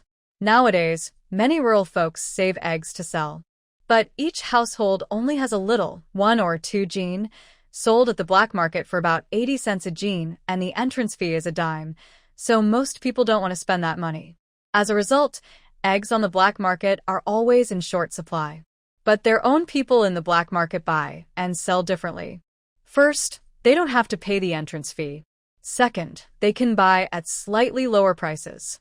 Even at lower prices, it's better than taking eggs to the collection station, where they can sell at most 60 cents a jin. They can also go to the countryside to buy. Country folks don't have to make a special trip. They are naturally willing to sell. With a steady supply of goods from the black market, more people come to buy. And then there are the packaged flour and rice she sold. 50 jin of rice in a bag and 5 jin of flour in a bag are perfect for giving as gifts. Remember, in today's society, personal relationships matter.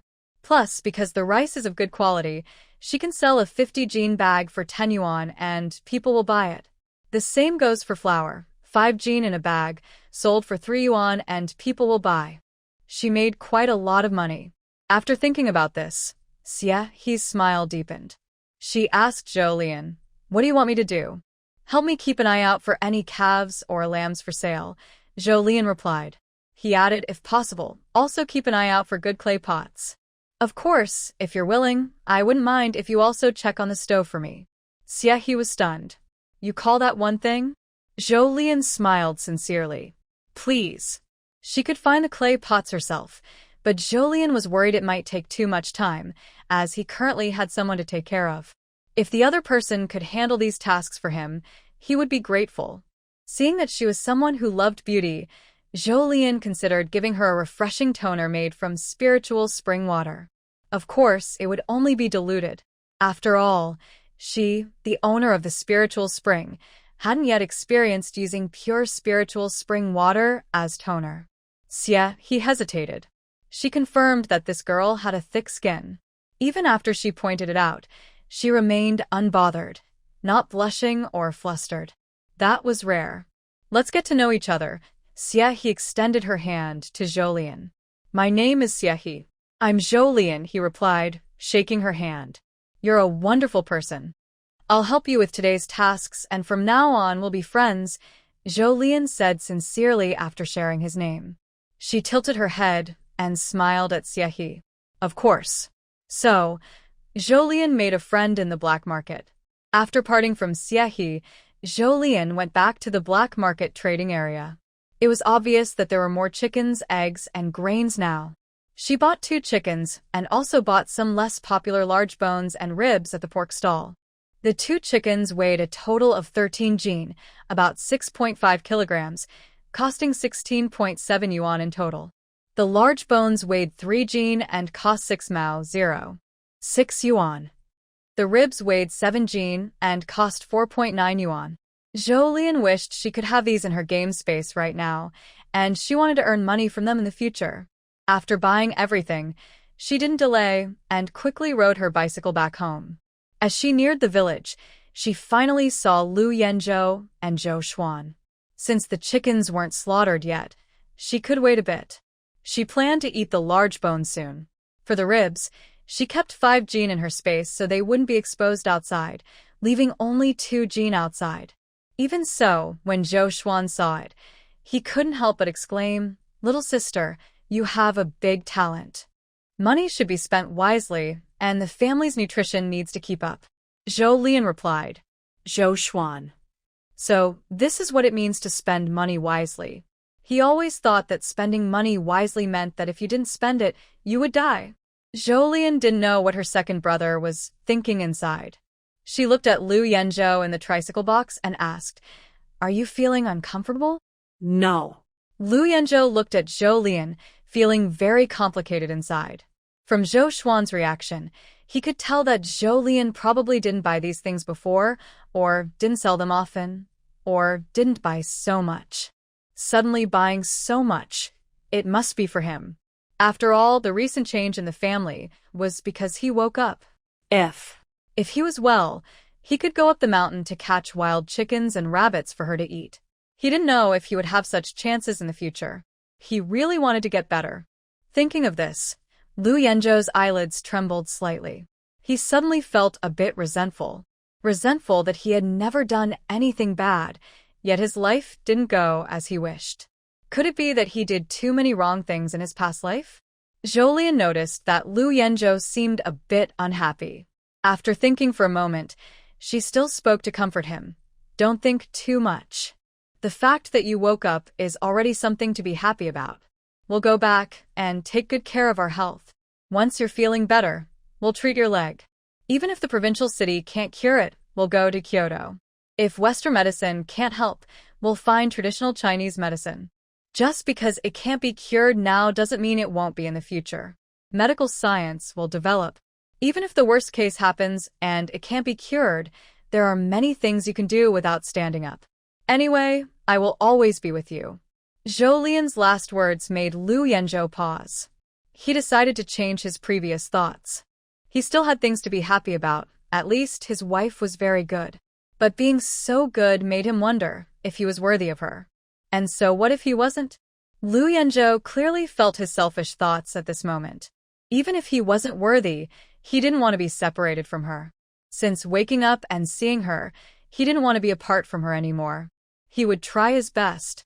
No matter what, he would work hard to deserve her. If his leg really couldn't be cured, he would find another way. He will definitely do his best to treat her well. I understand, she said. When she spoke these words, Lu Yanzhou's mood visibly improved, and Zhou Lian's mood also naturally got better. She smiled broadly at him. At this moment, they had already returned to the back mountain. When Zhou Lian's gaze shifted away from Lu Yanzhou's face, she saw a figure rushing toward them. Zhou Lian paused and looked carefully, recognizing Zhao Cuihua. At this time, Zhao Cuihua's arrival suggested she probably heard about Lu Haiyang's situation. Seeing Zhao Cuihua's chubby body rushing toward them without slowing down, Zhou Lian worried she might lose control and hurt Lu Yanzhou, so she used her bicycle to block Zhao Cuihua's path. What are you doing? Zhou Lian asked, but Zhao Cuihua, who had stopped suddenly, glared back angrily. Just as Zhou Lian was about to brace for a storm, she saw Zhao Cuihua go around her and run toward Lu Yanzhou. Her heavy body moved surprisingly quickly. Zhou Lian's heart tightened, and she turned to see Zhao Cuihua's hands on the side of the tricycle's cargo box, shouting, "My big boy, you're finally awake, Zhou Lian." Thanks, I'm disgusted by Zhao Cuihua's antics. Seeing Zhao Cuihua looking at Lu Yanzhou leaning against the wall of the cart, she continued to shout, "If you don't wake up soon, our family will be torn apart by that hateful Zhou Lian." Zhou Lian raised an eyebrow and saw that her second brother, Zhou Xuan, had somehow already gotten off his bike. Hearing Zhao Cuihua's words, he was dissatisfied and shook the handlebars of the tricycle. His movement made Lu Yanzhou inside the cart sway twice, and Zhao Cuihua, clinging to the side, nearly lost her balance and fell. "Can you speak properly?" Zhou Xuan's voice questioned her. Zhao Cuihua didn't reply. Zhou Lian looked at her old face, a mocking smile on her lips. "Are you pretending? You're crying but not even shedding tears. What's the point of howling?"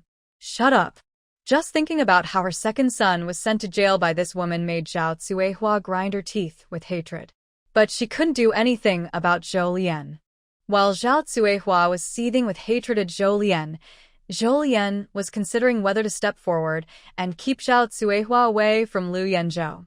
After all, a recently awakened vegetable person was no match for Zhao Cuihua, who was good at shouting and causing trouble. But Zhao Cuihua is still Lu Yanzhou's mother. Zhou Lian hesitated, unsure if approaching would make her seem nosy. Zhao Cuihua knew she couldn't get any favor from Zhou Lian, so she looked at Lu Yanzhou. "See, this is her attitude towards her mom. You should divorce her." Zhao Cuihua pointed at Zhou Lian and continued, "You don't know, she's just a mean woman. After you became a vegetable, she bullied your mom every day. I just couldn't stand it anymore, so I kicked her out." Who knew, after I kicked her out, she insisted on bringing you along. Zhao Cuihua tried to persuade Lu Yanzhou. You wouldn't want your mom to be bullied every day, right? So I had to be harsh and send both of them away. Won't you blame your mom? Zhou Lian. This person really just speaks whatever comes to mind. She had almost beaten the original owner to death at home before, after all.